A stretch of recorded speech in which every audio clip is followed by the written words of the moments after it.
Xiaoyu was killed and unexpectedly traversed to become the deceased Uchiha Xiaoyu, who had his eyes gouged out. Following that came the relentless pursuit from the Root, the bounty from Konoha, and the reward from the exchange. With an evil grin, he declared, "Do not blame me for sowing the seeds of wickedness throughout the entire ninja world." Chapter 1. Traversal The sky was shrouded in ominous clouds, with thunder rumbling ominously. The rain poured down heavily. With a deafening explosion, a bolt of lightning struck a dense forest. Suddenly, an arm shot out from a crater, followed by a frail figure struggling to emerge. A violent cough erupted from him. Cough, cough. Xiaoyu lay limply on the ground, his eyes wide open, staring blankly ahead, but all he saw was darkness. "It's so dark. Has the day turned to night? Who am I?"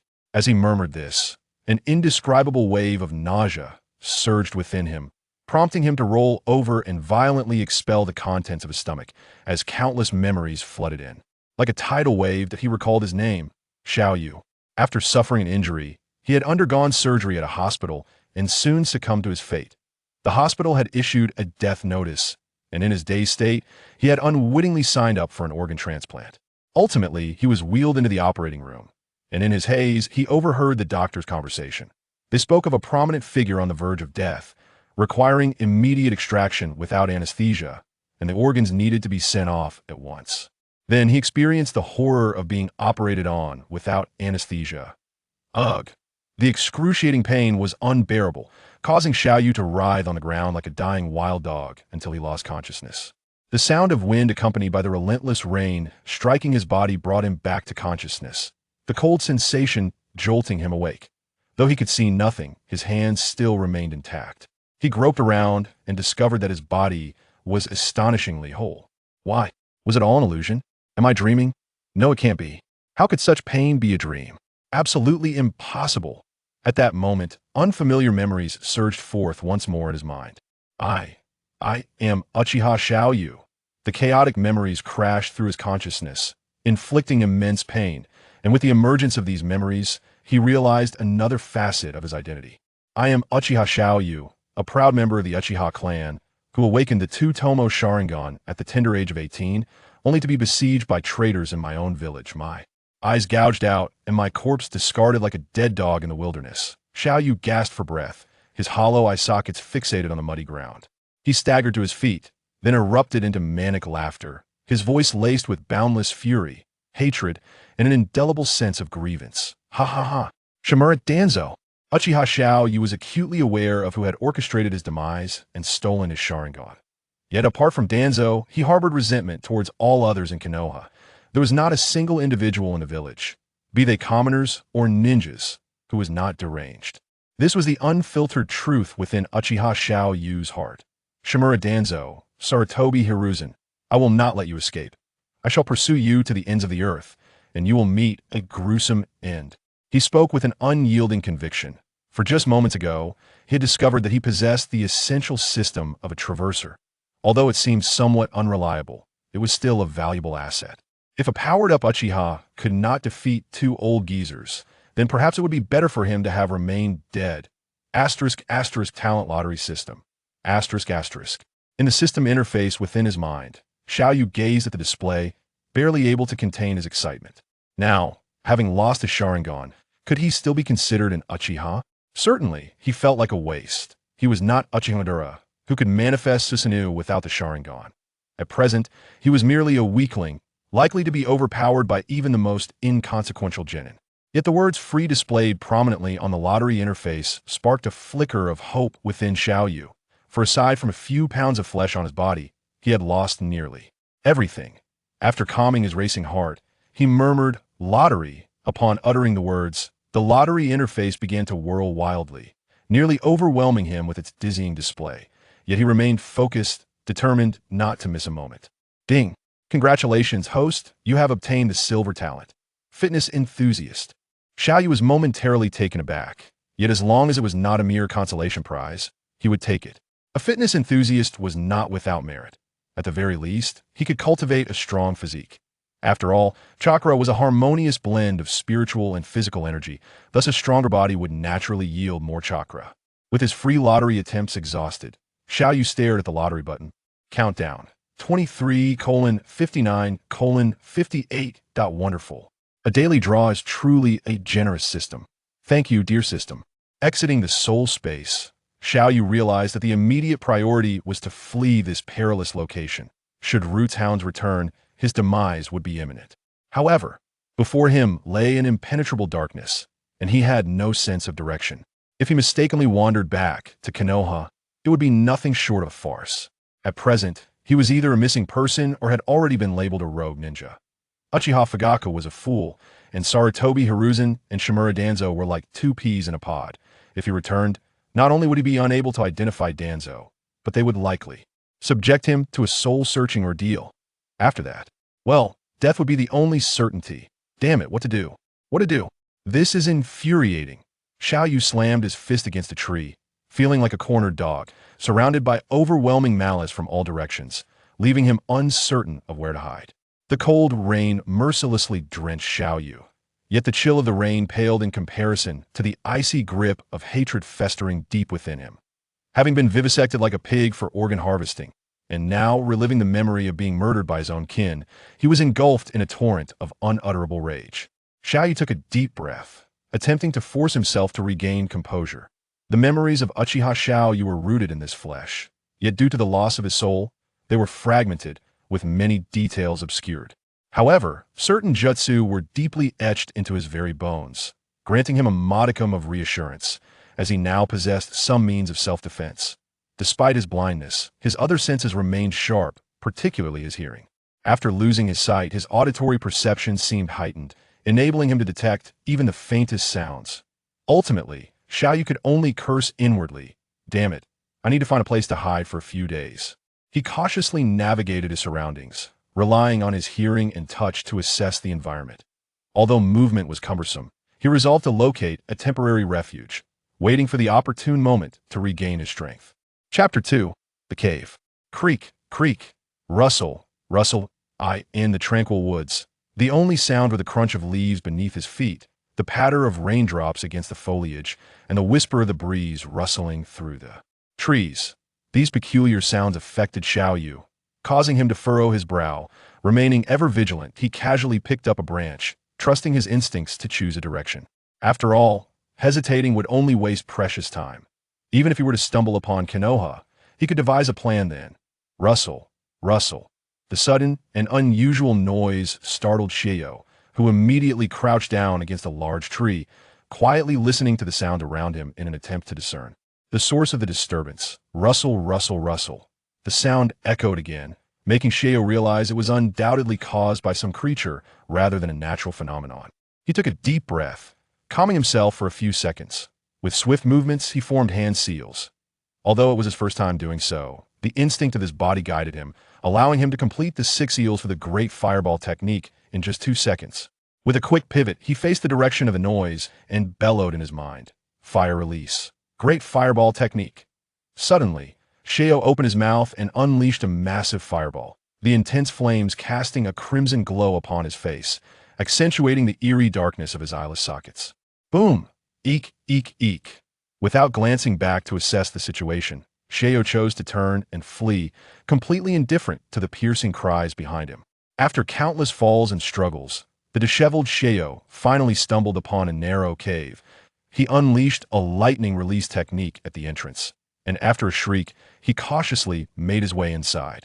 The cave was small, with an entrance barely wide enough for a single person, but the interior offered more space. Xiaoyu groped around and found a long, soft object. Coupled with the earlier shriek and its enticing aroma, he was certain it was a spicy strip. Though his stomach was empty, he refrained from consuming the spicy strip immediately. Instead, he crawled out of the cave again, gathering a substantial amount of grass and bringing it back to block the cave entrance. Once this was accomplished, Xiaoyu finally laid down on the ground in exhaustion. However, moments later, he struggled to sit up, shedding his wet clothes and wringing them out. He gently sniffed the air, the aroma of the spicy strip tantalizing his taste buds and prompting a flow of saliva. He reached for the spicy strip and began to eat, finding it remarkably delicious in a state of extreme hunger. After satiating his appetite, he casually discarded the remnants of the spicy strip. Though utterly fatigued, Shio knew that sleeping was a luxury he could not afford at that moment. Now is not the time for sleep. I must train. Shio was acutely aware that his body was intact aside from the absence of eyes, so exercising posed no issue. Although he couldn't comprehend why, it must be due to the system's influence that let's set a small goal. 10,000 push-ups. 1, 2, 3, 4. Next, 10,000 squats. 10,000 sit-ups. 1, 2, 3. Ha ha ha. Several hours later, Shio lay on the ground, gasping for breath, his muscles swollen from the intense workout. Damn it, this shouldn't be happening. He recalled the iconic scenes from Naruto, where Lee could move swiftly while bearing heavy weights and trained in the thousands. Yet here he was, a proud Uchiha, utterly exhausted after merely 1,000 repetitions. Am I to understand that my eyes are my true strength? Damn it. Cursing under his breath, Shio struggled to sit up and began to cultivate his chakra. I in the realm of his soul. Shio slowly opened his eyes, feeling that his body continued to cultivate chakra without interruption. A fleeting moment of joy filled him, but it quickly faded as he realized he could do nothing here. Even the chatty Kurama was absent. Moreover, he lacked the technique for spiritual manifestation. Otherwise, he could have explored this world. Now, as a blind man, he could only describe his unfamiliar surroundings as shrouded in darkness. Gazing at the talent lottery system before him, Shio murmured, "System, oh system, could you offer me some assistance, please?" Ding. Huh. Shio's eyes widened as a translucent blue attribute panel suddenly appeared before him. Shio. Chakra. 5,777. Bloodline limit. Sharingan missing. Talent. Fitness enthusiast. Empty. This. Gulp. Thank you, system. Shio felt a surge of delight. Nothing was more despairing than feeling stagnant in one's cultivation. Now equipped with this attribute panel, he could constantly monitor his progress, even if it was merely a slight improvement. Chakra 1. At that moment, a system notification drifted before him. Upon closer inspection, he noted that his chakra had risen from 5777 to 5778. Alright. A smile crept across Shio's face, a glimmer of hope igniting within him. Though it was a minor increase, it signified the beginning of his ascent in strength. Shimura Danzo, Sarutobi Hiruzen. Just you wait. I will settle the score with you. Shio cursed fiercely, not forgetting those who had harvested his organs, but recognizing that they belonged to a different world. He would deal with them when the time was right. Sitting cross-legged in his soul space, he fixed his gaze on the attribute panel, contemplating the countdown on the lottery panel. After approximately 60 seconds. Chakra 1. Ha ha ha. Splendid, Shio exclaimed, seemingly releasing all the pent-up rage within him. He then scrutinized his attributes, noting that his spirit was disproportionately high compared to the other three. Ugh, such a severe imbalance. Is it due to the fact that I've crossed worlds, or my Uchiha heritage? Likely both, yet my defense is abysmally low. 10 points? That's no better than an ordinary person. A mere knife could spell my doom. Shio shook his head, acknowledging that most ninjas possess high attack, but low defense. Even Might Guy, hailed as the strongest in taijutsu by Uchiha Madara, fell into this category. From his limited memories, the strongest in defense was likely the successive Reikage. Lightning release, body refinement. Alas, I cannot perform it. Chapter 3. Platinum Talent. Spider sense, disheartened, Suguru lay in the realm of souls, contemplating silently. He vividly recalled that Uchiha's foremost expert, Uchiha Shursui, had passed away over a year ago, a fact that implied the Uchiha clan's impending extinction. Meanwhile, the Mangekyo Sharingan-wielding Uchiha Itachi was nothing more than a self-absorbed, severely disturbed individual. As for Obito, he was a hopeless romantic whose despair over one woman's death led him to desire the annihilation of the entire world. Truly a tragic case. Adding to this disarray was Uchiha Fugaku, a mere pawn. The once dominant Uchiha clan, which had reigned over the shinobi world for years, had been effortlessly dismantled by two aging fools without a single battle. Suguru found it perplexing that Sarutobi Hiruzen wielded such tremendous influence, compelling numerous clans within Konoha to yield to him, even prompting the likes of Konoha's White Fang and Hyuga Hayashi to take their own lives as an act of contrition. The so-called strongest Hokage in history. How ridiculous. He muttered to himself before succumbing to exhaustion and drifting off to sleep. After a considerable time, Suguru awoke, feeling slightly disoriented.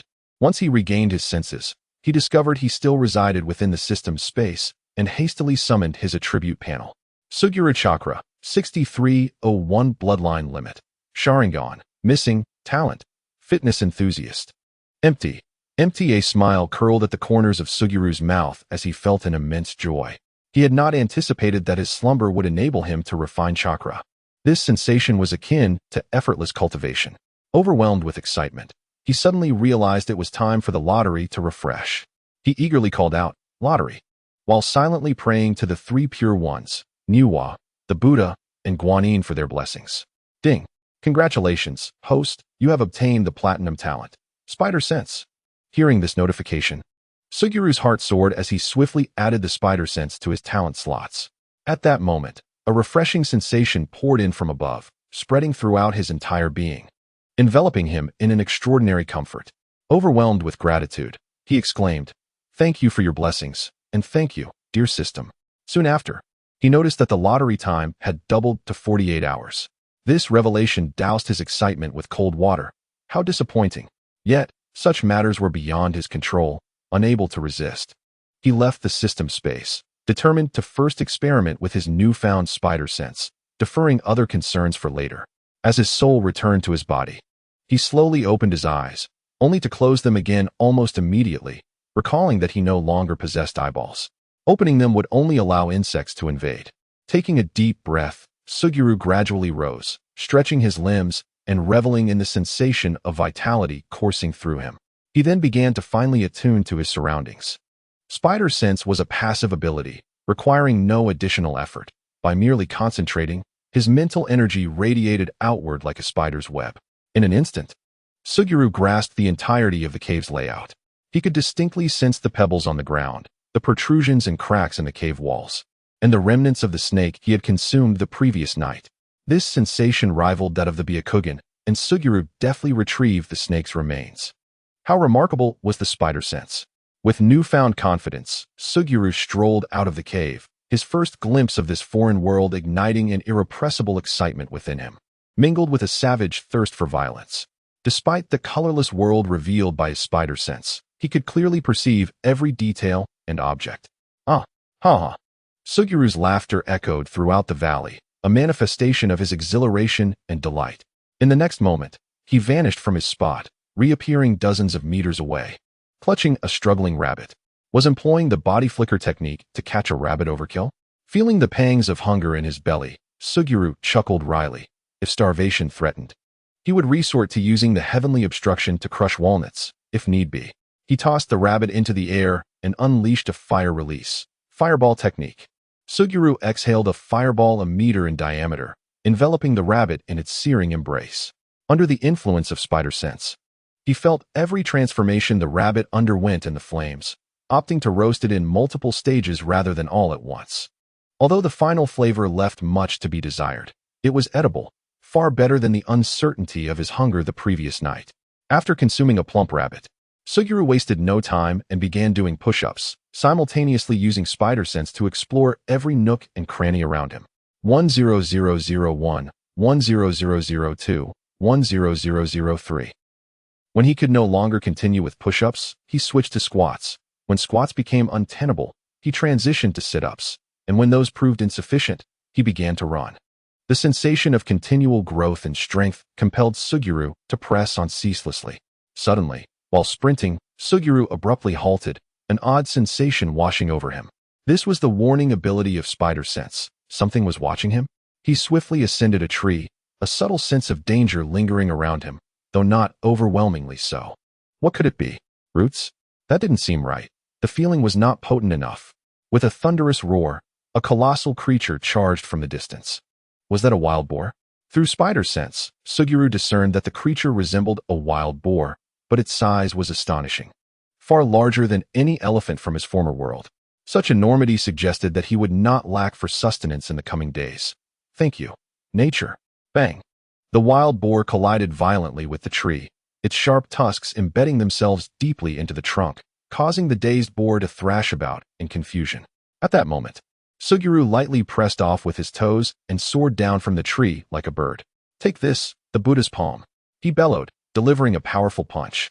The wind howling as his fist descended upon the boar. Bang!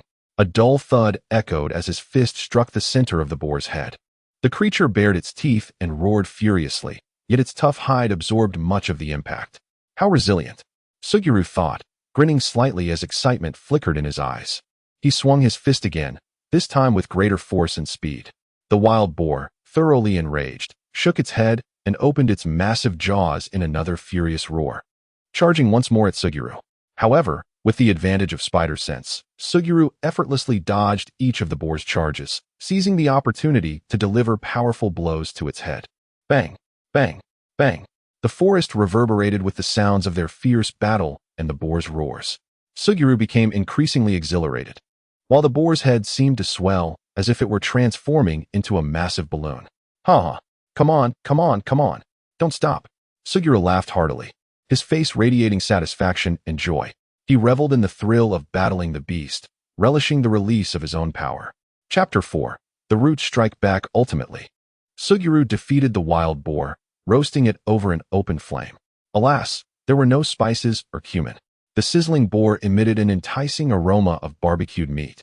Yet Suguru understood that this was merely superficial. Without any seasoning, not even salt, it would be a miracle if it tasted good. However, in such dire circumstances, who could afford to be picky about flavor? Xiaoyu let out a bitter laugh as he stored the roasted wild boar into the system space. Shadow Clone Technique. Although he could not perform the multiple shadow clones like Naruto, creating a single clone was more than sufficient. After exchanging glances with his clone, they both entered their respective intense training modes. 2 days later, Xiaoyu drew a diamond talent, extraordinary healing. However, the next opportunity for a draw would not come for another 3 days. Xiaoyu's chakra, 8102 bloodline limit. Sharingan, missing, talents, fitness enthusiast, spider sense. Super healing in the system space. Xiaoyu gazed at his attribute panel, a slight smile gracing his lips as confidence swelled within him. Each day brought progress. Given enough time, no one could hinder his ascent. Yet, at that moment, an unusual sensation surged within him, causing his brow to furrow as if he sensed something amiss. The color drained from Xiaoyu's face as he swiftly exited the system space. Upon the return of his spirit, an icy chill enveloped him, raising the hairs on his body and sending a shiver down his spine.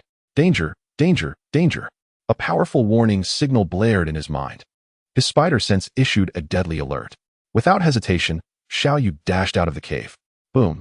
Just as he exited, a thunderous roar echoed, and the entire cave collapsed. Dust swirling in the air. Is this Earth release? A sudden shock coursed through Xiaoyu's mind, a torrent of thoughts racing through him. Who is it? Could it be someone from the Akatsuki? Or perhaps a ninja from another nation? How many enemies surround me? Am I to meet my demise today? A flurry of questions quickened his breath, beads of sweat forming on his forehead, his heartbeat echoing like thunder in his ears. Tension and fear enveloped him, clouding his thoughts, rendering him momentarily paralyzed. Swish, swish, swish. Xiaoyu stood frozen. The pain from a shuriken embedded deep within his muscles surged through him like an electric shock, snapping him back to reality. It hurts so much. He yanked out the shuriken, and as blood flowed, a wave of intense pain flooded his senses, igniting his nerves. No, no, no. Suddenly, Xiaoyu clenched the shuriken tightly, the sharp edge plunging into his palm. But the agony of this wound paled in comparison to the turmoil within. Ha ha, I am afraid. I am so paralyzed by fear that I cannot move. Ha ha. Xiaoyu laughed maniacally, his laughter laced with self-mockery and rage. This is not how it should be, he murmured to himself, unable to accept his own weakness. Ha ha. They all must die. With his head bowed, Xiaoyu's expression twisted into a fierce grimace. In the distance, a figure in the trees regarded Xiaoyu with disdain, a flicker of contempt and disgust in his eyes. Have you gone mad? Evil Uchiha, perish. With that, he formed hand seals and unleashed a jutsu, water release, water surge. A high-pressure stream of water shot forth from his mouth, hurtling toward Xiaoyu. Suddenly, Xiaoyu raised his head, stamping his right foot on the ground, using the recoil to launch himself into the air. In mid-flight, he quickly formed hand seals, fire release, great fireball technique. Due to the incomplete memories of Uchiha Xiaoyu, he could currently only utilize a limited array of jutsu, including the Great Fireball, Phoenix Fire, and Lightning Release. Body Flicker, which was regrettably meager. Well then, Fire Release, Great Fireball Technique. Fire Release, Great Fireball Technique. Fire Release, Great Fireball Technique. If numbers are insufficient, then let us compensate with quantity. The figure reacted swiftly, leaping from the tree to evade the first fireball, but as he landed, 3 enormous fireballs followed closely behind. He had no time to think and cursed, "How dare you!" Immediately, he summoned all his strength to activate water release, water barrier. A massive wall of water rose instantaneously, blocking the oncoming fireballs. Boom! The scorching fireballs collided violently with the water wall, producing a thunderous sound. In an instant, a thick cloud of white steam enveloped the area, obscuring visibility. As soon as Xiaoyu landed, he wasted no time and unleashed another fireball. The figure, alarmed, hastily cast water barrier again, the steam thickening further, rendering visibility nearly impossible. Xiaoyu removed all the shurikens lodged in his body, the intense pain continuously stimulating his sensitive nerves, yet his face remained expressionless, marked only by a profound intent to kill.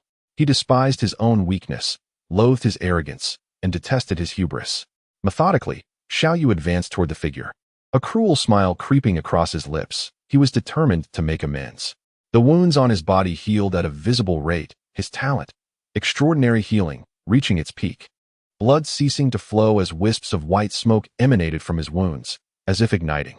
In the mist, the figure clutched a kunai, body tense, eyes alert, scanning the surroundings.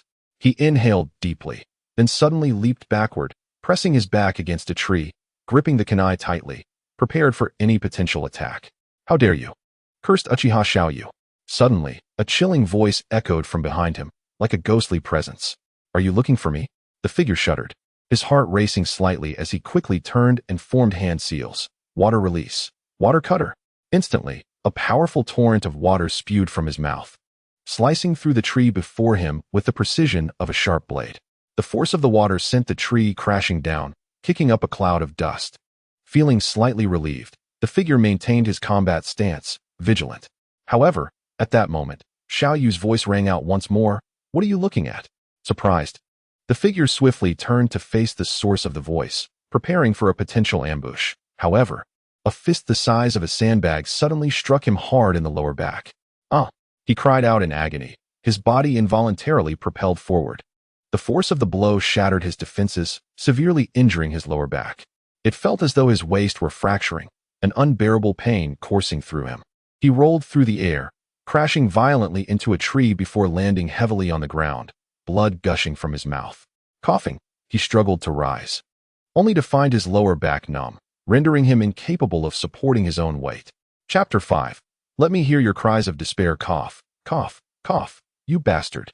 A flicker of frustration crossed his eyes, unable to comprehend how he had been outmaneuvered by a blind man, falling for such a simple ruse of distraction. Feeling Xiaoyu's leisurely footsteps approach, his anger boiled over, nearly spilling forth as he roared, "How dare you, you wretched Uchiha!" Xiaoyu sensed the figure hurling something at him, and he halted. "A kunai? No, wait, it's an explosive tag." A deafening explosion erupted, sending the figure into a fit of coughing, yet his heart brimmed with satisfaction. The detonation of the explosive tag scattered the billowing steam, creating an open area. Gazing at the crater left by the explosion, the figure erupted into maniacal laughter. "Ha!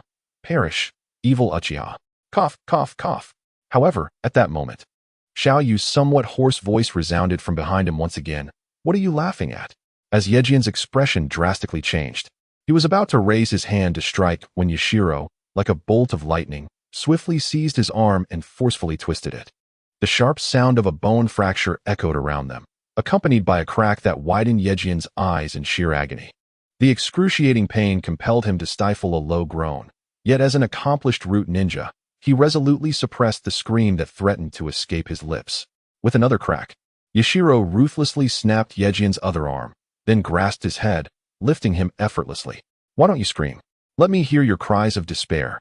Yejian's face turned as pale as a sheet, yet he gritted his teeth, refusing to utter a sound. Instead, he fixed Yashiro with a gaze brimming with hatred before sneering. "Ha ha ha, you wish. Even if you kill me today, death awaits you as well." Yashiro's expression darkened as he forcefully pressed Yejian's head against the tree, inquiring sternly, "Who are you? An umbu or a root?" The immense pressure caused blood to seep from Yejian's mouth and nose. Taken aback by the question, he momentarily paused before bursting into laughter. "Ha ha ha. You don't even remember me? No surprise, for you are merely a blind man now. Ha ha ha. A Uchiha blind man without the Sharingan. The piercing laughter left Yashiro momentarily dazed, as a flood of memories surged forth in his mind, crystallizing on a singular figure. You are Yejin? He recalled, realizing that it was this very individual who had summoned him that fateful day, leading to his ambush by a Jonin. Tell me, who was the woman that gouged out my Sharingan?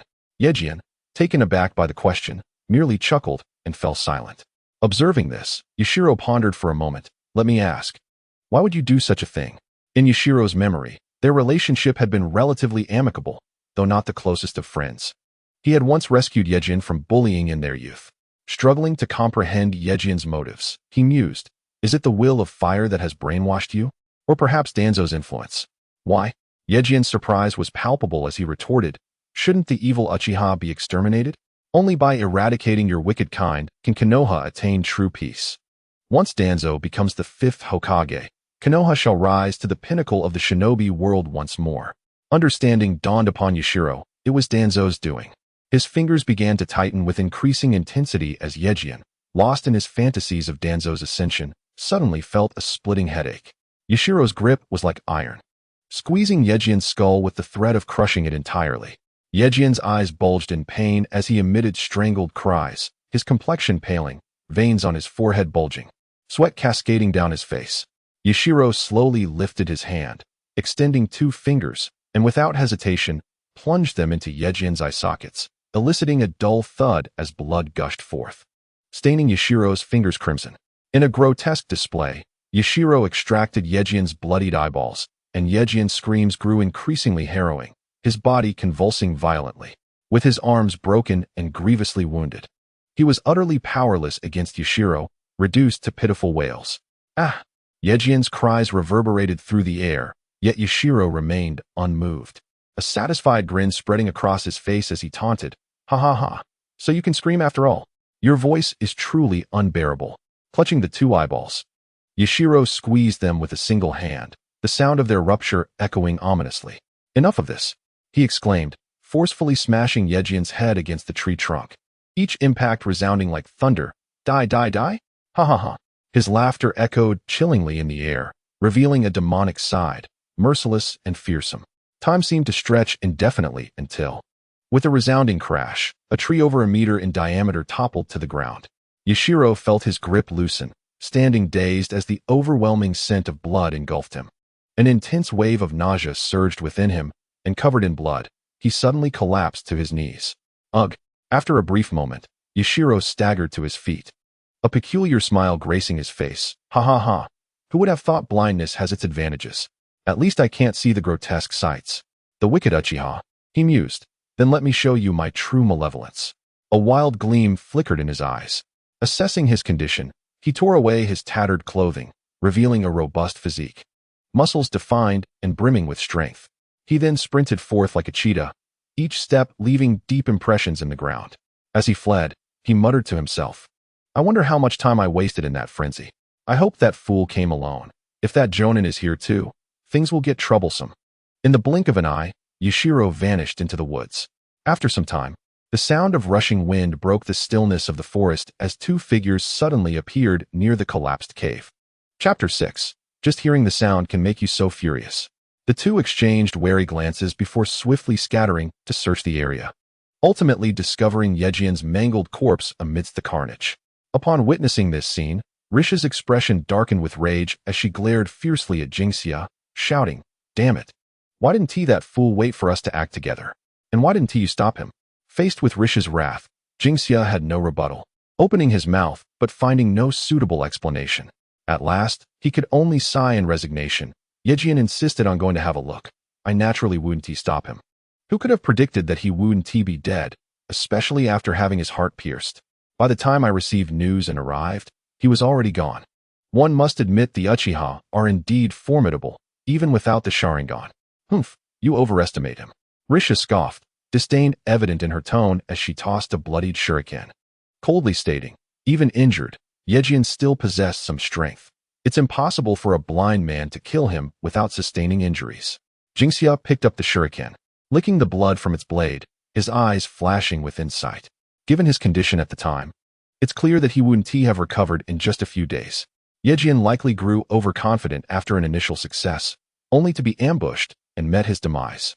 Truly a cunning Uchiha, he must be severely injured now and cannot have fled far. Risha wholeheartedly agreed with Jingxia's analysis, noting the fierce battle evident from the surrounding signs of struggle. Given Yejian's horrific fate, it was certain that Yashiro was not faring well either, especially as he himself was gravely injured. Let us take advantage of this and finish him off. The wicked Uchiha should not exist in this world. Pursue. Though Jingxia raised his hands in agreement, he hesitated. Should we not inform Captain Morikawa? Before he could finish, Risha shot him a scornful look that silenced him. The captain is occupied with a mission and cannot spare the time. Besides, does a severely wounded blind Uchiha require the captain's intervention? Fine. But we cannot afford to repeat Yejian's mistakes. We must strike decisively and not give him a chance to retaliate. Humph. Even a lion exerts its full strength when hunting a rabbit.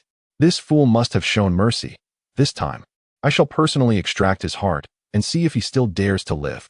With a furious huff, Risha leaped into the trees, swiftly navigating through the branches, pursuing the trail left by Yashiro.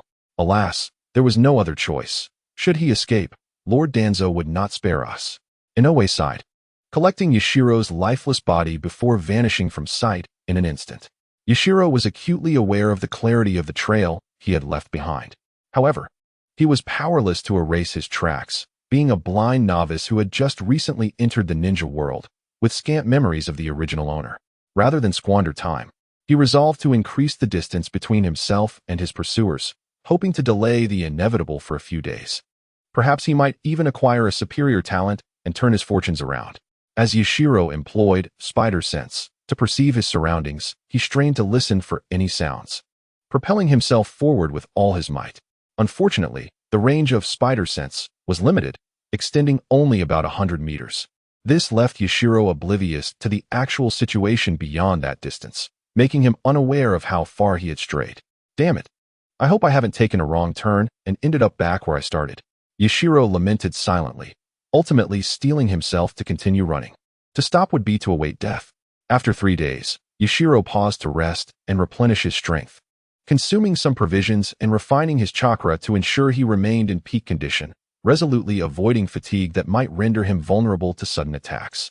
It was then that the announcement came. Congratulations, host. You have acquired the golden talent. Super endurance. A sensation akin to rebirth washed over Yashiro, invigorating him as he stretched his limbs. While his strength, defense, speed, and spirit had not improved, his endurance had reached an astonishing level. He felt capable of running for 3 days and nights without fatigue. Ha ha ha, splendid. Just then, a sudden voice shattered his joy.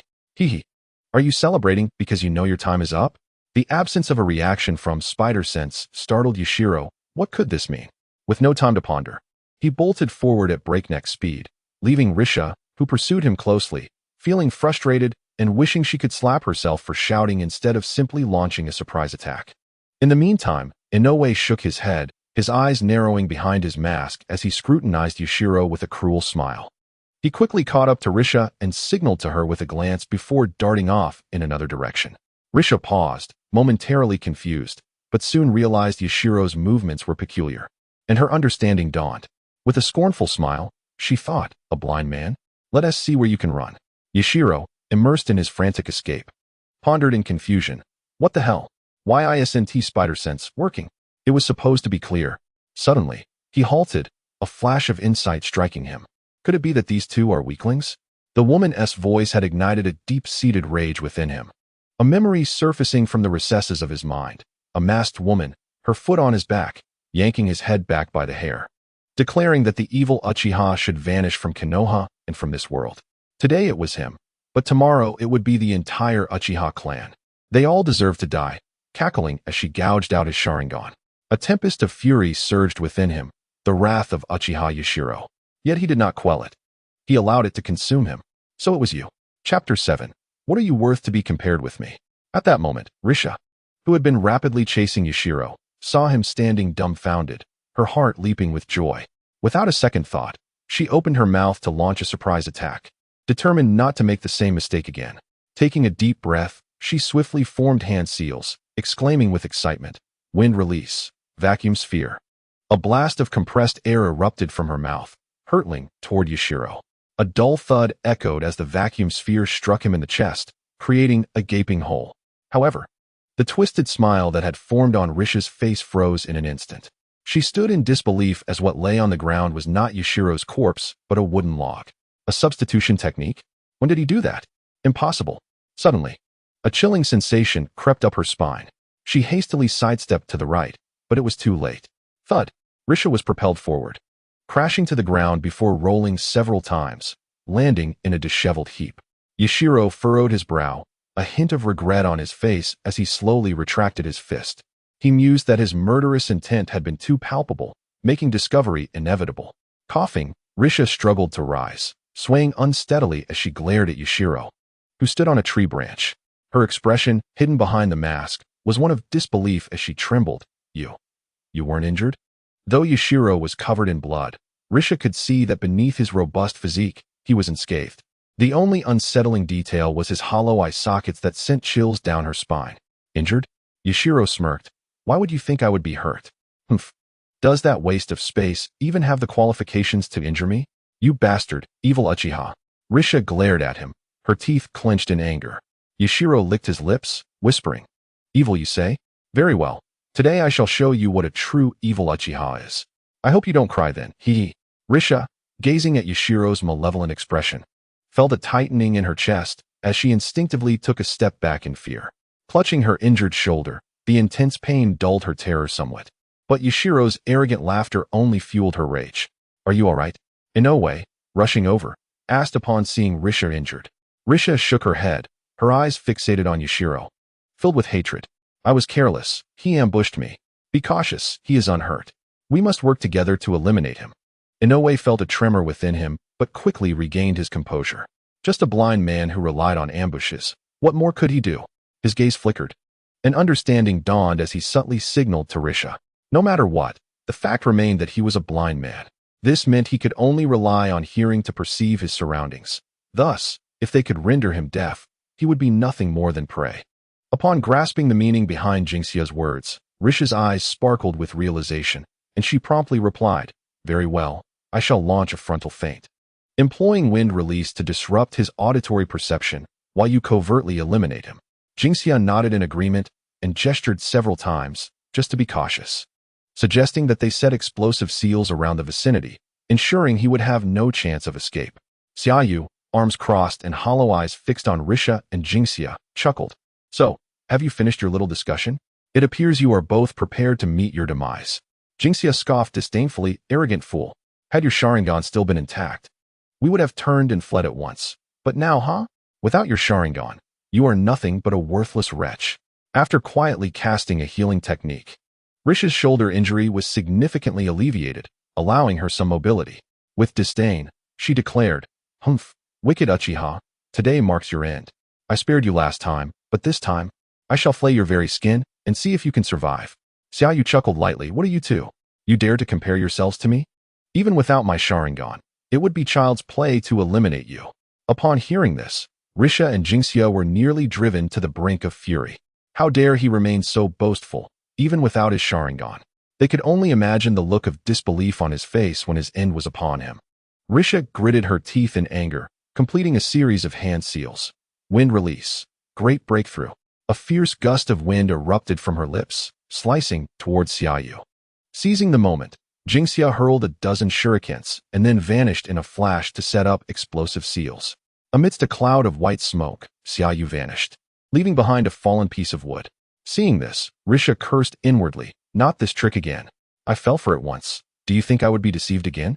Without hesitation, she turned around and unleashed wind release. Tempest palm. Indeed, Xiaoyu, who attempted a sneak attack from behind, was sent flying by her palm. A slight smirk crept upon Risha's masked face as she thought, fool. At the same time, Jinxia, witnessing Xiaoyu's failed ambush and subsequent flight, revealed a sneer of derision. Confirming his incompetence, he pressed his hands to the ground and shouted, Earth release. Earth spear. A massive earthen spear pierced through Xiaoyu's body, eliciting a wretched scream. As the saying goes, one must strike hard at a drowning dog. Jinxia seized this opportunity and instantly appeared behind Xiaoyu, thrusting a kunai viciously into his neck. However, contrary to expectations, no blood gushed forth. Only a dull thud resounded as the pierced Xiaoyu vanished. Oh no, it's a shadow clone. Jingxia was drenched in cold sweat. Cursing inwardly, despicable Uchiha. Realizing he had fallen into a trap, he urgently sought to escape the perilous area. Just then, a violent gust of wind struck, stinging his face.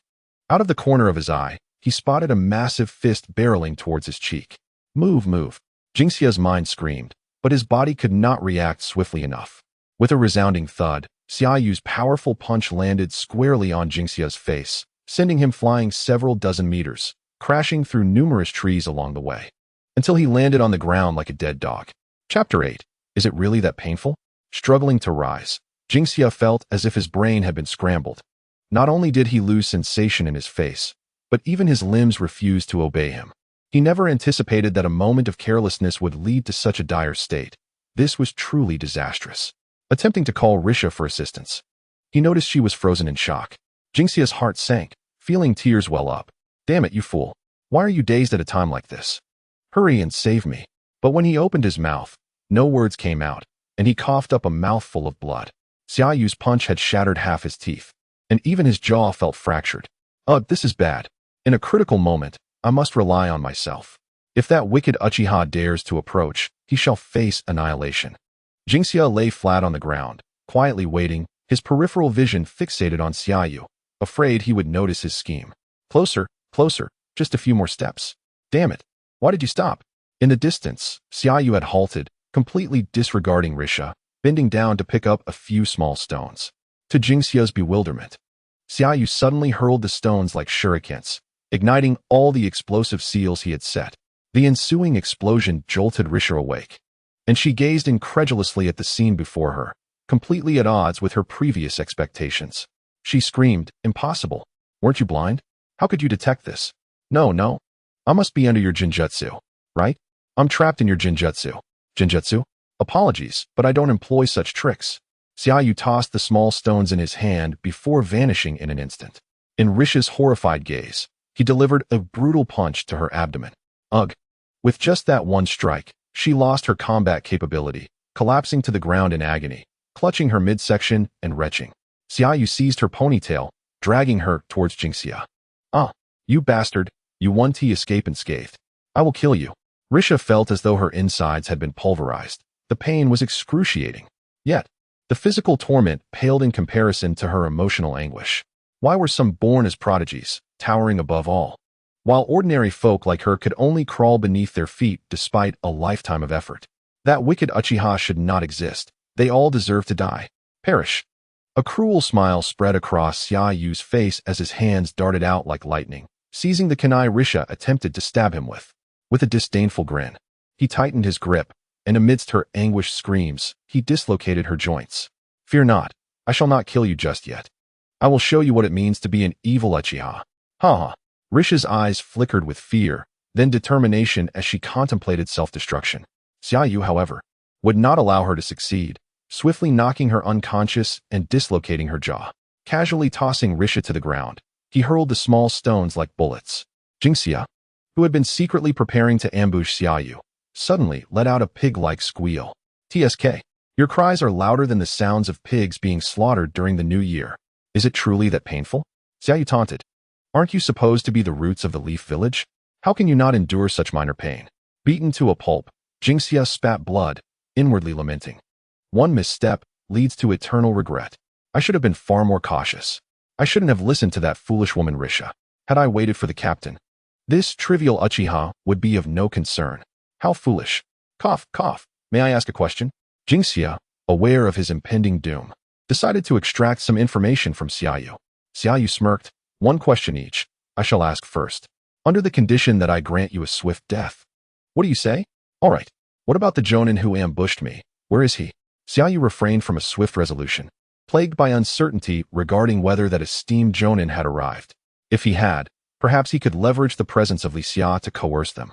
However, as time elapsed and observing the two in their current distressed state, Xiaoyu speculated that the adversary might indeed be absent. Jingxia, attempting to intimidate Xiaoyu, hoped to evoke some fear, perhaps even ensnare a fleeting chance at survival. Yet, his presence was rather unsettling. Upon reflection, he perceived an air of confidence emanating from Xiaoyu. Had he successfully contacted a member of the Uchiha clan? A tremor coursed through Jing Xia's mind. If so, even Captain Senxia's arrival would lead to inevitable demise. Was it possible that the Uchiha were laying a trap? Indeed, the notorious Uchiha were devious. These malevolent Uchiha would eventually face the wrath of Lord Danzo. Ahem, Captain Senxia was preoccupied with a task, still unaware of your miraculous resurrection. Oh, Xiaoyu felt a stirring within, his spider sense, keenly alerting him that the other was not deceiving him. Therefore, if he could eliminate these two, he would enjoy a period of safety. Splendid. Ahem, now it is my turn to inquire, yes? Your Sharingan has been removed. Yet how do you know the position of the explosive tags? You cannot possibly see. Relying solely on auditory cues would be impossible. Interested to know? Xiaoyu smiled as he approached Jing Xia, crouching slowly beside him. Jing Xia gazed earnestly at Xiaoyu, a glimmer of brilliance in his eyes, his weakened state seemingly revitalizing him. Internally, he urged, speak quickly. You wicked Uchiha? Once Captain Senxia finds you, your demise will be effortless. Xiaoyu raised a hand, softly stating, do you see this? What? Jing Xia looked bewildered, perplexed by the question. What do you mean, see this? It is merely your hand. Sighing, Xiaoyu swiftly jabbed 2 fingers forward. Ah! Since you cannot see, your eyes are of no use. Xiaoyu seized the eyeballs in his grasp, a strange thought flickering through his mind. Could I possibly reattach these? Although he lacked the ability to master sage techniques, he possessed the talent for extraordinary healing. This meant that if he aligned the eyeballs with the wounds of the eye sockets, perhaps they could fuse. Yet, in modern understanding, blood types vary. Mismatched types could invoke a rejection response. However, this was not the modern world. This was the realm of Naruto. Shall I attempt it? Chapter 9. Do you regret it? Surely, trying it wouldn't result in demise, would it? Xiaoyu licked his lips, honestly finding the sensation of blindness utterly vexing. In the stillness of night, he felt as if madness loomed, his mind flooded with murderous intent. He yearned to shed the shackles of blindness. If he desired to act, he would do so decisively. If it proved futile, he could always extract them later. Gritting his teeth, Xiaoyu stomped his foot and jabbed his finger into the now-healed wound of his eye socket. Hiss! As 2 crimson tears streamed down, he wasted no time in thrusting Jing Xia's eyeballs into their rightful place. Sizzle! Instantly, white smoke began to rise from his eye sockets, a tingling, prickling sensation overwhelming him, making him wish to extract the eyeballs once more. Meanwhile, Jing Xia's screams began to fade, a torrent of expletives clogging Xiaoyu's thoughts, leaving him at a loss for how to express his frustration. How could this be? Uchiha Xiaoyu, you are a disgrace to the Uchiha clan, tarnishing our dignity. How utterly shameful. You are nothing but a promise breaker, a traitor. The wicked Uchiha certainly do not deserve to exist in this world. You all deserve death. Jing Xia could only seethe in impotent rage. Having carelessly fallen into such a fate, without even discerning his opponent's true nature. What a dismal life this was, to perish in such a manner. He was unwilling to accept it. Regrettably, at that moment, he had no opportunity for retaliation. Xiaoyu shattered his limbs, sternum, and most ribs with stones. And even his internal organs began to bleed profusely, leaving him to writhe on the ground like a lifeless dog. Cough, cough, cough. Jing Xia coughed up blood. His face contorted in agony. With palpable fury, he spat out, Uchiha Xiaoyu, you despicable wretch. Do you possess no shred of pride for the Uchiha clan? Are you not afraid of sullying our name with your actions? Cough, cough, cough. Ha ha ha. I must thank you for your concern for the Uchiha. Xiaoyu gripped his eyes and chuckled. This fool thinks I cannot see through his ploys for information. Besides, does the Uchiha even need to worry about reputation? Soon enough, we will all be dead.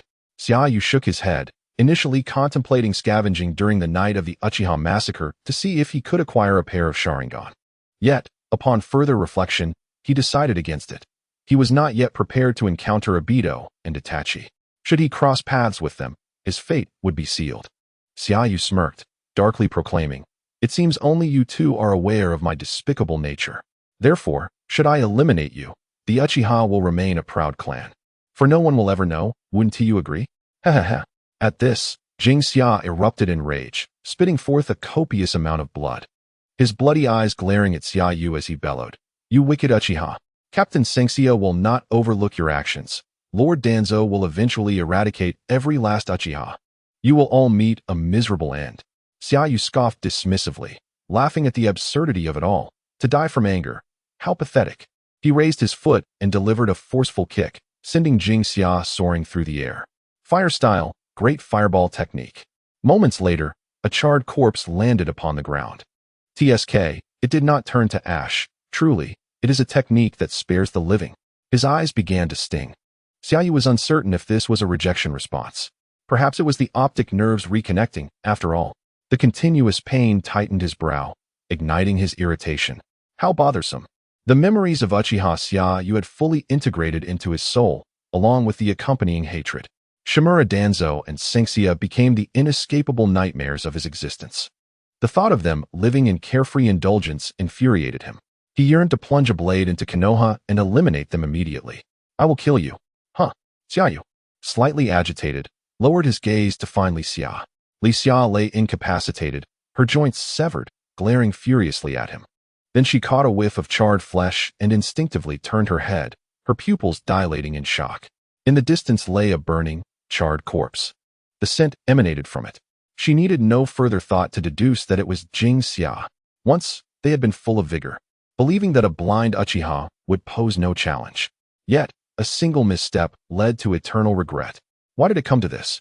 Why? Xiaoyu bent down, seizing Li Xia by her delicate neck, lifting her effortlessly. With a smile, he inquired, how do you feel? Do you regret it? Although Li Xia's jaw was dislocated, her spirit remained fierce. Humph, regret? The only regret I harbor is that I did not sever your head when I had the chance. I should have made certain you suffered 1,000 deaths. You wicked Uchiha shall not escape your fate, for Captain Sengxia will come for you. Haha. Soon you shall descend to accompany me. I shall await you in the realm of the dead. Uchiha Sheo, that despicable fellow who only knows how to ambush, is certainly no match for Captain Morishita of the Jonin. Once the captain locates him, he is doomed. Risha believes this wholeheartedly. As Sheo listens to Risha's incessant chatter, his inner turmoil intensifies, especially since this woman is the very one who gouged out his Sharingan, suppressing the urge to crush her neck.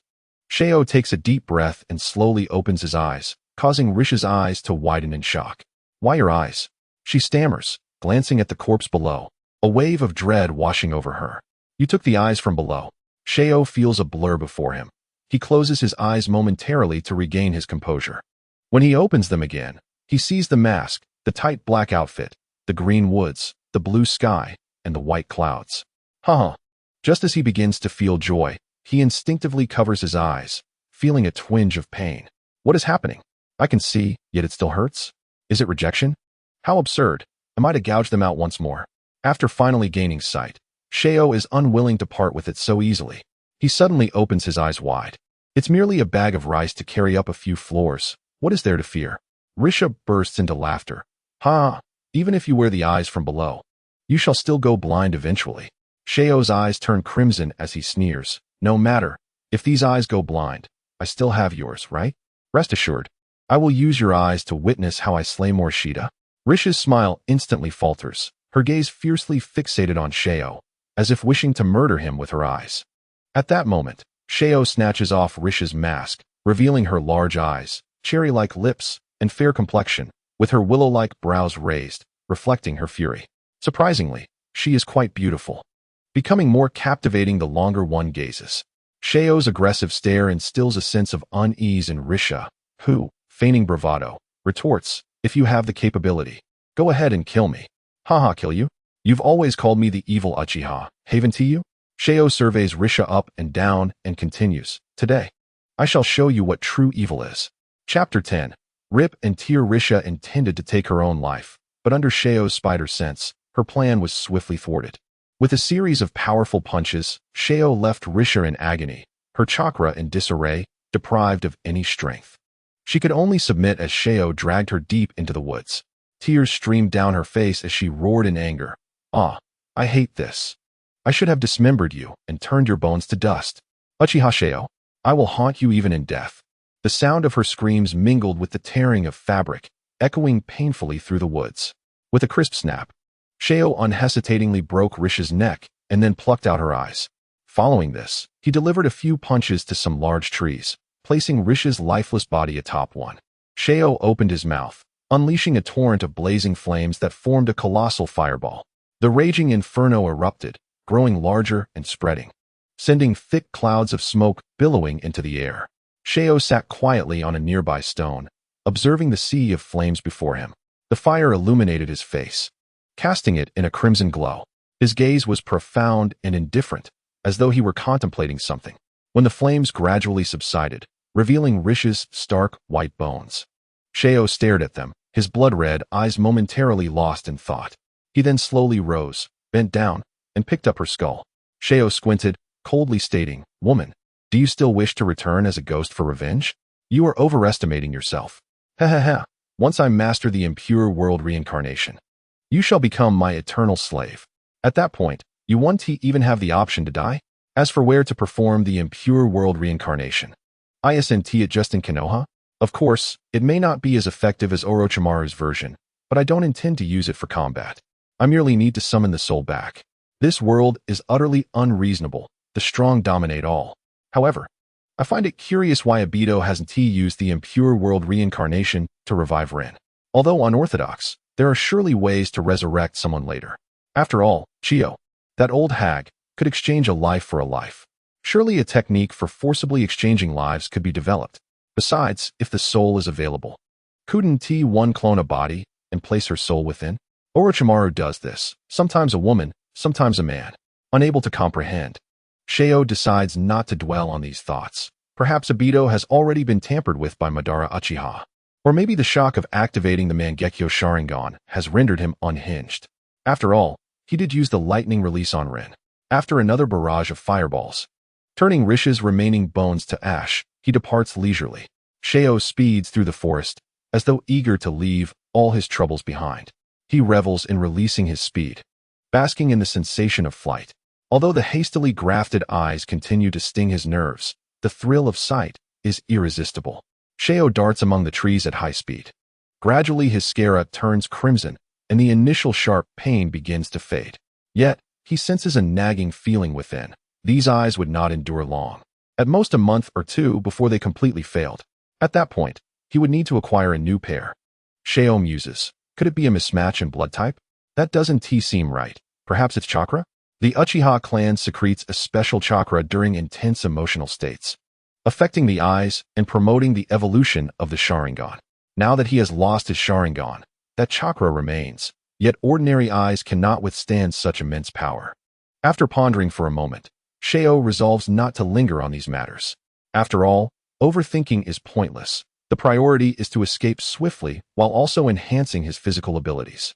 Thus, he begins to run with all his might, continuing for 3 entire days without rest, leveraging his super endurance to push his physical capabilities to the limit. His only frustration is that the next lottery draw requires 6 days.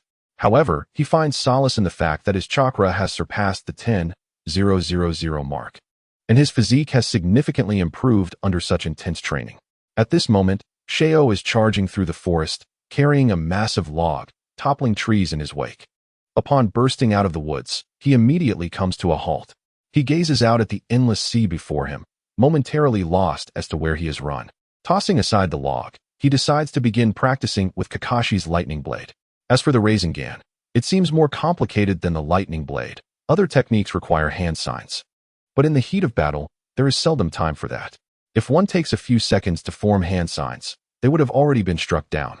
Thus, he plans to initially focus on physical techniques, then learn lightning blade to enhance his offense, and once he acquires the Sharingan, he will see how the Mangekyo techniques fare. If they are as ineffective as Sasuke's, he will abandon them and pursue sage techniques, attempting to awaken the Rinnegan.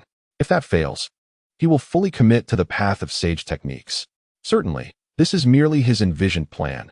The specifics will depend on the talents he acquires subsequently. For now, he has decided to take a bath. Having emerged from the earth, he has not washed even once. And now he exudes a peculiar scent that is almost intoxicating to him. In the Hidden Leaf Village, Sangxia completed a task for Shimura Danzo, and upon his return, discovered that all 3 of his subordinates had vanished.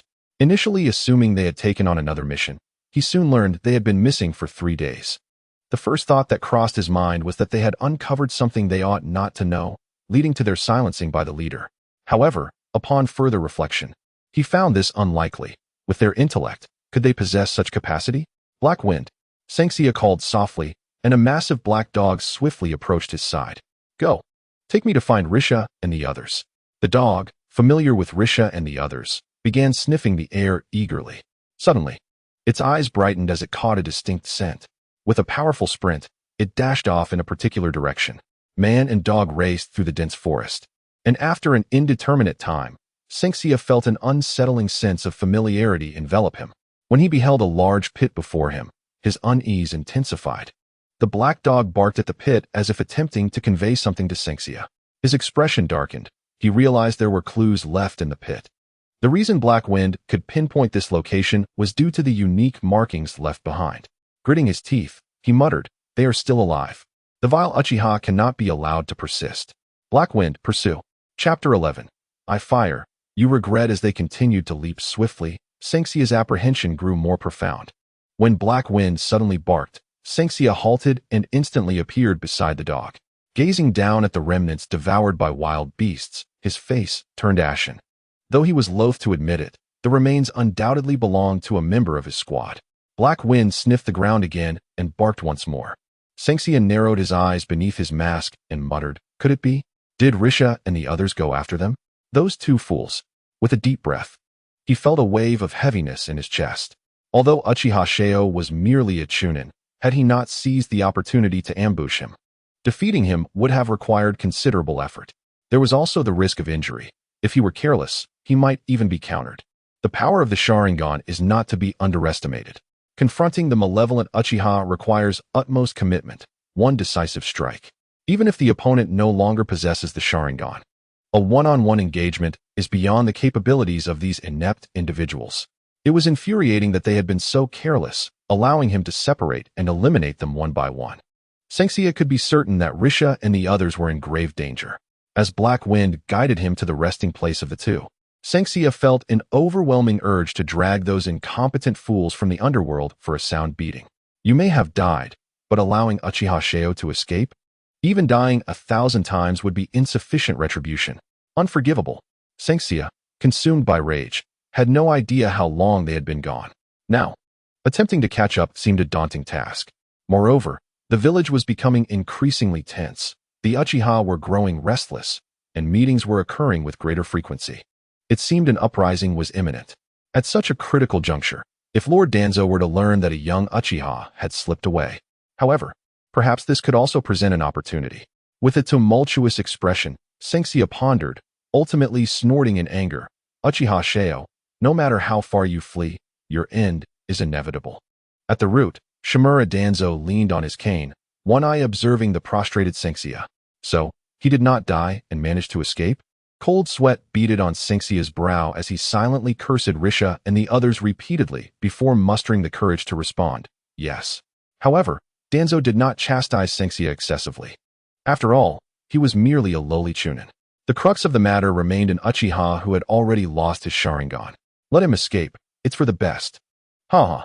Danzo erupted into laughter before his demeanor shifted to seriousness. While he may be a trivial pawn, the malevolent Uchiha must be eliminated. Your next task is to bring back his corpse. Now, go. We must meet with our third Hokage. At the Hokage building, Sarutobi Hiruzen puffed on his pipe, listening attentively to Danzo's fervent recounting. Echoes of Tsunade and Mito's agreement drifted through the air. Slowly, he opened his eyes and sighed inwardly. He was acutely aware of Danzo's thoughts, even the sordid deeds he undertook in secrecy. Throughout the years, Hiruzen had held an immense respect for his teacher, Senju Tobarama, who had decisively quelled the Uchiha clan, rendering them incapable of rebellion. It is essential to recognize that the Uchiha clan is a formidable powerhouse within the ninja world. Who would dare to underestimate them? Outside of Konoha, merely mentioning the Uchiha clan would send shivers down spines, inducing fear. Yet within Konoha, the Uchiha had become a target for scorn, relegated to the outskirts of the village, forced to endure. They were wolves outside but obedient dogs within. However, it appeared that this dog was beginning to rebel against its master. Alas, it seems that sacrifices must be made. Yet, as the Honorable Hokage, How could he engage in such despicable acts that would tarnish his image? Danzo, my old friend, it seems the burden now rests upon your shoulders, Hiruzen mused internally. His expression grew serious as he classified Uchiha Shao as an S-rank rogue ninja and issued a nationwide manhunt. Danzo was momentarily taken aback. Is that it? Hiruzen, Uchiha Shao is merely a test by the Uchiha clan. If we dismiss this lightly, they will surely take advantage of it. Konoha will be in jeopardy. We must take the initiative. Hiruzen calmly inhaled several puffs from his pipe. I believe the Uchiha clan will not resort to such measures. They are, after all, a part of Konoha. Humph, Hiruzen, you are growing old. The Uchiha harbors ambitions. Once their inner malevolence is unleashed, Konoha will face ruin, and you shall bear the blame. In response to Danzo's aggressive demeanor, Hiruzen merely glanced at him, unfazed. Danzo, remember your place. I am the Hokage. Danzo felt as if struck by lightning. Gritting his teeth as he retorted, Hiruzen, you will come to regret this. His refusal to directly address Hiruzen as Hokage was Danzo's final act of defiance. With a slam, Danzo stormed out, anger radiating from him. Hiruzen chuckled to himself, thinking, as long as I hold my position, you will forever remain in my shadow. Tsunade and Mito exchanged knowing glances. Such scenes had become all too familiar. They sipped their tea before speaking. Hiruzen, Danzo does have a point. The Uchiha are growing increasingly restless. Indeed, did you not mention they are secretly plotting a rebellion? What now? Hiruzen sighed. Internal strife and external threats abound. Coupled with a cadre of incompetent allies, I find myself in quite the predicament. He waved his hand dismissively, signaling his fatigue. The two friends chose not to press further, recognizing that any impulsive move could lead to disastrous consequences. They are now the esteemed advisors to the Hokage, indulging in tea and casual conversations. Far too preoccupied to engage in combat. Matters of conflict should be left to Danzo. He has my gratitude, dear brother Danzo. With a shared glance, the two exchanged greetings with Sarutobi Hiruzen before rising to seek a place to unwind. Once the area was deserted, Sarutobi Hiruzen picked up the dossier on Uchiha Sasuke, pondering for a brief moment before casually discarding it into the nearby waste bin. A mere waste without the Sharingan was not worth his attention. After all, Danzo would not let him slip through. It signified that the other would soon meet his demise. Lifting a cup of tea, he gently blew upon it, observing the dancing green leaves within. Ah, the storm is brewing, Uchiha Itachi. Now we shall see your performance. Chapter 12. Public opinion. Sarutobi Hiruzen recognized that he need not take any action, for everything else would be managed by Shimura Danzo. He merely had to await the outcome. After all, he is the astute and venerable third Hokage. Enjoying a puff of smoke, he sensed the surroundings, empty. His once murky eyes narrowed slightly, suddenly gleaming with intensity. Gazing at the crystal ball on the table, he silently commanded, the telescope technique. Instantly, the crystal ball revealed the charming faces of women amidst swirling mist. Clearly, this was the women's bathhouse. Indeed, under the diligent leadership of the old man, Konoha thrives and flourishes. Oh, how pristine this room is, how abundant the water, and how long the towels. Shimura Danzo returned to his lair with a sullen expression. That wretched Hiruzen, it always unfolds this way. How infuriating. It was I who should have spoken first. Had I done so, the title of Hokage would have been mine. Hiruzen, you must have known your master would hold the rear, hence your unhesitating actions. Truly a cunning fellow. Yet, you have aged, becoming indecisive and hesitant. The once great ninja has ultimately turned into a feeble old monkey. Leaving the treacherous Uchiha, such a dangerous individual, within the village will only bring endless calamity. You cannot even see this. Humph. Indeed, the position of Hokage should rightfully be mine. Such malevolent power as the Sharingan can only be wielded by a resolute individual like myself. Danzo's hand instinctively touched the bandaged eye. The ultimate power of the Uchiha clan, the Mangekyo Sharingan, lay within. The title of Hokage is destined to be mine. No one can usurp it. Danzo silently vowed. Morishita, bring back the corpse of Uchiha Sasuke. Yes. Morishita swiftly vanished, relieved. That detestable Uchiha Sasuke. Just wait. I shall personally deal with you soon, rest assured. It will be a gruesome end. Danzo harbored no concerns about Morishita sparing Uchiha Sasuke. He was merely a useless being without the Sharingan. After some contemplation, he summoned his propaganda team. In these times, whoever controls public opinion controls the truth. Once upon a time, Hatake Tsukumo was the prime candidate for the fourth Hokage, and I merely employed a slight ruse. The illustrious Konoha White Fang met his demise in his own home. TSK, TSK, TSK, with a gentle nudge to those foolish commoners. The Jinchuriki of the Nine Tails became a pariah, hunted by all. Regrettably, I thought this would compel Hiruzen to hand over the Nine Tails Jinchuriki, yet his resolve was unexpectedly steadfast. Reflecting on this, Danzo snorted coldly. Had he been under my care, the Nine Tails Jinchuriki would have long been transformed into a killing machine. The other 4 great ninja villages are of no consequence. Hiruzen, you are indeed unfit for that position. Once I gather enough Sharingan, who could possibly stand in my way to becoming the 5th Hokage? Haha. Hey, have you heard? Uchiha Shursui has killed several Chunin and has defected, now classified as an S-rank renegade. I've heard. That guy not only killed several Chunin, but also brutally assaulted several Kunoichi, employing the most heinous methods. I knew it. The Uchihas are all madmen. How could we allow such a terrifying individual to remain in our village? They should be expelled. How frightening. They 1T start rampaging. Will they? Indeed, that blood-red gaze is terrifying. We must urge the 3rd Hokage to expel them from the village. Rumors spread swiftly throughout Konoha. Tales depicting Uchiha Shursui as a malevolent figure circulated in every corner. Each version differed, yet the essence remained. The Uchiha were a band of wicked miscreants, and villagers were urged to exercise caution. Should any irregularities arise, they were to report them promptly. As proud members of the Uchiha clan walked the streets, they were met with pointed fingers and scornful remarks. How could they endure such humiliation? This was utterly intolerable. Uchiha Taiho instantly activated his Sharingan. His face contorted with rage as he glared at the villagers spitting at him. Ah, the Uchihas are killing. Help! The Uchihas are killing. Amidst the crowd's panicked screams, a faint voice reached Uchiha Taiho's ears. Filthy Uchihas, get out of Konoha. You evil scoundrels make me sick. Fury surged within Uchiha Taiho, his rage drowning out his reason. He bellowed, preparing to retaliate. Stop! Earth style, Hell Swamp. Water style, Water Gun Wave. Instantly bound by the Hell Swamp, a water gun wave struck him, causing him to spit blood and be sent flying. After rolling on the ground a few times, Uchiha Taiho struggled to rise, only to find 2 Jonin before him. Cough! Cough, you despicable fiends. In an instant, he realized this was a plot against the Uchiha. Konoha intended to strike. How infuriating. I must return and inform the clan leader. Otherwise, the Uchiha will be in grave danger. Take him away. Masked members of Root swiftly approached, knocking Uchiha Taiho unconscious and carrying him off. Such scenes unfolded across various locations in Konoha. By the time the Uchiha clan realized, it was already too late. How outrageous.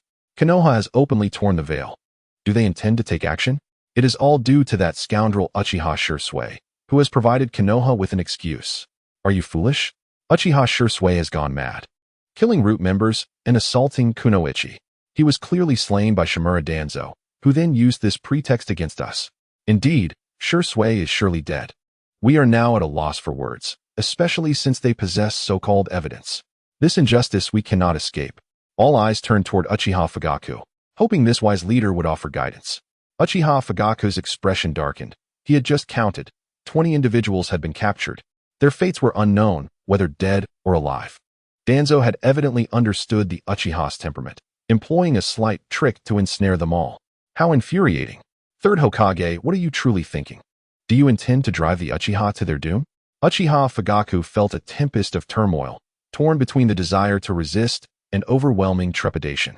He gazed at his eldest son. My dear son, tell your father, what should I do? Itachi, tell me, what are the true thoughts of the 3rd Hokage? Chapter 13. You will always be your father's good son.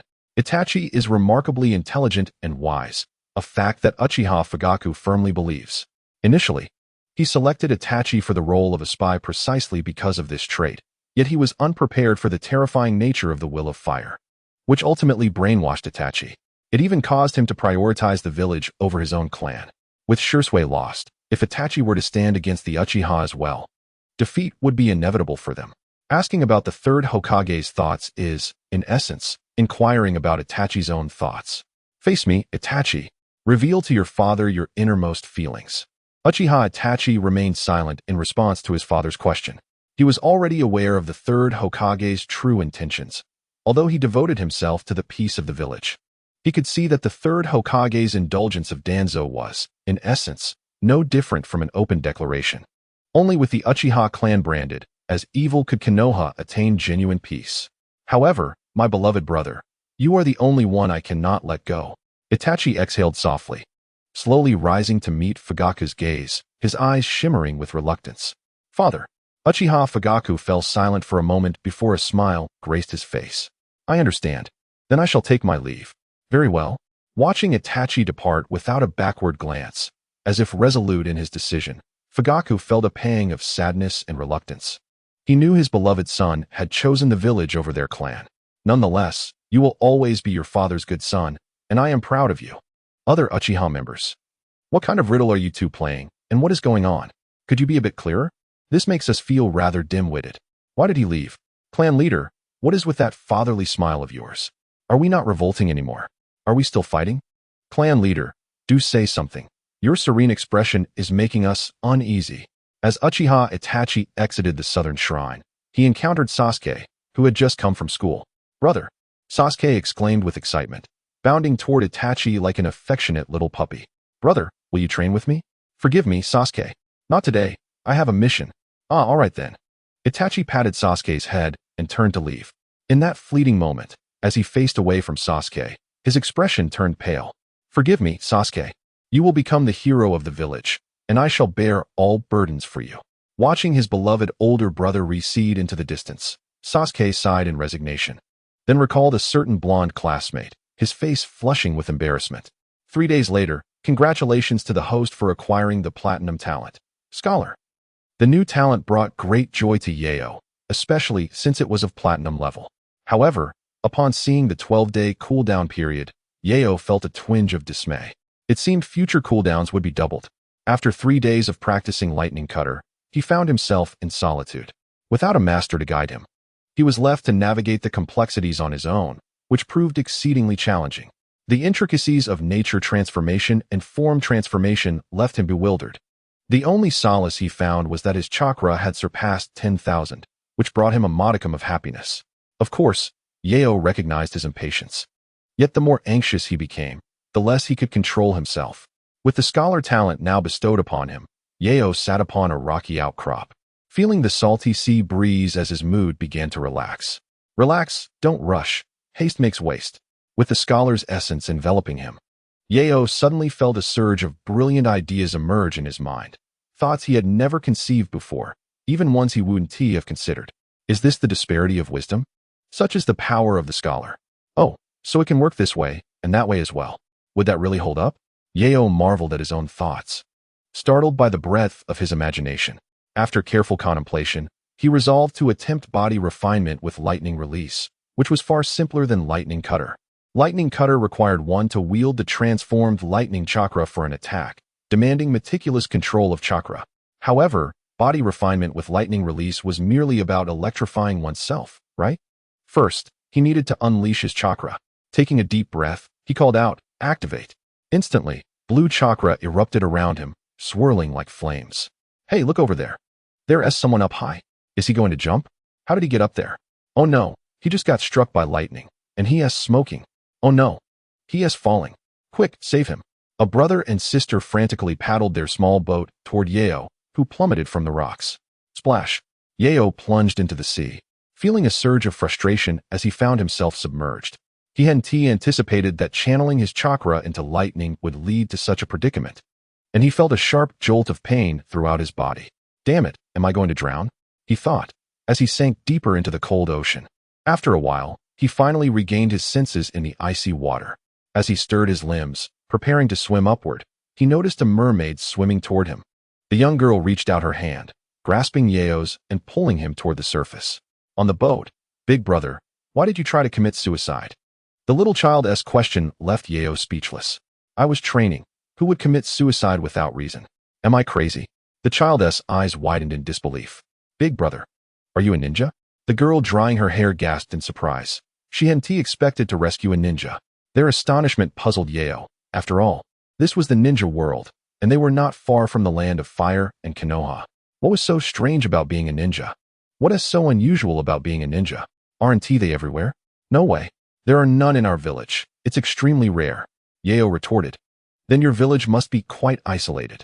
The girl rolled her eyes. Your village is the one that's isolated. But she couldn't help but add. He is really handsome. Chapter 14, Bloodline. Hello, my name is Tsumina, and this is my brother Luffy.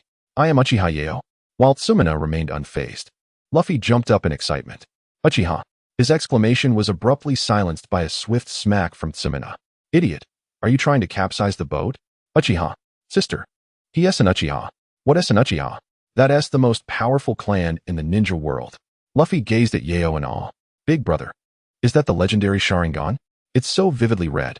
Tsumina looked at Yeo curiously, assuming his eyes were a result of hitting the water. What is a Sharingan? Is it impressive? Yeo smirked, waving his hand dismissively. He couldn't very well say that it was a sign of impending blindness. He hadn't anticipated that his eyes would deteriorate so quickly. He initially thought they would last a month, but now it seemed a week was pushing it. Big brother. Can I become a ninja? Luffy. Jean Mena shot him a glance, then smiled apologetically at Yashiro. What a foolish question to ask. One must at least treat someone to a meal first. Yet Yashiro seemed unperturbed. Is it really that difficult to become a ninja? It's simply a matter of mastering chakra extraction techniques. After all, possessing chakra qualifies one as a ninja, doesn't it? The ability to perform ninjutsu shouldn't be of great importance. As for how far one can grow, that depends on innate talent. Why do you wish to become a ninja? Is it for wealth, for women, or for thrills? Just give me a reason, and I shall teach you. Jean Mena felt the urge to scoff. He was only 8 years old. Could he even comprehend such concepts? Luffy declared resolutely, for women. With a snap. Jean Mena felt as if struck by lightning, staring incredulously at her younger brother. Her mind raced in confusion. What should she do? What should she do? Her brother was merely 8 and already had a crush. She was in a state of panic. Yashiro raised an eyebrow but then recalled the most representative figures like Naruto and Obito, and he became somewhat resigned. This was the world of Hokage. Finding a partner often started from childhood friendships. Very well, I shall teach you chakra extraction techniques shortly. You can explore it at your own pace afterward. Master, please accept me as your disciple. No need for that. In the ninja world, even if an ordinary person becomes a ninja, they will not become a supreme one. Why? Because of bloodline. To become an extraordinary ninja, one must possess a powerful lineage. Otherwise, no matter how hard you try, it will only yield so much. Bloodline. Luffy pondered the term, then smiled brightly. That is fine. As long as I have enough strength to protect my family, that is sufficient. As for being a supreme ninja, that is not important. Yashiro replied, you have no hope, but your descendants might have a chance. Luffy's eyes sparkled with renewed hope. Though he spoke with a sense of righteousness, what man doesn't wish to dominate the world? What chance? Simple. Let your offspring find a partner with a strong bloodline. Suddenly, Luffy had an epiphany. Yes, he lacked a bloodline, but he could seek out someone who did. Master, you are a genius. Isn't your teacher of the most noble Uchiha bloodline? Luffy instinctively glanced at his older sister, only to see Jean Mena blushing. Her hands unconsciously moving the oars while her gaze flickered toward Yashiro. It appeared she hadn't absorbed a word of their conversation. The boat was even spinning in place, and she remained oblivious. Luffy looked back at the meditative Yashiro and then at his sister. Bloodline. Wasn't this an opportunity presented to him? But what about Shago? Luffy's face contorted with struggle. Alas, Shago, I'm sorry. In comparison to my teacher, you truly fall short. The disparity between people is simply unbearable. Luffy silently stood up and snatched the oars from Jean Mena's hands. Jean Mena? Luffy. Sister, if we keep spinning like this, night will fall. Jean Mena. Aren't you the one to blame? When did you ever have a woman? I've always had one, haven't I? What? Who? How come I didn't know? What do you mean who? It's you, isn't it? What are you saying? Nothing. Jean Mena's face darkened. She huffed and moved to sit beside Yashiro. That annoying little brother, breathing so heavily while talking. I wonder who he learned that from. Wow, his eyelashes are so long. Teacher, up ahead is my home. Then I shall take my leave. No disturbance at all. It is my pleasure. Please come in. Watching Yashiro and Luffy disappear, Jean Mena felt a wave of frustration as she was suddenly surrounded by a group of ladies. Oh my, was that young man your boyfriend? He is truly handsome. Wow. You think so too? He resembles my first love. Jean Mena, you are so fortunate. If I were 30 years younger, I would definitely compete with you. Jean Mena was left speechless, bombarded by the ladies' chatter. With no way out and their insistence on an explanation, she could only nod bashfully and make a swift exit. TSK, TSK, TSK. Poor Kaisha. Lost his wife. Humph. He is not even in the same league. Kaisha isn't worthy of carrying his shoes. Indeed, I tell you, that young man might very well be from the legendary Uchiha clan. Did you not see his blood-red eyes? I was wondering why he looked so familiar. I just couldn't place it. It turns out he possesses the legendary Sharingan. Jean Mena raced home, but found no sign of Yashiro and Luffy. After searching, she finally discovered them training in the backyard. For you, practicing ninjutsu is unnecessary. Even the body flicker technique is not required. You only need to focus on taijutsu. In the future, I will teach you the 8 gates. Yashiro believed that it was truly pointless to practice. The greatest disparity between commoners and noble bloodlines lay in chakra. Without chakra, practicing ninjutsu is futile, akin to Kakashi, who, despite copying numerous techniques, found himself powerless against Zabuza. Spending countless hours training in ninjutsu only to see it falter is utterly useless. Unless it is a one-hit kill, but where can an ordinary person learn such techniques? Chapter 15. Specialization. Luffy listened attentively to Yashiro's words, diligently taking notes. Yashiro nodded in approval of his diligence. Ordinary people have limited chakra, so to achieve something significant, one must specialize. Specialization? Focus on one endeavor, do not dabble in many. Oh, the reason Kai could kick the half-body of Six Paths Madara into oblivion is precisely because he dedicated himself to taijutsu. If Tsunade were to specialize in her monstrous strength, I believe she could defeat Six Paths Madara with a single punch, provided she could land it, of course. Monstrous strength, huh? Teacher, what did you say? Nothing. All right. I'll go gather materials. You start warming up. Yes. With a sudden flash, Yashiro disappeared, leaving Jean Mena peeking from behind the door, her head popping out as she surveyed the area. Wow, so fast. Seeing Luffy's teasing gaze, Jean Mena's cheeks flushed, and she shot him an annoyed look before hastily retreating to prepare dinner. Boom. Luffy's eyes nearly bulged out at the sight of a massive wooden post suddenly appearing before him. Old teacher, what is this? Yashiro kicked a slightly smaller wooden post, producing a resounding thud. The post spun in the air before crashing down toward Luffy, causing him to retreat in fright. Plopping down on the ground with a thud, drenched in cold sweat, staring foolishly at the post between his legs, his heart pounding wildly. Follow my movements, Yashiro instructed, swiftly executing a single-leg hook on the large post, which soared into the sky in Luffy's astonished gaze. Then, Yashiro settled into a horse stance, arms raised, as the wooden post crashed down heavily onto his arms. Maintain this position while refining your chakra. Luffy was left dumbfounded. Could a human truly accomplish this? He gulped, eyeing the 20-centimeter thick, over 2-meter-long wooden post before him, realizing that if he attempted to emulate his teacher, his arms would likely be crushed. Ugh, with great effort. He hugged the post, but it was simply too heavy. Gritting his teeth, he tried again and ultimately surrendered. Even if he managed to lift it, squatting down was impossible. He glanced around and finally picked up a stone, carefully observing Yashiro's posture. After numerous adjustments, he began to practice with the stone. As Sheo's lips curled slightly, despite keeping his eyes closed, he was acutely aware of every movement Luffy made through his spider sense. Though still young, his ability to think deeply and act wisely was indeed remarkable. His lips moved ever so slightly as he adjusted his incorrect posture. Luffy, astonished that Sheo could discern his mistakes without even opening his eyes, felt an overwhelming admiration wash over him like a relentless tide. The reason Sheo took him under his wing was merely the belief that practicing alone could be quite lonesome, especially since Luffy would be staying for a while. Thus, Shinmei served as an excellent caretaker. After all, he truly did not wish to squander too much time on mundane chores. Moreover, it was undeniable that Shinmei was strikingly beautiful. Days passed, and Sheo examined his chakra attributes. 599. He had spent much of his recent time contemplating the refinement of thunder release techniques and lightning body training, neglecting chakra refinement, which had hindered his progress. Excluding natural talent, he considered himself a special jonin at this stage, yet he had no effective ninjutsu to showcase, and his taijutsu barely grazed the surface. Sighing softly, Sheo reassured himself that balancing his stances while practicing thunder release techniques was a dual benefit, enhancing efficiency. Coupled with his extraordinary talents in fitness, remarkable self-healing, and superhuman endurance, his training yielded exceptional results. Each session left him feeling an exhilarating surge of strength. Nearby, Luffy gazed at Shao, who was crackling with electric energy, filled with awe. His teacher was indeed formidable. Not only did his body radiate electricity, but even the training post, once merely 50 centimeters thick, had now grown to over a meter in diameter. A truly terrifying transformation.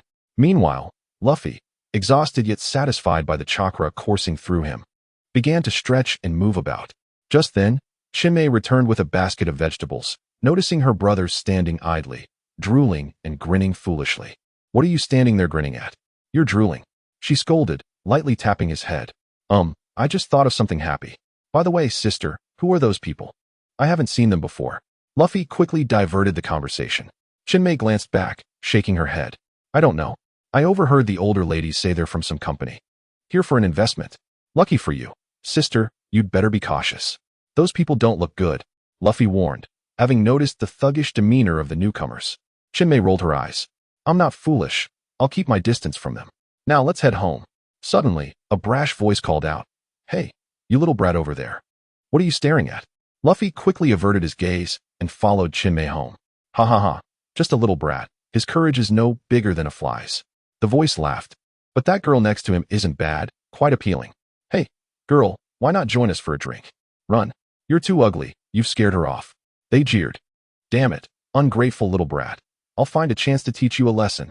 Just as Chinmay was pulling Luffy away, she suddenly found she could no longer move him. "What's wrong? Hurry up. Don't be scared. I'm here to protect you," she urged, surprised by his newfound strength. When someone possesses power, encountering something that incites extreme anger can ignite a fierce desire for vengeance within them. Chinmay was Luffy's only family, the one he vowed to protect. Hearing insults hurled at her filled him with rage, and when the situation escalated, he forcefully broke free from Chinmay's grasp, turning to confront the thugs with heavy breaths. Much like a furious bull, his eyes blazing, Luffy charged towards the group, who were laughing heartily, discussing their vile plans for Chinmay. Chapter 16. Unexpectedly. His reaction was intense. "Honestly, we should just knock him out and take him away. Then we can do whatever we want," one thug suggested. "Wow, you're still so brutish and lacking in finesse." Another replied, laughing. "All right, let us do it tonight. The boss is almost here." At that moment, Chinmay was frozen in shock. Luffy was running far too fast. In the blink of an eye, he had already reached the back of the menacing group. She desperately wanted to call him back, but no sound escaped her throat. Instead, she watched in horror as Luffy leapt high into the air, his face contorted with rage, shouting, "You scoundrels." The sound of his fist connecting with a face echoed loudly. Blood and saliva mixed with scattered teeth as Luffy's punch sent the thug flying several meters away, crashing to the ground, motionless. Will little Luffy's hand hurt? Will he get injured? No, what should I do? Chinmay thought frantically. Shao. Yes, Shao. She realized that even if she rushed in, she would only become a victim and could jeopardize Luffy's safety. She turned and sprinted home, hoping to seek Shao's help, her only refuge. The neighbors had long since shut their doors, peering cautiously from behind, unwilling to intervene. While they might lend a hand in minor matters, they were clearly reluctant to get involved in such a dangerous confrontation, aware that these thugs were not to be trifled with. Associating with them could spell trouble, and they might end up in a bag, oblivious to their fate. As the thugs emerged from their stupor, they glared at their defeated comrade, astonished and bewildered. "A little brat actually knocked out one of our brothers?" they exclaimed. Then, rage took over. "That despicable little punk attacked us from behind. How dare he? That little brat is asking for death. I will crush every bone in his body and watch him die in agony." Another growled, "Damn it, let us teach him a lesson. And bring that woman here for public punishment. And everyone else, listen up. From now on, this place is under our control, so mind your manners." Gasping for breath, Luffy clenched his fists tightly. The fear he felt after striking his opponent faded in the face of the thug's despicable words, replaced by an unquenchable rage, especially upon hearing their threats against his sister. When one thug swung a punch toward him, Luffy instinctively retaliated with a punch of his own. Bang! Ah! The thug recoiled, clutching his hand, stumbling back in shock. "Damn, that hurts. That little brat's punch is hard." Luffy winced as well, realizing he had underestimated the situation. Though his strength had grown, he was still just a child. I refuse to believe a mere brat can be that strong. Everyone, let us take him down together. Upon witnessing the adversary's disregard for martial ethics, Luffy swiftly took flight, leveraging his diminutive stature and remarkable speed to his advantage. In that instant, neither party could gain the upper hand. Jean Mena stumbled home, breathlessly calling out, "Master Suguru, please save me." As a cacophony erupted, Suguru retracted the lightning chakra enveloping his form, placed a colossal wooden stake upon the ground, and exhaled a deep sigh, feeling an invigorating sense of clarity wash over him. How peculiar. Typically, they refer to me as Big Tree, yet suddenly it's Master? Jean Mena panted, her cheeks flushed with embarrassment. Why you? He. She struggled to articulate herself. Luffy's in trouble. He's fighting. Isn't it quite normal for men to brawl? Suguru remarked, observing Jean Mena's frantic pacing. No, it's not just any fight. He's up against several ruffians. You must save him, I implore you. Oh, Suguru had assumed it was merely a childish scuffle, but upon realization that it involved thugs, he declared, Perfect. My eyes have reached their limit. It's time for a replacement. With a swift motion, Suguru vanished before Jean Mena's eyes. Is this the speed of a ninja? Astonishing. She pondered, bewildered. But what does it mean for eyes to reach their limit? A replacement? Suddenly, she recalled her earlier whispers about Big Tree and felt a rush of mortification. Steam began to emanate from her head as she dashed back to her room, hiding in shame. Meanwhile, Suguru arrived at the scene to find Luffy sprawled on the ground, hands clutched over his head, mercilessly kicked by several men. Ha, little brat, run all you want. Aren't you supposed to be fast? Jump up and hit me. You filthy little punk. Once I finish you off, I'll have my fun with your sister. Too bad you won't hear her screams. The ruffian laughed triumphantly until he noticed Suguru's presence. Just as he was about to confront Suguru, the latter raised a hand, aiming directly at his eyes with blinding speed. Before he could react, Suguru's fingers were mere inches from his face. Thud! A sudden, chilling scream erupted, startling the thugs who had been enjoying their torment of Luffy. What have you done? They gasped, eyes wide with terror as they beheld Suguru, grinning while holding a pair of bloody eyeballs. Their comrade writhed on the ground, clutching his face, crimson liquid seeping through his fingers. Suguru shrugged nonchalantly. I merely borrowed a pair of eyes. His reaction was rather excessive. Is it even possible to borrow eyes? You lunatic. The thugs recoiled in horror, realizing they were dealing with someone profoundly unhinged, especially with those blood-red eyes. At that moment, Luffy groaned, struggling to rise. Teacher, I've embarrassed you. Suguru, tucking away the eyes, dismissed Luffy's shame with a wave of his hand. Losing a fight is commonplace. There's no need for embarrassment. Just win next time. Yes, teacher. I promise I won't lose again. But don't leave yet. I still have items to borrow from you. Don't come any closer. Rest assured, I'm merely borrowing. I'll return what I don't need. Can you even borrow that? As Suguru pressed forward, the thugs finally mustered the courage to fight back. However, in an instant, they were left writhing on the ground, blinded and in agony, leaving onlookers heartbroken and tearful. All done, Suguru beamed, having collected 6 pairs of eyes. His mood lifted, he noted his increasing proficiency with the body flicker technique. However, the surge of power had left him struggling to maintain control, and a few of the extractions had been a tad too deep. Though Luffy felt a lingering fear, his anger towards the thugs overshadowed it, and he yearned to kick them again in retaliation. Just as he intended to thank Suguru, he found himself alone, limping home, grimacing in pain. Those bastards hit hard. It hurts. Now you know pain, huh? Where was this awareness when you charged in? Hey, laughing at me, you fool. If you do that again, just see if I don't run away. I'm still not done talking. I need to train. I can't waste time. I'm still too weak. I must grow stronger. Jean Mena sighed, unable to comprehend why men were so fixated on power. What good is all this fighting? Kato surveyed the pitiful thugs, his expression grim. So you were all blinded by a ninja? They clamored in unison. His speed was beyond our sight. What else could he be but a ninja? Mr. Roland, what are your thoughts? Roland fell silent. What can I say? I can only stand and observe. Right now, we lack any intelligence. All we know is he's fast. What does that reveal about him? After some consideration, he asked, did he possess any distinctive features? The thugs paused, then chorused his eyes. He had a pair of blood-red eyes. Sharingan, Roland exclaimed, his voice rising in shock. If it were indeed the Sharingan, matters would become exceedingly complicated. as his own mid-level ninja skills would be no match for such an opponent. Sharingan. Could it be the legendary Uchiha clan's eyes? Kato inquired, intrigued. Though he had never encountered an Uchiha, their legend was well known throughout the ninja world. They were synonymous with power, rivaled only by the Senju clan. Kato's expression darkened. This is troublesome. It's apparent from Roland's demeanor that this fool stands no chance against an Uchiha. Damn it, must we concede? What will become of my reputation? This location was a hard-fought treasure. To abandon it would be a great shame. Mr. Roland, do you have a plan? If we can eliminate that Uchiha, I will reward you handsomely. Roland's expression shifted to one of struggle as he recalled information he had obtained at the exchange. The Uchiha clan had been wiped out. The perpetrator was none other than Itachi Uchiha. This revelation had sent shockwaves throughout the ninja world. Various ninja villages dispatched spies to uncover the truth. With the fourth great ninja war looming on the horizon, Roland retrieved a recently published bounty booklet, confident that the figure within was not Itachi. He opened to a page that read, Konoha's B-rank missing ninja, Uchiha Suguru.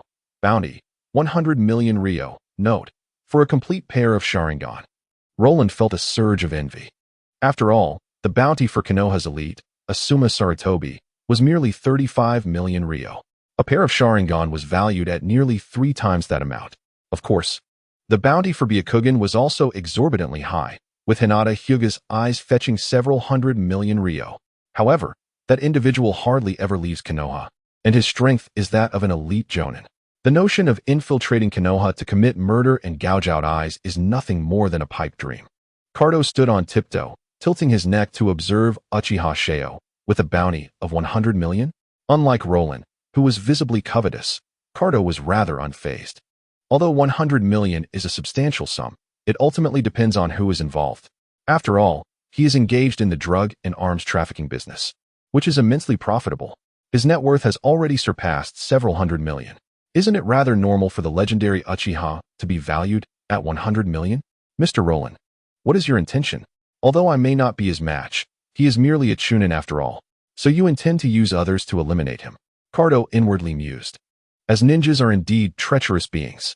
However, it matters little. They are merely tools for killing. If that is the case, I believe I can lend you a hand. Matters that can be resolved with money are not truly matters at all. However, should you wish to borrow that blade, be cautious, for a dull blade may break. Roland smiled confidently. Rest assured, that individual is my senior and a rogue ninja from the Mist Village, formerly one of the legendary 7 ninja swordsmen. Known as the Demon of the Bloody Mist, Zabuza Momochi. He is more than capable of dealing with a mere Uchiha chunin. Cardo knew nothing of Zabuza, but the nickname sounded quite impressive. Again with the 7 ninja swordsmen and the demon. Very well, as long as that Uchiha is dealt with. I shall generously sponsor one Asuma Sarutobi. Cardo gestured toward the somewhat bewildered Roland, who looked down to see that the manual indeed listed a bounty of 35 million for Asuma. You truly are devoid of humanity when it comes to wealth. Roland suppressed his urge to eliminate Cardo and seize his riches, shaking his head and departing instantly. What does shaking your head mean? Is it insufficient? TSK, such greedy ninjas. Cardo spat disdainfully, took a puff of his cigar, and, listening to the wails of his subordinates below, felt even more annoyed. He exchanged a glance with a robust man nearby, who immediately understood, waved his hand, and summoned a group to carry away the subordinates who had their eyes gouged out. With a few piercing screams, tranquility returned to the world. Since they are useless, why bring them back? Uchiha Sheo, opposing me will lead to a dire fate. Ha. Chapter 18. This is my turf. Days later, Roland contacted Zabuza through a special signal. Senior, this is Mr. Cardo. Zabuza cast a sidelong glance at Cardo. Noting his receding hairline and short stature, he recalled Roland's assessment of Cardo, foolish with an abundance of wealth. It seems that after this job, money will not be a worry for the next decade, Zabuza thought to himself. Meanwhile, Cardo was observing Zabuza, feeling quite pleased. He had initially harbored concerns. If a formidable figure had truly shown up, it would have been troublesome. But now he merely saw a kid. What a so-called demon. It appears he is just a boastful brat. Moreover, who is that little child beside him? Quite a fine-looking youth. Perhaps if he matures, he could be quite appealing. He licked his lips and smiled broadly. So, you are the Mist's demon, Mr. Zabuza? It is a pleasure to collaborate with you. Zabuza replied coldly. The mission. Although he already understood, as a professional ninja, he had to confirm the details with the employer. Cardo remained silent for a moment. Be straightforward. Eliminate that Uchiha, and I will offer one as Summa Saratobi. Zabuza was momentarily taken aback, while Roland quickly whispered in his ear. Having clarified the details, Zabuza turned to leave, with the little white-haired boy following closely behind. Roland pondered for a moment before following suit. Cardo witnessed them departing and spat out a mouthful of phlegm. A cruel smile crept across his face as he adjusted his glasses. He chuckled darkly, dreaming of receiving money. Such aspirations are foolish. After all, they are merely brats. I am hiring you fleeing ninjas merely because you are cheap. Have you not considered that if I were to pay a significant price, I would not seek out regular ninjas? Who would choose you, a bunch of fools? When you two are left battered and bruised, I shall reap the rewards. Ha ha. The bounty of 100 million shall be mine, and your lives too. This round, I shall profit immensely. Deep beneath the sea, Sheo was training. Utilizing the immense water pressure of the deep sea for lightning release, body refinement yielded astonishing results, and he could conveniently catch fish, balancing both sustenance and training perfectly. Suddenly, Sheo opened his eyes to see a massive great white shark rapidly swimming towards him. Left 0, right fire. Lightning blade. With a silent incantation in his heart, Sheo's right hand erupted with countless bolts of lightning, forming a faint blue blade. Just as the shark aimed to devour Sheo, it was startled by the sudden electric shock, causing it to slam on the brakes and attempt to flee. Now you wish to escape? Too late, brother. Sheo stomped his foot, and the seabed rock shattered instantly. He shot towards the great white shark like a torpedo. The shark sensed the immense threat, and, with a powerful flick of its tail, turned to attack the approaching Sheo with a bite. Sizzle! Sheo effortlessly dodged, swimming rapidly towards the surface, leaving behind the severed body of the great white shark sinking slowly to the ocean floor. Oh! Sheo stood on the water's surface in just his shorts, letting out a long howl, releasing his emotions. A murderous intent approaches.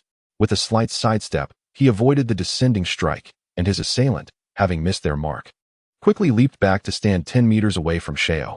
Upon closer inspection, Sheo was taken aback. What in the world? That eyebrowless appearance, and that blade looks somewhat familiar. Who are you again? Ah, I remember, Zabuza? Zabuza was momentarily stunned. He hadn't expected to be recognized. It seems today cannot end well for him. Uchiha Sheo? Indeed. It is I. Sheo continued. I never imagined the Mist Demon, once one of the 7 ninja swordsmen, has now become a lapdog of Konoha. How amusing, how very amusing. Ha ha. Zabuza's expression darkened upon hearing this. What nonsense is this kid spouting? A lapdog of Konoha? Does he not see the blade I carry? Konoha does not have the right to make me a lapdog, unless the price is right. Zabuza grunted coldly. Having confirmed his target, he ceased further conversation. His hands swiftly formed seals at a remarkable speed. Oh ho! Sheo whistled, looking quite dapper. Zabuza's body trembled, almost misforming the seals. Sweat beads formed on his forehead as he shot an irate glare at Sheo. That contemptible Uchiha brat dared to humiliate him thus. He would pay for it. This is the ocean. Do you even know what the ocean is? It is all water. I am the Mist Demon. This is my natural domain. You, an Uchiha skilled in fire techniques, dare to provoke me here with a playful grin? You are finished. Even the resurrection of Uchiha Madara cannot save you. I swear it. Water release, mist technique. Instantly, a thick mist began to rise above the sea surface. Soon, the fog expanded, becoming increasingly dense, rendering even objects a meter away indistinguishable. Wow. So this is the legendary silent killing technique. Quite interesting. Sheo waved his hand, feeling the mist. Had he possessed a water affinity, he surely would have learned this technique. The mist technique, combined with spider sense, is formidable against anyone without the abilities of the Rinnegan, Sharingan, Byakugan, or Sage Sensory. Other feeble ninjas are merely slaughtered at will. Zabuza's eyelids twitched, and a surge of rage ignited within him.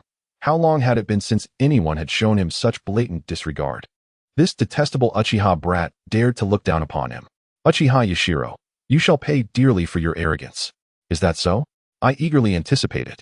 Yashiro stood calmly in place. Should Kakashi or Guy appear, he would certainly treat them with utmost seriousness, perhaps even flee. However, Zabuza? What a joke. Under the influence of spider sense, although his opponent moved swiftly around him in silence, preparing for a sneak attack, the thick fog surrounding him was as good as non-existent to Yashiro. Zabuza's cruel smile, hidden beneath his bandages, was perfectly sensed, crystal clear. 1 strike, 2 strikes, 3 strikes, 4 strikes, 5 strikes. Zabuza commenced a frenzied assault on Yashiro, his beheading blade slicing through the air soundlessly. Yet, it seemed as though Yashiro knew precisely where the strikes would land, effortlessly sidestepping them. Why? Why couldn't he land a blow? Impossible, this cannot be. The Sharingan. Of course, he is an Uchiha. With the Sharingan, huh? Eyes closed. Enraged, Zabuza brought his blade down viciously upon the surface of the sea, roaring at Yashiro. How dare you? Do you look down on me? Open your eyes and face me, you wretched Uchiha. Chapter 19. Do you look down on me? A smirk curled at the corner of Yashiro's mouth, revealing a hint of mockery as he beckoned Zabuza with his finger. Zabuza's gaze sharpened, brimming with fury and murderous intent, as if he intended to devour Yashiro whole. The two stood merely a meter apart, Zabuza fixating on Yashiro's calm demeanor. Flames of rage flickered in his eyes, his chest heaving violently, his indignation too intense to contain. He gasped for breath, having never endured such a profound humiliation in his life. How dare you, you insolent fool! Zabuza bellowed, swinging his beheading blade toward Yashiro with all his might. Yet, Yashiro confronted the oncoming strike without fear. With unruffled composure, he extended a hand, accurately striking the blade and nullifying Zabuza's attack. In swift succession, he followed up with a powerful punch aimed straight at Zabuza's chest. Despite his fury, Zabuza maintained his composure, quickly raising his blade to block, attempting to fend off Yashiro's assault. With a resounding impact, Yashiro's fist struck Zabuza's blade with tremendous force, sending both Zabuza and his weapon flying several meters away. Continue. Let me witness the extent of my current strength. Yashiro's voice remained calm and resolute, exuding unparalleled confidence. Such formidable power. Zabuza felt a tingling in his arm, astonished by Yashiro's strength. Shouldn't he and Uchiha be utilizing the Sharingan? Why resort to taijutsu? No wonder he felt something was amiss upon first encountering this brat. This muscular physique, this towering stature. This brat is no ordinary foe. How dare he measure himself against me? You will regret this. Water style, water clone. Yashiro frowned him. Just one? Is this truly all you can muster? Do you look down on me? Zabuza's lips curled into a sneer, that arrogant little brat. Locking eyes with the clone, both bore expressions of fury.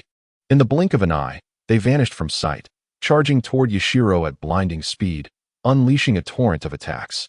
Yes, just like that. Faster, even faster.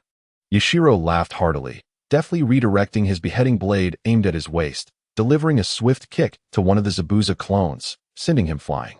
Utilizing spider sense, Yashiro maximized the potential of his enhanced physique post-Raiden training. Even in the face of 2 relentless assaults from Zabuza, he effortlessly evaded and occasionally retaliated with a punch or kick. The trio darted across the vast expanse of the sea, embroiled in a breathtaking life and death struggle. On the shore, Roland and Bai observed the battle from a distance. Although the thick fog obscured their view, only the occasional sound of fierce collisions reached their ears, amplifying their anxiety.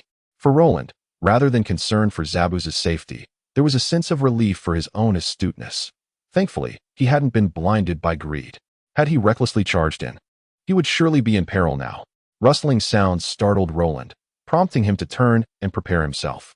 After all, whether it was he, Zabuza, or Uchiha Yashiro, they were all rogue ninjas, all on the wanted list. Their heads were highly valuable. Mr. Roland, how fares the battle? Upon seeing Kato emerge from behind the rocks, Roland was taken aback, then furrowed his brow. Kato, let them all out. Such tactics cannot deceive me. Kato's expression darkened. He squinted at the fog over the sea, realizing it was not the right time. Damn it, we arrived too early. With a forced smile, he replied, Mr. Roland, you jest. I merely brought some people along to lend assistance, just in case. All right, everyone come out. With a chilling laughter, a group of grinning men emerged, their numbers exceeding 20 or 30. Roland's heart sank.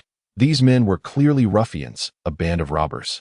Their strength was not to be underestimated, comprising both ninjas and warriors. This is troublesome. Kato intends to double-cross us. How dare he? Out of the corner of his eye, Roland discreetly glanced at the sea, praying that Zabuza could take down his opponent unscathed. Yet, the adversary was an Uchiha. In a moment of turmoil, Roland's mind raced. What to do? What to do? Meanwhile, Kato remained quietly at the side with his men, refraining from immediate action, allowing for some maneuvering room in case of an unforeseen incident. Uchiha Yashiro, do not let me down. Suddenly, a figure was hurled from the fog, skimming across the surface of the sea. Bang, bang, bang. After sliding for over 100 meters, he finally struggled to stand. Lord Zabuza, I could no longer contain himself, sprinting towards Zabuza. Stay back, Zabuza shouted, causing Bai to freeze in place. Worry etched across his face. Despite the presence of Kato and others, Zabuza paid them no heed. He took a deep breath, steadying himself, and fixed his gaze on the Uchiha Yashiro emerging from the fog, a smile gleaming on his face. How I wish to smash that face, that detestable brat. Yashiro raised a hand to his neck, releasing a satisfying groan. This has been the most exhilarating battle I've ever engaged in. Zabuza, can you still dance? Or is this where it ends? Zabuza nearly ground his teeth in fury. No wonder he had heard tales of the wicked Uchiha. This brat was indeed no good. Time and again, he faced humiliations. I am Zabuza Momochi, the demon of the hidden mist. Now, I shall unleash my strongest technique. Dare you accept it? Ha ha.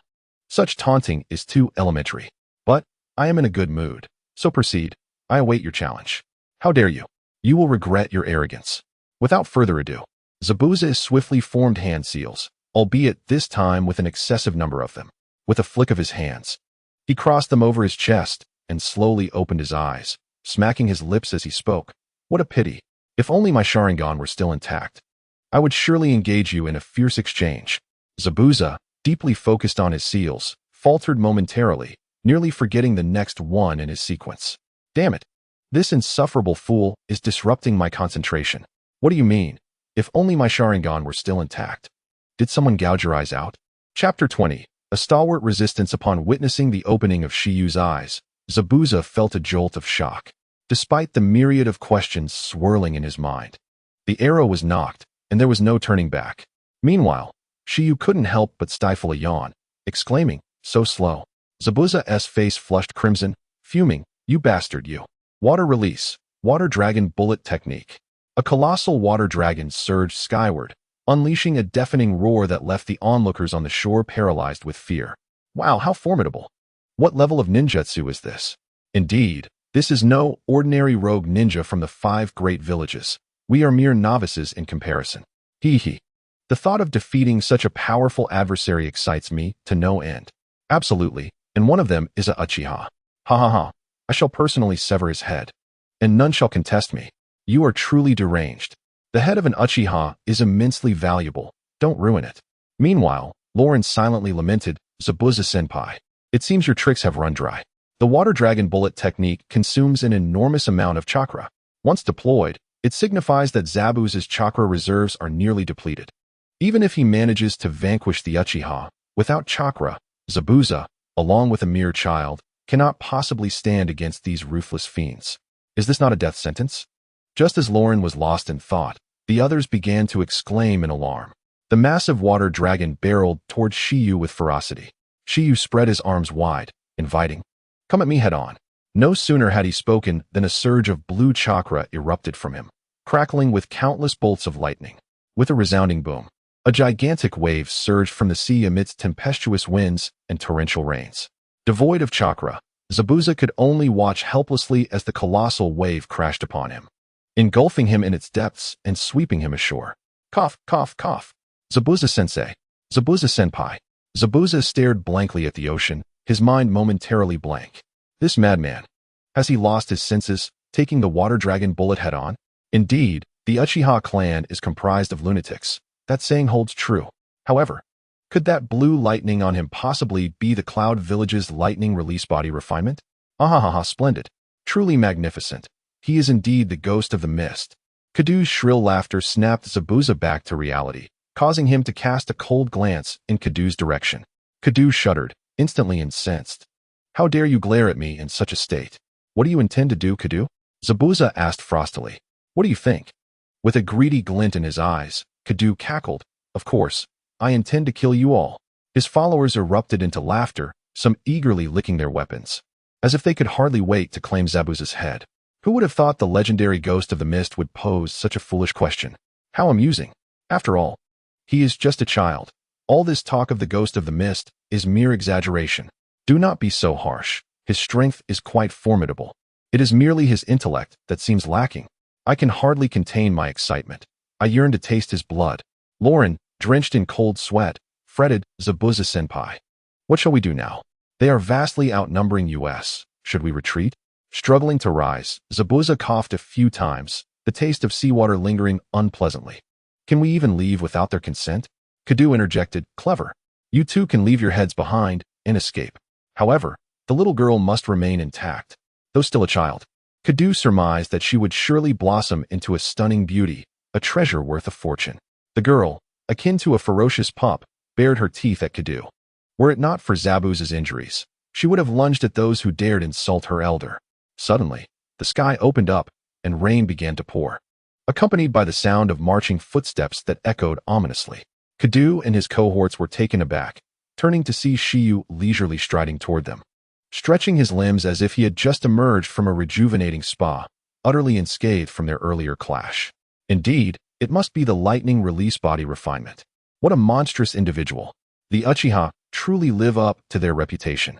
In stark contrast to Zabuza's calm demeanor, Kadu and his group were visibly shaken. He is unscathed? How could that be? To withstand such a jutsu and not suffer at least some injury is unfathomable. This man is undoubtedly a monster. Fear not. He must be feigning. He seeks to intimidate us. Indeed, what a cunning and treacherous individual. I almost fell for his ruse. He truly embodies the malevolence of the Uchiha. Shiyu, having casually assessed the situation, dismissed them as inconsequential. Once he dealt with the current adversaries, he would address the rest. Following his encounter with the water dragon bullet, he had gained some understanding of his own strength, although he was yet unaware of Zabuza's standing within the ninja world during this era. Elite Jonin, perhaps? No. He seems to fall short. He likely ranks as an average Jonin. However, given the current standard of ninjas, who are predominantly mediocre and still mastering basic techniques, I find myself somewhat reassured. Well then, can you surprise me once more? Zabuza's lips twitched in irritation. You lunatic. You are a true pervert. The opponent's eyes had burst forth, resembling a mass of grotesque flesh, oozing uncontrollably. Yet, remarkably, he seemed unfazed.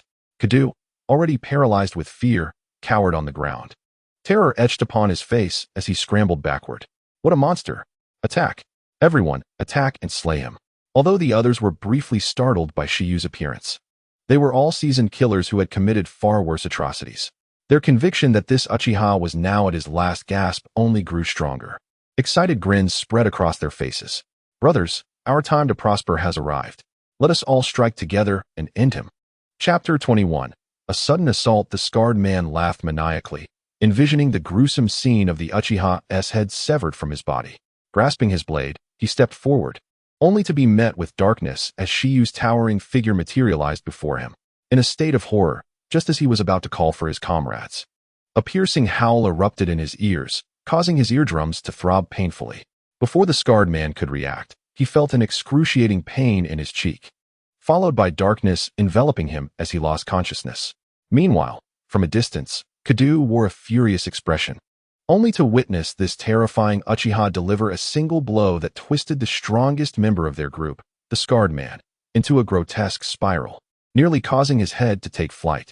Subsequently, they watched in horror as Suguru effortlessly sent everyone flying with a single slap, his nonchalant motion reminiscent of swatting away a flock of chicks. Monster, you wretched monster! Kato cried out in despair, gazing at the gruesome sight of the mercenaries before him. Suguru seized the last mercenary by the neck and chuckled. Thank you for the compliment. With a mocking twist, he snapped the man's neck amidst his pleading gaze. Begging for mercy is futile. I cannot see your desperation. Wouldn't you agree, Boss Kato? Kato fell to his knees, pleading, spare me. I beg you. Grant me my life. Suguru crouched down, pressing a hand against his face, and whispered ominously, rest assured, I shall afford you a chance to buy your life. For now, however, you should take a little nap. With a thud, Kato felt a sharp pain in his neck, followed by darkness as he rolled his eyes back. Zabuza stood at a distance, initially intending to flee with his companion, only to be taken aback as Kato's numerous men fell as easily as paper. Truly, they were a pitiful lot. What should we do now, Zabuza-senpai? He asked, overwhelmed by the extraordinary prowess of Uchiha Suguru. Wasn't it said that the Sharingan was formidable? Yet, Here it was, seemingly mangled, yet capable of slaughtering foes as effortlessly as one would chickens. Most bewildering was that after a fierce battle, he appeared to be entirely unscathed. Suddenly, he sensed something. "Watch out," he exclaimed, but immediately chastised himself for not fleeing while he had the chance. A massive black tornado erupted, hurtling towards Sugiru's back like a drill.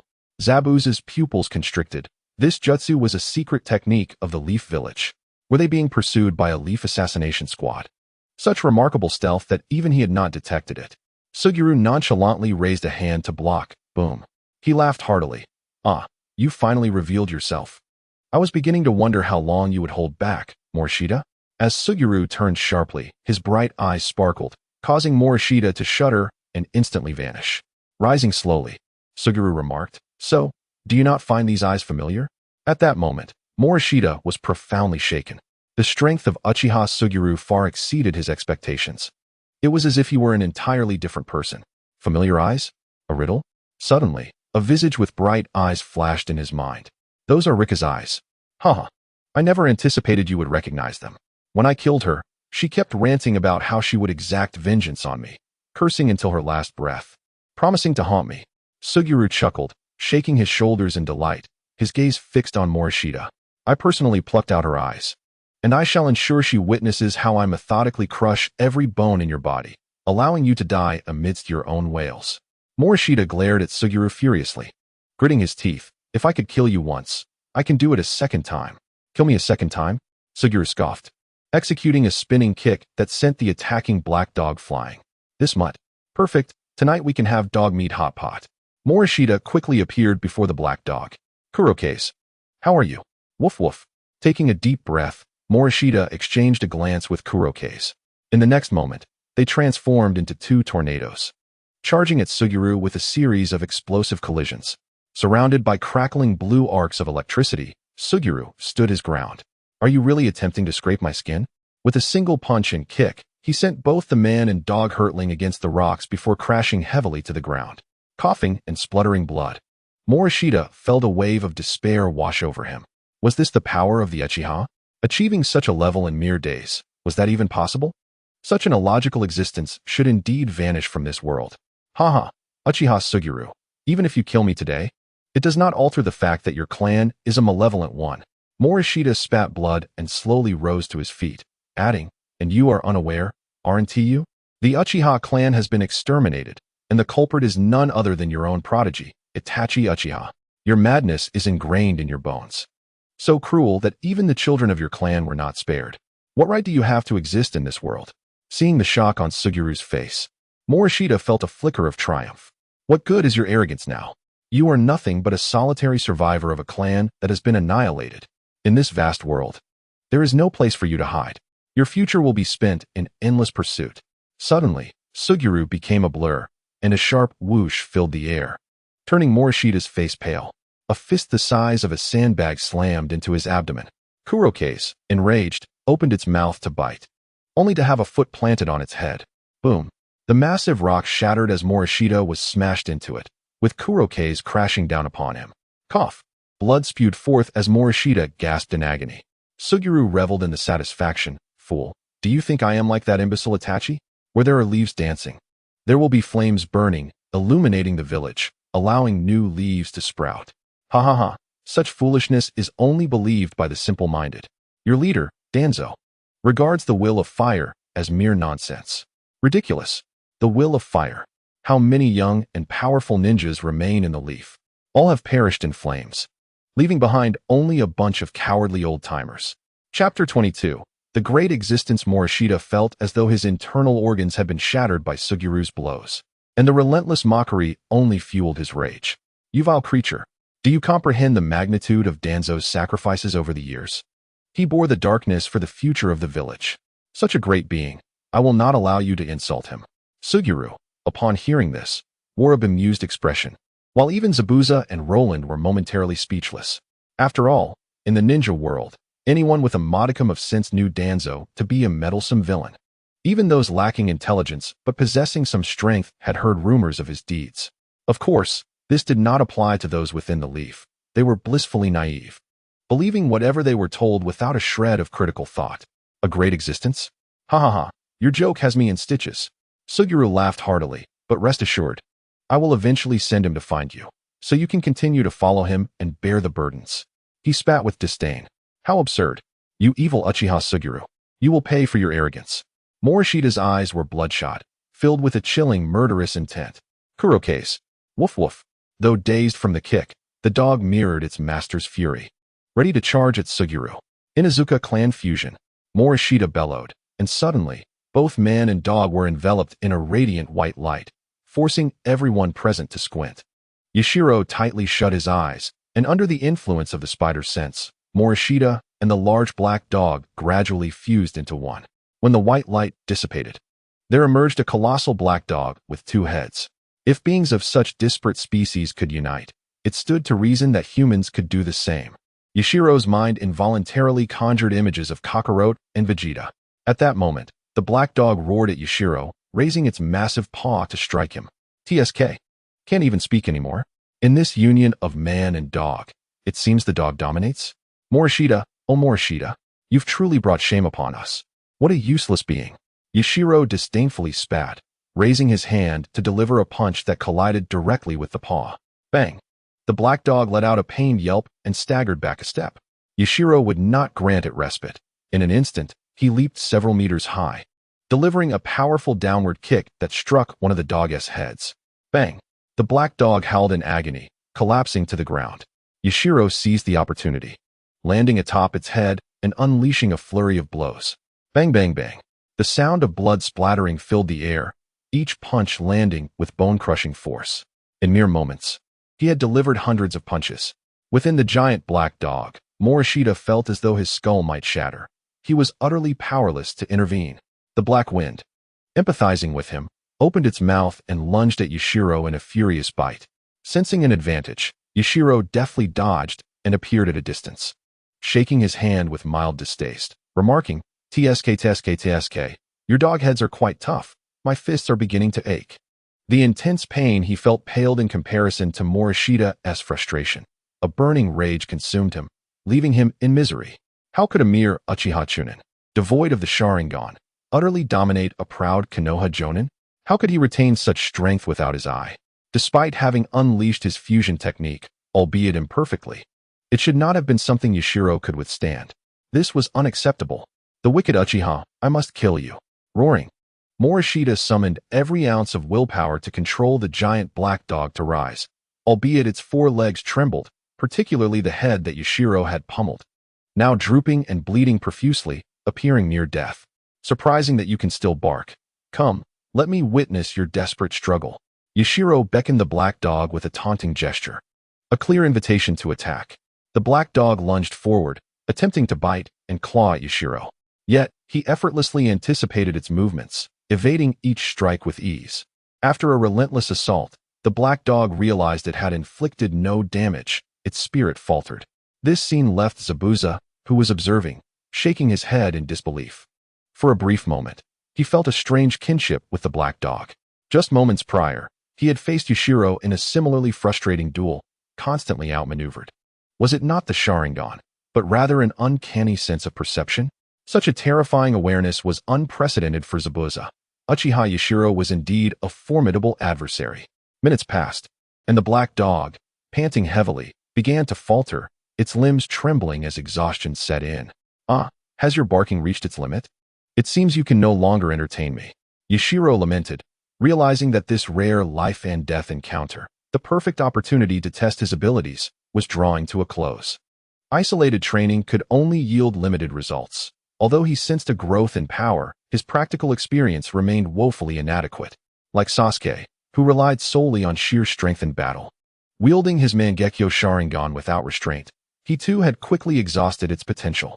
Even with the eternal Mangekyo, he had fallen to Killer Bee, and after vanquishing Obito, he had foolishly challenged Madara, only to be swiftly dispatched. Ultimately, he had relied too heavily on the Sharingan and ninjutsu, unaware that taijutsu was the true path. Numerous means existed to counter ninjutsu, and a direct encounter could lead to demise. Furthermore, the over-reliance on the abilities of the Sharingan could breed dependency, much like Obito. One powerful technique could dominate, but in battle, overconfidence could lead to vulnerability. With a resounding clap of thunder, Yashiro's right hand became enveloped in lightning. Since you can no longer bark, this must come to an end. Rest assured, I shall not grant you an easy death. I will methodically grind you to dust. He raised his left hand to his chest, memories of pain resurfacing. Ah, that strike truly hurt back then. A sinister smile crept across Yashiro's lips, sending a chill down Morishita's spine as the scent of death enveloped him in the black wind. Chapter 23. For heaven's sake, you're a boy, aren't you? Morishita did not fear death. As a ninja, killing and being killed were his fates. However, to die at the hands of the wicked Uchiha, and not beneath the gaze of their Sharingan, left him feeling immensely constrained. Especially given Yashiro's alarming growth, he felt an overwhelming dread. And neither Danzo nor Konoha seemed to regard Yashiro with any seriousness. After all, how much could an Uchiha accomplish without the Sharingan? This complacency provided the wretch before him an opportunity to breathe. If allowed to grow further, Morishita could scarcely imagine the calamity Uchiha Yashiro might one day bring to Konoha. Perhaps the village itself would face annihilation. Thus, he must act now to stop him, to eliminate the malevolent Uchiha Yashiro here and now. Uchiha Yashiro, I will end you. He bellowed. With the giant black dog unleashing a thunderous bark, it lunged forward, its two heads snapping at the approaching Yashiro. Ha ha, I never expected you could still bark. What tenacity of spirit. Alas, Yashiro's gaze turned icy, advancing rather than retreating, effortlessly dodging the dog's snapping jaws as he executed a lightning-infused strike that pierced the lower jaw of the right head. Amidst the black dog's whimpers, Yashiro cackled maniacally, plunging his attacks throughout its body. Splatter, splatter, splatter. The anguished cries of the black dog echoed across the beach, causing the already trembling white to cower behind Zabuza, too terrified to even glance. Yashiro's terror level had reached its zenith. Zabuza, too, felt his eye twitch. The secret techniques of Konoha were disturbingly perverse, capable of merging man and beast, shattering his understanding of reality. Yet, Yashiro's madness sent chills down his spine. Even as he turned the creature into a veritable hive of wounds, he continued to stab relentlessly. What enmity and resentment could drive such fury? It seemed that Konoha was no better than the hidden mist. Hatred and slaughter pervaded every corner. Even among comrades, they would fight to the death, with no quarter given. Why must they seek to kill their own? What purpose did such actions serve? Zabuza pondered deeply, much like he struggled to understand the motives of the fourth Mizukage, Yagura, and the purpose of the blood mist. What benefits could arise from rendering the mist village weak? As Zabuza contemplated, Yashiro dismembered the black dog. Yet even so, it remained a dog, and the technique showed no signs of unraveling. He unleashed several fireballs, reducing it to ash. After turning Morishita's remains to dust, Yashiro, drenched in blood, felt an unprecedented joy in his soul, a profound sense of euphoria. He leapt into the sea to cleanse himself. At this moment, a vague plan began to form in his mind, yet its execution required further practice. Otherwise, failure was inevitable. With a multitude of thoughts swirling in his head, Suguru approached Zabuza, seizing the beheading sword with a hint of confusion. If memory serves me right, this blade should belong to that fellow, no? How has it come into your possession so swiftly? Zabuza's expression tightened as he instinctively clutched his chest. Having endured a punch from this guy, several ribs were now fractured, and the pain was becoming increasingly unbearable. After catching his breath, he replied, "You must be referring to Hozuki Sujetsu. He is deceased, and thus, the sword rightfully belongs to me." With a swift motion, Suguru placed the blade against Zabuza's neck, grinning as he queried, "So, have you prepared for your demise? Shall it be a clean decapitation or a heart-stopping thrust? Do not harm Lord Zabuza. If you must kill, then take my life instead." A small figure jumped out from behind Zabuza, positioning himself protectively before him, trembling visibly, betraying the fear within. Suguru raised an eyebrow, withdrawing the sword from Zabuza's neck and driving it forcefully into the ground. Peering through the blade, the child saw his pale reflection. Gritting his teeth, he suddenly knelt, lifting his gaze sincerely towards Suguru.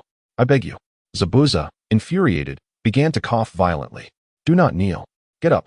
Yet, the normally obedient boy stubbornly remained on his knees. His eyes filled with an earnest plea and affection, causing Zabuza to relent in his reprimand. "Goodness, Zabuza, you truly have a penchant for the macabre, don't you? A girl so young, and you still cannot resist."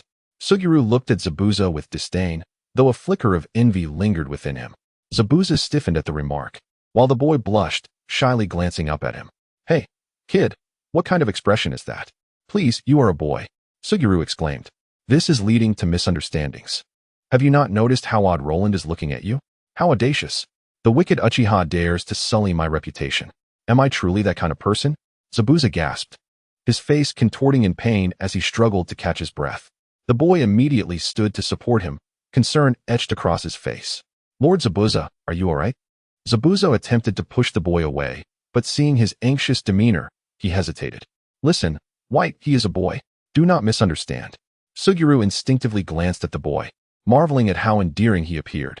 "To think your peculiar tastes exceed my imagination. You dressed him like this? What is your intention, you pervert?" In the face of Roland's incredulous gaze, Zabuza opened his mouth to explain, but words failed him. He could not admit that the boy simply looked adorable. "Am I truly a pervert?" His eyes gradually dulled. "Forget it, I am weary. Let it all end. Is there even a reason for this mad, twisted world to persist? Just do it, kill me. Please, even if Lord Zabuza is a pervert, do not kill him. Take my life instead." Observing the disheveled Zabuza, Suguru burst into laughter. "Very well then, I shall spare him. Instead, you will be my little maid from now on." "Absolutely not," Zabuza retorted vehemently, pulling White behind him. Casting a wary glance at Suguru, "You can do as you please with my life, but do not even think of that." In that moment, Zabuza's mind raced with bizarre thoughts. The image of a ragged, sobbing White juxtaposed with the maniacal laughter of Suguru filled him with dread. "I will not allow such a thing to happen." Chapter 24. "I only want to wipe your sweat." Suguru was engulfed in a flurry of questions, sensing something impolite simmering beneath the surface of Zabuza's thoughts. "I really want to hit him." White clung tightly to Zabuza's leg, filled with emotion. "Lord Zabuza." Seeing this, Suguru clicked his tongue.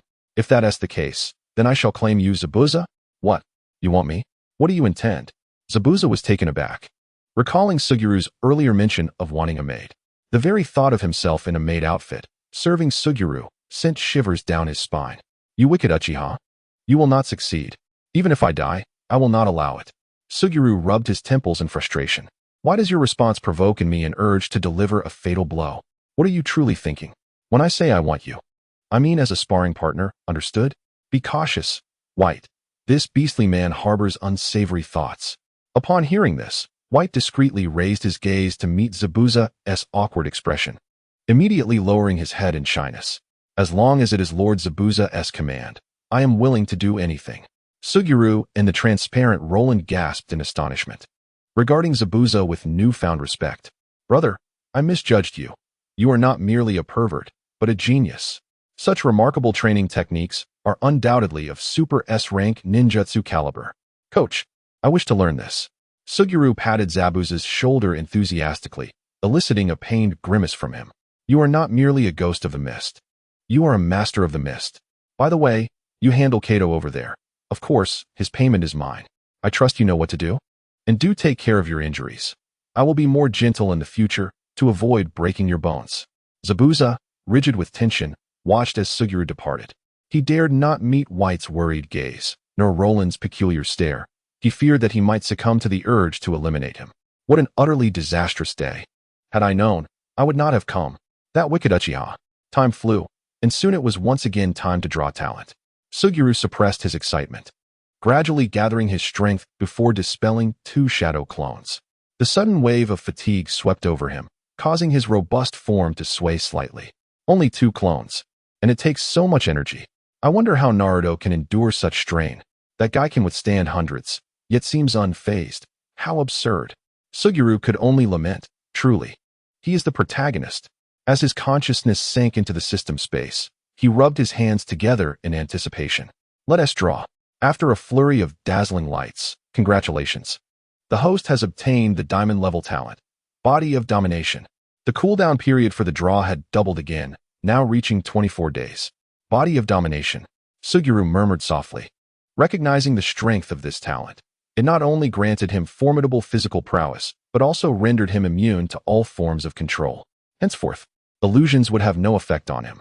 If one were to inquire whom Suguru feared most at present, it would undoubtedly be the unpredictable Itachi Uchiha.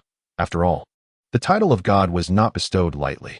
Kakashi had endured 3 days of torment under Tsukuyami, nearly losing his sanity.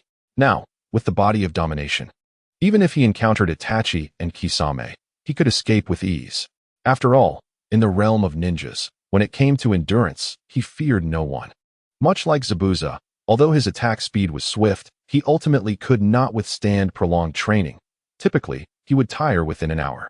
Now, with Suguru facing him, it would be a simple matter for him to resolve their bout using only shadow clones. With hardly any effort, he could push Zabuza to the brink of despair.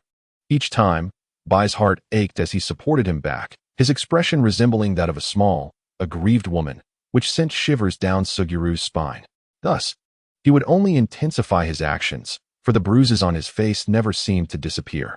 Suguru would never admit that he felt a twinge of jealousy. Exiting the system space, Suguru stretched lazily, startling the sneaky Sumina, who quickly retracted her hand, her eyes darting around as she awkwardly sought a place to hide. Sneaking in the dead of night to touch my chest muscles?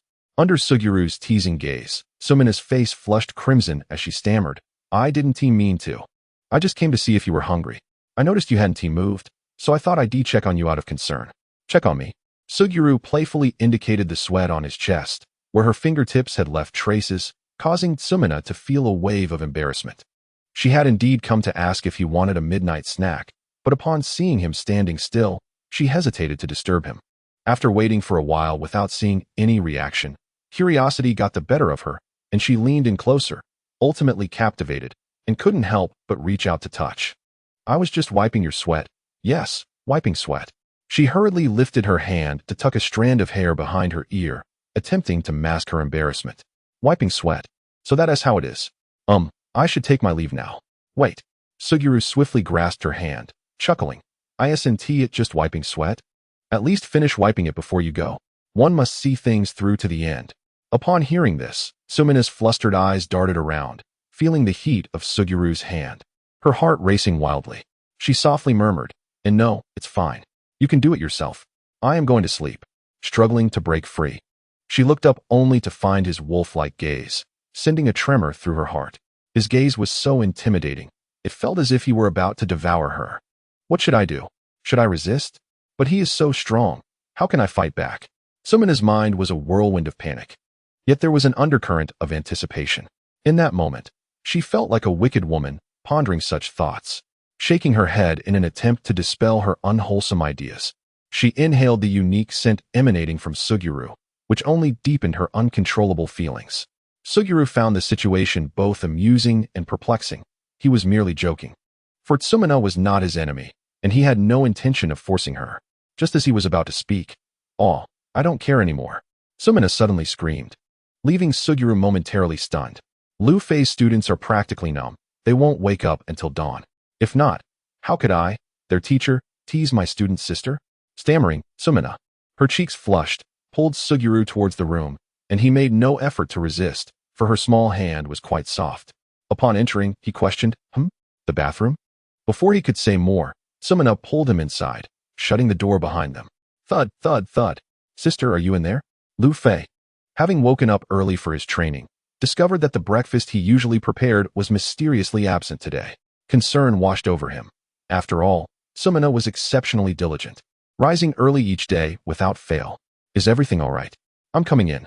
Just then, Sumina's voice emerged from within, sounding as if she had just awakened. Her tone a bit hoarse. I'm fine. Just eat whatever you like today. I'm a bit tired and want to sleep a little longer. Oh, as long as you're okay, then rest well today. Listening to Lu-Fei's departing footsteps, Sumina rolled over, her eyes slightly dazed. The events of the previous night flooded back, and she felt a rush of shyness, astonished at her own boldness. However, recalling her mother's advice to seize the moment when encountering a good man, she pulled the blanket over herself, thinking, naughty. Soon, she drifted off into a deep sleep, having exhausted herself throughout the night. On the sea, for corpses floated upon the surface. Zabuza touched his bruised face, increasingly aware of Suguru's terrifying power. In an instant, he had dispatched so many mist ninjas, including one elite. You truly are a monster. Thank you for the compliment. To describe a person's appearance as monstrous is an insult. However, to characterize their strength thus is a great honor. These individuals came to hunt you down. Yet I never expected your reputation to be so significant as to warrant such an extensive pursuit by the mist. Suguru casually examined the corpses, tossing a few weapons into the system space. Zabuza smirked. How could those sent to kill him ever succeed? While he considered himself formidable, he was still far from the level of veteran elite ninjas. The mist would never dispatch so many. They wouldn't even send anyone after him, as it would merely waste time. Since he had assassinated the fourth Mizukage, he sensed something was amiss with that man, but he couldn't pinpoint exactly what. In any case, he didn't believe these people were after him. Instead, he felt they were more likely targeting Konoha. Suguru retrieved a kunai from one of the corpses, pondering thoughtfully. Are you suggesting this is due to the Uchiha clan? Most likely.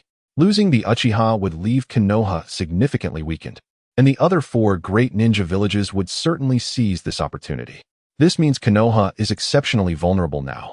They will undoubtedly dispatch a multitude of ninjas to the borders to intimidate the other villages and deter them from waging war. The likelihood is high, after all. In a defensive position, Konoha will always bear the brunt of the attacks. Although choosing the battlefield in Konoha would grant them a home field advantage, once the fighting commences, the losses will be substantial. Thus, neither Sarutobi Hiruzen nor Shimura Danzo would pursue such a course. They would certainly want to showcase their power to instill fear in foreign nations. Moreover, both the Sarutobi and Shimura clans boast an impressive number of elite ninjas, more than sufficient to handle this crisis, especially considering the presence of the Mist Village, which has its own long-standing grudges with IWA and Kumo. The third Raikage was worn down to death by 1,000 IWA ninjas. If they were to launch a full-scale assault, they might just stab them in the back, and that would be disastrous.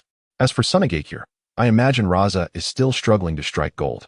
However, this might present a favorable opportunity for me. Suguru mused, observing the drifting corpses. He didn't believe the mist was targeting Konoha. Obito had no reason to act in such a manner. With Itachi Uchiha now part of Akatsuki, Obito would likely keep a low profile for a while. Nevertheless, could it be that Yakushi Kabuto has already met his end? If memory serves, he was easily captured after being burned by Itachi's Amaterasu, and Jinin Akabino was killed after taking a Bijou bomb head-on. Forget it, it's better to be cautious. Once the next talent emerges, I'll take a stroll through Konoha. Suguru did not believe this would conclude so swiftly. He needed to send spies in first, followed by a large number of ninjas to probe the situation repeatedly. If Konoha truly is weak, then they will strike. If not, they will retreat and wait for the right moment. For now, he would continue his training. Come on, Zabuza, let us keep going.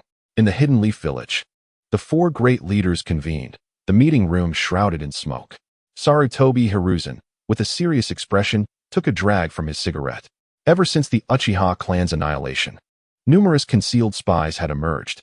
During this period, his Umbu operatives had been tirelessly active, capturing many individuals. Damn Raza, how dare he demand such an exorbitant price? Is he plotting a rebellion? Tsunade, her anger palpable, scolded, her cheeks trembling as if she were about to be flayed alive. Meanwhile, the Hidden Mist Village continued its isolation. The Hidden Stone and Hidden Cloud villages were the most exuberant, while Raza from the Hidden Sand had stealthily sent a letter to Sarutobi, implying, "Big brother, my finances are a bit tight lately. The Hidden Stone and Hidden Cloud keep enticing me with tempting offers, and as a loyal subordinate, I find it increasingly difficult to resist. Perhaps you could extend some assistance. Just a token amount would suffice to reinforce my stance." Danzo disdainfully tossed the items into the trash, deeming them worthless. I have always maintained that the Hidden Sand is utterly insignificant, with no need for alliance. Once again, Hiruzen, you have miscalculated. With an arm full of Sharingan, Danzo brimmed with confidence, believing he possessed an abundance of resurrection coins. Even a stray dog passing by would feel the sting of his vacuum spheres. The Hidden Sand? What a joke. I wouldn't even deign to accept them. What purpose would they serve? To eat sand? How many capable ninjas can a village produce? Besides Raza and Chio, the rest are utterly useless. Danzo asserted that none were worthy fighters. Sarutobi cast a fleeting glance at Danzo, though uncertain of the source of his newfound confidence. He felt no need to regard him with respect. No need to concern yourself. Once we resolve the issues with the Hidden Stone and Hidden Cloud, he will naturally quiet down. Huh, you speak so lightly. Do you intend to personally confront Anoki? In response to Danzo's provocation, Sarutobi took a few puffs from his cigarette and calmly replied, I shall remain in the Hidden Leaf. As for Anoki and the fourth Raikage, I leave them to you. Danzo. Chapter 26. Danzo, the hidden leaf depends on you. This incident stems entirely from the Uchiha clan's extermination, for which you, Danzo, bear primary responsibility. This is your chance to atone for your sins. Otherwise, I shall have no choice but to relieve you of your duties as Hokage's advisor. Sarutobi regarded the furious Danzo with indifference, instead addressing the quietly seated Shizune and Mito Gate. What do you think, Shizune Mito? They exchanged glances. What was there to think? They were content to observe. After all, they had no intention of stepping onto the battlefield, especially with Sarutobi, the third Hokage, being of advanced age. If he were to fall, their days of comfort would be over. They thrived in the hidden leaf, flourishing under Sarutobi's protection. Thus, they expressed no sympathy for Danzo, as he was restless and could use some battle to relieve his tension. Cough, cough. Danzo, the hidden leaf relies on you. Indeed, indeed. Jiraiya and Tsunade have become so wild once they leave, they never even bother to check back. The hidden leaf is entirely dependent on you, Danzo. You two are truly shameless. These old codgers are clearly afraid of Hiruzen sending them out. Humph, cowards. They will never become Hokage. Only I can stand against the ultimate power of the Sharingan. What does Onoki amount to? If he dares to come, he shall learn his place. Hiruzen, I have long insisted that you should hand the Nine-Tails Jinchuriki over to me. Otherwise, how dare they provoke the hidden leaf? Hiruzen, just give me the Nine-Tails Jinchuriki. And I assure you, before he could finish, he was interrupted by Sarutobi. This matter is no longer up for discussion. It is impossible. You should relinquish this desire. He reiterated, Naruto is the orphan of Minato. The village has already wronged him enough. Without my permission, none of you are allowed to approach him.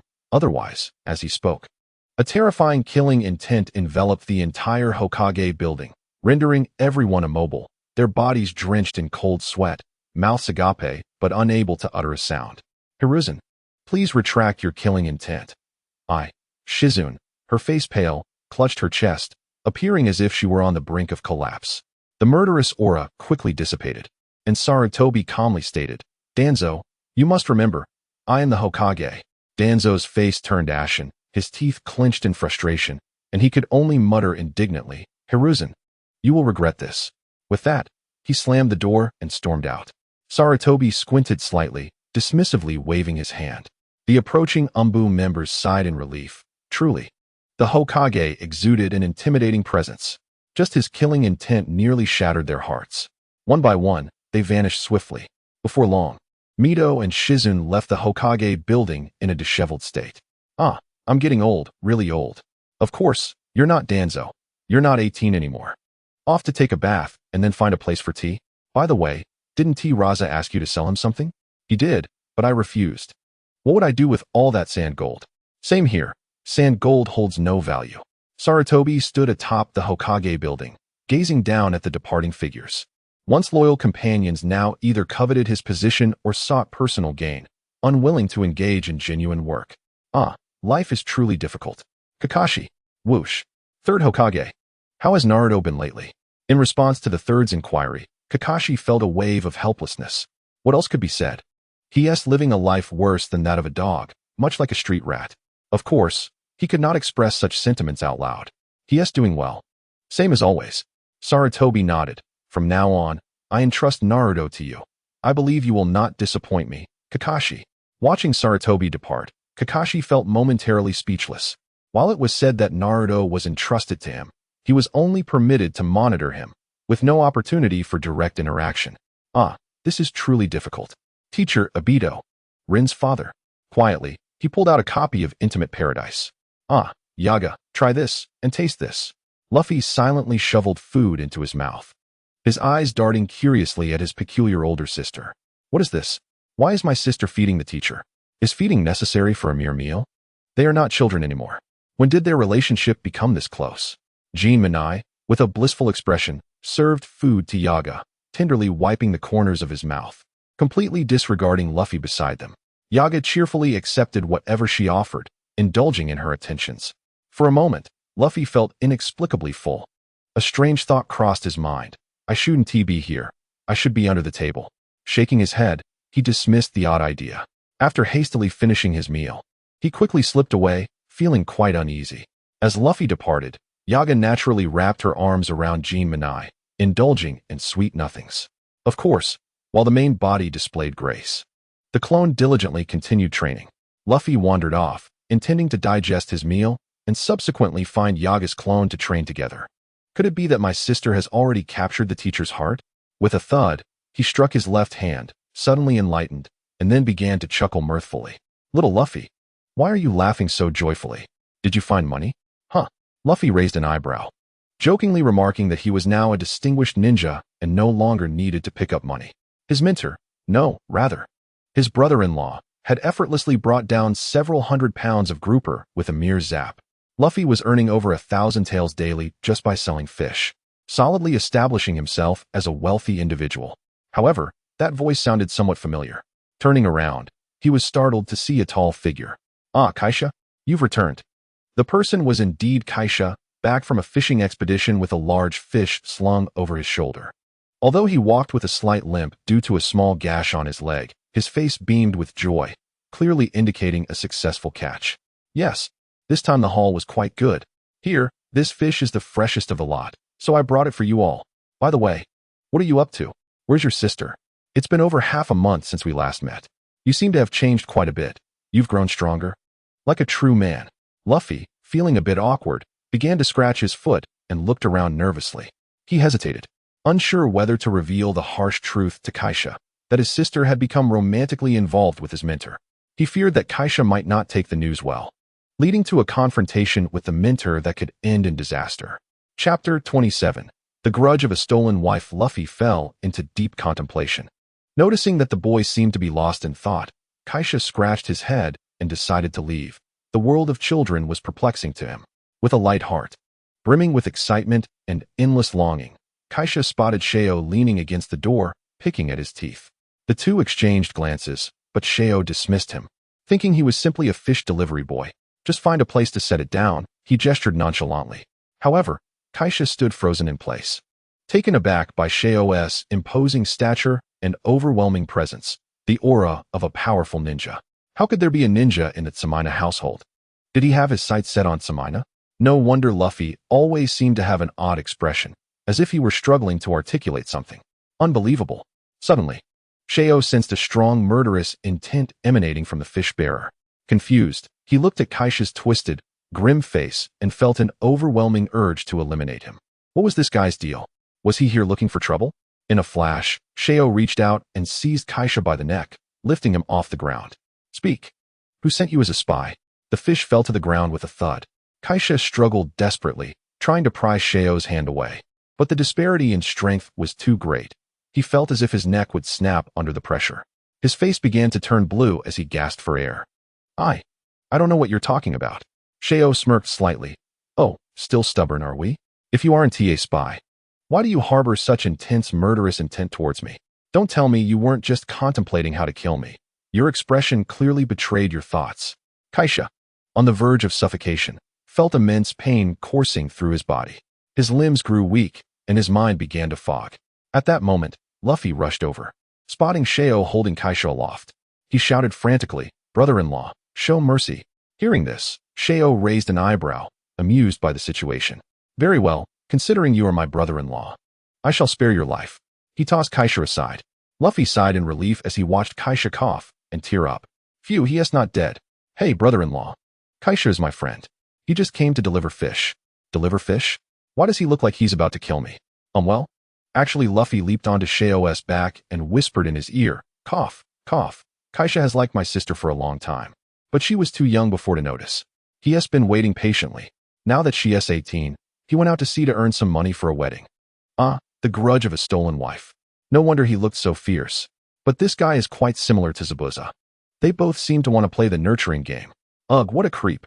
Samina finished washing the dishes and tidying up the room, stepping out with grace. Sheo, what are you all up to? Sheo shrugged innocently, while Luffy awkwardly made his exit. Sister, brother-in-law, I'm off to find my other brother-in-law to train. Samina was puzzled, her forehead adorned with question marks. What do you mean, another brother-in-law? Do you have many? You little rascal, do you even know what you're saying? With a teasing tone, she added, if you have the guts, don't run. I'll show you what. Oh, Kaisha, you're back. How was your catch? But before Kaisha could respond, Samina froze upon noticing the crimson handprint on his neck. Just then, without waiting for Kaisha to speak, Sheo pulled Samina into his embrace and kissed her passionately. With a snap, Kaisha's heart shattered into pieces. Haha, Samina is mine now. Don't hold on to any hopes. You should get back to catching your fish. Sheo laughed, wrapping his arms around the blushing Samina as they entered the house. Sheo, Kaisha and I are nothing. Haha, I know that better than anyone. Announcing the acquisition of a diamond talent, perfect accuracy. Sheo pondered, scratching his chin. Could it be that he would soon be able to throw shurikens with his eyes closed? After enduring over 20 days of relentless training, his chakra finally surpassed 30,000. With the body dominance talent, Sheo felt his chakra refinement speed had significantly increased, and the effects of the lightning release body technique were more pronounced than ever. Now, his chakra, strength, speed, and defense had reached astonishing heights, and he felt confident he had firmly entered the ranks of elite Jonin. Even against shadow-level opponents, he could hold his own, and should he find himself in peril, he could escape easily, as body dominance rendered him nearly uncontainable. Unless faced with a being of six-path caliber, such foes were exceedingly rare these days, allowing him to roam freely among shadow-level warriors. Shimura Danzo, I'm ready. Are you prepared? Just then, a delicate arm wrapped around Sheo from behind, prompting him to adopt a serious expression. It seems I'm not quite prepared yet. You all wait for me. Meanwhile, Sheo's clones, deep in their training, exclaimed in frustration, damn, this troublesome original. As dawn broke, Sheo, feeling rejuvenated, set off towards Konoha once more. He returned to the cliff where he had once plunged into the sea, reflecting on how much he had changed since then. With a slight sigh in his heart, he donned a fresh pair of eyes. I hope this trip to Konoha yields fruitful results. Otherwise, constantly switching places is quite troublesome. Damn you, Danzo, do not bring misfortune upon my Sharingan. If you do, I shall ensure that not a single member of the Shimura clan is left unscathed. Chapter 28. Youthful age, temperament not so mild after a whirlwind of swift actions. Having dispatched numerous inexplicable ninjas, Yeo, donned in the attire of a villager, finally arrived at Konoha. How vexing it was to have taken a wrong turn, leading to a considerable detour. Though time was wasted, he had at last reached his destination. He dared not approach the main entrance, for the gates of Konoha are not meant for just anyone to breach. Even Pain did not enter through them. After unleashing his devastating power, the entirety of Konoha lay in ruins, with the gates remaining unscathed. Such was the fearsome prowess of the gatekeepers. Yeo had long planned to visit Konoha and was quite attentive to the barrier's password. As a member of the Konoha Guard, after much contemplation, he successfully recalled the code. With ease, he slipped through the barrier. TSK, TSK, TSK, it appears nothing has changed. After all, this is Konoha. The number of rogue ninjas here is quite limited.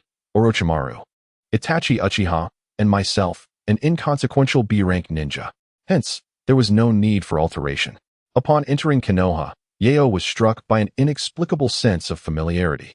Strolling through the deserted streets and observing the somewhat dilapidated buildings, he suddenly realized, how familiar this feels. It is the Uchiha clan's territory. With keen interest, he wandered about until a gaze locked onto him. Turning around, he couldn't help but chuckle. Oh, isn't this young Sasuke? Returning home from school, are we? Sasuke stood there, momentarily stunned, his eyes widening. Why you? Uchiha Yeo. I am truly honored that young master remembers me. What are you doing here, you scoundrel? How dare you return? You shameless disgrace to our clan's honor. Yeo tilted his head, somewhat perplexed, wondering when he had ever sullied the dignity of this so-called clan. However, this was inconsequential. Enraged, Sasuke activated his Sharingan. Clapping his hands vigorously, Yeo exclaimed, "Bravo! How impressive!" As expected of the young clan leader. Activating the Sharingan at the tender age of 7 has shattered all previous records of the Uchiha. Sasuke was seething with fury, the blood-red Sharingan reflecting his inner rage. You bastard! The Uchiha clan was exterminated, yet you stand there with a smirk. You show no signs of sorrow whatsoever. You, the shame of the Uchiha clan, have no right to live in this world. It's all because of you, all because of you, all because of you. It is your wicked deeds that have turned the Uchiha into a cursed clan, obliterating our honor. You and that Itachi should both perish. Fire style, great fireball technique. Boom. Gasping heavily, Sasuke's Sharingan fixated intently on the thick smoke before him. Just then, a broad hand pressed down on his frail shoulder, and the voice that reached his ears caused him to freeze in place. "What is this, young master? After our long separation, you suddenly unleash a fireball. How very enthusiastic of you." Sasuke retaliated with an elbow strike followed by a spinning kick, but alas, Yeo easily deflected the attack. Just as Sasuke intended to distance himself to continue the fight, he suddenly felt a weight atop his head. Bang! Pathetic, far too weak. Yeo effortlessly pinned Sasuke to the ground and then sat down on him. "Get off me, you bastard." With a casual slap to the back of Sasuke's head, Yeo remarked, "You're not very old, yet your temper is quite fierce. Though, considering your entire clan has perished, one can understand. In the world of Naruto, there are few who remain normal, and Sasuke is among the rare exceptions. The most abnormal of all is undoubtedly our protagonist, Naruto, burdened with the Nine Tails, filled with negativity and hatred, while facing collective ostracism from the villagers of Konoha. It is no wonder that even the sun itself would darken in his presence. What use was it for Iruka to shield Naruto for a fleeting moment? A mere trickle of blood, a few words, and he became the life mentor of the protagonist? He aspired to become Hokage solely to gain everyone's recognition? How absurd. Such a notion is utterly ludicrous. Uchiha Yeo, you disgrace of the Uchiha clan. Though Sasuke was pinned down and unable to move, his heart burned with fury. TCH. Yeo picked his nose and flicked an unidentified object away. The greatest disgrace? That title belongs to your dear brother, Itachi Uchiha. TSK, TSK, TSK, killing father and mother, annihilating the entire clan, and even watching his childhood crush die before his eyes. Your brother is the true monster. At these words, Sasuke's body trembled uncontrollably, and through gritted teeth, he roared, "I will kill him, and I will kill you too. Ha ha. Then you must strive hard. Your brother's body won't wait for you much longer." "What do you mean?" Seeing Sasuke's bewildered expression, Yeo chuckled and explained.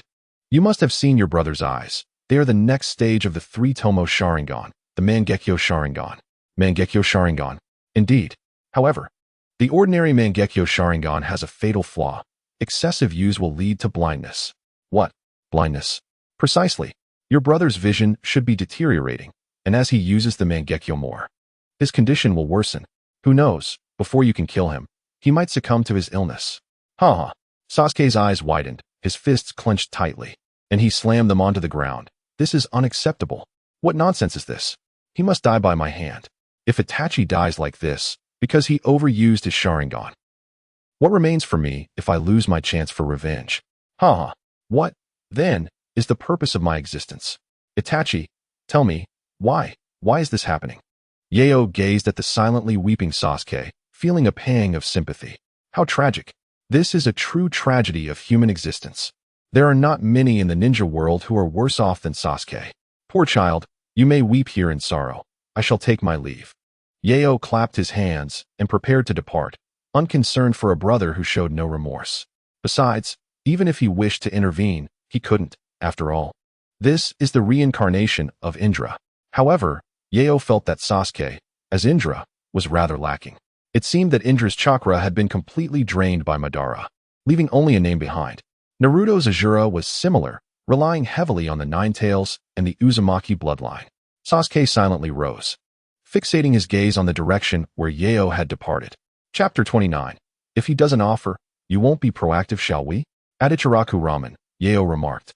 Why are you following me, young master? Do you wish to kill me? I want to become stronger. Oh, I wish to grow stronger as well. But mere words are futile. Also, that little yellow-haired boy over there, if he wants to eat, let him come in. Why sneak around? Naruto looked around, pointing at himself. Here, besides you, who else is a little yellow-haired boy? Yeo replied impatiently, hurry up. Today, young Master Sasuke is treating. Sasuke exclaimed, how absurd. When did I say I would treat? And especially not for that Naruto.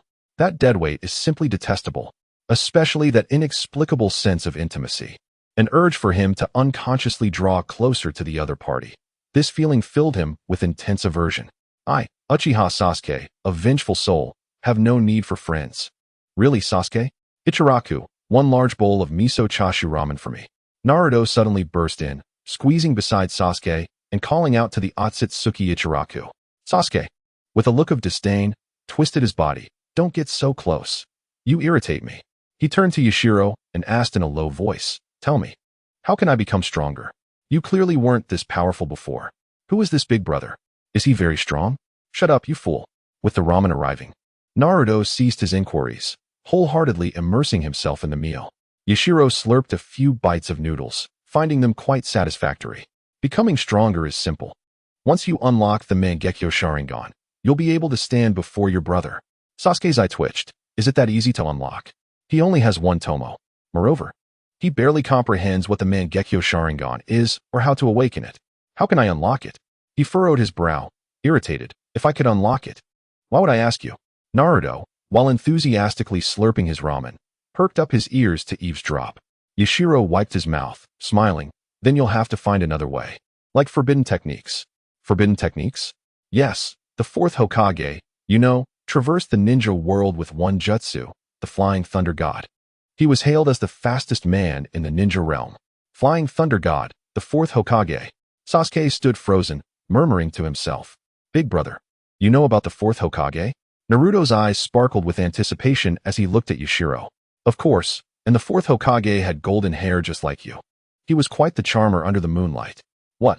Just as Naruto was about to inquire further, Sasuke pulled him away. Teach me the forbidden techniques. Faced with Sasuke's eager expression, Yashiro licked his lips. To teach you, I must first know them myself. As a rogue ninja, how could I teach you forbidden techniques? Upon hearing this, Sasuke's face fell in disbelief. If you don't know, then what are you talking about? You made me happy for nothing. How infuriating, you scoundrel. You're just toying with me. Don't wear such a sour face. If you can show me a forbidden technique, I can teach you. You don't have any forbidden techniques. Where am I supposed to find them? Besides, Uchiha's forbidden techniques 1T work on Itachi. You don't have any. But the third Hokage does. That sealing book contains all sorts of powerful forbidden techniques from Konoha. Sasuke paused for a moment. Then his lips twitched. So you came back for this? You are deliberately getting close to me. The problem is, how could the third Hokage ever give me the sealing book? If he 1T give it, will you not ask for it? Kids make mistakes all the time, right? Yashiro stood up, sensing an impressive figure approaching under his spider sense. This feeling, that I, Kakashi? Hee. Glancing at the hesitant Naruto and the frowning Sasuke, he continued.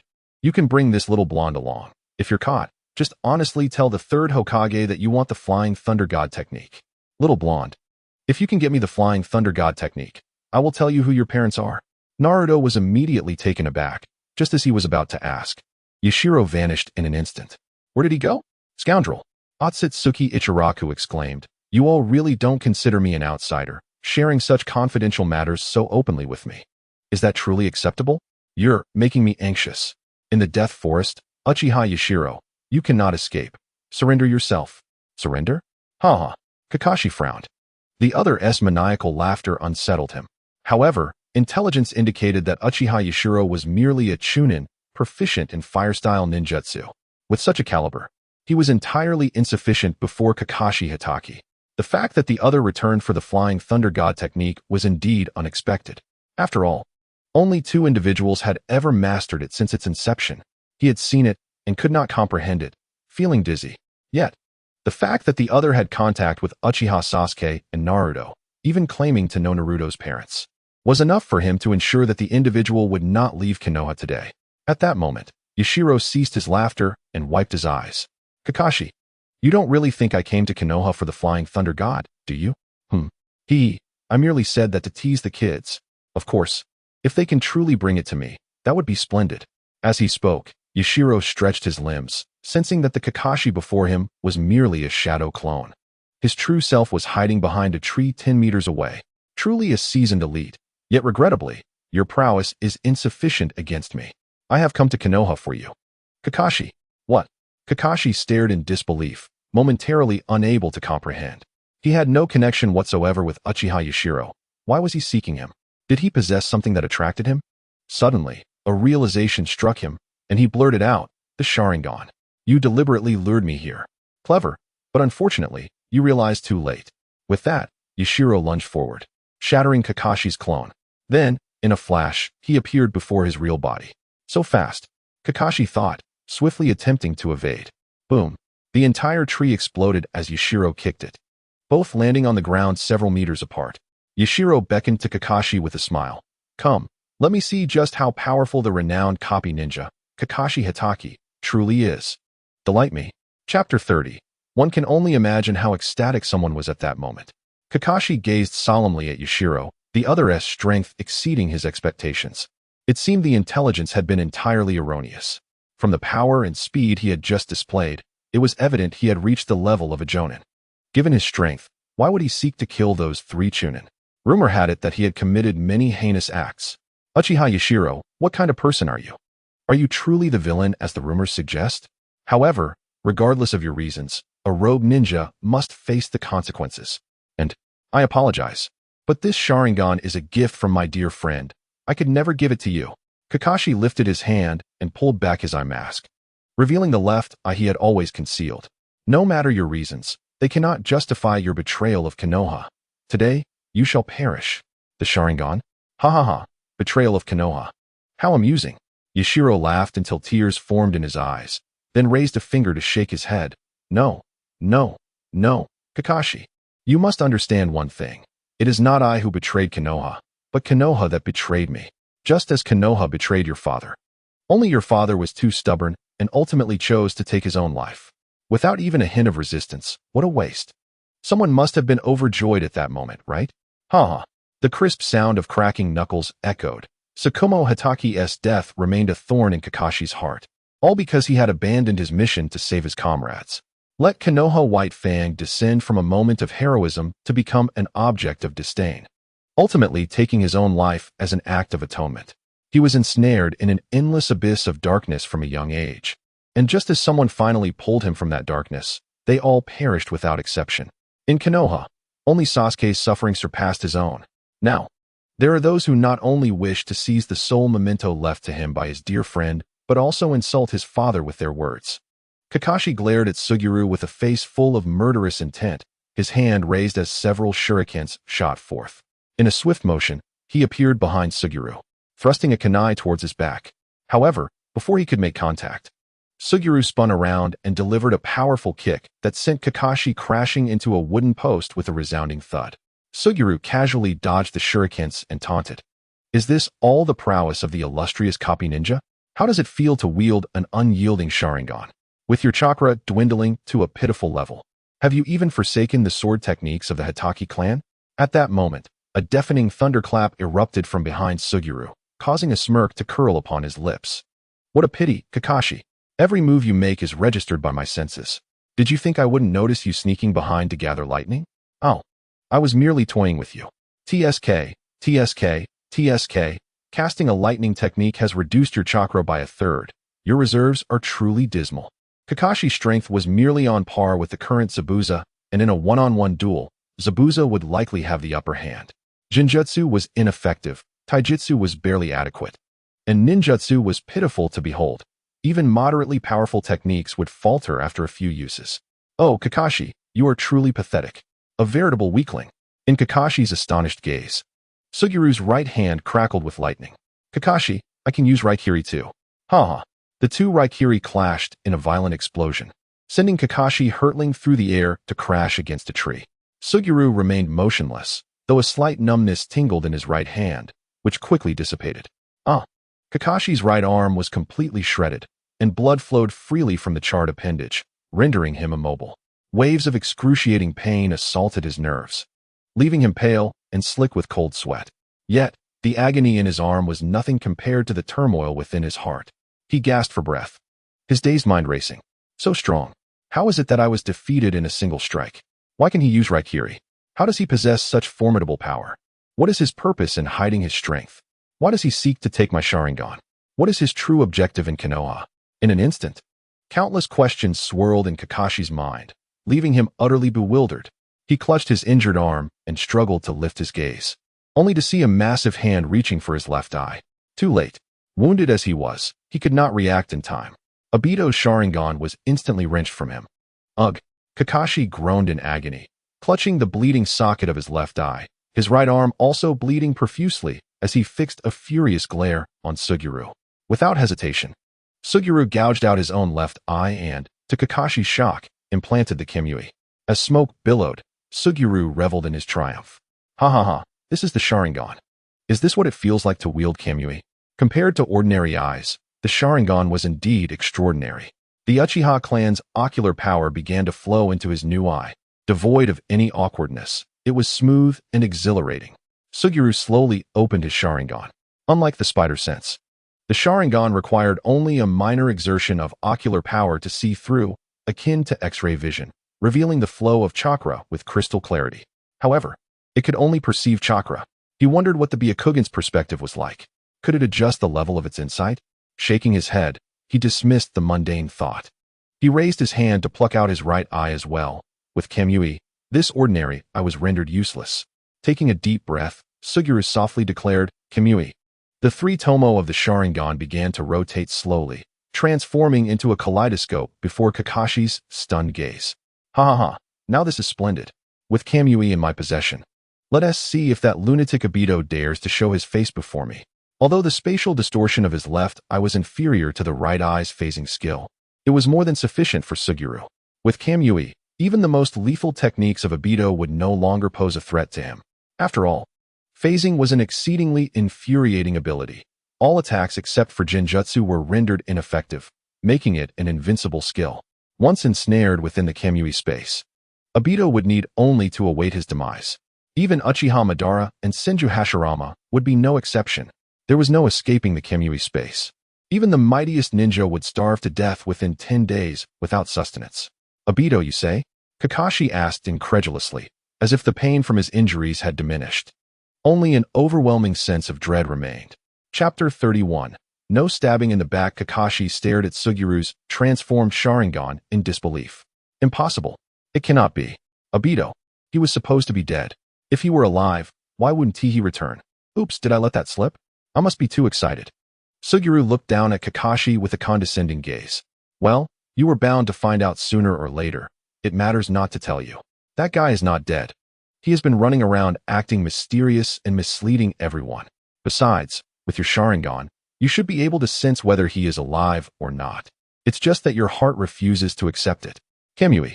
As he spoke, Suguru unleashed a powerful technique at a distant tree, ripping it apart under the spatial distortion, causing it to vanish entirely.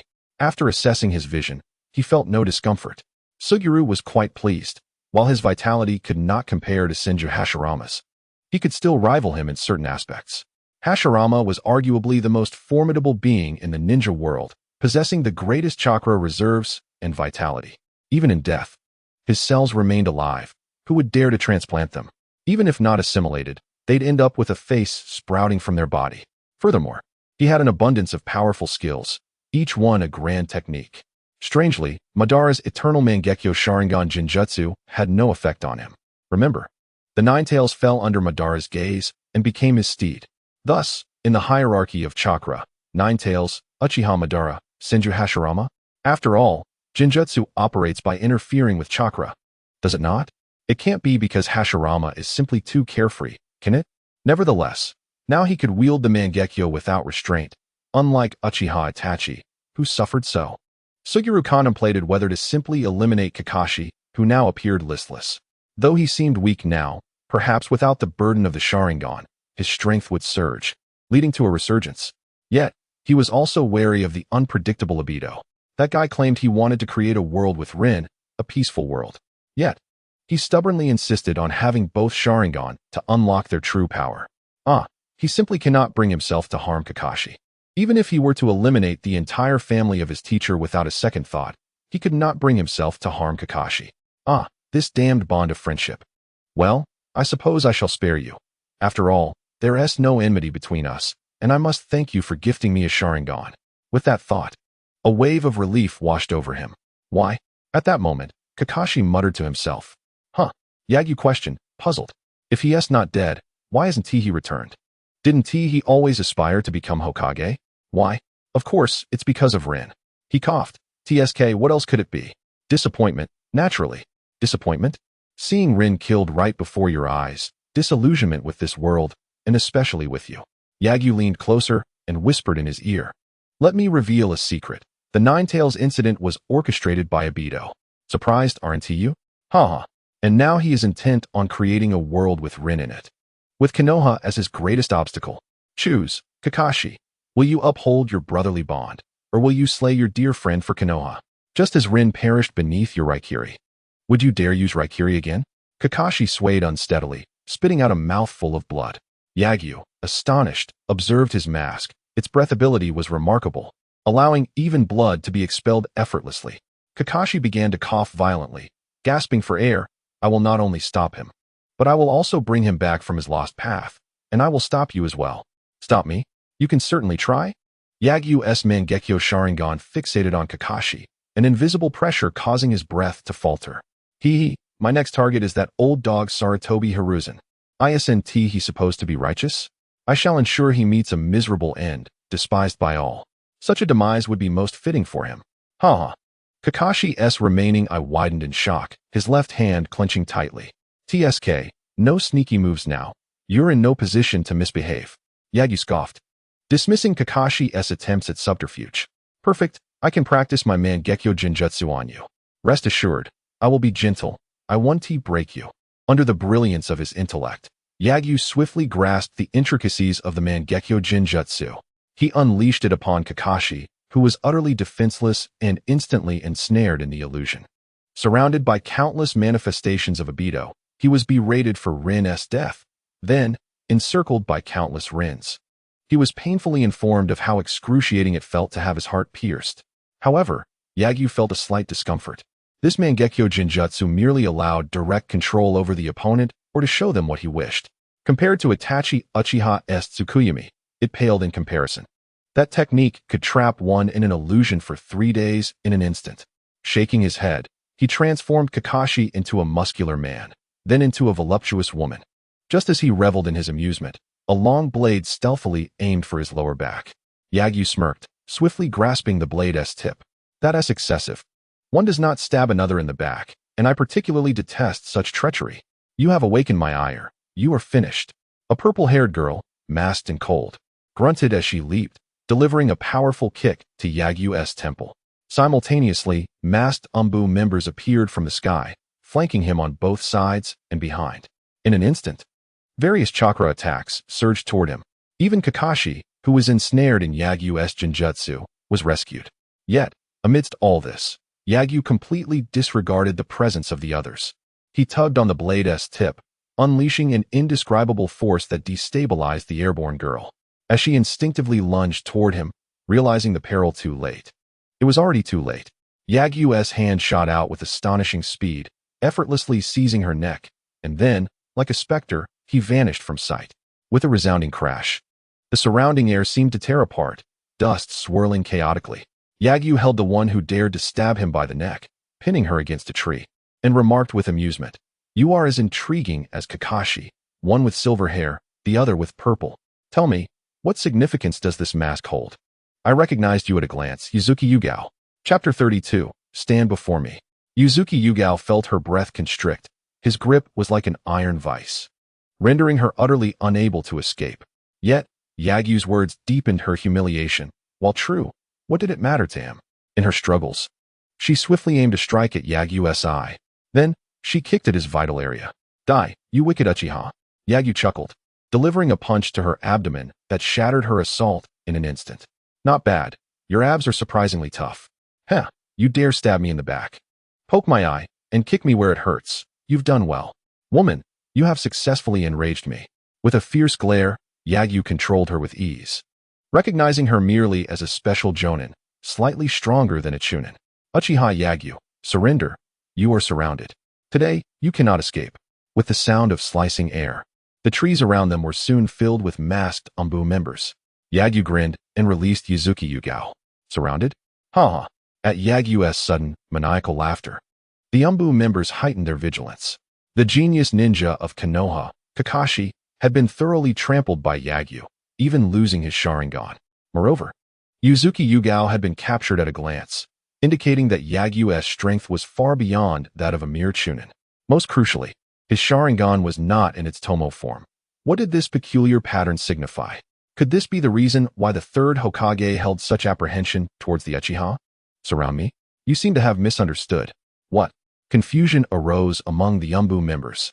It is not you who surround me. It is I who has ensnared you all. It seems the constant concessions of Uchiha Fugaku have led you to forget the fear of being ruled by the Uchiha.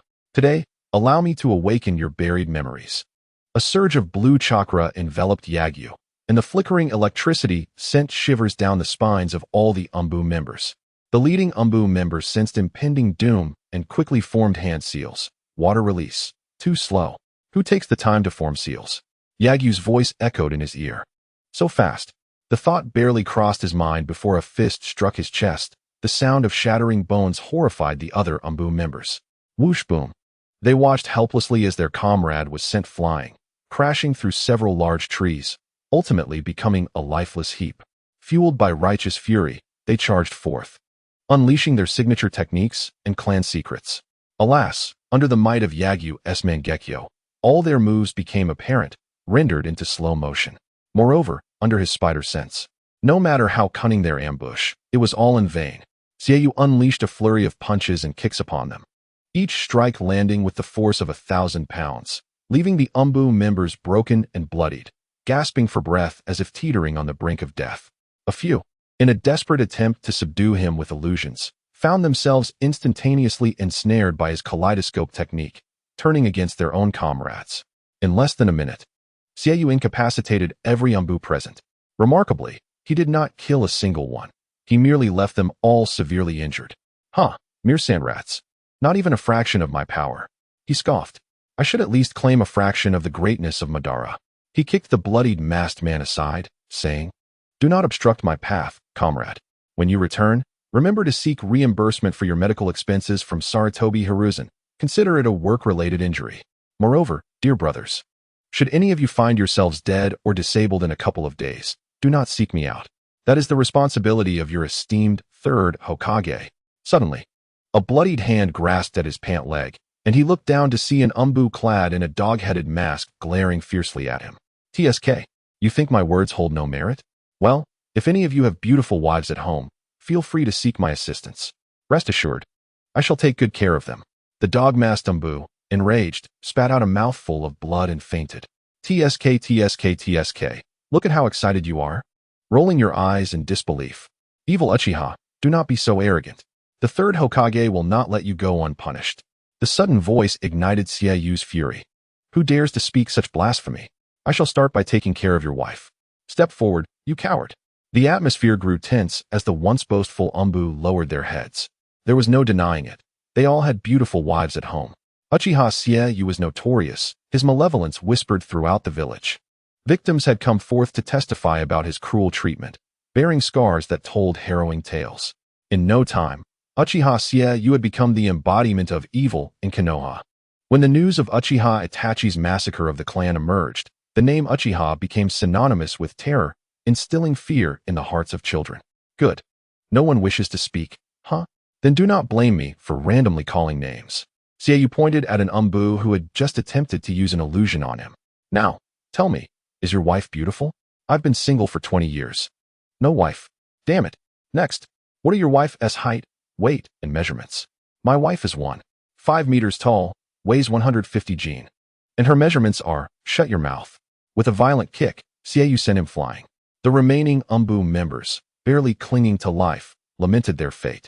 The power of the Uchiha Sharingan was indeed formidable. Merely a glare could compel one to reveal even the color of their underwear. Living alongside such a terrifying presence, one would have to keep an eye open at night. It was no wonder the Uchiha clan had faced annihilation. Who would not fear such a malevolent bloodline limit? Even the third Hokage?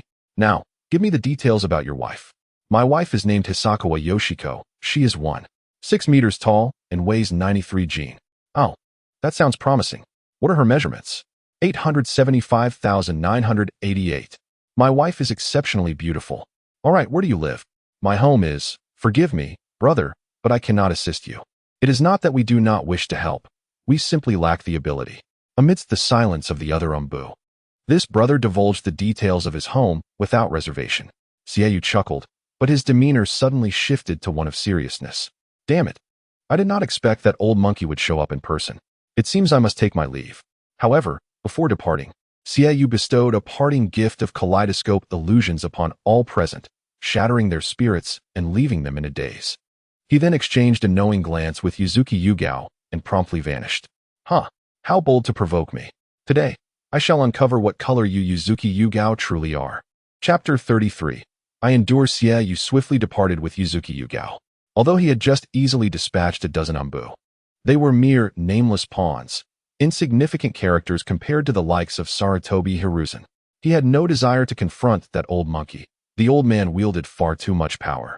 He pondered whether his body could withstand the Shiki Fujin. With such concerns, he brought Yuzuki Yugao back to the Uchiha compound. In haste, the Konoha shinobi, led by Sarutobi Hiruzen, arrived at the scene of the incident. Initially, Hiruzen did not regard Uchiha Xie Yu as a threat. After all, he was aware of the machinations of Danzo. What could an Uchiha without a Sharingan possibly achieve? However, he was taken aback when he saw Kakashi's disheveled state, realizing the situation had taken a turn for the worse. Most troubling of all, Kakashi's Sharingan had been stolen. Third Hokage, we have not located Uchiha Xie Yu. He has likely fled, and no one has died. Just what? Hiruzen frowned, perplexed. Only that they have all sustained severe injuries, mostly shattering fractures. In the future, they may, possibly. Hiruzen's expression twitched as he grasped the implications. The meaning was clear. These fallen comrades were likely to become lifelong burdens, ignoring the medical expenses for treatment. The village could not abandon them, having sacrificed so much for its peace. The benefits and welfare they would require would be substantial. Otherwise, who would fight for the village? Given the current medical capabilities, restoring them to full health seemed improbable. Should he summon Tsunade back? Yet, the thought of her current situation made Hiruzen's head throb. None of his three proud disciples were without trouble, each entangled in their own vices. With a heavy sigh, he ordered, "Put the village on high alert. If anything is discovered, do not act rashly." Yes. Meanwhile, in the hospital room, Hiruzen smoked a cigarette, pondering while listening to the incessant chatter of Nara Shikamaru. The hospital disallowed smoking, but he scoffed. "I am the third Hokage. In Konoha, no place can prevent me from smoking." Should he call Jiraiya back? Who would have thought that Uchiha Xie Yu still lived and dared to return to Konoha for vengeance? This was truly outrageous. Danzo's subordinates were utterly incompetent, failing to manage such a simple task. Now, they had left behind a considerable threat. How could he endure this? Above all, Tsunade was in a state of panic, her fear of Uchiha Xie Yu's brutality disturbing her. Each Anbu had suffered both mental and physical trauma. Some might even become imbeciles or lunatics. Even if they survived, they would likely be left disabled for life unless Tsunade returned. Yet, as she was afflicted with a fear of blood, she could no longer wield a blade. As the Hokage's assistant, her mission to eradicate the Uchiha would undoubtedly place her on Xie Yu's hit list. Analyzing the current intelligence, she knew she was no match for him. If he sought her out, her fate would be sealed. Therefore, she had to eliminate the threat before he could find her. Currently, Danzo is absent from the village. Tsunade Sakura furrows her brow in contemplation, realizing with a cold sweat that she cannot conjure any formidable strength. In a moment of clarity, she suddenly awakens to the startling realization that Konoha has descended into an unprecedented state of weakness. Since the departure of Jiraiya and his companions, followed by the demise of the Minato couple and the annihilation of the Uchiha clan, Konoha's elite combat power now rests solely with the old monkey before her and the begrudgingly half-competent Danzo. Mito Kaze, observing the perspiration-soaked Tsunade Sakura, expresses his concern. "Sakura, are you all right? Do you feel unwell?" "I'm fine." Tsunade Sakura wipes her cold sweat away, relieved that at least Hiruzen remains. It seems she cannot afford to relax freely for the time being. She must stay close to Hiruzen. At that moment, the resilient Kakashi is jolted awake by the smoke. "Lord Third," he utters weakly, startling Hiruzen and the others from their thoughts. "Kakashi, you are awake. How do you feel?" Hiruzen inquires with a gentle concern. Kakashi, gazing at the kind old man, widens his singular eye, recalling the terrifying moment when he fell victim to Shoyo's Genjutsu, where countless Hiruzens lunged at him.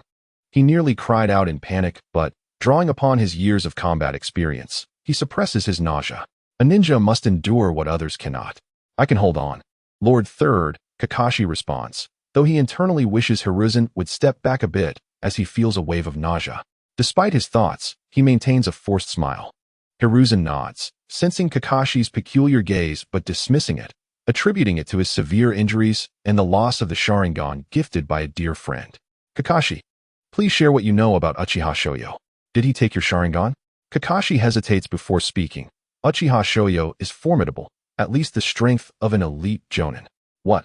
Tsunade Sakura gasps, incredulous. Wasn't he a chunin? How did he leap to elite jonin status?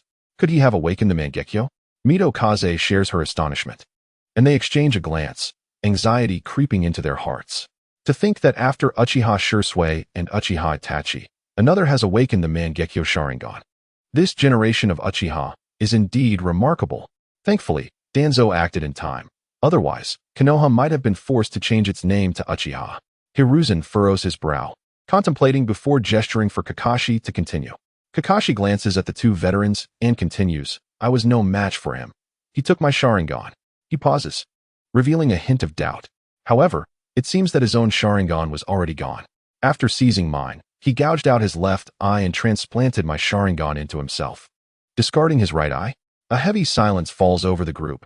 As the situation unfolds in unexpected ways, it appears that Danzo had taken Shoyo's Sharingan. Without it, what could be the extent of his power? Moreover, after that, my Sharingan underwent a peculiar transformation. It no longer resembled its traditional form, but morphed into a unique pattern. Mangekyo! Tsunade Sakura exclaims in shock. Kakashi's eyes gleam with realization. Shoyo referred to it in the same manner, indicating that this is a closely guarded secret known to only a few. As he reflects, he notes that compared to when it was in his possession, Obito's Sharingan appears significantly more potent. And yet, he wonders, Obito, are you truly alive? Have you, as Uchiha Shoyo claimed, taken a stand against the village you once aspired to lead? He recalls Obito's resolute words. Those who do not cherish their comrades are even worse than useless. Obito Rin. Sensei, father, what am I to do? Observing the unconscious Kakashi, Hiruzen finds himself overwhelmed with confusion. Meanwhile, Tsunade Sakura struggles to maintain her composure. The worst-case scenario has materialized. The Mangekyo Sharingan. Their determination to eliminate the Uchiha stems from the fear of its abilities. The terrifying genius, Uchiha Shursui. His Mangekyo possessed the power to manipulate others' thoughts, rendering them unwitting slaves to his will. What an abhorrent ocular technique. To believe that he would refrain from using it for nefarious purposes. How naive. Even if he truly had no ill intentions, how can one be certain they are not ensnared by his Kodoame Tsukumi? If today brings forth an Uchiha Shursui, tomorrow could herald an Uchiha Shurtake, and the day after an Uchiha Shitsu. How can we guarantee that they are all benevolent souls aligned with Konoha? One must remember that the evolution of the Sharingan often comes at the cost of beloved ones, parents, siblings, lovers, cherished friends. Such sinister power inevitably leads to moral decay and corruption. Lord Hiruzen, this is dire. Another Uchiha Madara, and a lone wolf at that. A lone wolf filled with resentment towards Konoha. We must locate him promptly, or we shall face dire consequences. Mito Kaze's expression darkens, but even if they find him, given Konoha's current state, capturing him would prove exceedingly difficult. Tsunade Sakura grits her teeth. We must summon Danzo back. After all, he is the cause of this mess. If he had executed his actions more cleanly, we wouldn't be in this predicament. Absolutely not. Hiruzen immediately counters. Bringing Danzo back now would alert those brash Cloud Ninja. And that would spell true trouble. Mito Kaze nods, acknowledging that while both sides have their victories, Konoha still holds the upper hand overall. If Danzo can withstand for a few more days, the enemy will be unable to reap any benefits and will have to retreat. Then let us call Jiraiya back. Tsunade Sakura concludes, realizing that Jiraiya is their only hope for protection. Seeing Hiruzen still hesitating, she urges, Hiruzen, you must consider this carefully. The adversary is an evil Uchiha, one with the Mangekyo. Moreover, he has already encountered Naruto. You must understand the implications of this.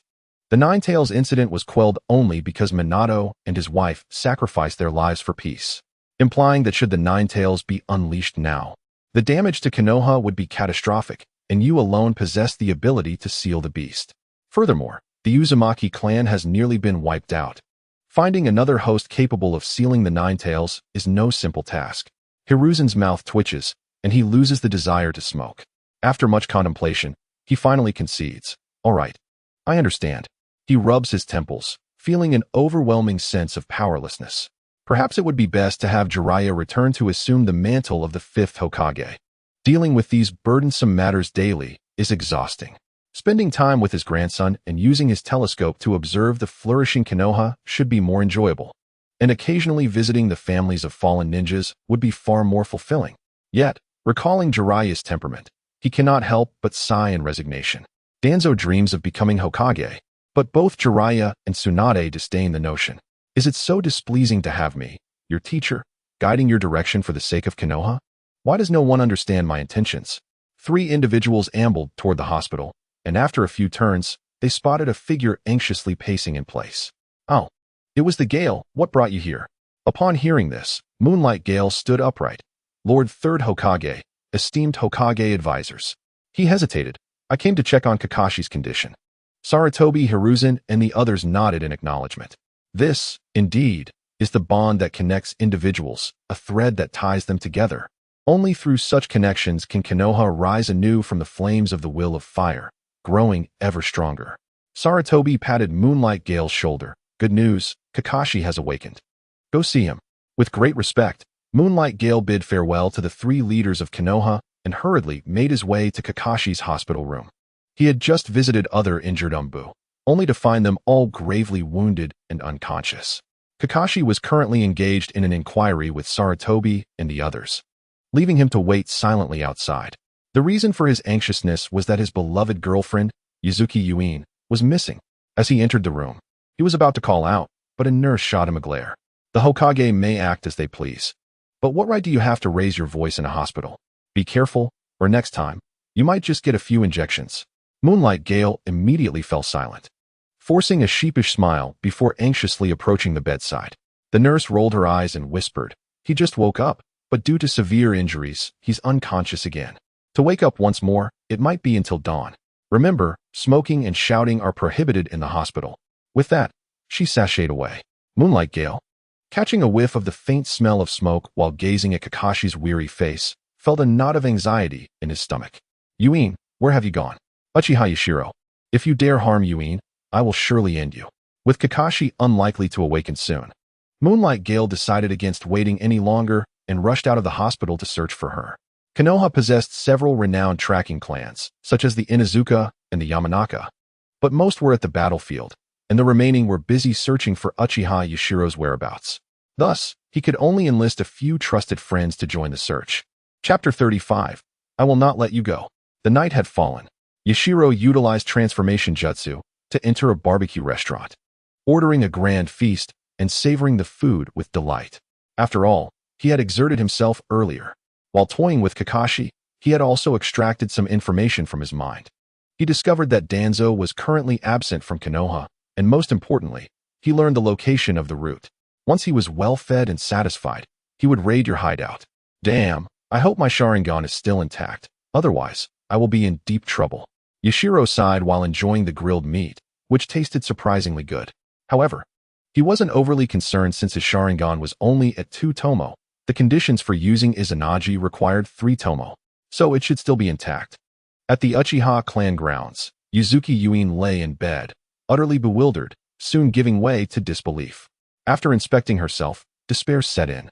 Following despair came an overwhelming fury. She longed to drag Yashiro out and subject him to 1,000 tortures, to tear him apart, consume his flesh, and drink his blood.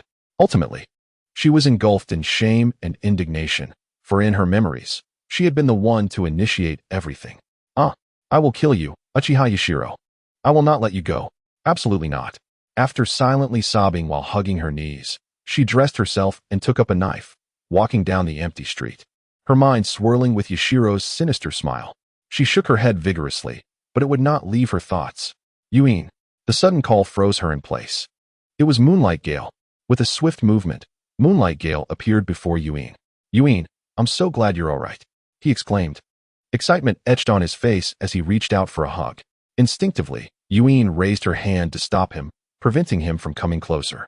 Gazing into his eyes, she felt an unprecedented distance between them. The dim green light illuminated him, casting a pallor on his face that made him seem even more fragile. Yuin, are you all right? Moonlight Gale asked anxiously, scrutinizing her from head to toe. He soon noticed several red marks on her neck. Yuin, you're hurt. Are you okay? His gesture startled Yuin, and she quickly raised her hand to cover her neck. Her beautiful eyes filled with panic, her grip on the knife turning pale. 1,000 words condensed into a single phrase. I'm sorry. Moonlight Gale stood dumbfounded as Yuin vanished before him, leaving him utterly bewildered. Yet, he felt an ominous sense of impending loss. Back at her home, Yuin gazed at her reflection in the mirror. The multitude of hickeys on her neck was glaringly conspicuous, and in a fit of rage, she smashed the mirror with her fist. Uchiha Yashiro! Uchiha Yashiro! Uchiha Yashiro! I will kill you. After venting her fury, she had no choice but to scrub herself clean, nearly scraping off a layer of skin. After her shower, Yuin found herself wide awake, consumed by wrath. And armed with a knife, she stormed out of her home, vowing to slay Uchiha Yashiro. Damn that despicable body, feasting while I become the scapegoat. Yashiro's clone grumbled as he walked down the street. If it weren't for his inability to resist, he would have led a peasant uprising to make everyone aware that clones are not mere slaves. They possess rights too. Yashiro's clone's furious shout caught the attention of many civilians, who turned to observe with curiosity. What are you staring at, you fools? Haven't you ever seen a handsome man before? Though they were angered by the insult, upon noticing the clone's size and comparing the disparity in strength, they could only mutter a curse under their breath and walk away, discontented. Bah! A bunch of trash, useless. Yashiro's clone spat disdainfully.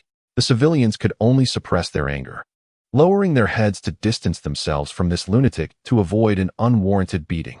Feeling quite vexed, Yashiro's clone approached the Hokage building, where he spotted two figures lurking in the shadows.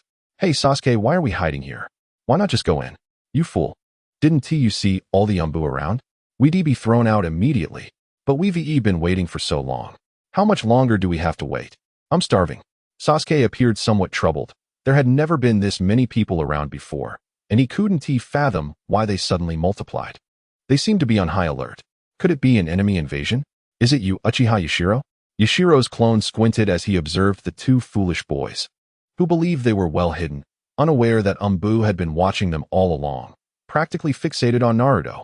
Could these two really manage to summon the flying thunder god for me? Ha ha ha. What do I care? Trying it won't cost me anything. Let me provide you with some cover. Yashiro's clone leisurely began forming hand seals, his peculiar actions immediately catching the attention of a nearby Umbu, though they could not ascertain his identity due to the transformation jutsu. Fire style, great fireball technique. With the final seal completed, Yashiro's clone bellowed. Instantly, all eyes around were drawn to him as he unleashed a colossal fireball. Alarmed, all the Umbu members gasped in unison. Water release, water barrier. Earth release, earth barrier. The ground trembled with a violent explosion, prompting the citizens to scream and scatter in all directions. Sasuke, what is happening? It's him, Uchiha Sheo, that lunatic. Brazenly attacking the Hokage building. Does he seek his own demise? Fire release, great fireball technique. Sasuke was taken aback. Another one? Fire release, great fireball technique. Boom, boom. The clash between the great fireball and the water barrier grew increasingly fierce, enveloping the surroundings in thick mist. Within the dense fog, figures just a few meters away became nearly indistinguishable. Yet, even in such obscurity, Sheo's clone continued to unleash great fireballs. The Umbu members, feeling frustrated, pressed on with their water barriers. The remaining Umbu charged towards Sheo's clone, but alas, before they could approach, he had already shifted positions, continuing to release great fireballs. With each blast, he changed his location, leaving the Umbu feeling like mere puppets, toyed with by the malevolent Uchiha. Most importantly, the power of his great fireballs was indeed formidable. Sasuke, now is our chance. Let us stealthily slip inside. Naruto, with a glint of cunning in his eyes, observed Sasuke. With the surrounding fog and the fervent battle, no one would notice their movements. Sasuke nodded, and the two of them stealthily circled around, sneaking into the Hokage building. Chapter 36. You go to the spa. At the top floor of the Hokage building, Sarutobi Hiruzen's furrowed brow was so tight it could crush a fly. Uchiha Sheo's attack left him utterly perplexed. He could not grasp the significance of such an action, or did he truly believe he could waltz in and eliminate him? After all, he was the man bearing the title of the strongest Hokage. The first utilized wood release, the second wielded water release, and the fourth had mastered the flying thunder god technique to perfection. Only he truly knew how to wield fire. It would not be an exaggeration to call him the strongest Hokage. Has a mere Mangekyo Sharingan inflated your ego to such an extent, Uchiha Sheo? Lord Third, the head of the Hyuga clan, Hyuga Hayashi has arrived. Saratobi waved his hand, and the Umbu members vanished in an instant to engage with Sheo's clone. Lord Third, Hayashi, ascertain whether this Uchiha Sheo is the real body. Yes. Hyuga Hayashi stepped forward, narrowing his eyes as he activated his Byakugan. The surrounding mist dissipated as he quickly pinpointed Sheo's clone's location. Sensing the intrusion, Sheo's clone continued to unleash several bursts of phoenix fire. Internally, he pondered, Byakugan? I wonder if they can discern that I am merely a pawn. Hayashi squinted, realizing, as expected of Uchiha, he noticed my surveillance. Upon closer inspection, he found something peculiar about this individual. It did not seem like a mere clone, yet was it truly the original? Odd, very odd. His physique appeared somewhat extraordinary. Subsequently, Hayashi surveyed the battlefield, where explosions echoed continuously. The intensity of the battle was fiery and exhilarating, yet astonishingly, no one had sustained injuries, let alone fatalities. Hayashi, Lord Third, I am unable to determine. Oh, Saratobi gazed intently at him, while Hayashi wore an expression of sincerity. Their eyes met, and Saratobi nodded. If even the Byakugan could not penetrate this, then it was highly likely that the opponent was the real body. Observing that Saratobi had no intention of intervening, Hayashi thought to himself, the old fox plans to allow his opponent to exhaust their chakra first. Naturally, Hayashi held no fondness for Saratobi, given that it was his compromise that led to his brother's demise. While he may not have been wrong from a certain standpoint, it did not erase the fact that as Hokage, he was weak and ineffectual. The two men remained silent, each silently observing the chaos caused by Sheo's clone. As Sheo strolled through the streets, ninjas darted swiftly across rooftops on either side. It seemed the clone was having quite the time. Uchiha Sheo, a voice, gritted with anger, made Sheo halt abruptly. Oh, isn't this my dear Yuin? Have you missed me and come rushing to find me? You scoundrel, go to the spa. TSK. My dear Yuin, you look so adorable when you're angry. Die. Sheo deftly evaded Yuin's frenzied strikes, seizing her long blade and teasingly drawing closer. Oh, come now. They say a night of marriage brings 100 nights of affection. How can you be so heartless? I'm deeply saddened. Yuin's fury was palpable, her chest heaving with indignation. This despicable wretch. How could she have ever been involved with him? The mere thought of his triumph over her made her feel utterly repulsed. I'll kill you. Hey, that is excessive. Sheo sidestepped Yuin's lethal kick, his lips twitching in annoyance. This woman always aimed for his vital points. You initiated the attack first. You cannot be unreasonable. Silence. Yuin unleashed a barrage of attacks targeting Sheo's vital areas. Upon hearing his words, she trembled with rage, retorting, Isn't it you who used your nefarious Sharingan to control me? Otherwise, how would I ever? Sheo, with a shrug, replied, Look, you just called me evil. If I don't do something wicked, wouldn't you then label me a worthless beast? So, you see, this cannot be blamed on me. Yuin, flustered by Sheo's twisted logic, gasped for breath, her anger boiling over as she raised her blade to strike. Only for Sheo to seize her arms and pin her against the wall. Release me. Call me husband and I shall let you go. Uffed. Yuin opened her mouth to retort, her brows furrowing in defiance. You die before me, and I'll say it. Oh, so stubborn, huh? It seems you've quickly forgotten the terror of being subjected to the Mangekyo. Sheo leaned in closer, his Sharingan glaring intensely at Yuin, causing her to tremble and scream. Yamit. Yuin. Scoundrel, let her go. The sudden voice startled both Sheo and Yuin, and they turned in unison to see Tsukikage Chikaz charging at them with a sword in hand. Initially, Tsukikage had intended to assist at the Hokage building, but as he raced past, a glimpse of purple caught his eye, halting him in his tracks. He had planned to stealthily approach for a closer look, but merely from afar, he felt as though he might explode. There was his girlfriend, Yuin, being held against the wall by a man, who was viciously gripping her slender neck with one hand, seemingly preparing to kiss her. If he could still restrain himself and approach quietly, he would no longer be a man. Naturally, he chose to strike first, interrupting the man's attempt at a kiss. Observing the furious Tsukikage charging towards him, and then glancing at the dazed Yuin, he couldn't help but steal a quick kiss from her. This action seemed to unleash a hornet's nest, as Tsukikage erupted in rage, charging forth. Meanwhile, Yuin's face flushed with a mix of red and white, torn between embarrassment and fury. I'll kill you. Her voice was laced with hysteria. Unfortunately, she was entirely at Xiao's mercy, left to seethe in impotent rage. Xiaoyu, without even a glance at Moonlight Gale, summoned Raikiri in his hand, severing the long blade with ease, disrupting the extravagant swordplay, and delivering a powerful punch to his chest. Moonlight Gale immediately spat blood and was sent crashing through several walls. What level are you at, thinking you can compete with me? Do you even deserve it? Wozuki Saigen gasped in horror and cried out, Gale. Xiaoyu suddenly realized, Gale? Oh, so he is your ex-boyfriend, Moonlight Gale, one of the most lecherous men in Konoha. Wozuki Saigen struggled vigorously. Upon hearing Xiaoyu's disparagement of Moonlight Gale, she rebuked angrily. You're talking nonsense, you scoundrel. Let me go? Gale, are you all right? Gale. Chapter 37. This is a power that countless men dream of possessing. Wozuki Saigen was frantic, but constrained by Xiaoyu. She could only call out loudly for Moonlight Gale. Xiaoyu licked his lips and pinched her delicate chin.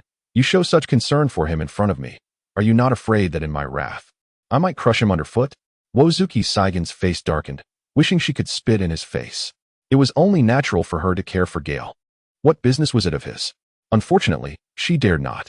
The Uchiha Xiaoyu before her was a madman. Once provoked, he could commit any atrocity. Her own tragic loss was the best example. She had hoped to reserve her most cherished moments for her wedding night, yet she had never anticipated such an ending. Had she known, she would not have provoked him. She might have been better off in the hospital like Kakashi and the others. Biting her crimson lip, Wozuki Saigen dared not utter a sound. Xiaoyu laughed heartily, pinching her cheek again, and under her furious gaze, he remarked, That's more like it. Rest assured, I am quite benevolent. You should know, with my strength, I could have easily pierced him with a single punch just now. Wozuki Saigen sighed with relief at his words.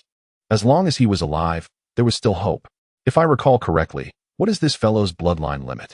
Oh yes, the transparent escape, right? The kind that allows one to become invisible? TSK, invisibility, a power that countless men yearn for. No wonder this guy is so cowardly. Who could endure such a fate? Wozuki Saigen huffed. Gale is absolutely not that kind of person. Internally scornful of Xiaoyu, she realized that those with corrupt hearts see everything through a filthy lens. A gentleman like Gale would never engage in such acts. Only a despicable and wicked Uchiha like you would commit such shameless deeds. I'm sorry, Gale. Wozuki Saigen felt a wave of sorrow wash over her. Some things once done could never return to the past. Hey, what kind of gaze is that? Scum. Xiaoyu sneered. Since I can't make you understand, let me show you directly. Seeing is believing. Wozuki Saigen's questioning eyes met Xiaoyu's Sharingan, and her heart screamed in dread. This is bad. But it was too late. She was ensnared in Xiaoyu's Jinjutsu. However, this time, Xiaoyu merely allowed her to glimpse the three most lecherous men of Konoha. Naturally, the first was the third Hokage, Hiruzen Sarutobi, the second Jiraiya, and the third, Moonlight Gale. Wozuki Saigen's eyes widened as she witnessed the supposedly honorable third Hokage peeping into a women's bath through a crystal ball. She saw the legendary Sannin, Jiraiya, shamelessly getting inspiration for his novels while witnessing a scene in the women's bath that made him bleed from the nose, and she was horrified to see her boyfriend, Moonlight Gale, brazenly sneaking into the women's bath, using his transparent escape. No wonder your demeanor always seems so feeble. Is this the reason? No. Gale is not that kind of person. Yet, watching the lecherous image of Moonlight Gale before her, Wozuki Saigen felt her mind swirl, unable to distinguish between reality and illusion. As Wozuki Saigen was lost in the Jinjutsu, Moonlight Gale clawed his way out of the rubble, struggling towards Xiaoyu. Cough, you bastard, let her go. If you have any grievances, come at me. Xiaoyu's forehead twitched in irritation, abruptly interrupting Moonlight Gale's declaration. Get lost. Out of respect for Saigen, I'll spare your life today. Don't be ungrateful. Moonlight Gale felt as though he had been force-fed a mouthful of dirt, utterly distressed. Bastard.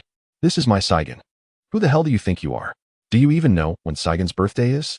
Do you know what her favorite food is? Do you know what her favorite color is? I've only held her hand a few times, and you dared to kiss her. Dared to kiss her. Dared to kiss her. I will kill you. I will definitely kill you. Unfortunately, he lacked the Sharingan. Despite his fierce glare, he was merely struggling helplessly before Xiaoyu. What do you mean? Let me tell you, Saigen is mine. You better stay away, or you will find out what it means to suffer a fate worse than death. Xiaoyu's words struck Moonlight Gale like a thunderbolt, and a vision flashed through his mind. The night of disappearance. the red marks on her neck, the inexplicable apologies. Looking at Wozuki Saigen's vacant eyes, Moonlight Gale suddenly realized she seemed even more beautiful, radiating a feminine charm that captivated men. What have you done to Saigen? What do you think? Hee. Coughing violently, Moonlight Gale's eyes widened, and he spat out a mouthful of blood, subsequently starting to cough as if he might expel his lungs. I will kill you. Uchiha Xiaoyu. May you suffer a terrible fate. Huh. Many have wished to kill me. You little weakling could train for 1,000 years and still be a weakling. Dream on if you think you can kill me, you impotent fool. Whether Moonlight Gale had actually used transparent escape to enter the women's bath, Xiaoyu had no idea, but it was certainly part of the genjutsu he created. However, you dare to shout about killing me? If I don't show you some colors, you really think you can get away with it? He unleashed a timed genjutsu on him, and when the time was right, he would have a spectacle to behold. You give me a girlfriend, and I'll give you an eye-opening experience. You 1T lose. Moonlight Gale remained oblivious, lying on the ground, plotting how to eliminate Xiaoyu. At that moment, Xiaoyu dispelled Wozuki Saigen's genjutsu. For a moment, she was dazed. Casting a complex glance at Moonlight Gale, she still believed he wouldn't act this way, trusting that the third Hokage was honorable. Let him go? Are you begging me? Wozuki Saigen trembled at Xiaoyu's teasing tone, about to speak in request. Moonlight Gale bellowed, Don't beg him, Saigen. Uchiha Xiaoyu. You vile Uchiha, if you have the guts, kill me. Don't. Tears streamed down Wozuki Saigen's face as she looked at the bleeding Moonlight Gale. But being firmly held by Xiaoyu, she could only cry silently, unable even to comfort him. At that moment, Xiaoyu felt as if he had suddenly become the villain. Why am I the bad guy? I'm supposed to be the avenger, the one in the right. Forget it. If I'm the bad guy, then so be it. Looking at the affectionate couple, Xiaoyu felt a touch of displeasure. By the way, shouldn't I say something like, My lady, you wouldn't want your husband to lose his job, would you? Chapter 38. You can't escape. Woman, you wouldn't want this waste to die in front of you, would you? Xiaoyu leaned down, whispering into Wozuki Saigen's ear.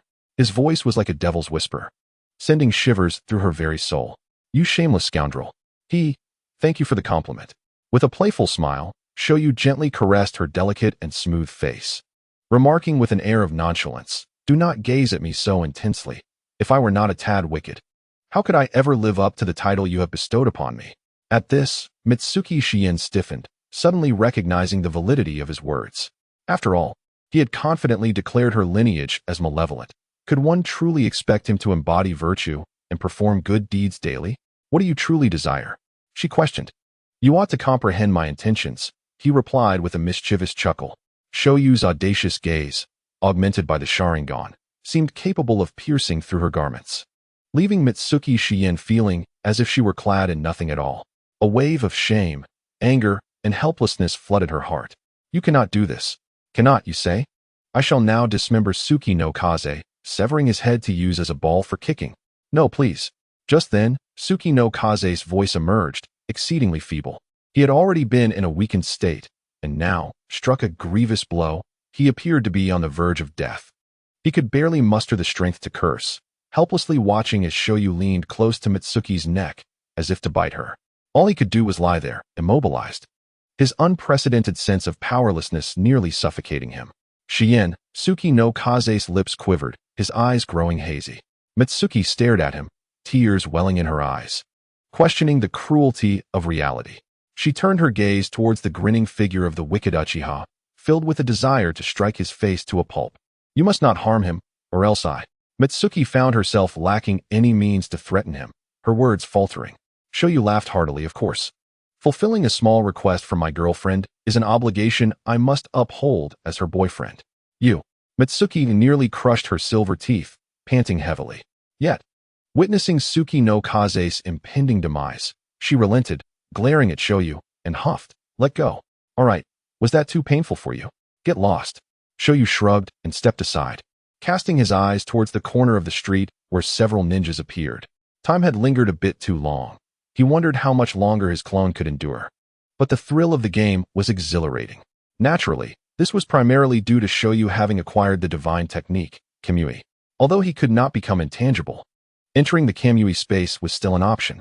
In the current Konoha, it was utterly impossible for anyone to detain him. Hey, who are you? The approaching ninjas hastened, their leader calling out from afar. Mitsuki instinctively turned to look. The ninjas relaxed upon recognizing her. Shien, what has happened? Is Kaze all right? They rushed to Suki no Kaze's side, taken aback by his grievous condition. Goodness, he looks so badly injured. How is he still breathing? One girl immediately began to administer treatment, but soon shook her head. This terrified Mitsuki, who feared Suki no Kaze was on the brink of death. His ribs are shattered, bones piercing the lungs, possibly even reaching the heart. He must be rushed to the hospital immediately, or else. Who could have done this? Such brutality. It had to be Shoyu's accomplice. That vile man deserved to be met with 1,000 cuts. The group of ninjas exchanged heated words about seeking vengeance against Shoyu, causing Mitsuki to break into a cold sweat. The very person they wished to eliminate stood right behind them, grinning. Please, stop. I'm begging you. To her surprise, Shoyu merely offered her a meaningful smile, his lips moving before he vanished in an instant. She deciphered his lips. You cannot escape. Shien, are you all right? Are you hurt? The girl's voice jolted Mitsuki from her stupor, and she forced a smile. I am fine. Looking down, she realized Suki no Kaze had disappeared. Where's Kaze? The girl's expression grew strange. She sensed Mitsuki's distracted demeanor, but attributed it to the shock of Suki no Kaze's condition. Her boyfriend had been beaten to a pulp, and such feelings were unavoidable. Yet, the famed Suki no Kaze, with his bloodline limit, seemed to pale in comparison to the Uchiha. That wicked man, Shoyu, was indeed formidable. Even with so many ninjas from Konoha, they remained utterly powerless against him. He's truly impressive. The girl cleared her throat. Rest assured, while you were lost in thought, your boyfriend has already been taken to the hospital. She scratched her head, suddenly realizing there had been another man present. Where had he gone? Mitsuki initially sighed with relief, but then felt a pang of anxiety, adjusting her purple hair. Was there? I didn't notice. Perhaps I was mistaken. Let us head to the hospital. I also need to assist, to prevent. Mitsuki's words trailed off. Since Shoyu was here, the Hokage building must be a clone. Therefore, her assistance was meaningless. Oh dear, with so many men over there. Do they truly need us 2 women? If it were so, Konoha would be doomed. Come now, let me tell you, the hospital is currently filled with patients. Even that cocky copy ninja, Kakashi Hitaki, has been severely injured by Shoyu. Several jounin have also been taken down. He is indeed incredibly powerful. Mitsuki Shien, lost in thought, murmured, incredibly handsome? Sister, do you even realize what you're saying? That devilish man, that despicable villain, and you dare to call him handsome? I am filled with a desire to slay him with 1,000 cuts. The girl stuck out her tongue, her big eyes rolling, feeling somewhat embarrassed, although he's bad. He is indeed quite handsome. I once considered confessing to him. Chapter 39. Husband, why have you returned?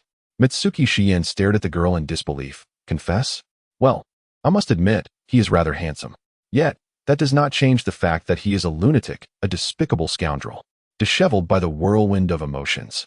Mitsuki was led to the hospital. Shoyu's escape was, of course, due to his clone being defeated. He had not expected Sarutobi Hiruzen, that old monkey, to take matters into his own hands. Truly, the strongest Hokage, even in his advanced years, retained formidable strength. If he had been a decade younger, guarding Konoha would have been a cinch. Now, however, his spirit was willing, but his flesh was weak. Faced with even a slight threat, he could only acquiesce. As for Naruto and Sasuke, Shoyu chuckled at the memories relayed by his clone. Sarutobi was indeed an ancient monkey, and acquiring the Flying Thunder God technique would not be an easy feat yet. He hoped those 2 could surprise him. For now, Shadow Clone Technique. Go. Break the legs of those from the Shimura clan. All of them. Shoyu's clone cracked his neck, giving an okay gesture with a wicked grin. Rest assured. Leave it to me. Even a dog from the Shimura clan shall have its legs broken. Shoyu shot him a glance. 6. Is it truly that ruthless? Not even sparing a dog. As if sensing the disdainful gaze of his clone, he sneered in contempt. Humph. Mercy towards enemies is cruelty towards oneself. From the moment they reveled in the resources bestowed upon them by Shimura Danzo, they sealed their fate as our adversaries. Today is merely the beginning. I shall make them acquainted with true cruelty. For the remainder of their lives, these scoundrels shall dwell in our shadow, unable to seek life or death. Ha ha ha. Summer Oil touched his nose, bemused by the incessant ramblings of his clone, who seemed rather peculiar, as if his mental state was somewhat askew. However, given that each shadow clone exhibited a distinct personality, he found it impossible to exert control over them. These beings were him, yet not him. Furthermore, each time he dispelled them, he experienced their memories anew, a truly wondrous sensation. With a dismissive wave, he said, "Do as you wish. I can't be bothered to manage you." The clone licked its lips, grinning mischievously, and vanished from Summer Oil's sight in an instant. Summer Oil scratched his head, pondering the cryptic expression in the clone's gaze. After a moment of contemplation, he dismissed it with a scoff. "A mere clone cannot stir the heavens. I shall be intrigued to witness the commotion you create." After all, it was just a clone. Once its chakra was depleted, it would dissipate. Summer Oil doubted the clone's capacity to incapacitate every member of the Shimura clan. Danzo had operated in the shadows of Konoha for years, and the number of jonin within that clan was certainly not insignificant. Moreover, these jonin were not comparable to the average ones. Each possessed jutsu of A rank or higher. Their power formidable indeed. Casting a glance back at the smoldering Hokage building, he thought, "Enough play. It's time to reclaim what rightfully belongs to me." As Summer Oil anticipated, even elite jonin might struggle to acquire the forbidden scroll, let alone two 7-year-old children. Sarutobi Hiruzen smiled at Naruto and Sasuke. "What brings you two here at this late hour? Is there something you seek from the Hokage, little Naruto?" In contrast to Sasuke's reserved demeanor, Naruto scratched his head, grinning broadly, and recalled Summer Oil's instructions. If they were caught, they should simply speak the truth. Thus, he boldly declared their intent. Hokage Grandpa, we're here to inquire about the Flying Thunder God technique." Sasuke facepalmed, thinking, "This fool, why did you blurt that out when asked?" The Flying Thunder God was a forbidden technique. They were bound to get caught trying to steal it. Would they be expelled from the village? To his surprise, Sarutobi Hiruzen merely remarked on their youth, assuring them that once they became ninjas and met the criteria, he would show them the technique. Then, he sent them on their way. Even after exiting the Hokage building, Sasuke remained bewildered. They had been let go so easily. With a myriad of questions swirling in his mind, he was dragged by Naruto to Ichiraku Ramen. "You promised to treat me, no backing out. Stop pulling me. I can walk on my own. Let go." "No, I fear you might run away." Sarutobi Hiruzen observed through the glass as the two children left hand in hand. When did their relationship become so amicable? A plume of smoke escaped his lips as he pondered the numerous ANBU stationed around them, his thoughts racing. He never anticipated that Uchiha Summer Oil would bring such turmoil to the village. Moreover, the hidden threat of retaliation loomed, compounded by the ambiguous stance of the Hyuga clan. Were they truly oblivious, or was it a feigned ignorance? If they genuinely did not perceive the threat, it suggested that Uchiha Summer Oil might harbor even more formidable secrets.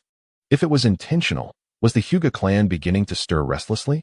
It seemed that the events of that year remained a thorn in his heart. Sighing, he lamented, "Why does no one comprehend my good intentions?" A glint of coldness flickered in his eyes. No one could disrupt the peace of the village, regardless of who they were. Knock, knock, knock. "Who is it?" A woman leaned against the door, her voice trembling. The night outside was filled with terrifying explosions, and people occasionally leaped from rooftops. The thought of someone knocking at her door filled her with dread.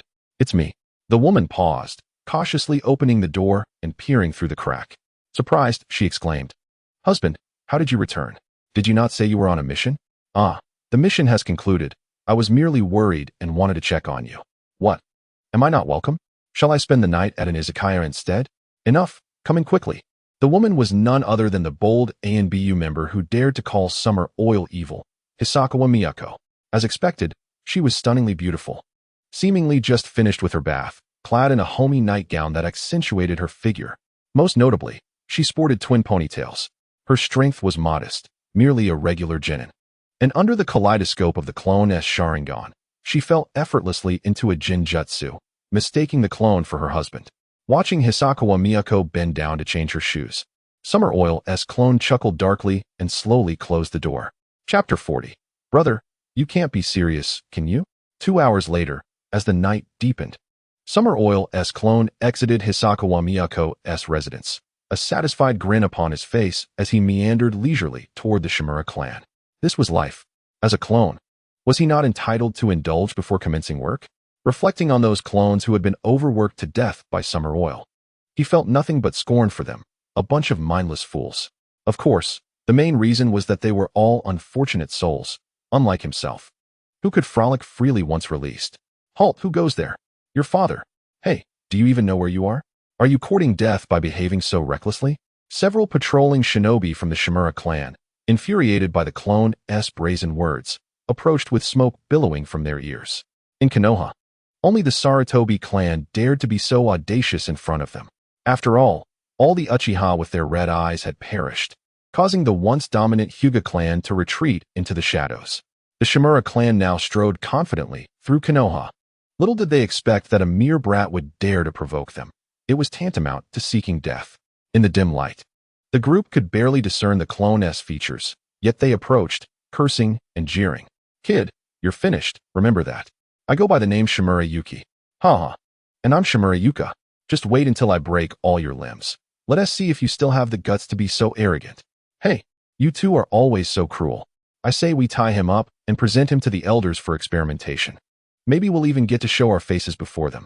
That's a fair point. Come here, kid. Let me see your face. Are you already scared out of your wits? From the shadows, the clone stepped forward, its ferocious expression silencing their laughter in an instant. Sharingan. You are Uchiha Summer. The sheer terror rendered them shrieking like women, their minds blank as they collapsed to the ground. It's over. I'm done for. Why am I so unlucky? I just stepped out for a stroll and encountered this harbinger of doom. This is the malevolent Uchiha. It's known that he has already incapacitated dozens of A and BU today. The hospital is running low on beds. As a mere petty thief, surely I'll be crushed in his grasp. Moreover, just moments ago, he had so provocatively challenged him, even contemplating the gruesome act of severing his limbs. Father, I was wrong. Spare me my life. Shimizu Yuki bowed in submission, while the others stood in astonishment, marveling at his swift reflexes. Truly, he was as quick as a flash. The doppelganger chuckled, raising a steel rod he had casually picked up from the roadside. No need for apologies. I never intended to forgive you. Limbs, you say? I assure you, I shall fulfill your request. Where shall I begin? Hands or feet? Or perhaps that fifth limb? The doppelganger brandished the steel rod menacingly, causing the others to tremble in terror. Shimizu Yuki cursed inwardly, glancing at his comrades, only to be assaulted by a pungent odor that made him gag. Damn it, who among you wet themselves in fear? And what did you eat tonight to smell so foul? Useless fools. How did I end up teaming up with you lot? His mind raced anxiously. Just a little longer. Once the shift change arrived, reinforcements would come. Then, that brash Uchiha would see how audacious he could be. No matter the Uchiha, Senju, or Hyuga, they would all pale in comparison to Shimizu, the once-in-a-century genius ninja of the Shimizu clan. However, now father, I hereby vow to renounce the Shimizu clan and join the illustrious Uchiha clan. From this moment forth, I, Shimizu Yuki, shall be known as Uchiha Yuki. The others gasped collectively, followed by a chorus of coughs. What a stench. Who's responsible for this? It's rather overwhelming. The doppelganger regarded Shimizu Yuki with a glint of amusement, tossing him the steel rod, which he clumsily caught, surprised by the gesture. What is this? A token of loyalty. What? Faced with Shimizu Yuki's bewilderment, the doppelganger crossed his arms and gestured toward the incapacitated figures on the ground. Break their limbs, and you shall earn your place among the nefarious Uchiha clan. Henceforth, I, Uchiha Shiyu, shall recognize you as a member of my wicked Uchiha. Shimizu Yuki was not merely perplexed, he was utterly dumbfounded. The nefarious Uchiha clan? He swallowed hard, tightening his grip on the steel rod, involuntarily glancing at his fallen comrades. They, too, looked at him with concern. Shimizu Yudai stammered, Brother, you're not serious, are you? The others chimed in, Yes. Yuki, don't heed the words of this wicked Uchiha. He claims to be nefarious. It must be a ruse. Indeed, we agreed to share both fortune and misfortune, to pursue beautiful maidens together. If need be, we shall confront this wicked Uchiha. Death is but a fleeting matter, and we can be brothers in the next life. Shimizu Yuki inwardly scoffed at their bravado. Such drunken boasts should not be spoken aloud. Do you even believe your own words? It's just death. If you had the guts, you wouldn't be trembling like a leaf. Despite his thoughts, Shimizu Yuki feigned righteousness, declaring, Cough. Of course, we are brothers who share life and death. How could I ever turn against you? At that moment, the doppelganger smirked. You have 10 seconds. Once they pass, you know what must be done. Shimizu Yuki stiffened, his expression turning grave. Brothers, while we are indeed close, I am truly sorry. One must obey the will of their family. Tears welled in his eyes as he raised the steel rod high. Then, under the horrified gaze of his comrades. He brought it crashing down. Bang! Crack! Bang! Crack! Bang! Crack! Gasping for air, Shimizu Yuki stood there, bloodied rod in hand, staring blankly at the dismembered figures of his former comrades. Brothers. Aren't brothers simply meant to take the fall and be sacrificed? What other purpose do we have? To engage in construction? Brothers, thank you. I, Uchiha Yuki, will forever remember you. The doppelganger clapped appreciatively. Well done. You have great potential. You are quite suited for my wicked Uchiha clan. From this day forth, I bestow upon you the Uchiha surname. Once you have proven your worth, I shall grant you the ultimate power of the Uchiha, the Sharingan. Chapter 41. If only I had the Sharingan. Shimizu Yuki, may you suffer a wretched fate. Shimizu Yuki, you traitor of the Shimizu clan. The clan leader and elder Danzo will not spare you. The anguished cries pierced Shimizu Yuki's heart like daggers. Fear and dread making him tremble. I don't wish for this. Why can't you understand me? If I don't do this, Uchiha Shiyu would never let me go. Besides, aren't we brothers? Is it not right for one to make a sacrifice for the other? Blame the fools in the clan. If they hadn't sent us out on patrol, this wouldn't have happened. If they hadn't arrived so tardily, I wouldn't have betrayed. So, none of this is my fault. The blame lies with you and them. However, the doppelganger's words struck him like a meteor crashing into the ocean, creating a tempest within his heart. The Sharingan? The ultimate power of the Uchiha? I could also obtain it. What is there to fear? Do you not recall how Uchiha Shursui was once so formidable on the battlefield that other ninja would abandon their missions upon encountering him? What was his power?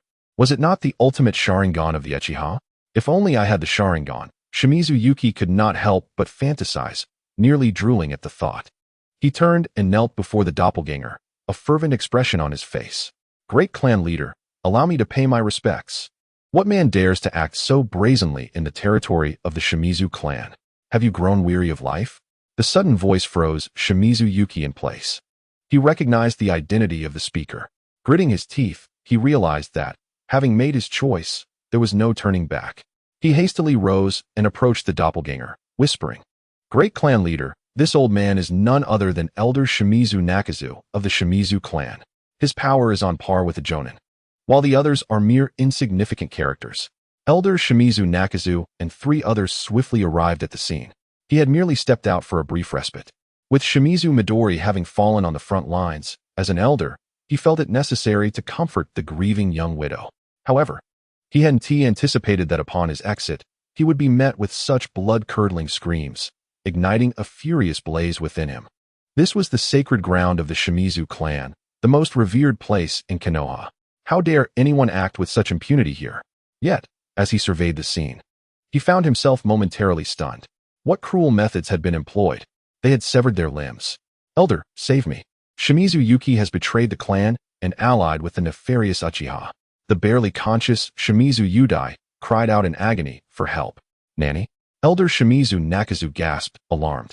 The wicked Uchiha? He abruptly looked up, finally noticing the doppelganger lurking in the shadows and Shimizu Yuki, who brandished a bloodied steel rod. With his eyes closed and the dim light obscuring his features, he could not discern the doppelganger's identity. However, he recognized Shimizu Yuki, whom he frequently encountered, always bowing and scraping like a sycophant. Unexpectedly, Shimizu has a chicken. Do you comprehend the implications of betraying one's clan? Please refer to me as Uchiha Yaji. Now continue.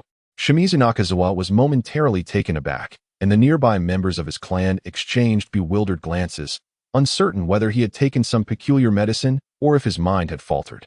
Very well, you are indeed remarkable. Shimizu Nakazawa scoffed with a mixture of rage and incredulity. He had never encountered such audacity in a clan member.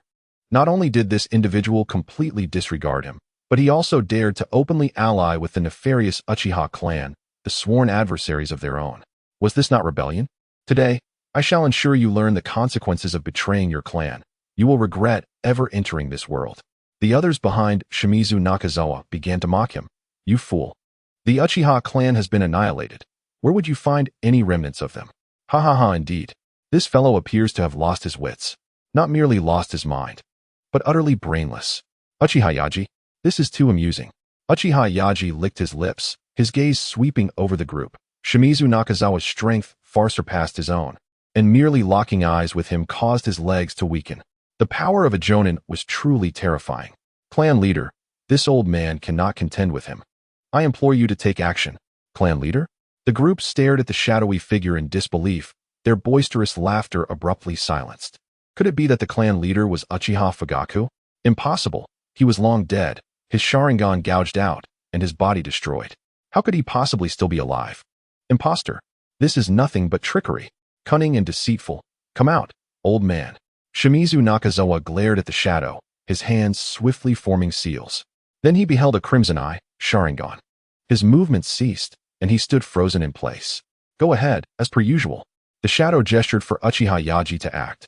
Uchiha Yaji swallowed hard. Was this the power of the clan leader? Just a glance from Shimizu Nakazawa, a Jonin, and he was rendered utterly defenseless. Sharingan. This is the ultimate power of the Uchiha clan. It was overwhelmingly potent. If only I could possess the Sharingan. Surely I would carve out my place in the ninja world. Gripping the steel rod tightly, he summoned all his strength and struck ruthlessly at Shimizu Nakazawa's knee. The bone shattered instantly, and without a sound, Shimizu Nakazawa collapsed to the ground. Uchiha Yaji took a deep breath and, under the stunned gaze of Shimizu, unleashed a torrent of violence upon the others. As the shadow dispelled the illusion, blood-curdling screams filled the air, bringing tears to the eyes of those who heard. Ah! Uchiha Yashiro, I will kill you. Ignoring Shimizu Nakazawa's furious outbursts, the shadow continued, causing the entire Shimizu clan to tremble. People emerged from their homes, some cursing, damn it. Who was making such a racket in the middle of the night? The shadow stretched lazily, relishing the chaos. Come, Yaji, look into my eyes. Clan leader? Uchiha Yaji's eyes glazed over, and without much effort, the shadow delved into his memories, comprehending the state of the Shimizu clan. Now, I have a task for you. Break the legs of every Shimizu clan member you encounter. Do you understand? A sudden jolt of realization struck Uchiha Yaji. Break the legs? But, everyone? The shadow grinned. Even a dog must have its legs broken. Uchiha Yaji opened his mouth, watching the shadow sway away towards the clan leader's location. Such ruthlessness. Not even a dog would be spared. This is the malevolence of the Uchiha clan. Uchiha Yaji, you are doomed. I shall not let you escape. You, your family, your friends, all will suffer relentless pursuit from the Shimizu clan. There will be no refuge for you in the entire ninja world. Uchiha Yaji, momentarily dazed, snapped back to reality, covering his face as he crouched down, his shoulders trembling. Shimizu Nakazawa, witnessing this, wore a satisfied expression, his cold eyes brimming with murderous intent. A mere insignificant member of the Shimizu clan had brought him to this state, had shattered his only fifth limb. Without it, how could he still be considered a man? What was the point of living? He could no longer console the lonely women. His future would be spent in desolation. Ah, how infuriating. Uchiha Yashiro, Uchiha Yaji, you two scoundrels. I will not rest until I have my revenge. Suddenly, a mocking laughter from Uchiha Yaji startled Shimizu Nakazawa, who struggled to lift his head, only to find the fool standing before him. What are you laughing at? Shimizu Nakazawa glowered, then coldly added, you still have time to turn back. If you can secretly strike Uchiha Yashiro and severely injure him, I will grant you a chance. A chance? Ha! What chance? Though Uchiha Yaji's laughter grated on his ears, Shimizu Nakazawa was convinced this fool was paralyzed with fear and would not dare to speak. It is the chance for you to survive. Rest assured, I will only break your limbs. I will not kill you. Such an opportunity comes but once. Miss it, and it shall be lost forever. You should cherish it. Uchiha Yaji, swaying as he stood, looked down at Shimizu Nakazawa with disdain. What is this look in your eyes? Do you truly wish to die? Wish to die? Ha ha ha. Uchiha Yaji initially did not want to be too ruthless, considering their shared clan ties. After all, one must leave a line for future encounters. However, now that this old fool had spoken so, and recalling the haughty demeanor of his fellow clan members, he could only imagine their reactions upon learning of his betrayal. Having already taken a stand against them, having become their enemy, and having now embraced the name Uchiha Yaji, there was little left to be nostalgic about. Uchiha Yaji swung the steel rod with ferocity, splattering the still fresh blood against the wall. Then, under Shimizu Nakazawa's terror-stricken gaze, the steel rod came crashing down upon his legs, again and again, a mad grin plastered across his face. Family, right? Relatives, yes. Friends, indeed. Regret that. They are now lying with you, aren't they, my dear brother? With the final strike, Shimizu Nakazawa's legs were reduced to mere pulp. At this moment, he was already unconscious. Had it not been for his formidable strength, he would have long since met his end. Elder, you are welcome to kill me any time, provided you can crawl fast enough. Uchiha Yaji laughed, stepping through the blood and flesh, advancing into the darkness, leaving behind a trail of glaring crimson footprints. Naturally, Yashiro had no idea what the shadow had done. He meandered through the shadows, dispatching several vigilant Root ninjas before finally locating the entrance to the Root-S hideout. This place was exceedingly clandestine. Indeed, Danzo had quite the knack for selecting obscure locations, hidden away in the depths below. With a singular, decisive strike of his godly might, he twisted open the seemingly robust door. In this world, nothing was beyond the reach of godly might. If one strike was insufficient, then two would suffice. Gazing into the deep, dark abyss, his spider sense did not impart any foreboding of danger to Suguru. Thus, he boldly ventured inside. Traversing the narrow passageway, he encountered not a single one of the imagined traps or mechanisms. Could it be that Danzo has abandoned this place? He pondered with a hint of skepticism. However, the space before him suddenly expanded into a vast chamber. Numerous individuals clad in white lab coats, resembling researchers, scurried about, surrounded by enormous glass vessels containing naked humans of both genders. Additionally, many masked members of the Root were present. Could it be that they were conducting experiments on the cells of Hashirama and the Sharingan? Although there was a collaboration between Danzo and Orochimaru, both were warily cautious of one another, fearful of betrayal at any moment. Especially Danzo, who surely maintained a vigilant watch over Orochimaru. Yet, to utilize the Sharingan as a resurrection token, one must employ Hashirama's cells. Otherwise, Kakashi serves as a cautionary example. One Sharingan had rendered him a mere shadow of his former self, while Danzo possessed an entire arm embedded with 10 Sharingan, in addition to Shirsue's Mangekyo. Without Hashirama's cells, he would have long since perished. However, could these individuals truly comprehend the intricacies of Hashirama's cells? Suguru held no immediate intentions of incorporating such substances into his body. Although the Uchiha lineage could suppress it, a misstep could lead to self-immolation. Yet, to encounter such valuable material and not seize it would be uncharacteristic of him. Just because it was not immediately useful did not imply it would remain so in the future.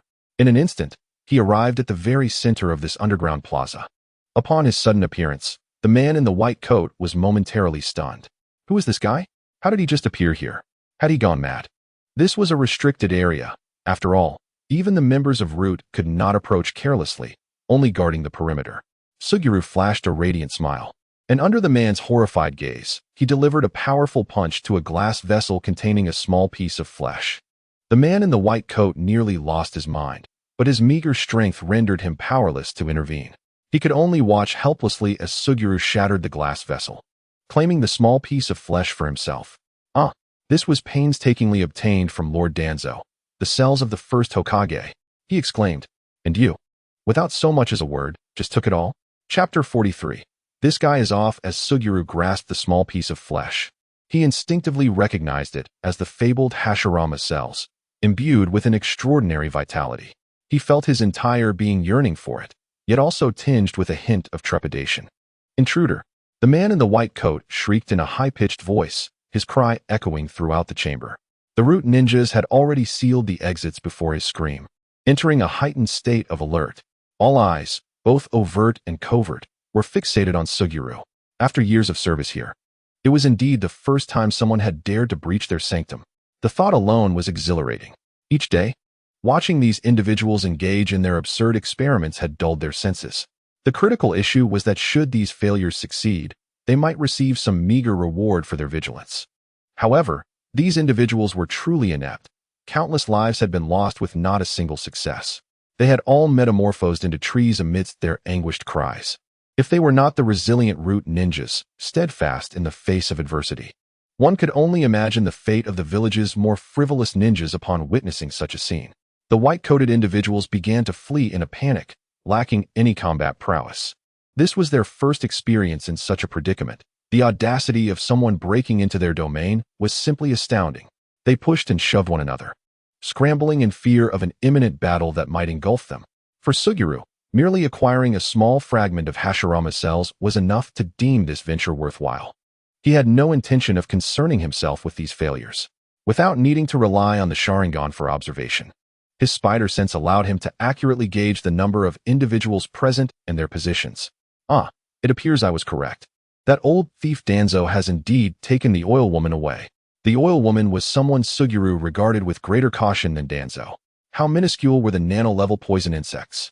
He knew not, but should they attach themselves to him, he might be forced to sacrifice flesh. Unlike Obito, he could not simply remove an entire arm at will and seamlessly replace it with a white Zetsu. As for the Yamashiro clan, he held them in utter disdain. With his physical prowess, their heart-turning technique would be utterly ineffective against him. However, it was indeed the Root, though uncertain if this was their main base. There were a staggering 7 Jonin present. Moreover, 3 of them emanated a chakra significantly surpassing the others, exuding an aura of immense strength. Suguru sensed that these 3 were far more formidable than Kakashi at his peak. Elite Jonin, perhaps?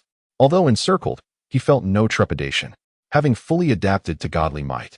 Suguru had experienced a remarkable surge in his chakra. Though the reason remained unclear, it had now exceeded 60,000, nearly doubling his previous capacity. Depleting Kakashi's chakra allowed for only 4 or 5 Reikins, yet he could now unleash over 30 strikes at full power, especially with half of his chakra being diverted to his shadow clones. Uchiha Suguru, you are still alive? That useless Inuzuka Morinaka allowed you to escape. The elite Jonin Sato Junpei looked down upon Suguru with disdain, perplexed by his audacity to come here. Meanwhile, another elite Jonin, Nakamura Kinzuya, furrowed his brow. Wait. Your eyes, those are the Sharingan. The 3 Tomo Sharingan. Where did you acquire your Sharingan? Isn't it true that your eyes were extracted long ago? Yet he dismissed it. It was a gift delivered right to him. Suguru smirked, while Takahashi showed his expression tightened. Everyone be cautious. This individual is not right.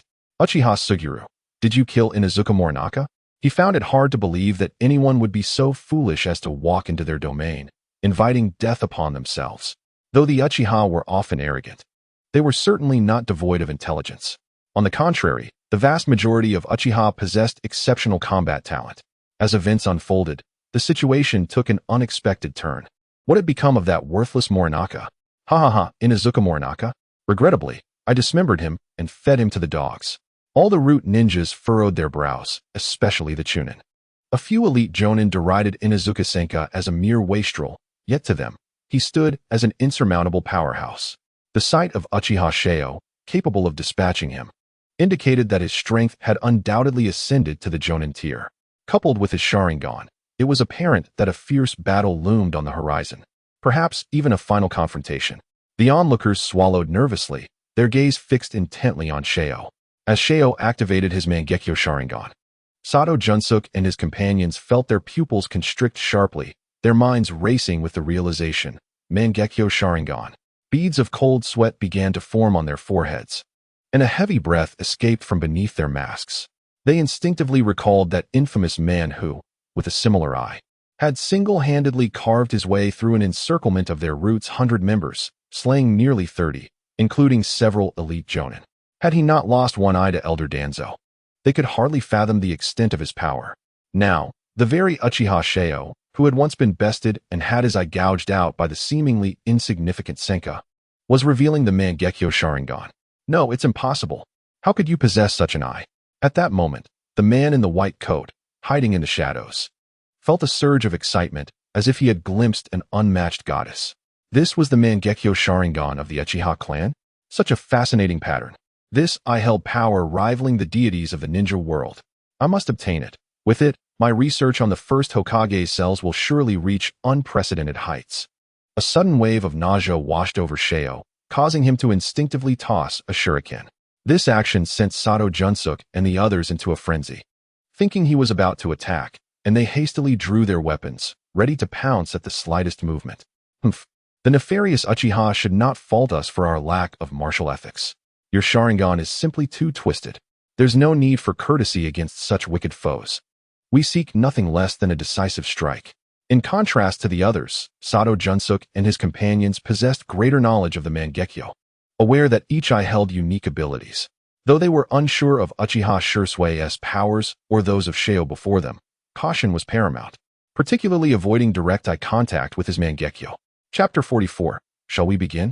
However, Sato Junsook and the others furrowed their brows as they noticed the shuriken thrown by Shao was aimed strangely at the wall. Why would he target the wall?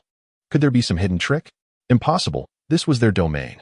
Various strategies, from feigned mystique to diversionary tactics, flooded their minds. But where had the shuriken gone? Suddenly, a wretched scream pierced the air, startling Sato Junsook and his companions, who cast sidelong glances. They soon beheld the man in the white coat sprawled on the ground, wailing in agony. What was happening? What was that fool Kamara doing? Wait, was that a shuriken lodged in his rear? How could it have ended up there? They were certain this was the shuriken Shao had thrown, yet they could not comprehend how it had struck Kamaru. This was neither ninjutsu nor science.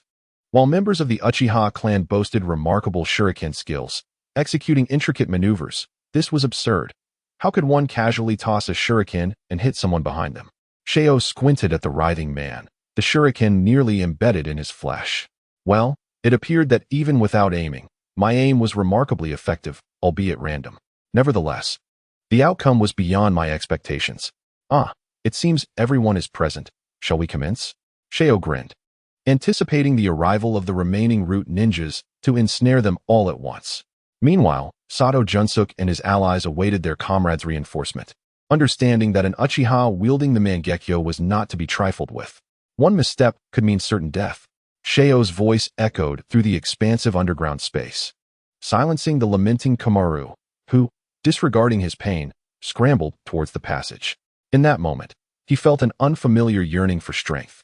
Sato Junsook and his companions felt a tightening in their chests, unable to discern any flaw in the composed and confident Shao.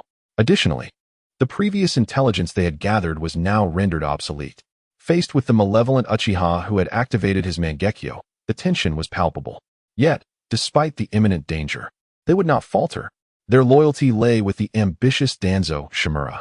For their master, they would gladly sacrifice themselves, clearing the path to his success.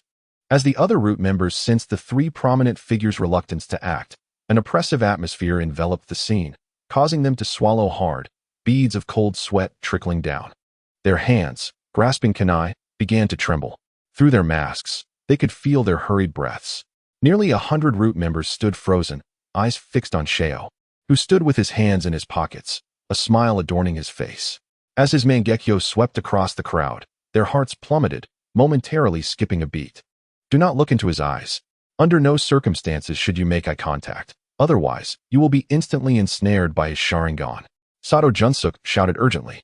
The Root members hurriedly lowered their proud heads, terror gripping their hearts, sweat soaking their uniforms, leaving a chilling sensation in their wake. The shadow of death loomed ominously over them all. Haha, if you cannot look with your eyes, how can you fight? They all cowered, heads bowed. Would they fight with their eyes closed? This was Uchiha. Was that not courting death? As Shao unleashed a terrifying chakra, the underground space erupted with an invisible pressure, nearly suffocating them. Despair spread like wildfire, and their fighting spirit began to wane. Sato Junsook and his companions panicked, realizing that if this continued, the ordinary Jonin and Chunin might soon kneel. They had to shatter the oppressive atmosphere and strike as one, seeking the opportune moment for a killing blow. Exchanging knowing glances, they saw Shao beckoning them with a finger, inviting them to approach. Come, face me head on. 3 pairs of eyes widened in disbelief. How arrogantly bold this Uchiha was. He had acquired a Mangekyo from who knows where, and now he strutted about without a care. Gritting their teeth, they yearned to retaliate. Such an arrogant brat.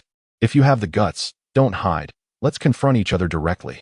Sato Junsook exclaimed, while Takahashi Shoyuta and Nakamura Kinzuya narrowed their eyes in agreement. Indeed, you are the proud Uchiha, are you not? Surely, you wouldn't shy away now? Today, let us witness the ultimate power of the Uchiha Sharingan. Is it truly as formidable as the legends suggest, or merely a product of exaggeration? Haha, Yuta laughed. You are mistaken. I am not the proud Uchiha, but rather the sinister Uchiha. Rest assured, observing your pitiful state, I am astonished you are elite Jonin. Come, I stand here. If you can touch me, I shall admit defeat. Sato Jun and his companions glowered, yet secretly reveled in delight. How audacious of the arrogant Uchiha Yuta to challenge them. The the elite Jonin. If they did not defeat him today, they would rewrite the narrative of elite Jonin. They focused intently on Yuta's feet, too fearful to meet his Sharingan gaze, lest they fall victim to its nefarious Jinjutsu. They dared not spread apart, fearing Yuta would pick them off one by one. The trio, anxious not to miss their chance, hurriedly formed their hand seals. In mere seconds, they unleashed their powerful jutsu: fire release, head hardening; wind release, vacuum big sphere; lightning release, pseudo darkness. The three formidable ninjutsu merged into a singular, even more potent technique before the astonished eyes of the Root shinobi. The terrifying energies of wind, fire, and lightning surged forth like a fiery meteor towards Yuta. Huh, I didn't expect you three to surprise me. Yuta stood unfazed amidst the approaching inferno, a smile beginning to grace his features. To take the blow head on? Certainly not. That would be foolish. As for evasion, it was utterly unnecessary. Kamui. Chapter 45, Standoff. With a soft command in his mind, the Mangekyo Sharingan's power activated. Under the influence of Kamui, all beings are rendered equal. Just as everyone believed Uchiha Yuta was about to be obliterated, an unseen spatial distortion abruptly emerged, shielding him from the amalgamated ninjutsu. The terrifying energy of their techniques appeared minuscule in the face of this spatial force. Twisting and turning, the energy vanished without a trace. In an instant, it was as if nothing had transpired. The vast underground space felt eerily silent, every sound magnified. Until, how refreshing. Yuta bellowed joyfully, startling all the Root shinobi. What had just occurred? Such a grand ultimate technique simply dissipated? How could this be? This was entirely contrary to what they had learned. Bewilderment filled their hearts as they gazed upon the bizarre scene, unease creeping in. Yuta's expression was one of utter delight, akin to savoring a delightful ice pop on a scorching summer day. This only deepened their confusion. Sato Jun and his companions, once brimming with confidence, now felt as if they had been force-fed a mouthful of dead flies, unable to express their disgust. This sensation was intolerable. Was this truly the ability of your Mangekyo Sharingan, capable of absorbing ninjutsu? Sato Jun's gritted voice echoed throughout the chamber, sending chills down the spines of all present. The Mangekyo Sharingan? Indeed, Yuta's Sharingan appeared peculiar, but they had not anticipated it to be the Mangekyo. Yet, what exactly was the Mangekyo Sharingan? A shared anxiety rose within them. They understood the capabilities of the ordinary Sharingan, but this Mangekyo Sharingan could absorb ninjutsu? How incredibly advantageous. Jealousy and admiration swelled within them as they cast greedy glances at the formidable Mangekyo Sharingan, only to hastily avert their eyes. Alas, they could neither gaze upon it nor utilize ninjutsu without wasting chakra. Did this mean they were relegated to grappling with their opponent? How lamentable. Is this the end? Is this the best that Danzo's underlings can muster? I am truly disappointed. If you won't take action, I shall not hold back. Yuta grinned widely, his crimson Sharingan fixed upon Sato Jun and his companions. Though they trembled under his gaze, they could not bear the insult to Lord Danzo. Even if they perished here today, they would take a piece of you with them. All wicked Uchihas must perish. Sato Jun hurled his kunai at Yuta, shouting, "Kill him!" The others, momentarily stunned, scrambled to throw their weapons. In an instant, kunai and shuriken filled the air. Yuta laughed heartily, drawing kunai from the space to return fire. In this contest of marksmanship, only the strongest would prevail. Yuta, like a fusion of Gatling and Barrett, transformed each kunai into a deadly projectile. With a cacophony of clashing metal, bang, bang, bang, the innate ability, perfect aim, turned Yuta into a sharpshooter. When the kunai ran low, he simply reached out to seize a massive kunai. What was it called?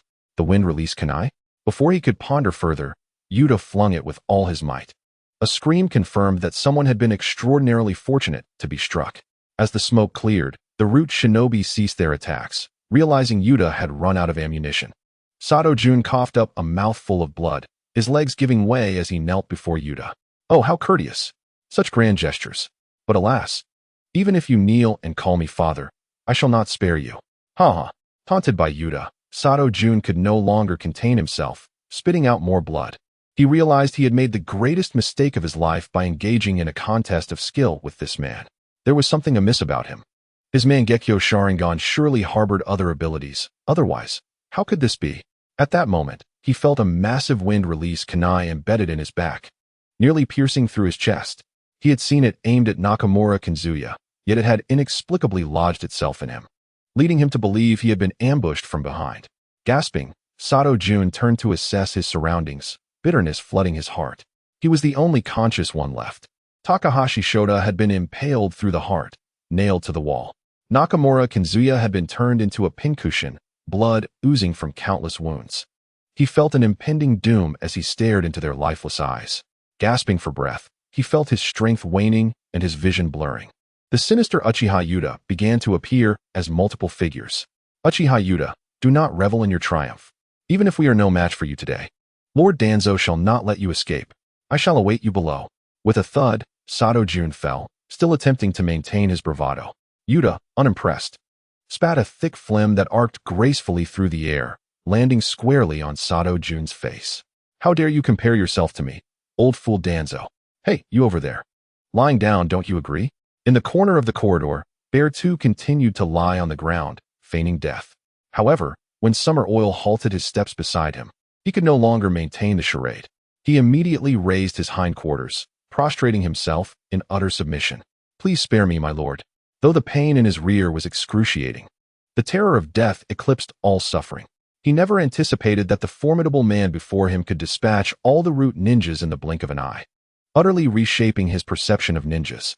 This was the terrifying power of the evil Uchiha and the might of the Mangekyo Sharingan. No wonder Lord Danzo was so intent on acquiring the power of the Sharingan, even going so far as to invest heavily in experiments involving the cells of the first Hokage. It was unimaginable what a fusion of such powers would yield, a force of unspeakable terror. Suddenly, as Bear 2's mind raced, he felt a weight settle upon his head, one foot pressing down firmly. Summer Oil inquired, "What benefit do you offer me by sparing your life?" Bear 2 was instantly drenched in sweat, his heart racing, blood coursing through his veins at an alarming pace, causing the wound from the shuriken embedded in his rear to ooze profusely. His mind whirled as he pondered what value he could possibly possess for the man standing over him. Beauty? Strength? Talent? Then he recalled his knowledge of science, especially in biology, and a flicker of hope ignited within him. He had devoted considerable effort to studying the Uchiha Sharingan and the cells of the first Hokage over the years, and he quickly raised his hand in a gesture of importance. At that moment, Summer Oil lightly stomped his foot, nearly driving Bear 2's face into the ground. If what you have to say relates to the cells of Hashirama, then speak quickly. There's only one chance, so make it count. Bear 2 lamented the futility of his painstaking research on the first Hokage's cells over the past decade being dismissed so easily. He felt tears welling up. He wanted to leap up and chastise the ignorant Uchiha. Do you even comprehend the value of the first Hokage's cells? They grant would release. They possess unparalleled regenerative capabilities.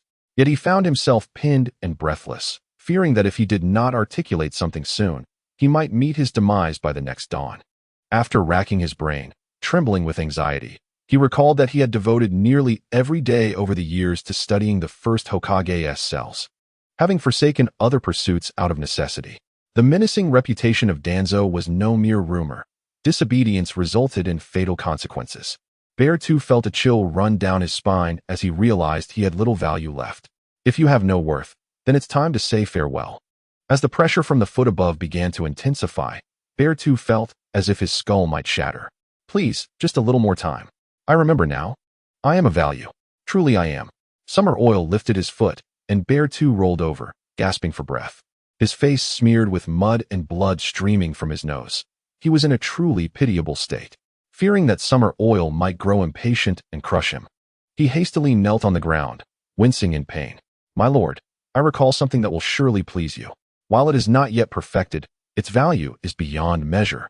Summer Oil raised an eyebrow, teasing, if it's truly so magnificent, why didn't you present it to that old dog Danzo? Bear 2 felt a twinge of embarrassment, realizing that Danzo deemed his discovery too risky and flawed. Yet he believed that if it succeeded, it would surpass any S-rank forbidden technique. Summer Oil found amusement in the exchange, retorting, what? You expect me to be interested in something that old Danzo dismissed? Bear 2 gulped nervously, rubbing his hands together in a fawning manner. Not at all. That's merely a reflection of Danzo's lack of insight. You, my lord, are a noble member of the Uchiha clan. Under your wise Mangekyo Sharingan, is there anything in this world that you cannot discern? Summer Oil remained silent, contemplating that if a beautiful maiden, like Sister Yuin, were to present such a discovery, he might feel more inclined. But looking at Bear 2's disheveled form made him slightly nauseous. Hurry up. What is it? If it's worthless trash, you might as well get on with your demise. Bear 2 felt a wave of despair wash over him. I am truly not acquainted with them. It would be too awkward to walk together without a common topic. Stealing a glance at the lifeless bodies of Sato Jun and his companions, he shuddered and quickly continued. It is called the technique of the demon bud, which allows one to merge with others and acquire their bloodline limits. Summer Oil paused in surprise. The technique of the demon bud? Such a powerful ninjutsu. Did you create this? He scrutinized Bear 2, incredulous that someone of such a disheveled appearance could possess such intellect.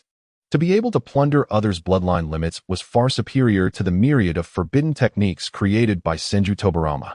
With a bit of Hashirama's cells, some Byakugan from the Hyuga clan, and a touch from the Uzumaki clan, he could nearly transform into an artificial Otsutsuki.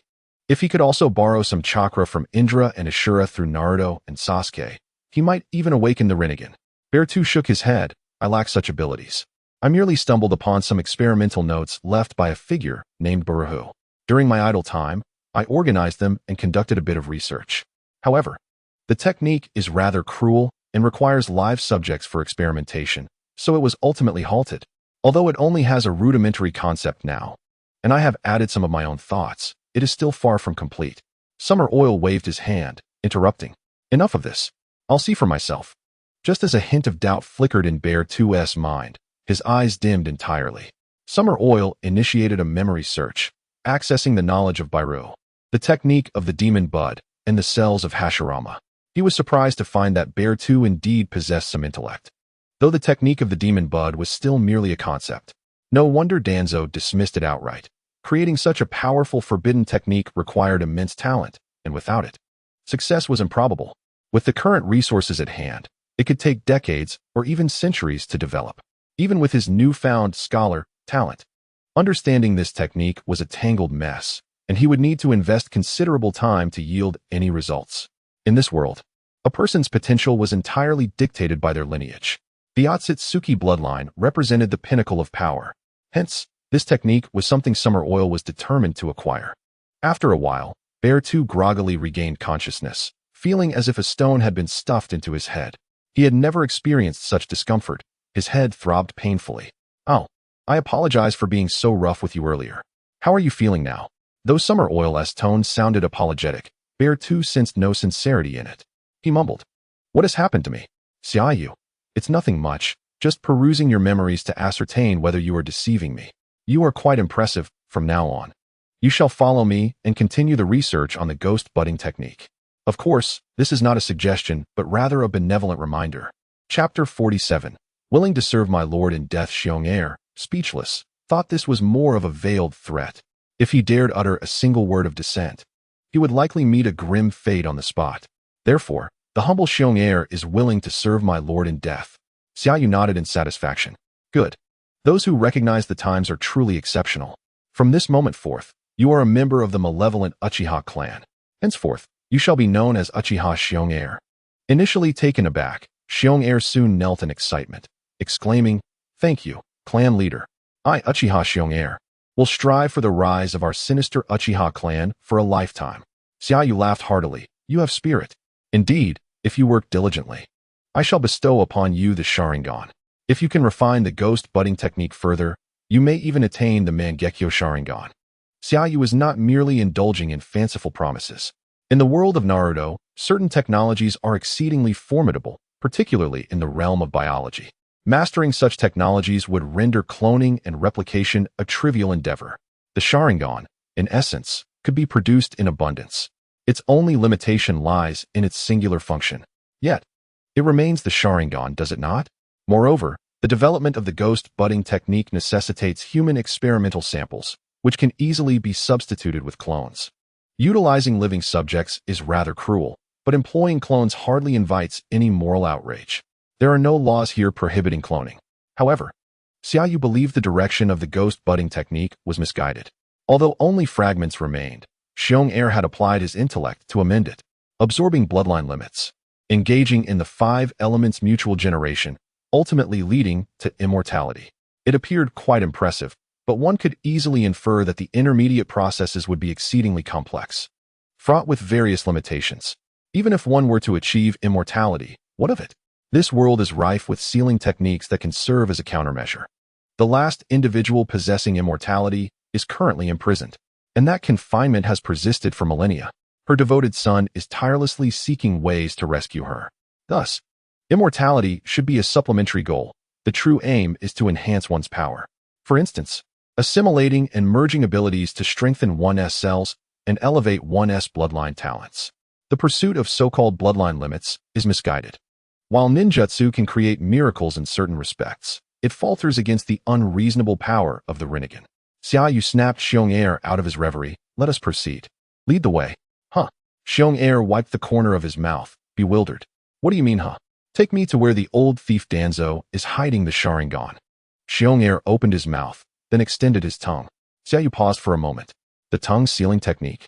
This must also be a form of sealing technique, rivaling the Hyuga's caged bird seal. Xiaoyu couldn't help but click his tongue.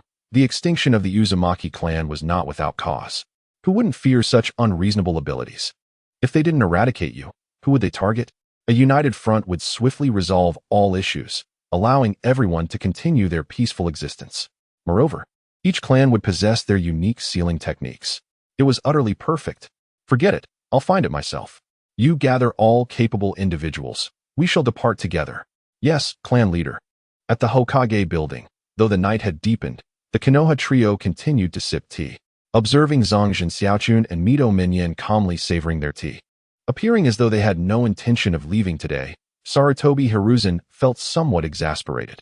You two old geezers, if you don't wish to sleep, must you deprive me of my rest? I am of advanced age, tirelessly worrying for Konoha, and I am weary. Can I have a moment of relaxation to enjoy some entertainment? Just then, an Umbu stealthily approached him from behind. What is the situation? Sarutobi Hiruzen inquired.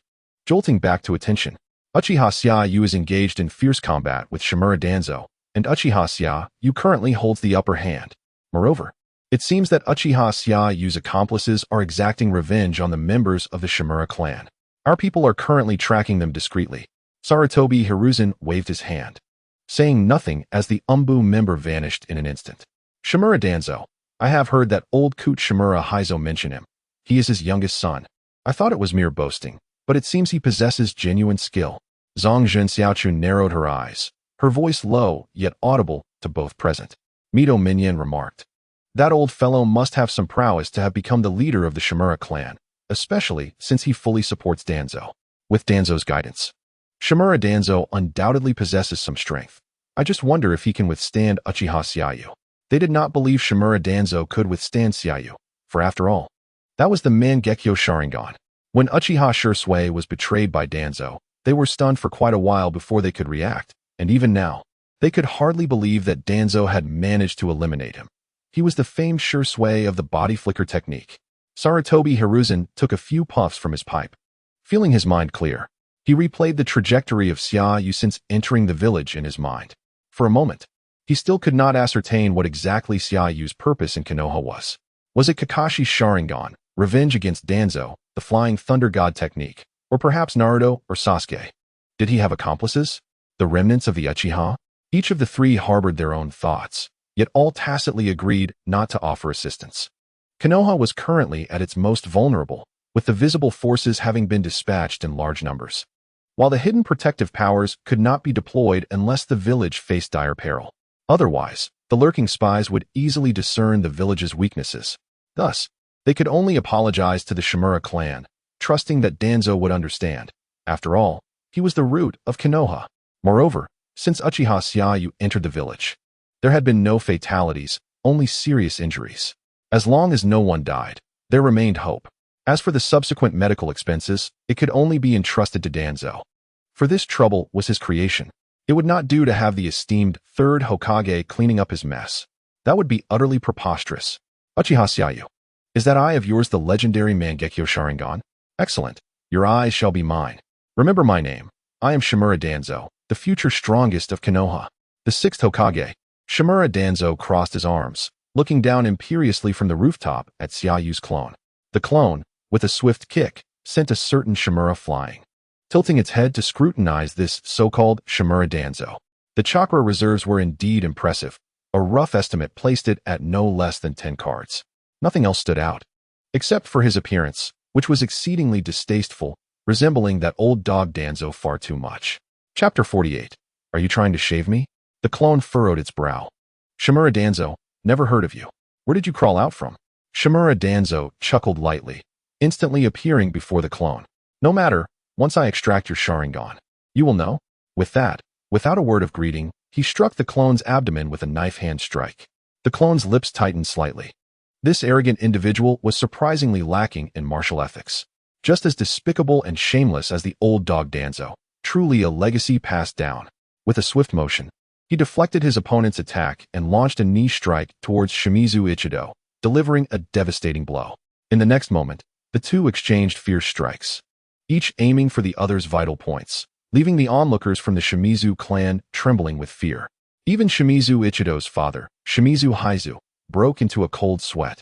But the two were so entwined in battle that there was no opportunity for a sneak attack. Chief, Shimizu Shitako has been rendered incapacitated. It must have been Uchiha Shitako's doing. Useless.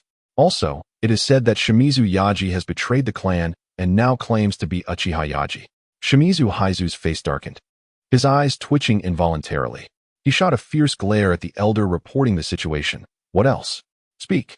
The elder stammered, moreover. He is currently wreaking havoc in the clan territory.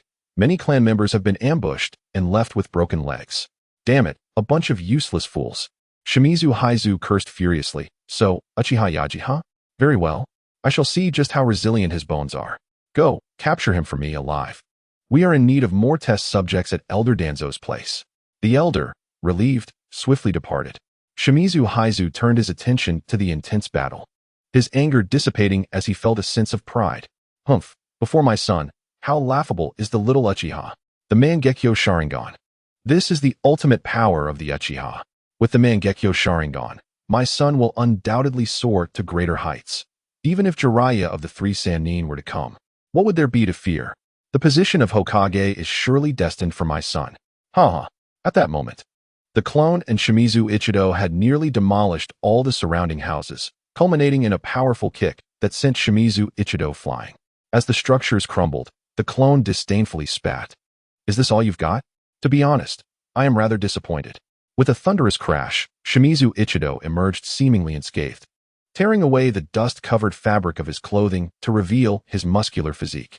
A faint smile graced his lips. Do not rush. The warm-up has just begun. You are quite impressive, deserving of witnessing my full strength. The clone, momentarily serious, observed the myriad scars adorning Shimizu Ichido's body, a testament to his experience in life and death battles. The surrounding Shimizu clan members looked on, fully confident in their young master's invincibility. This piqued the clone's curiosity about what could instill such confidence in Shimizu Ichido. Believing he could contend with the Mangekyo Sharingan. Could it be a bloodline limit? Surely not a bloodline elimination. That would be absurd. The clone couldn't believe that Shimizu Ichido possessed a bloodline elimination, a rarity seemingly held solely by Inoki. The strongest offensive ninjutsu, Dust Release, was indeed something Shimizu Haizu coveted. Such a technique could obliterate anything in its path during the early to mid stages of battle. At this moment, Shimizu Ichido smirked, acknowledging that the Uchiha clan, which his uncle feared, possessed undeniable strength. The abilities of the Mangekyo Sharingan had yet to be revealed, which was certainly noteworthy. However, overall, it seemed manageable. Shimizu Ichido stretched, internally rallying himself. Steel Release. In this state, he truly embodied his formidable self. This was invincible defense. No matter how fierce your ninjutsu or taijutsu, they could not harm a single hair on me. As for Jinjutsu, he had undergone specialized training for that. The Uchiha's Jinjutsu relied on the Sharingan. So as long as he did not make eye contact, he would be fine. Hence, in terms of defense, offense, and chakra, he held the upper hand, with speed being nearly equal between them. All advantages lay with him. It was hard to fathom how he might lose. Konoha Whirlwind. Shimizu Ichido laughed heartily as he kicked out. The clone raised its foot to counter, but before it could react, Shimizu Ichido unleashed a flurry of punches and kicks in close combat. The clone wisely avoided a direct confrontation, noting that Shimizu Ichido had become significantly more resilient. Utilizing his innate ability, Spider Sense, and the Sharingan, the clone deftly evaded all of Shimizu Ichido's attacks. The final punch landed squarely on his face, causing his neck to twist. Damn! The clone's lips twitched as it quickly retreated, gazing at him in astonishment. This lad had become remarkably tough. A casual punch from the clone could shatter mountains, yet this full-force strike left no mark on him. Had he activated something? Could it be that he was also a traveler, equipped with an invincible cheat? Shimizu Ichido cracked his neck, revealing a gleaming smile. Your punches are as soft and feeble as a woman's. Come, hit me harder. He even patted his own face, as if inviting the clone to strike him there. The clone thought, all right, the last one who dared to be so arrogant before me is now 6 feet under. If I do not teach you a lesson today, the infamous name of the evil Uchiha may very well be at stake. Lightning Cutter. Accompanied by a surge of concentrated lightning, Shimizu Ichido narrowed his eyes. Laser Cannon. Seizing the opportunity, the clone launched a surprise attack, transforming the lightning cutter into a beam that shot towards Shimizu Ichido. This was the result of extensive training by the other expendable clones, capable of reaching 50 meters with devastating damage, able to pierce granite layers. The laser cannon struck Shimizu Ichido squarely in the chest, propelling him backward. However, as he carved deep grooves into the ground, the clone stood in stunned silence. What the hell? It didn't penetrate at all. This is outrageous. Could it be that he had truly activated something? What kind of game was this? As the laser dissipated, Shimizu Ichido raised a hand to lightly pat his well-defined chest, jesting, "Are you trying to shave me? To be honest, it feels rather nice. How about giving me a little here too? I've been feeling a bit sore lately." Though he spoke lightheartedly, his wariness towards the clone had escalated significantly. That last attack had genuinely startled him. Fortunately, he was tough enough to endure it. Otherwise, it would have been tragic. Damn it. I let my guard down against the evil Uchiha.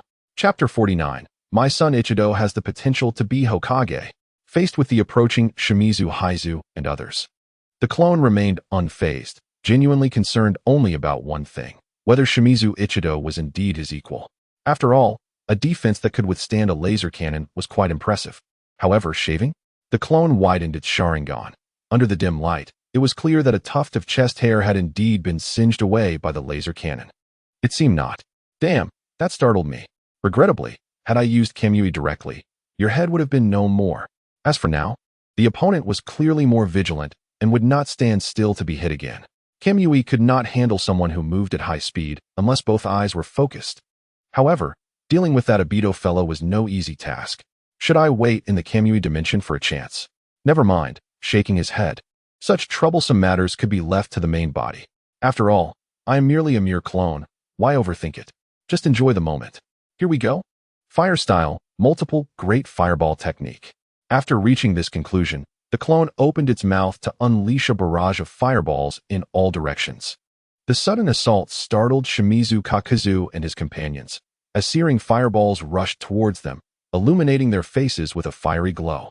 However, being exceptionally composed ninjas, they swiftly reacted, employing various jutsu to counter the onslaught.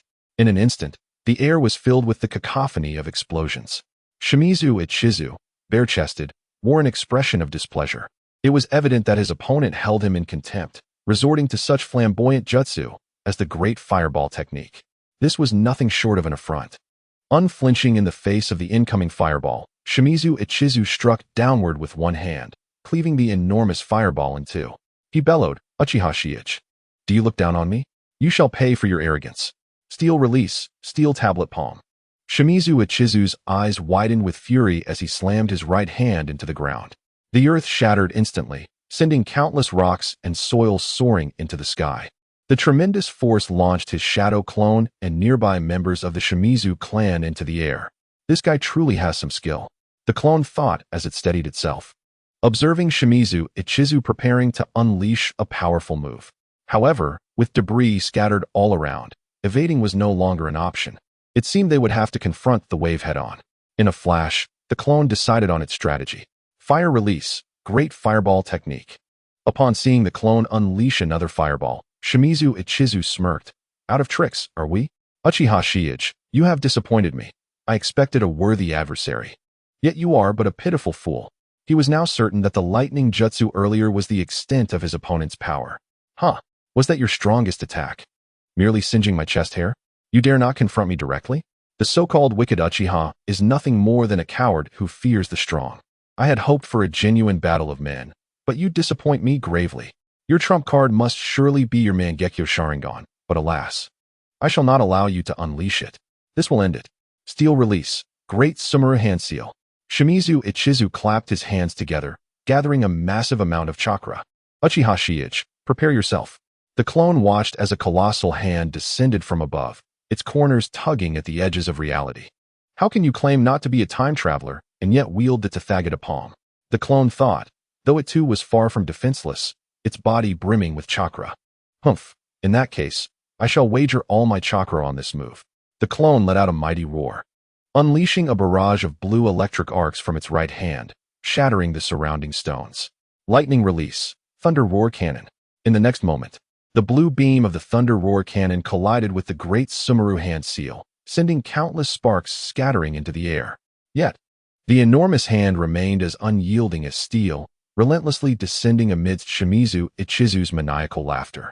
The clone, its eyes wide with desperation, roared with all its might, expending every ounce of chakra it possessed. Just as it was on the brink of vanishing, it sent a swift warning to Uchiha Shiage to flee immediately. If you do not run now, you shall meet your demise. With a final, fierce glare at the great Sumeru hand seal, the clone vowed, mark my words. When I return, I will make you pay. With a resounding pop, a cloud of white smoke erupted, and the clone dissipated. Meanwhile, the full-force thunder roar cannon unleashed its devastating power, causing the great Sumeru hand seal to emit cracking sounds of impending destruction. Shimizu Ichizu, drenched in sweat, since the clone's disappearance. Although the news of Uchiha Shiage's clone infuriated him, the two techniques, now evenly matched, were on the verge of catastrophic explosion. This realization left him somewhat perturbed. Though he would remain unscathed, his clan members would face dire consequences. Run. Actually, there was no need for him to shout. Shimizu Kakuzu and the others had already scattered in every direction. Boom. The explosive sound resonated throughout Konoha, akin to a miniature missile detonation, as a terrifying shockwave obliterated everything in its vicinity. This explosion nearly devastated half of the Shimizu clan's territory. Standing at the center of the explosion, Shimizu Ichizu remained utterly unscathed, yet his expression darkened to a shade of fury. Being outmaneuvered by a clone was an utter humiliation. Uchiha Shiage, I shall hunt you down. A while later, Shimizu Kakuzu hurriedly approached, dirted and slightly disheveled. Ichizu, are you unharmed? Upon seeing his son intact, he sighed in relief. I'm fine. What of the clan? All is well. I moved them away earlier, fearing your battle would be too intense. That's good to hear. I never anticipated that my opponent was merely a clone. The wicked Uchiha should not be underestimated. Shimizu Ichizu nodded. This encounter had nearly revealed all of his secrets. While he remained entirely in the dark about his opponent's ocular techniques, he had lost this round. Father, rest assured, next time I shall not be defeated. Shimizu Kakuzu comforted him. Nonsense, my son. You obliterated that Uchiha Shiage's clone. You have not lost. Shimizu Ichizu shook his head. A mere clone toyed with me. That alone signifies defeat. I am still young, and I can afford to lose. Fear not, for true strength does not shy away from failure. Shimizu Kakuzu laughed heartily. Huh? Undoubtedly, you are my son. Ichizu is destined to be Hokage. Chapter 50. This shouldn't count, right? Shimizu Ichizu narrowed his eyes. Uchiha Shiage, we shall meet again. Next time, we will determine who stands victorious. Father, this battle has granted me valuable insights. I shall take my leave now. Go on, go on. Leave the clan matters to me. After all, I am the clan leader. You can trust me. Shimizu nodded and vanished in a flash. Shimizu Kakuzu felt a wave of relief. Although their clan had suffered significant losses, his joy was difficult to suppress. With a son like this, what more could I desire? A quiet voice piped up. The clan leader. One clan member, noticing the leader's seemingly good spirits, felt relieved. Surely he wouldn't punish us now? Indeed, this time the clan suffered terribly. I estimate losses around 20 million. That's inconsequential. When Elder Tozai returns, he can file a reimbursement with the village. Shimizu Kakuzu waved his hand dismissively, not letting it weigh on him. Although reimbursement might not cover much, with Tozai's status, they could at least reclaim over half. After all, their clan had valiantly defended the village against the treacherous Uchiha rogue. All losses incurred in this conflict should rightfully be borne by the village. However, as the esteemed Shimizu clan of Konoha, during such tumultuous times, it would be remiss to burden the village unduly. A reimbursement of half would suffice. How does that sound? Quite befitting of a noble clan, wouldn't you agree? Shimizu Kakuzu felt a swell of pride, already planning to discuss the matter with Tozai. The clan member sighed in relief. That's good to hear. Securing half is certainly acceptable. Otherwise, splitting the costs would be quite burdensome. After all, he had just started dating a beautiful girl, and his monthly expenses had skyrocketed. Although the missions undertaken by the Shimura clan's ninjas are seemingly uncomplicated and rewardingly lucrative, one cannot overlook the insatiable appetite of women, particularly those of exquisite beauty. The thought of their incessant demands for clothing, cosmetics, handbags, and footwear fills him with dread. By the way, that Uchiha scoundrel, bring him to me. I am eager to witness just how cunning he truly is. Shimura Haikatsu felt a twinge of irritation at the mere mention of Uchiha, recalling the audacity of his clan aligning with their sworn enemy, the nefarious Uchiha clan. Such a betrayal is akin to dragging his esteemed reputation through the mud. By heaven, if I do not deal with him today, I shall no longer be known as Shimura Haikatsu. Shimura someone, drenched in perspiration, stammered. We had already apprehended him, but en route here, there was a sudden explosion, and... Please do not tell me he escaped. Under the penetrating gaze of Shimura Haikatsu, Shimura someone bowed his head further, assuring him, rest assured, clan leader. I have dispatched a considerable number of personnel to pursue and intercept him. He cannot possibly escape. One can only hope, for otherwise, I shall have to take matters into my own hands. Shimura someone, trembling with fear, raised his head to meet the clan leader's serious expression. With great difficulty, he gulped and declared, I shall search immediately. If I cannot locate him, I shall present my head to you. Watching Shimura someone disappear, Shimura Haikatsu sneered, incompetent fools. A pack of imbeciles. Meanwhile, in the depths of the base, the death of a shadow clone jolted Yaga, who was wandering aimlessly. A rush of memories, akin to the ocean's tide, swept over him, accompanied by an uncanny sensation. Oh my goodness! Yaga found himself momentarily frozen in disbelief. The demise of the clone was inevitable, but the timing had caught him off guard. The unexpected capture of an Uchiha was a minor surprise. Nevertheless, it was inconsequential, as he had resolved to recruit talent and learn from Orochimaru to establish a ninja village. It was only natural for the clone to share similar aspirations. Moreover, he had decided to delve into biology, ensuring that his future village would be entirely composed of Uchihas. However, the emergence of a Shimura clan member astonished him, as their prowess was evidently linked to a bloodline limit. Their defining characteristic was their formidable defense, rendering his laser attacks utterly ineffective, a fact he found rather concerning. Yet, this was all within Yaga's expectations. Although the combat capabilities of the clone exceeded his predictions, his own remarkable talents justified such strength. What truly left him dumbfounded was the revelation that the clone had seduced Kikuwa Yoshiko. Good heavens! From start to finish, every detail was crystal clear, as if he himself had been the one to commit the act. He leaned against the wall, covering his face as he gasped for breath. No wonder he had such a peculiar expression. He was scheming this all along. What a despicable character, using the Sharingan for such depravity. To his surprise, the clone had not been mistaken. Indeed, his wife was strikingly beautiful and alluring. After some time, Yaga took a deep breath and managed to regain his composure.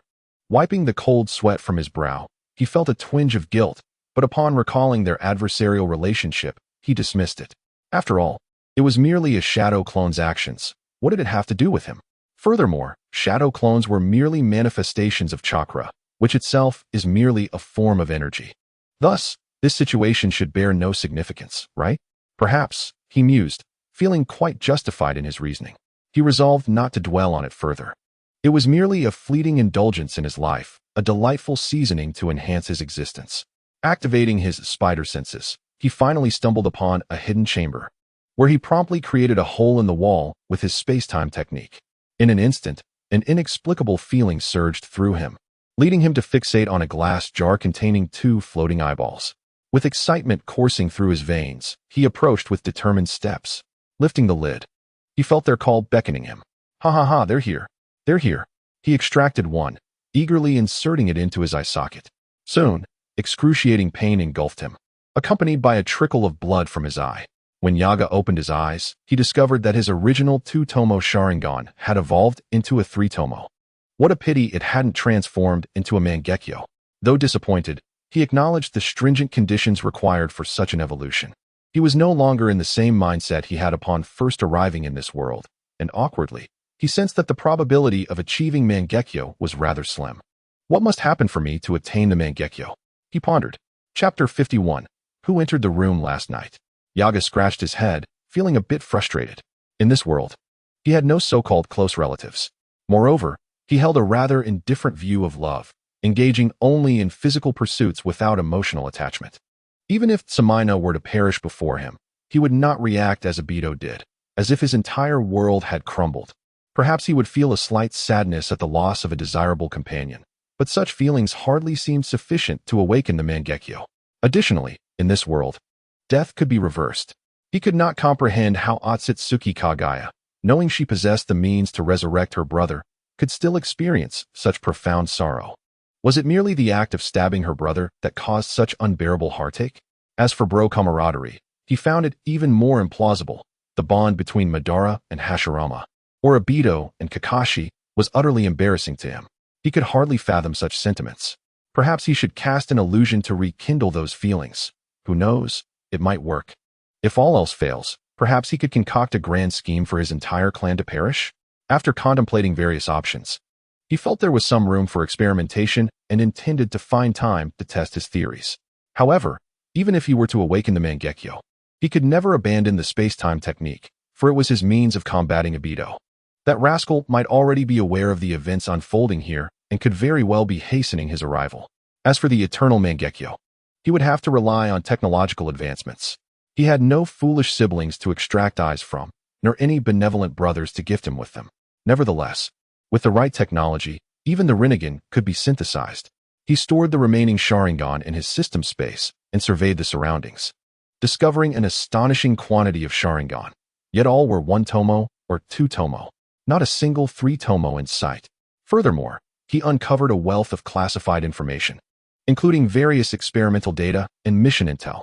Without delving into specifics, he hastily collected everything into his system space, which also contained numerous ninjutsu scrolls that he couldn't be bothered to examine. He planned to review them later to lay the groundwork for his Jogan technique. After nearly emptying the chamber, he activated his spider senses once more, finding no hidden compartments, and promptly exited. Time had slipped away, and dawn was approaching. With various factions turning their attention to Konoha, he knew he could not linger here any longer, lest he inadvertently draw fire upon himself. Such a fate would be intolerable, and he could easily envision himself being infuriated to the point of violence. Upon his emergence, Sheo beheld Kumisuk alongside a man and a woman engaged in hushed whispers. Upon noticing Sheo, they immediately displayed utmost deference, exclaiming, "Chief, you have returned." Soon, they observed Sheo's eyes, both adorned with the 3-tomo Sharingan. With a clever twinkle, they fawned. "Congratulations, Chief, on reclaiming the Sharingan. Your prowess has undoubtedly ascended to new heights. The unification of our nefarious Uchiha clan over the ninja realm is but a matter of time." They exchanged furtive glances, prompting the man and woman to hastily nod and bow, repeating, "Congratulations, Chief," twice. Sheo surveyed the pair, finding them rather unremarkable. Just the two of them? Kumisuk, sensing the awkwardness, coughed lightly. Ahem, the others took the opportunity to slip away. I could not stop them. Sheo nodded, choosing not to pursue the matter further, for he required merely a few subordinates. The core of his research would ultimately rely on his own efforts. Armed with the ability to replicate through his Sharingan and his innate genius, he anticipated that the learning curve would not prove overly steep. Should the need arise, he could always conjure additional shadow clones. He was resolute that he could conquer even the most rudimentary aspects of biology. Have all the necessary materials been gathered? Sheo inquired solemnly. These items were exceedingly costly. Acquiring them would demand both connections and a hefty expenditure. Though Cardo was currently generating income for him, research was an insatiable financial endeavor. It was prudent to economize wherever possible. Kumisuk promptly led the way, and although the recent skirmish had caused considerable damage, there remained a plethora of reserves and newly arrived supplies. Sheo was quite pleased and accepted everything outright, leaving the three in a state of astonishment. disinterested in providing explanations. He conjured a shadow clone and commanded, "Take them back to Zabuza, then dispel yourself. Oh, and inform Shiro to let Sumi know I shall return in due time." The clone grimaced, silently cursing the exploitation of labor. Yet it could not defy the will of the original, hastily binding Kumisuk and the others before swiftly departing. Sheo rolled his eyes. He dared not leave a clone near Tsumi, fearing it might unwittingly don a proverbial green hat, though they were all one and the same. The notion unsettled him. Shaking his head to dispel such absurd thoughts, he vanished in an instant. Soon, the sun began to rise, illuminating the world. Hisako Miyako awoke early, only to find her husband already missing. The previous night had been nothing short of enchanting, leaving her curious about what her husband had consumed. As he seemed more vigorous than usual, a blush crept over her cheeks, feeling as though she had encountered a different man entirely, yet she relished the change. After freshening up, she intended to venture out to procure some delectable treats to reward her husband later that evening. However, upon stepping outside, she encountered a masked man. "Are you Hisako Miyako? Your husband, Tanaka, was gravely injured during a mission yesterday and has been in a coma throughout the night. The hospital is currently overwhelmed. Could you attend to him?" The Leaf Village Hospital was unusually bustling, having remained so throughout the night. Hisako hurried to the hospital, finding it teeming with the families of patients. After inquiring with a nurse, she dazedly made her way to the ward, where her gaze fell upon her husband. Now swathed like a mummy, she instinctively covered her mouth. How could he appear so lifeless when just last night he had been full of vigor? Yet this was reality. Lamentation was futile. Wiping away her tears, she resolved to persist. After the doctor conducted an examination, she anxiously asked, "Doctor, my husband was well just last night. How has he deteriorated to this state? Will he awaken?" The masked individuals had mentioned a mission, and as a woman, she understood the implications were beyond her inquiry. Thus, she could only direct her questions to the doctor. "Last night, he sustained serious injuries around 3 o'clock in the afternoon. As for whether he will awaken, that is contingent upon his own fate. However, even if he does regain consciousness, he will likely remain bedridden." The doctor shook his head and offered no further elaboration, simply departing. Unless Princess Tsunade, one of the legendary three, intervenes, but how likely is that? Hisako stood frozen upon hearing the doctor's words. Had her husband already been gravely wounded by 3 o'clock? Then who had entered her room last night? Chapter 52. Let us part ways. Hisako gazed blankly at her husband's battered visage, as though struck by a kick to the face. Despite the salve applied, the imprint of a shoe was still discernible. Such a grievous beating meant that even if he awakened, he would likely never stand again. This implied that the man who had entered her room last night could not possibly have been her husband. Yet the sensations she had experienced were undeniably real. It could not have been a dream. Her face fluctuated between shades of green and white as she grappled with the reality that she had been betrayed. An onslaught of indignation surged within her. Scoundrel, unprincipled, despicable, wretched. With a belly full of suppressed rage, she stared at her husband, who resembled a lifeless creature, and inwardly cursed. "You keep such a tight watch over me, yet at the critical moment, you falter. Now, our home has been invaded." With a heavy sigh, she exited the ward, meticulously recalling the events of the previous night. She was certain that the man had been youthful, strong, and brimming with vitality. Entirely unlike an older gentleman, his prowess had been formidable, especially in Jinjutsu, ensnaring her without her noticing a single flaw throughout a 2-hour ordeal. Who could he be? Suddenly, a woman's voice echoed from another ward, cool and detached. "Let us part ways." Hisako's spirits lifted at the sound, as the gossiping nature within her awakened, dispelling some of her previous gloom. The adage rings true: another's suffering can often serve as a source of joy for oneself. In this moment of her own discontent, the misfortune of others provided the perfect remedy. Several young nurses shared her sentiments, quietly gathering at the door to eavesdrop. A few women exchanged knowing glances. Peering into the ward, the Moonlight Gale, having just awakened, found himself devastated by the news of his girlfriend's decision to end their relationship. They had shared such profound love. Why was this happening? What could have prompted such a drastic turn? Coughing violently, Moonlight Gale appeared pale and frail, eliciting concern from Yuzuki Yueying.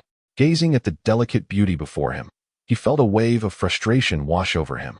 Is this my doing? That man. Yuzuki Yueying's body stiffened at his words. Disbelief etched across her face. How could you think that? I would sooner wish him dead than allow him to harm you. Everything I do is for your sake. Meanwhile, Hisako, eavesdropping at the door, felt her inner gossiping spirit fully awaken.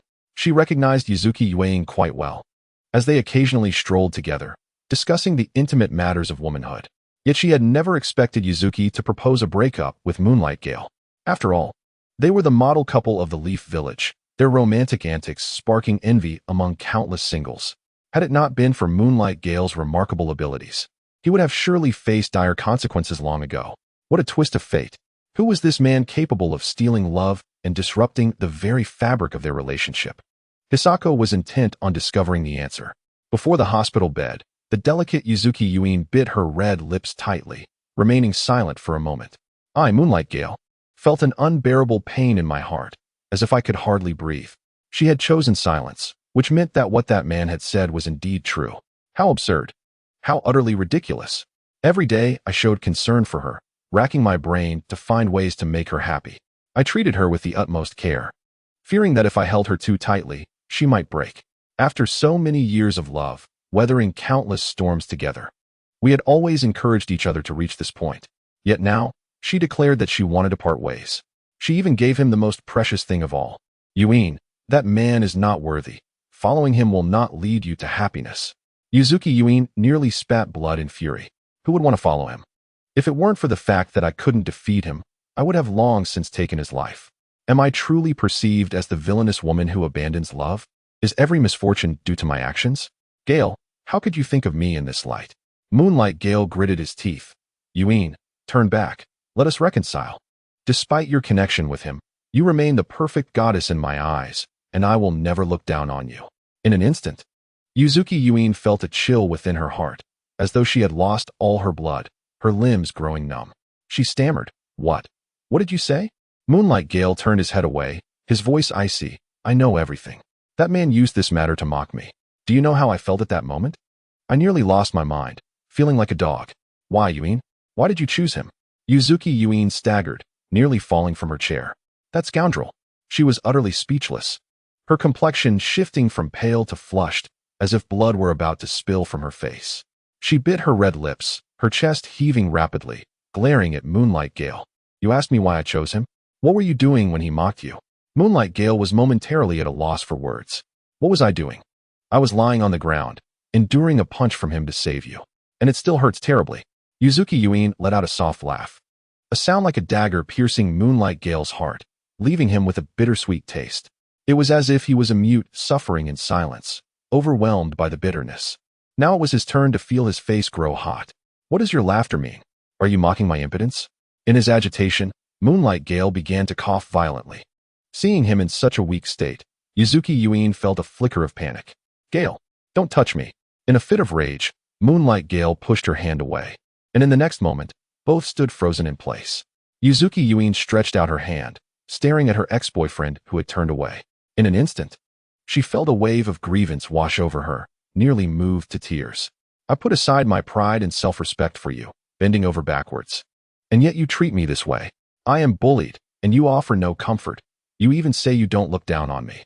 Are you implying that I am filthy? Just a single mention of parting, and you reveal your true colors? Chapter 53. Who is that man? Yuzuki Yuine fought back her tears. From now on, we shall have no more ties. Moonlight Gale on the hospital bed stiffened at her words, nearly grinding his teeth to dust. With each labored breath, he felt a heart-wrenching pain. He spoke slowly, his voice hoarse. All right. I hope you do not regret this. You must know that he will not end up well. Yuzuki Yuine swayed slightly, took a deep breath, and wiped away the tears at the corners of her eyes. Regret? Huh. He is far superior to you, far beyond your reach. I am the most qualified to speak on this. You fall woefully short.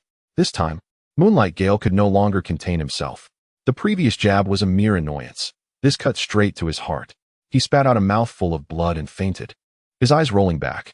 Now it was the turn of the nurses peeking from the doorway to rush in, calling for help and checking on him. Yuzuki Yuine took one last look at her unconscious ex-boyfriend, sighing inwardly. Perhaps this was better. Otherwise, that scoundrel would never let you go. She felt an inexplicable certainty in her heart about this. The wicked Uchiha Suguru would return, and many lives in this village would be at stake. I will stop you. In the next moment, She strode confidently out of the ward. Just as she reached the door, she was pulled aside by Hisakawa Miko. "Come on, tell me. Who is that man who could win over such a beauty as Yuin?" Faced with Miko's curious gaze, Yuzuki Yuin felt her hands fidgeting, overwhelmed by embarrassment. It was too shameful.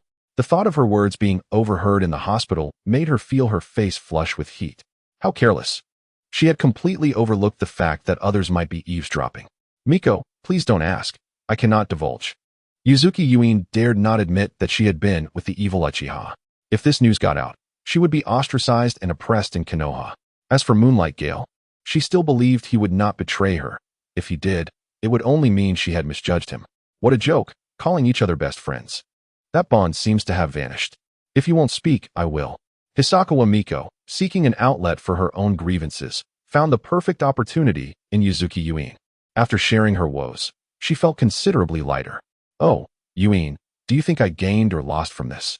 Yuzuki Yuin, newly acquainted with womanhood, could hardly comprehend a married woman's sentiments. "As for gain or loss, I may not know, but your husband is definitely unfaithful." How tragic.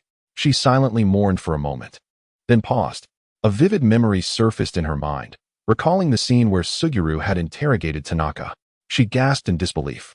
That scoundrel actually went through with it? He is nothing short of a beast. Furious, Yuzuki Yuin wished to drag Suguru out and execute him 100 times. Meanwhile, Suguru, lost on his path, sneezed unexpectedly. "Who is cursing me?" Once Hisakawa Miko had unburdened herself, she felt a wave of relaxation wash over her. Turning to see Yuzuki Yuin looking constipated, she felt puzzled. "Yuin, what is wrong? Your expression is so strange. Do you know who that man is?" Yuzuki Yuin, feeling flustered, rose abruptly. "How could I know? I have a mission, so I must leave." She quickly used a body flicker technique to depart, thinking to herself, "Miko is just an ordinary woman. I cannot drag her into that man's turmoil. Or else, she would surely be crushed. That despicable Uchiha Suguru. You truly are a monster. The next time I encounter you, I will not let you off the hook." Hisakawa Miko watched Yuzuki Yuin vanish in confusion, wondering why she had left so abruptly. She wished they could chat a little longer. Although she sensed that Yuzuki Yuin knew something, if she was unwilling to share, there must be a reason, and Miko would not press further. In this world, once one becomes too knowledgeable, survival becomes exceedingly precarious. Her husband often indulges her with enlightening discussions, and her keen intellect allows her to grasp concepts swiftly. Who could that man be? Considering the commotion from last night, Miyoko Hisakawa began to piece together her thoughts. Young, formidable, and possessing impressive illusions, the faint whispers of the malevolent Uchiha invasion sent a shiver down her spine. Could it be him? If so, I would be immensely fortunate. Xiaoyu rubbed his nose, feeling an itch. However, what troubled him the most was that he had lost his way again. As for the shadow clone, it had been dispelled upon arrival. The reason it didn't get lost was due to the guidance from Bear 2. Zabuza had also commenced his actions. With Kato's financial backing and connections, the initial stages of development should progress smoothly. He needn't worry much. If Zabuza could not handle this trivial matter, he would be utterly useless. Perhaps it would be better to bury him in the ground. Sighing deeply, Xiaoyu resolved to carry a map of the ninja world with him next time. Suddenly, he sensed movement a few hundred meters ahead. Oh, there were quite a number of them. Just when he felt parched, ice-cold beer arrived. How delightful. In mere moments, Xiaoyu found himself face to face with the opposing party. "Ah, who are you?" The clan leader, what a relief.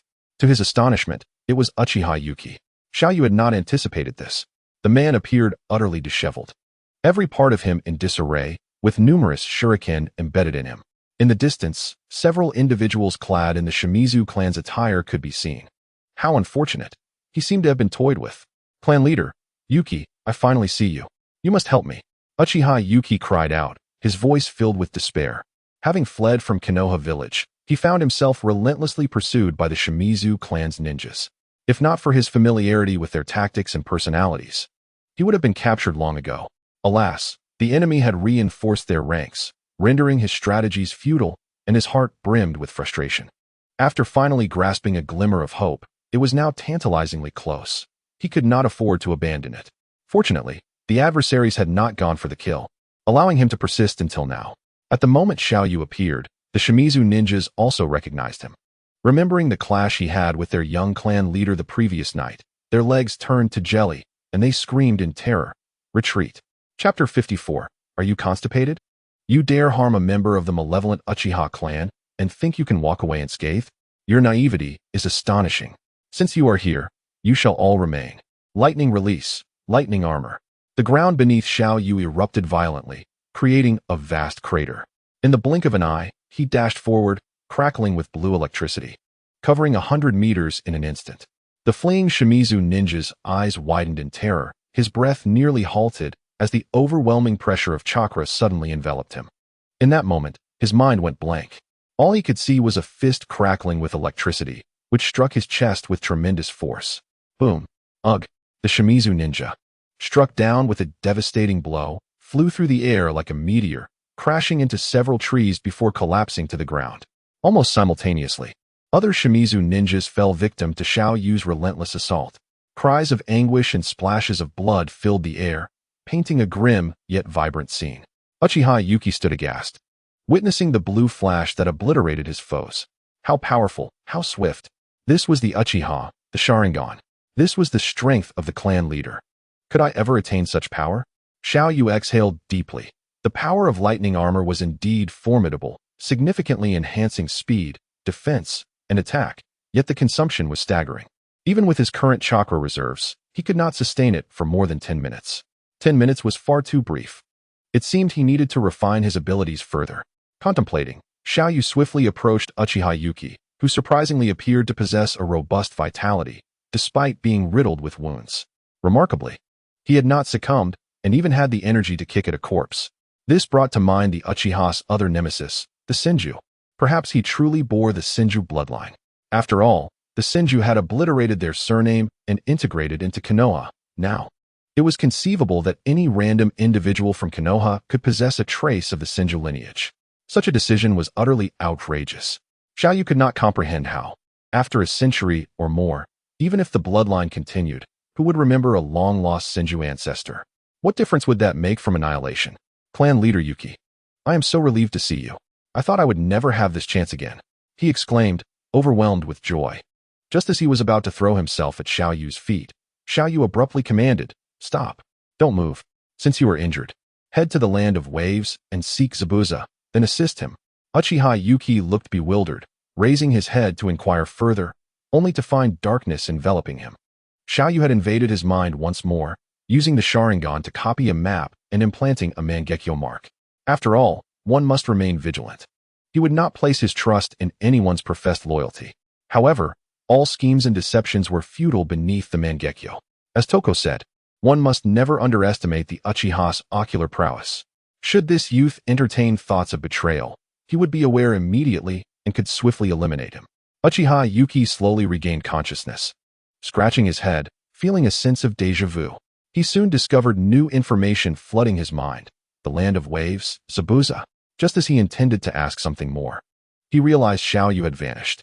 Struggling to rise, he consumed a few soldier pills to replenish his strength. Wincing in pain, he began to remove the projectiles embedded in his body. Ouch, that hurt.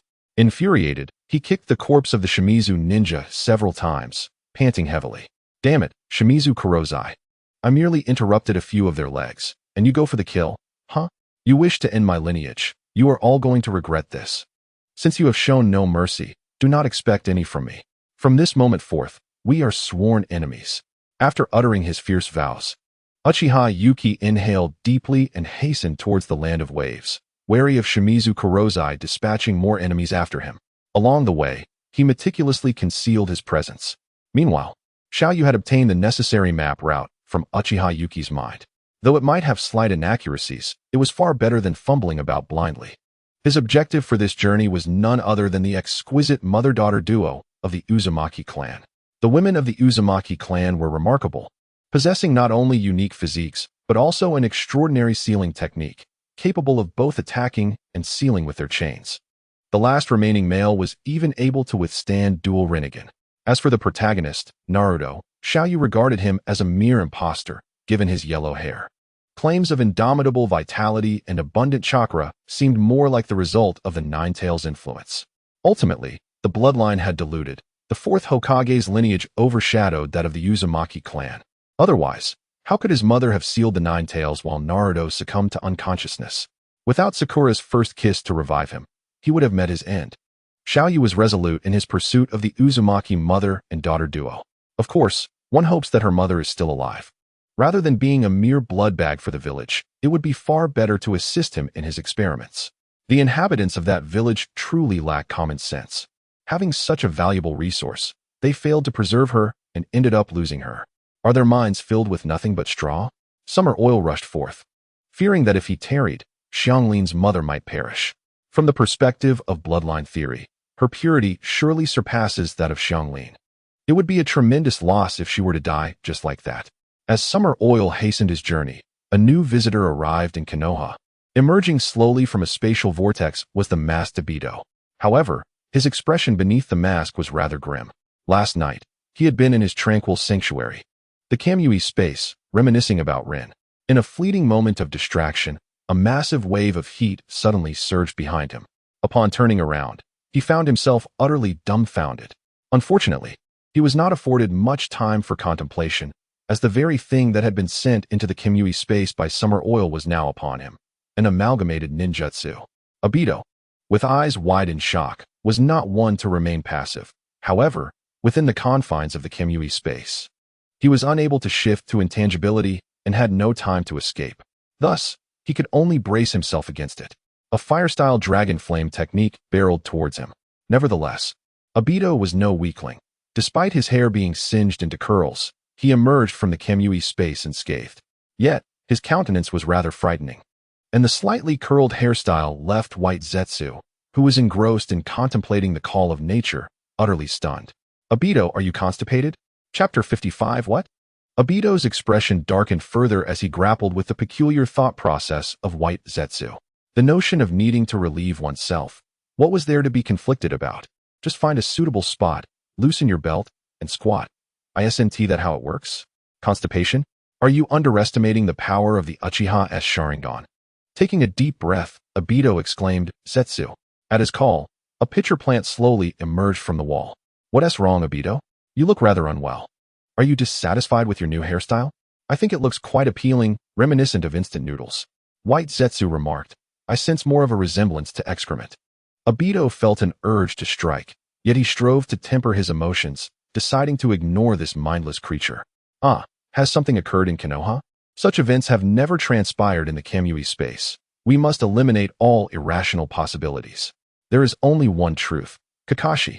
He was utterly convinced that this mischief was the doing of that scoundrel, Kakashi. Could it be that he had finally unlocked his own Mangekyo? After all these years, only now could he manifest it. What a failure. Konoha? Remarkably, the village was indeed bustling this evening, as though it were under siege. Obito paused. Who would dare attack Konoha? The strongest ninja village in the ninja world? Was it possible that Kakashi had surpassed his limits in battle? Black Zetsu hesitated momentarily and dispatched a shadow clone to infiltrate Konoha. Initially, he had little regard for the situation. Someone attacking Konoha to weaken its power seemed advantageous. Besides, if Konoha were to be annihilated, it wouldn't matter. Perhaps it would even be better. Yet, that was unlikely. After all, the friliest camel is still larger than the strongest horse, and Sarutobi Hiruzen was quite capable. As for the Nine Tails, he harbored no concerns. In this ninja world, there was no one capable of defeating the Nine Tails. If the Nine Tails were to rampage, he would likely pop open a bottle of champagne in celebration. Before long, Black Zetsu received news that felt somewhat inflated. Obito, could it be that Konoha has been overrun?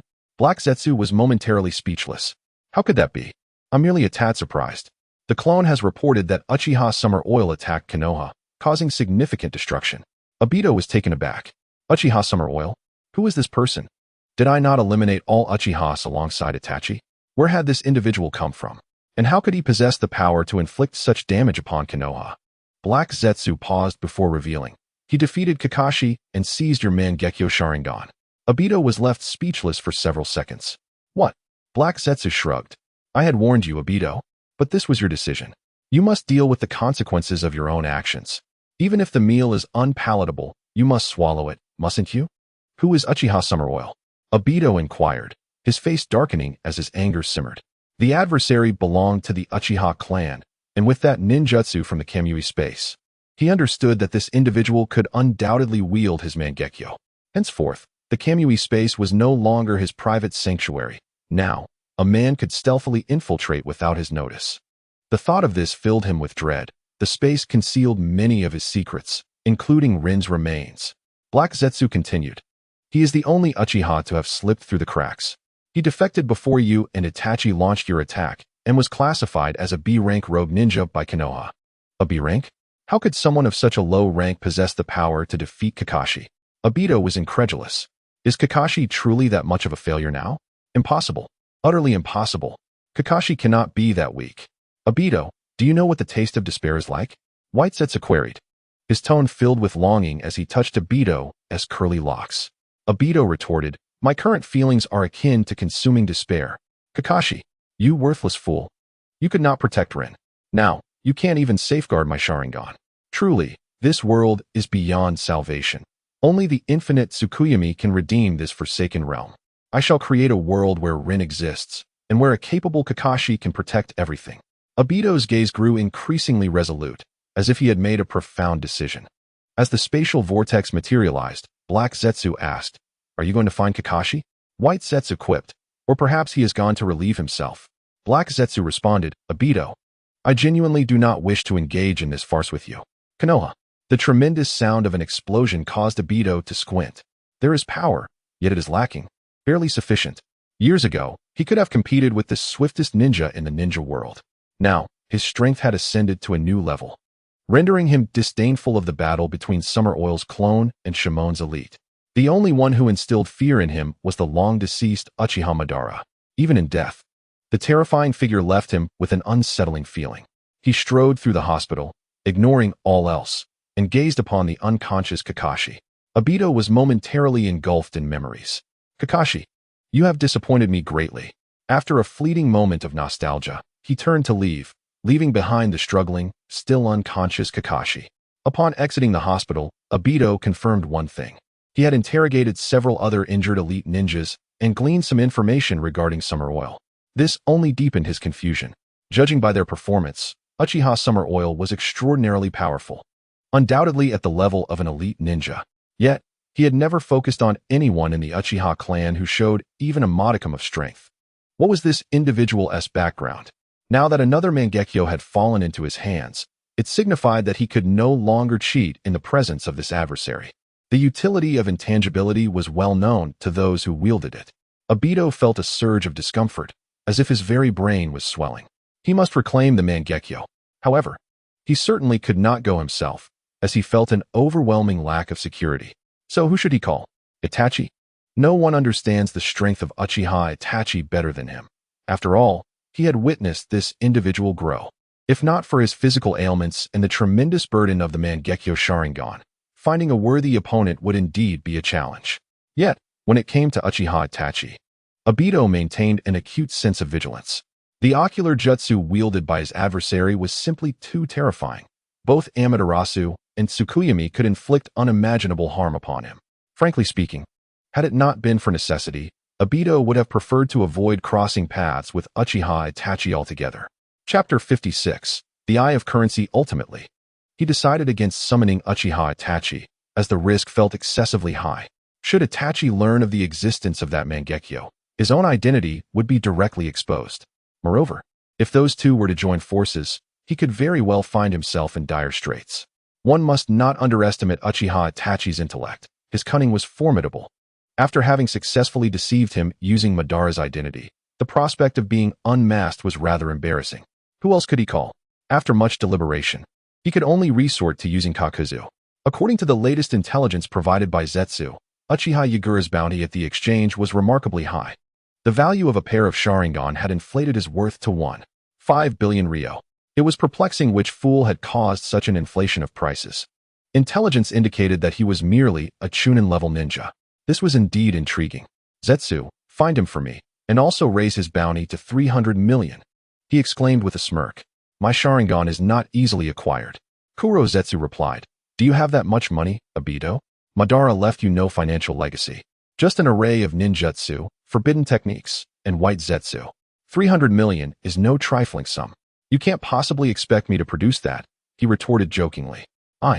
The illustrious Kuro Zetsu have traversed the ninja world for a millennium. I have amassed a considerable hoard of secret funds. However, to part with it for your use? You must be jesting. Obito fell silent. He did not possess such savings. However, after eliminating the Uchiha, he had indeed come into a small fortune. Yet, it had barely warmed his hands before he was compelled to expend it. This was utterly infuriating. Nonetheless, the thought that this money might eventually end up in Kakuzu's hands warmed his heart, for after all, the funds he earned were ultimately for his benefit. With a heavy heart, he retrieved the money from his Kimui space and reluctantly handed it over to Kuro Zetsu, who was genuinely surprised. Have you been robbing others while phasing through dimensions? He mused. After accepting the funds, he inquired, who do you intend to send to eliminate Uchiha Yagura? I just discovered another battlefield, seemingly the base of Danzo's root.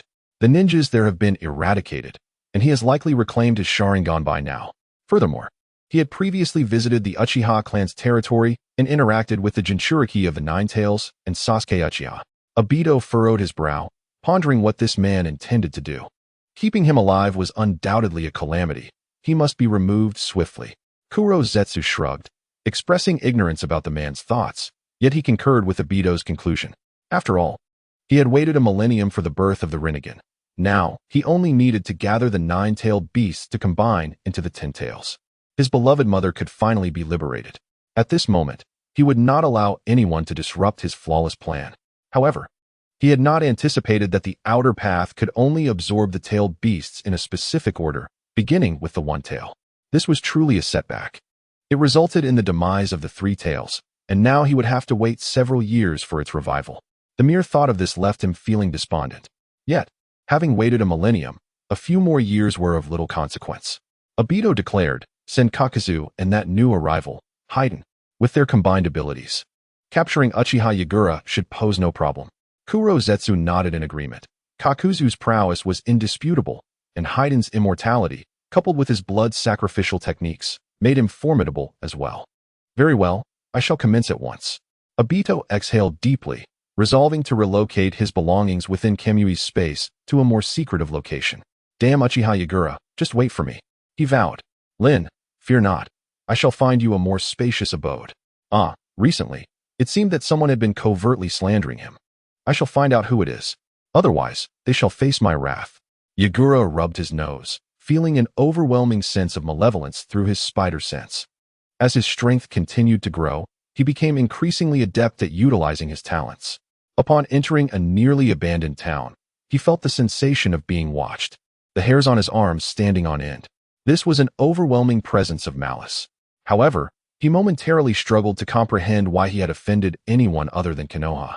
His Sharingan captured every detail of his surroundings. Ninjas, countless ninjas. Their strengths varied significantly, with many being weaklings, some even at the level of genin. What a pity. Yagura sighed softly. His laboratory had yet to be established, and the timing of these intruders was truly unfortunate. Otherwise, he would have ample materials for experimentation, thus saving significant costs on cloning. Truthfully, Yagura found it peculiar why Orochimaru and that Burui were expelled from Konoha. After all, the second Hokage, Tobirama Senju, had conducted experiments on his own kin using Hashirama's cells. How cruel. Even if he were to consider the grim reality of this world, where nefarious individuals abounded, why would Orochimaru choose to experiment on villagers? With his capabilities, capturing a few individuals would have been a simple task. What a shame. Did you wish to perish? Ha. The Sharingan is indeed remarkable. The intelligence was not mistaken. He had truly come to this place. TSK. This is not merely a Sharingan. It is an eye of currency, a pair worth 300 million ryo. All eyes greedily turned toward Yagura's eyes. Yet, a few astute observers noticed something amiss. Hey, the intelligence indicated a 2-tomo Sharingan, Chunin level, right? This is clearly a 3-tomo. Did they not know how to count? Indeed. There is a world of difference between 3 and 2-tomo. Perhaps I should withdraw. I should leave. A 3-tomo Uchiha is a Jonin-level powerhouse, not someone a mere Chunin, can challenge. Once a small fraction of the crowd recognized that Yagura possessed a 3-tomo Sharingan, they quickly retreated, for the Uchiha clan's reputation was fearsome. Upon reaching the 3rd tomo, an Uchiha's power underwent a dramatic transformation. Not only did they ascend to the Jonin level, but the potency of their Sharingan was significantly enhanced. With a period of training, one could easily become an elite jonin. Yagura calmly observed their retreat. While some muttered about leaving, a few discreetly concealed themselves in the shadows, intending to lie in wait. The reason he did not hastily engage them was that he wished to see if anyone else would emerge, perhaps seeking to ascertain whether there were hawks lurking behind the sparrows. He also aimed to glean some information from these foolish individuals. However, he had already grasped the general situation. It appeared that the bounty he had previously dismissed, mentioned by Zabuza, was indeed relevant. Chapter 57. The Death Singer. Yagura's face twitched slightly upon hearing that his bounty had reached an astounding 300 million. He contemplated selling himself for funds. Shortly thereafter, as he had anticipated, individuals began to emerge from the shadows one after another. Apart from a handful of confident individuals, the vast majority were shrouded in obscurity, either concealing their faces with peculiar items. A glance around revealed predominantly men, with only a few elderly women present. Not a single young and beautiful lady could be found. Yashiro felt a tinge of disappointment, though his greatest letdown was the absence of any true experts among them. The lack of skilled individuals implied that the ninjas present were merely mediocre, devoid of any significant bloodline abilities. The absence of such powers indicated that these individuals held no value, rendering it unworthy for him to expend effort to show them mercy or take them back. Thus, he addressed the crowd, suggesting that they must all be quite busy, and proposed they commence without delay. After all, it was still early, and an earlier departure could indeed stir some excitement. Yashiro stretched his shoulders, his cold voice resonating throughout the venue. Upon hearing his words, a wave of astonishment swept through the crowd. They exchanged incredulous glances, fully aware that over 200 ninjas were present. With such numbers, each could unleash their jutsu, and even the leaders of their respective villages would hesitate to confront them head-on. The audacity of the Uchiha before them was astounding, as if he held them in utter contempt. Hey, Uchiha Yashiro, don't get too arrogant. Have you considered how many heroes are present? Do you truly dare to act so brazenly? Heroes? Where? Yashiro inquired, craning his neck to inspect those around him. Every individual who met his Sharingan gaze quaked in fear and promptly lowered their heads. Is this it? Heroes? At most, a few mangy dogs. The man who had spoken earlier flushed with anger, frustrated by the cowardice displayed by his comrades, who lacked even the courage to meet another's gaze. Don't get too cocky. We are many. If we all stand together, even if he is strong, can he truly withstand the combined assault of us all? With that statement, the crowd began to rally, finding solace in his reasoning. How could anyone, no matter how formidable, possibly rival the strength of a village leader? According to intelligence, not long ago, this individual was merely a 2-tomo Uchiha, at best a chunin. Now, he had merely gained an additional tomo, and suddenly he was puffing himself up. An arrogant Uchiha indeed. It was merely a slight improvement in his reincarnation technique. What was so impressive about that? Today, they would end his life here and extract his Sharingan, rendering him powerless. Just as the crowd was brimming with anticipation, a figure abruptly appeared in the arena, causing all to pause. Yashiro regarded the newcomer with curiosity, noting their dramatic entrance. Under the gaze of the Sharingan, Yashiro discerned the chakra of the newcomer, at least 11 cards. Comparable to the trio of Sato Junpei, if not stronger. Yet, he sensed something unusual, a distinct power emanating from this individual. Could this person be a bloodline holder as well? Before Yashiro could grow impatient, the surrounding novices began to shout. Who is this guy? He might be an ally of the Uchiha. I say we strike first and capture them all. That makes sense. Appearing now surely means he is up to no good. Let us take action. As many began to secretly form hand seals, intent on ambushing Yashiro and his companion, the man slowly unveiled his face. Disappointment washed over the crowd as he too wore a mask, revealing only the forehead protector that identified him as a rogue ninja from Iwagakure. Uchiha Yashiro? He inquired. Before asking another's name, it's best to introduce yourself to avoid leaving a stranger in the dark should you meet your end. After a moment of silence, he declared, Kuroyama, Uchiha Yashiro, of the infamous Uchiha clan, the clan leader. Kuroyama's face twitched in disbelief. He had heard of the Uchiha's notorious reputation, though he was unsure of its origins. Yet, he questioned whether it truly bore significance in the ninja world, where far worse existed without consequence. Are you serious about branding your family as evil? Noting Kuroyama's expression, Yashiro shrugged. The Uchiha were once annihilated. Henceforth, I, Uchiha Yashiro, shall be the inaugural leader of the malevolent Uchiha clan. If any of you survive today, do remember to spread the word." The crowd murmured, "What a thing to say. It seems we are surely doomed today." A palpable sense of unease permeated the air, especially as Kuroyama began to emanate a powerful chakra. A dark aura erupted from Kuroyama, overwhelming the venue with a suffocating pressure. A group of opportunistic novices trembled in fear. How incredibly powerful. Who exactly is this person? Is there such a figure among the robed ninjas of Awagakure? Kuroyama, I remember now. It's him. Who? The death singer of Awagakure. We must flee. As panic spread through the crowd, one shouted, "Brother, at least introduce yourself before running." Their confusion only deepened.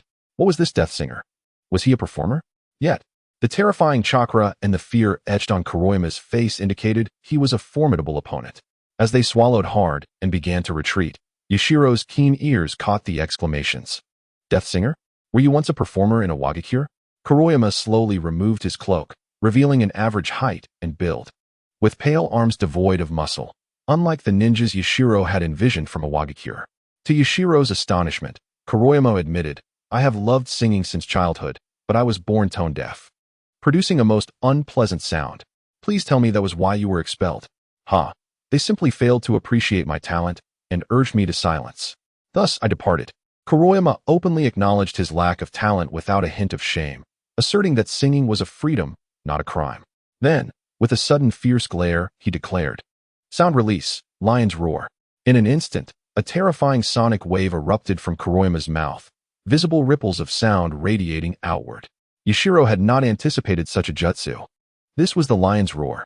His mind momentarily blanked, his ears rang painfully, and blood trickled from the sides of his head. Yashiro staggered back, touching his face. Blood? With a surge of chakra, he quickly staunched the flow. From a distance, the hidden figure of Jun sighed in disappointment, wishing he could acquire some blood for Faden, which would simplify dealing with Uchiha Yashiro. Unbeknownst to Yashiro, he had become the target of a cunning adversary. After a few moments, the damage from the sound waves fully healed. What kind of ninjutsu is this? You possess considerable skill, capable of injuring me. Kuroyama, having unleashed his jutsu, narrowed his eyes. The tremors of shock within him mirrored those of Yashiro. He had just seized the moment to launch a sudden assault. However, astonishingly, after withstanding his formidable technique, the lion's roar, the opponent swiftly regained composure. What a terrifying Uchiha. The lion's roar is a ninjutsu that delivers a dual assault on both spirit and body. With this technique, he could easily defeat those of comparable strength to elite jonin, even engaging in battles beyond his rank. The advantage of numbers was rendered futile before him. 4 sound attacks indiscriminately affect all, and even sealing one's ears with chakra would prove ineffective. Sound can resonate through vibrations, impacting the body beyond mere auditory perception. As the surroundings echoed with despair, he proclaimed, "Sound release, my unique bloodline limit. You are indeed formidable, worthy of the legendary Uchiha name. Next, I shall unleash my full power." In response to Heishan's declaration of challenge, Yashio expressed curiosity. "Your strength is commendable, and with such a rare bloodline limit as sound release. How did the rock village allow you to escape?" Heishan retorted, "They lack an understanding of music and even less of me. It was not they who cast me out, but rather I who chose to abandon them." He pondered, what was music? If it sounded good, one listens. If not, one simply passes. Must one comprehend the lyrics of a song? Moreover, had he not claimed to be tone-deaf, singing poorly? That recent roar had been quite discordant, reminiscent of a duck's quack, merely noise pollution. However, where did he acquire the title of Death Singer? Heishan fell silent for a moment, seemingly embarrassed. Ahem, that was an accident. Very well, one last question. Why do you seek to kill me? Are you not a singer? Why trade your melodies for bounty hunting? I need money. Money to hold concerts. Yashio rubbed his temples, somewhat at a loss for words. At that moment, a disheveled man crawled from the rubble, his face smeared with blood as he staggered to his feet. His head throbbed, his ears rang, and his body ached, dizzily scanning the devastated landscape. He saw fallen bounty hunters who had come to confront Yashio. Many were barely clinging to life, on the brink of death. The man gasped for breath, his mind struggling to comprehend the chaos. Until he spotted the 2 men still standing in the arena, the memories of the past surged back. Heishan, he bellowed in rage. You fool. You imbecile. You're just a clown sent by the monkeys, aren't you? Didn't you see we were all supposed to take down Uchiha Yashio together? We are allies. You could have at least signaled before you charged in. We nearly perished at the hands of Uchiha Yashio, only to be wiped out by your reckless attack? Damn you. Heishan glanced at him with disdain, entirely dismissing him. Come on, we're all in the same profession. Uchiha Yashio is but one, and he has only a pair of Sharingan. With so many of us, must we divide our efforts? Don't be ridiculous, brother. Holding a concert is quite costly. I must pay for an audience, or no one will come to hear my songs. 300 million is my goal. That sum will enable my tour across the ninja world. Today, no one can stop me, no one. Seeing Heishan cast a sidelong glance at him, the man felt his anger boiling. How dare you? This is too much. Brothers, is there anyone still standing? Let us take down this fool together. It's not about the bounty, it's about pride. He has defecated on us right in front of our faces. If we don't show him some color, how will we ever survive in the future? Damn it. Count me in. And me too. It's either him or me today. Let us finish him off. Uchiha Yashio, you're not our concern now. Step aside and wait until we deal with him. Yashio chuckled softly. These individuals, though battered, exhibited fierce determination, far more aggressive than before. He smiled, shrugged at Heishan, and in a flash, darted to a nearby tree to watch the spectacle unfold. The others, seeing Yashio's compliance, resolved to act swiftly when the time came to confront him. For now, their piercing gazes were fixed on Heishan. With a rallying cry, one man shouted, "Fire release, great fireball, water release, earth release, wind release." A vivid array of ninjutsu erupted into the sky. At that moment, Heishan realized just how many were gathered around him. Initially, his focus had solely been on Yashio, neglecting the others. Now, he felt he had gravely underestimated the situation. There were so many spectators.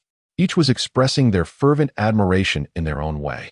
Tears streamed from his eyes. He was overwhelmed with emotion, a powerful desire rising within him to sing aloud and convey his exhilaration. Yashio, arms crossed, observed with confusion. This man seemed somewhat unhinged. Was he truly crying already? Did the fireball combined with wind release irritate his throat? Heishan produced a microphone, completely disregarding the incoming ninjutsu. Even closing his eyes, Yashio instinctively touched his nose, thinking, could this fool be planning to? Coughing, Yashio's lips twitched as chakra enveloped him entirely. With a single utterance, all ninjutsu collapsed in an instant. After all, these individuals were truly weak, and Yashio felt secondhand embarrassment for them. In the next moment, they all weakened and fell to their knees, staring in terror at Heishan, who seemed to be entering a state of fervor. Chapter 59. Why is he crying again? The term Yamit sometimes serves as a strong invitation signal, and Heishan clearly understood it as such. A smile graced his lips as he began to sing with deep emotion. Why, unbeknownst to me, around me are hateful curses. Once again, alone, I begin a new day. Tonight, at midnight, I shall perform solo. His voice, amplified by chakra, unleashed powerful sound waves that struck the minds of the onlookers, inducing nausea, discomfort, dizziness, and agony. The bounty hunters, in that moment, finally grasped the meaning behind the death singer as described by the man who had fled earlier. It turned out that listening to a song could indeed be fatal. Help! Someone save me. Please, stop singing. No. Unfortunately, Heishan had plunged entirely into his performance, enchanted by his own voice, oblivious to their cries of anguish. Before long, they lay on the ground, frothing at the mouth, their bodies twitching occasionally as if to express their indomitable spirit. The bounty hunters were annihilated. In the distance, both Kagaya and White Zetsu were frozen in disbelief. I can't take it anymore. This is unbearable. He has made me feel nauseous. I am White Zetsu. Really? I think I can tolerate it. Just a few parts need work, a bit more practice. You think you understand singing? Of course, I embody Madara's will. He once bore the title of Uchiha's King of Dance. What a farce. But truly, I cannot endure this. I'm leaving. I'll leave the rest to Jashin and Haiden. Fine, but this kid is quite a talent. Perhaps he could be absorbed into Akatsuki. Yamit, spare me. Hee. It seems that Suyao has a sense of foreboding. With the complete annihilation of the bounty hunters, the mixed malevolence began to dissipate. He perceived a peculiar sensation of being watched, yet when he turned to look, there was nothing there. Given the current inexplicable circumstances, he was certain someone had set their sights on him. Could it be Obito? Aside from him, Suyao could hardly think of anyone else. After all, Danzo was not in Konoha at present, and it was likely he had only just received the information. It was impossible for him to act so swiftly, and moreover, Sarutobi Hiruzen and the others should still be oblivious to his whereabouts. The only one capable of locating him without his knowledge and surveilling him, aside from White Zetsu, would be hard to find in this ninja world. However, he chuckled to himself, daring them to come personally, fearing they would lack the courage. As for the current Akatsuki, he felt no fear. The only ones who posed a genuine threat were Uchiha Itachi and Pain. But Pain, being a cripple, would struggle to leave the Rain Village. Even if he managed to come out, he would have to carefully scout the terrain and find a hiding place. As for Uchiha Itachi, being an undercover agent, he would never activate his Susanoo for the sake of his beloved brother. Otherwise, he would go blind before Sasuke could rise. Furthermore, Pain and Obito certainly wouldn't send Itachi. Who else could they possibly dispatch? Kakuzu, Sasori, Haiden, or Deidara? Suyao was uncertain if those individuals had joined Akatsuki, but he remained vigilant in his heart. Meanwhile, Heishan was lost in his singing, and Suyao, regaining his senses, couldn't help but shake his head at the bounty hunters who seemed helpless. The ninja world is indeed full of oddities. Many had been literally sung to death. No wonder he dared to call himself the Death Singer. Listening to his songs could truly be hazardous to one's life. Yet, Suyao found the performance quite pleasant, at least far superior to his own singing. For a moment, he was transported back to his youthful days. Alas, those days are gone. Everything must revolve around money. Though he was unsure why these individuals reacted so strongly, even experiencing death, Suyao couldn't afford to dwell on it. After Heishan finished singing, he applauded enthusiastically. Not bad at all. Your singing is rather enjoyable. It possesses a depth that penetrates the soul. I must say, after listening to this song, I feel considerably more at ease. Heishan, deeply engrossed in his own world, was taken aback by Su Yao's applause and praise. What did you say? Heishan looked at Su Yao in disbelief. This was the first time someone had complimented his singing. Moreover, he could tell that Su Yao genuinely appreciated his performance, rather than offering mere platitudes. In that moment, Heishan was overwhelmed with mixed emotions: fear, shyness, embarrassment. He felt as though all the spices of life had been spilled upon him, leaving him somewhat at a loss. His breath quickened, and he broke into a sweat, soaking his tight-fitting attire. Su Yao remarked, "Why are you suddenly all wet?" Heishan, unable to contain himself, knelt on the ground, hands pressed to the floor, tears streaming down his cheeks. Drip, drip, drip, why are you crying again? Are we still singing? Come on, brother, I'm quite busy. I've already spent quite a while with you, at least 10 minutes, and Kagaya and her daughter are still waiting for me. I have no time for your tears. Shaking his head, Su Yao surveyed the surroundings. It appeared that no one was left standing. Those who were dead lay still, while those who had fainted were incapacitated. Seeing Heishan in such a state, Su Yao guessed he had lost the will to continue fighting. Truth be told, he was looking forward to a duel. He had yet to encounter a sound-based technique. He longed to test his skills, perhaps even gain some new inspiration. However, he decided to let it go for now. What a grand town this was, far superior to the desolate, deserted one he had just left. Su Yao strolled through the bustling streets, hands tucked in his pockets, and soon remarked irritably, "What are you following me for? If you want to fight, find a secluded place. If not, just scram." He had intended to leave, yet Heishan had unexpectedly followed him, incessantly weeping like a grieving spirit. This he could tolerate, but he would have certainly beaten him up for it. Yet, this fool did not fight back, his face filled with profound sentiment. "You are the only one who recognizes my talent. I wish to sing for you." Su Yao's eyes twitched, and a vein throbbed on his forehead. "Sing, sing, sing. Just keep singing. You're a true source of evil. Do you have any idea how many innocent lives you slaughter in a day? Even the most beautiful things cannot be endured endlessly. Just like the most stunning woman, you would eventually tire of her, wouldn't you? Right?" Chapter 60, Uchiha Su Yao. You are under arrest at the Hot Spring Lodge. After sending Heishan away, Su Yao felt somewhat fatigued as he gazed at the sign overhead, murmuring to himself. He had never soaked in a hot spring. How could he not indulge himself? Perhaps there would even be mixed bathing. He wrapped a towel around himself and ventured into the mixed bathing area, only to be frightened into a hasty retreat. Damn it, what a misfortune.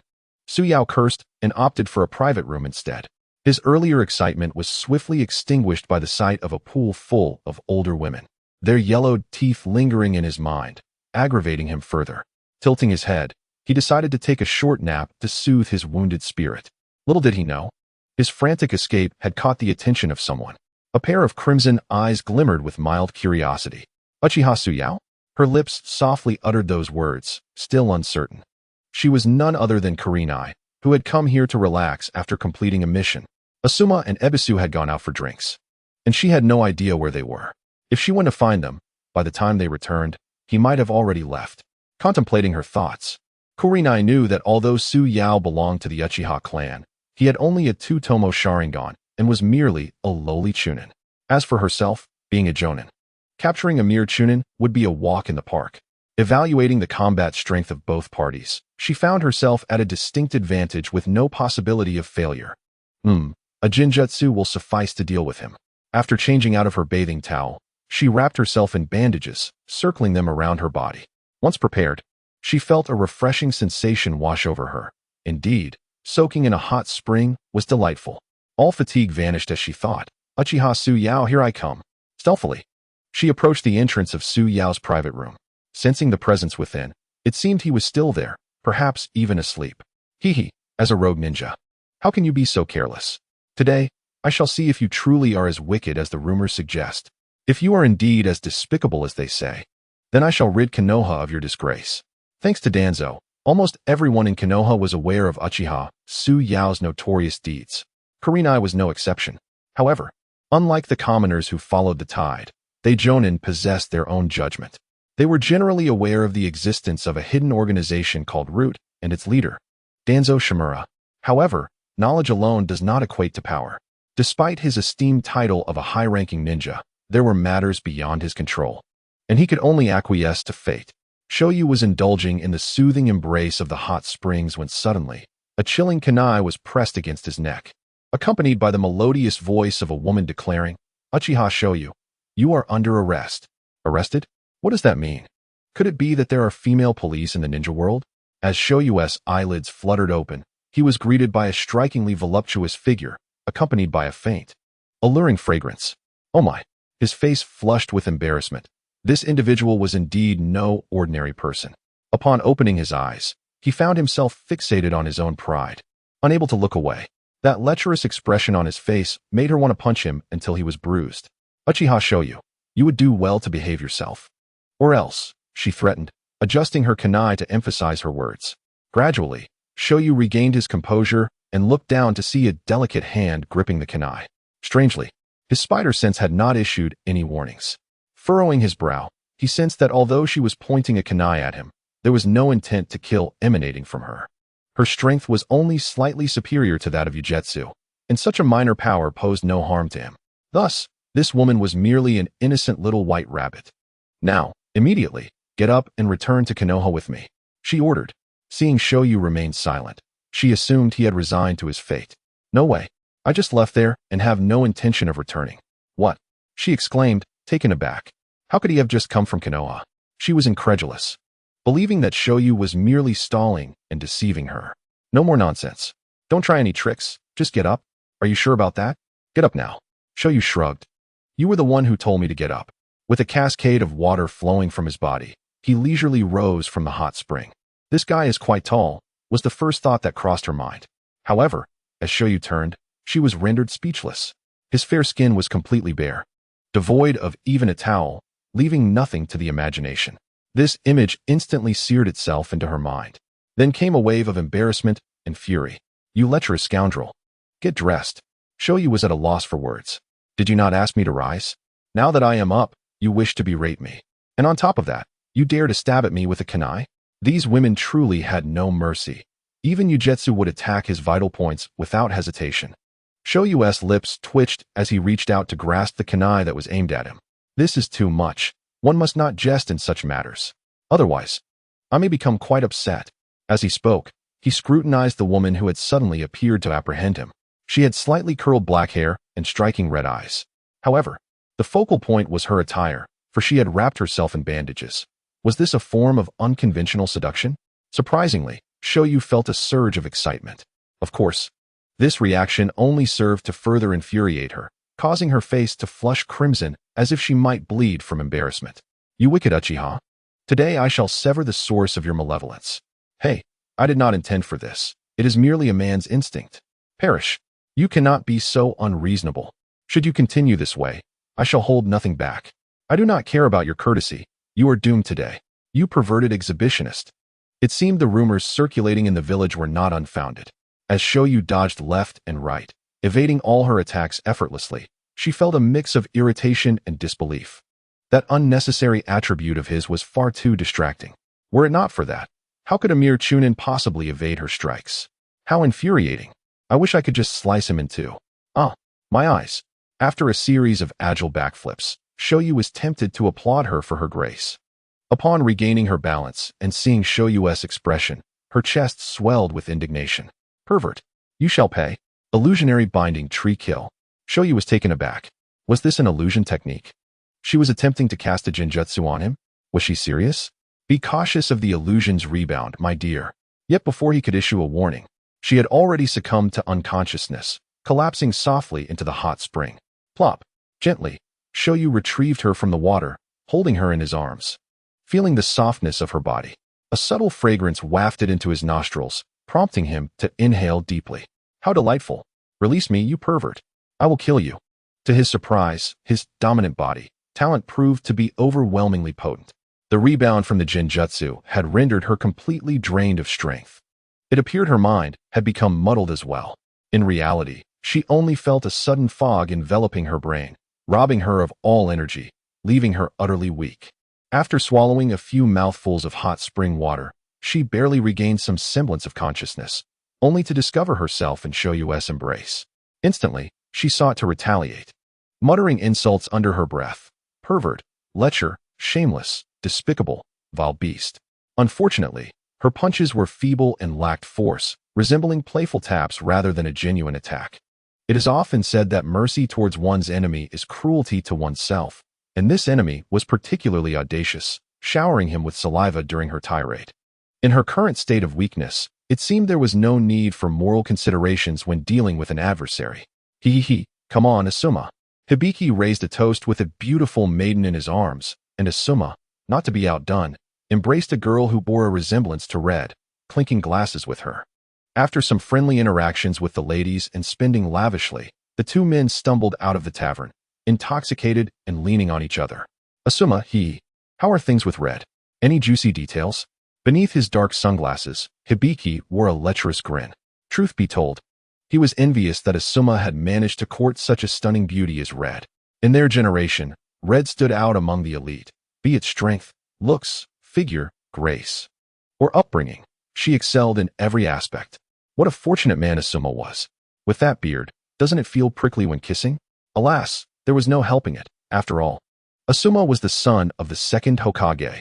Blast it, the art of reincarnation makes it easy to revel. Asuma's face flushed with embarrassment, yet he felt immense pride. For in the village, the only one who could boast alongside him was Moonlight Gale. The rest were merely juniors. Cough, just don't speak carelessly in front of Red. Or else do not blame me for being unkind. Hibiki glared at the smug expression on Asuma's face, feeling a surge of irritation, wishing he could kick him and flatten that smug grin.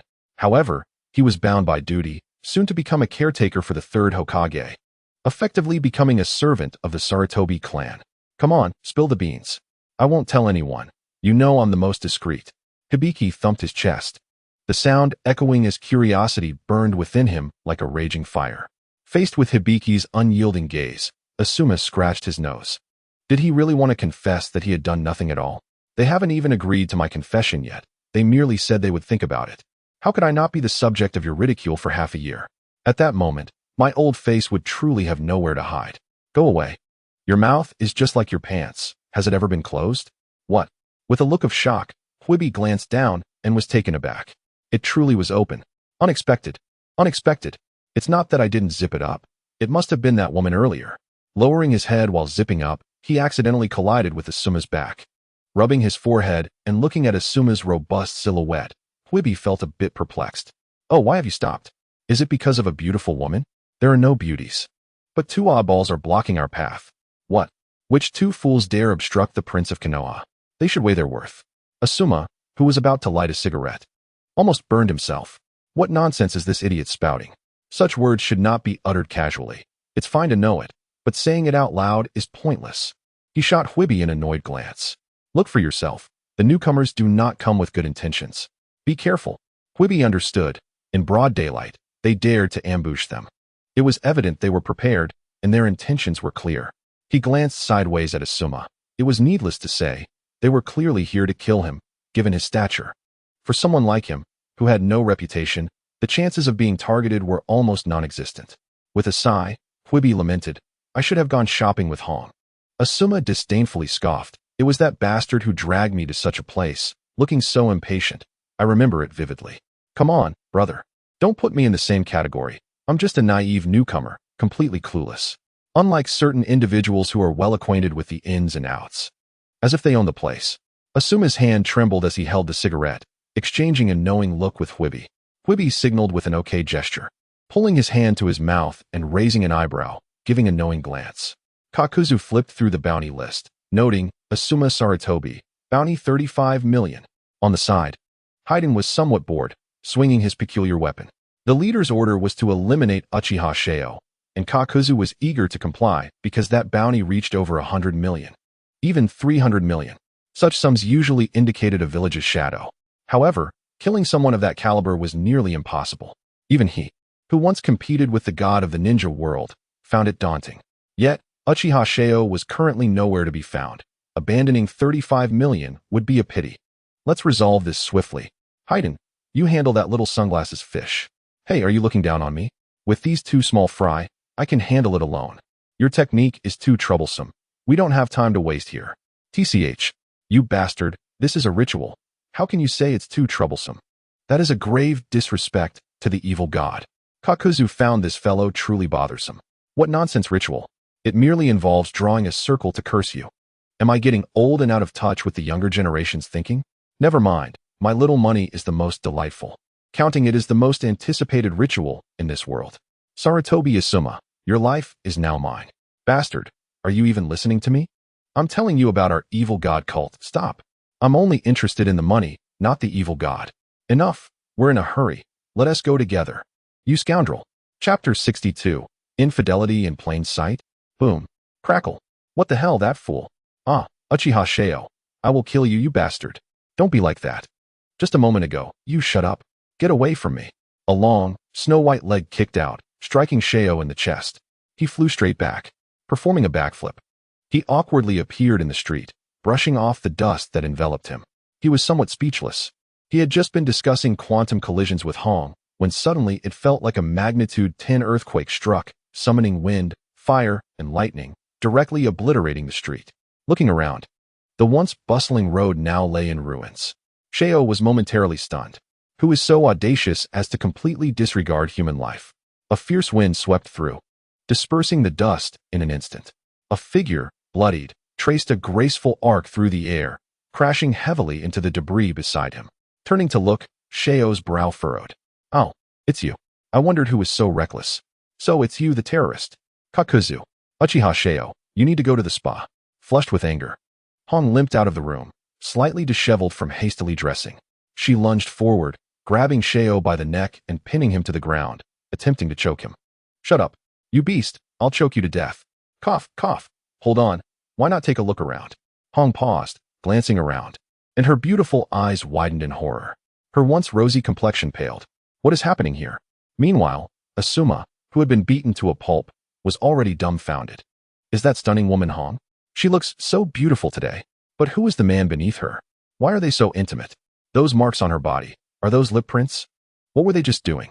Countless questions flooded Asuma's mind, but now was not the time for such thoughts. He gazed at the looming figure in the distance, fully aware of the formidable strength of his opponent. In a one-on-one duel, few in the village could match him, unless his father intervened. But his father was aging and unlikely to come to his rescue. Wounded, he wondered about Hwibie's condition. Cough, cough. Hong, we must leave. Hearing his voice, Hong turned, her eyes widening in shock. Asuma. Just as she was about to rise, a frown crossed her face, and her legs weakened, causing her to sit back down. The atmosphere turned awkward. Asuma's face turned green upon seeing Sheo's smug expression, who even raised an eyebrow at him, wishing he could immediately slice him into pieces with a chakra blade. Ah, who is this guy? I must kill him. I absolutely must. Though he was unwilling to admit it, he had once been a dandy, surrounded by countless women, and he understood Hong's current state with a mere glance. The pain coursing through him was eclipsed by the heartache, despair, and regret. Hong, too, noticed the expressions of the two men, one her prospective boyfriend, the other a despicable scoundrel. Especially the smug look on one's face made her feel utterly embarrassed. Is this what it means to cheat in plain sight? She longed to tear the scoundrel's face apart, silencing his smugness forever. But clearly, this was not the time. Her gaze swept to the man in the distance and the two black figures standing beside him. This guy is the one who injured Asuma. Just a glance told her she was absolutely no match for him.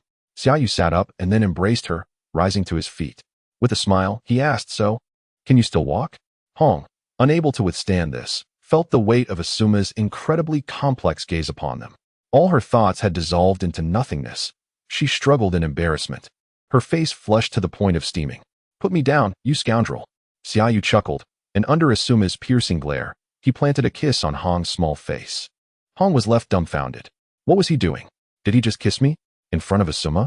This guy, I want to stab him to death. Filled with rage and embarrassment, Hong frantically searched for a weapon. Asuma, lying down, was unable to endure such a provocative scene and spat out a mouthful of blood. Trembling as he pointed at Xiaoyu, his eyes bloodshot and overflowing with indignation. He struggled, wanting to rise and strike him. However, after a few feeble attempts, blood began to ooze from his body, and with a few gasps, he fainted from the rage. Asuma, Hong, who was still looking for a weapon, suddenly noticed Asuma's head tilt to the side. Her heart skipped a beat, fearing he had died. She rushed over to check, only to find he had merely fainted. Letting out a sigh of relief, Hong's expression was a mix of confusion and complexity as she gazed at Asuma's aging face, compared to the handsome and charming Xiaoyu. Asuma's looks were indeed lacking. However, he was once her would-be boyfriend, and now she felt utterly ashamed to face him. After all, she had been caught in the act of infidelity. It was truly humiliating. She wished she could just disappear. Lost in thought, Hong glared fiercely at Xiaoyu, blaming this scoundrel for pretending to be innocent. Yet, she had foolishly walked right into his trap.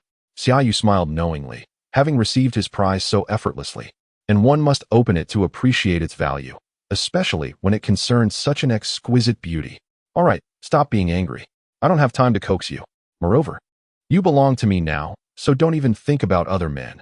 Otherwise, I won't hesitate to kill," Xiaoyu remarked, casting a meaningful glance at the lying Asuma. "Even the son of the Hokage would not escape my wrath, especially since I have grievances with the third Hokage." Hong's face darkened. What nonsense was this scoundrel spouting? Who claimed I was yours? She longed to stand tall and rebuke Xiaoyu's audacity. However, the powerful aura emanating from him rendered her momentarily speechless. "How dare you? I will not let you off easily," she vowed silently, determined to make Xiaoyu pay eventually. As Hong lowered her head, she suddenly noticed a pair of large feet before her. Chapter 63. When people are cornered, they may bite back. Hong looked up in confusion, only to see Xiaoyu's serious expression, causing her heart to flutter. "What are you going to do?" Xiaoyu cast a cold glance at Asuma, as he had claimed. He held a grudge against Sarutobi Hiruzen. It was a vendetta of great magnitude. Only one of them could remain alive. Uchiha Xiaoyu also had family to avenge. And since he occupied Asuma's body, he would carry this burden. Whether it was Itachi Uchiha or Obito, Sarutobi Hiruzen or Danzo, none would be spared. Regardless of their reasons, this enmity was irreconcilable. All claims of brotherhood or world-saving were mere nonsense. To label others as evil and slaughter them mercilessly was simply an assertion of power. What do you intend to do? Did I not state that I have a grudge against that old monkey, Sarutobi Hiruzen? Today, I'll kill Asuma first to set the stage. The murderous intent radiating from Xiaoyu caused Hong's delicate form to tremble slightly, her beautiful eyes wide with disbelief. She had thought this man was merely boasting, but he seemed intent on following through. Asuma was the only son of the third Hokage. If he were to die, wouldn't Konoha be thrown into chaos? You can't do this. Give me a reason. A reason? Hong felt beads of sweat forming on her forehead. This man was an Uchiha, and everyone in the ninja world knew what that meant. The annihilation of their clan was notorious. Not even the elderly, women, or children were spared. Only the solitary Sasuke and the traitorous Itachi remained. All right, it was Itachi Uchiha who exterminated the Uchiha clan. It had nothing to do with the third Hokage. Do you truly believe that? Hong felt a tinge of embarrassment. She didn't believe it either. If the third Hokage had no hand in it, why would Itachi slaughter his own kin, sparing not even their parents? It made no sense to kill his own clan members for amusement. Others may not know, but as Asuma's would-be girlfriend, she understood a bit more. Even if the third Hokage had erred, Asuma was innocent. Is that so? Merely because he is your would-be boyfriend. He has committed a capital offense. You are truly shameless. Hong trembled in anger, appalled by his audacity to speak such words. Just as she was about to explode, she heard Xiaoyu shout at the monster, "Listen, our matters can wait. I need to handle this situation first, okay? Kakuzu." That sounds rather infuriating, but as an elder, I won't squabble with a dying youth. This was a perfect moment for me to regain some strength. Asuma still had some fight left in him. Though his skills were limited, he had managed to drain a bit of my energy. Seeing Kakuzu understand, Xiaoyu nodded in satisfaction. He was very interested in Kakuzu's Earth Grudge Fear, which could exchange hearts and grant immortality. Although the side effects were severe, causing one to become neither human nor ghost, even losing male potency, the power of Earth Grudge Fear was undeniable. If he could obtain it, it would serve as a reference for his own techniques. How intriguing. All right, let us continue. Hong's momentum was interrupted, and Kakuzu re-entered her line of sight. What do you intend to do? Xiaoyu reached out, gripping her delicate chin, and smiled slightly. That depends on your performance. Furious, Hong raised her hand to push away his hold. You shall not succeed. Even if I die, I will not let you prevail. Xiaoyu licked his dry lips. Thinking to himself, a woman should not speak so confidently. There are many things in this world beyond one's control. With a gentle lift of his foot, he placed it upon Asuma's chest and applied just enough pressure.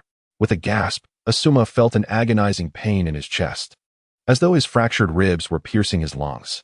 It hurt immensely, making it hard to breathe. What was happening?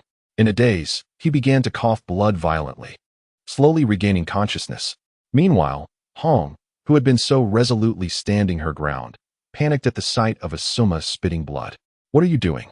Naturally, I'm going to crush him. Stop. Whether he lives or dies depends on your actions. You understand.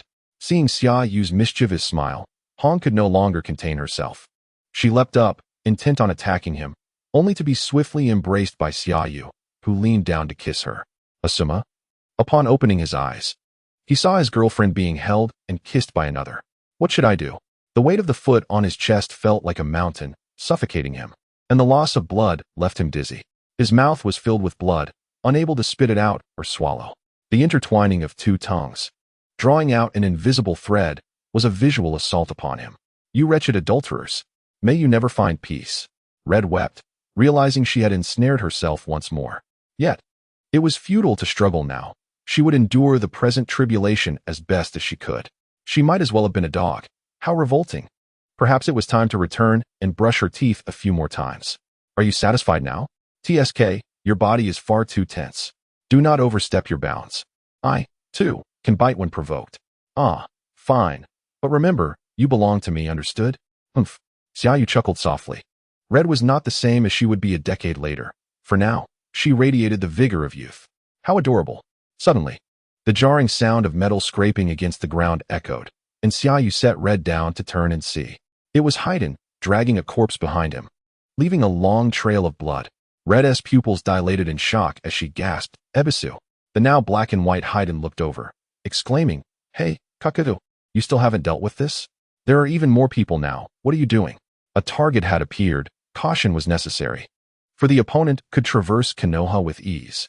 Such a person would be exhilarating to kill. Sacrificing him to the evil god would surely please the deity. With a swift motion, Haiden cast Ebisu aside and raised his peculiar weapon, shouting at Xiaoyu. Uchiha Xiaoyu, are you prepared to meet the evil god? The ritual begins now. Xiaoyu disregarded Haiden and patted Red's rear, saying, I will find you. Don't think escaping back to Konoha will suffice. Chapter 64. Bring me his head. Red's cheeks flushed with anger, her gaze complex as she watched Xiaoyu stride forward. Gritting her teeth, she called out, Don't you dare die. Turning abruptly, she began performing first aid on Asuma, discovering his ribs had nearly been crushed by Xiaoyu. Anger surged within her as she cursed under her breath. That miserly man. In the distance, Haiden fumed at Xiaoyu's indifference. How could this bastard dare to ignore me?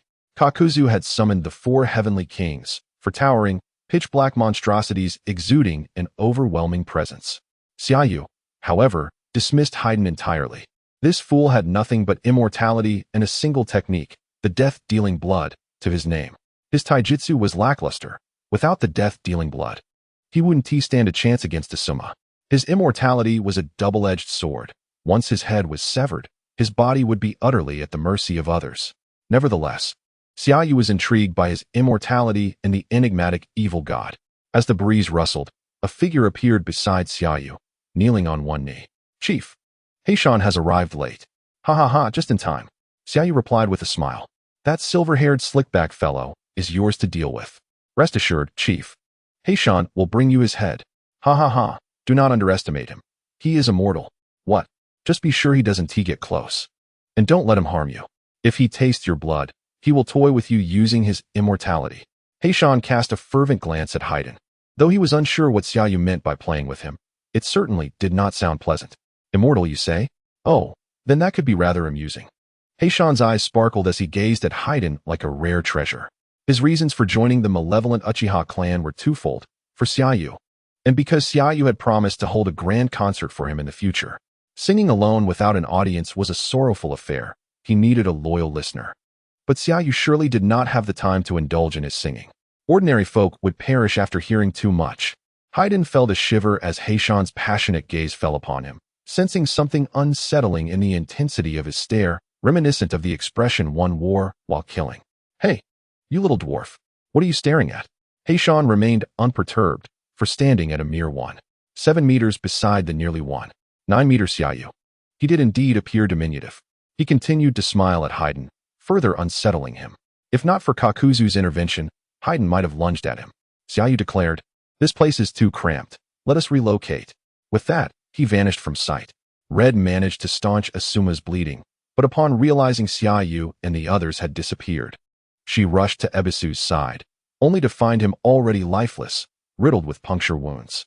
A wave of sorrow washed over her. He had been well just moments ago, and now he was gone. Surveying the ravaged streets, her hatred for Kakuzu and Haiden intensified, yet she felt utterly powerless. Uncertain whether Asuma had signaled for help, she decided to send another. While tending to the wounded, she could only await the arrival of her comrades. In light of Xiaoyu drawing the enemy away, a flicker of fondness ignited within her for him. "Humph, at least your conscience hasn't entirely withered away, you shameless lecher. Just don't die on me." Upon reaching an open area, Haiden was drawn away by Heishan's fervent glances, exuberantly exclaiming that he would offer him to the evil god for purification. Meanwhile, Xiaoyu remained composed, locking eyes with Kakuzu. He suddenly realized that in the world of shinobi, the most effective technique was lightning release. It excelled in speed, offense, and defense while countering earth release. Kakuzu's earth spear was exceptionally sturdy, impervious to most ninjutsu. Yet, Xiaoyu possessed Raikiri, a perfect counter. In a battle between ninjas, it was a turn-based affair. The faster one could unleash multiple attacks. When speed reached a certain threshold, the casting speed of techniques could not keep pace, leading to a brawl. After all, if your techniques couldn't even touch your enemy, they were rendered meaningless, unless one possessed something akin to a tailed beast bomb. Ever since acquiring the body of domination, Xiaoyu had perfected his physical attributes. Now, apart from lacking yang release, he had attained mastery in all other elements. Moreover, he had copied the abilities of Sato Shunsuke and his peers at the root, facing Kakuzu with ease. However, Kakuzu's chakra was evidently superior. Continuing to clash would surely lead to his downfall. Thus, after unleashing a lightning release, pseudo shadow, he intended to engage Kakuzu in a close-quarters battle, demonstrating that in the face of speed and strength, all else was but an illusion. Xiaoyu stamped one foot upon the ground, shattering the earth as thunder and lightning intertwined. Instantly, he was enveloped in a lightning armor, disregarding the incoming wind release. In a flash, he charged forth with Raikiri, obliterating a black monster's mask. Kakuzu's eyes widened in shock. How swift and domineering was that lightning release? Before he could process it, Xiaoyu vanished from sight, and the powerful ninjutsu struck the ground. Not even the hem of his clothing was grazed, and with another resounding explosion, yet another black monster's mask shattered. Now Kakuzu was growing anxious. There were only 4 heavenly kings, and in less than 2 seconds, 2 had been dispatched. If this continued for a few more seconds, they would all be annihilated. He immediately summoned the remaining two to his side, just as a lightning-imbued foot came crashing toward him. In the blink of an eye, Kakuzu could only raise his hands to defend, and with a resounding thud, he was sent soaring toward the mountainside. Xiaoyu, of course, would not grant him any respite. After swiftly dispatching the remaining two, he charged forward. In a moment of sheer delight, the relentless assault on the bewildered Kakuzu was exhilarating. Engaging in combat with women is exhilarating, and fighting men brings forth the same thrill. This battle was a visceral experience for Suguru. One could only commend Kakuzu for his resilience. Indeed, he was a formidable opponent. This individual had transformed his entire being into something beyond human comprehension, with a dark, thread-like substance coursing through his body. Presently, he resembled a tattered doll, as these black threads emerged from various gashes in his form. It was quite remarkable. However, although Kakuzu was not yet dead, he was grievously wounded, for Suguru was undeniably curious about his abilities. In a moment of impulse, he struck a bit too hard, nearly dismembering him on the spot. At that moment, thud, thud, thud, a severed head landed on the ground, rolling to rest beside Kakuzu. It was none other than Haiden, beheaded by Kakuzu himself. Suguru smirked, remarking on the absurdity of bringing a head to a meeting. Chapter 65, I found you. Kakuzu dragged Haiden's body, his expression a mix of bewilderment and disbelief.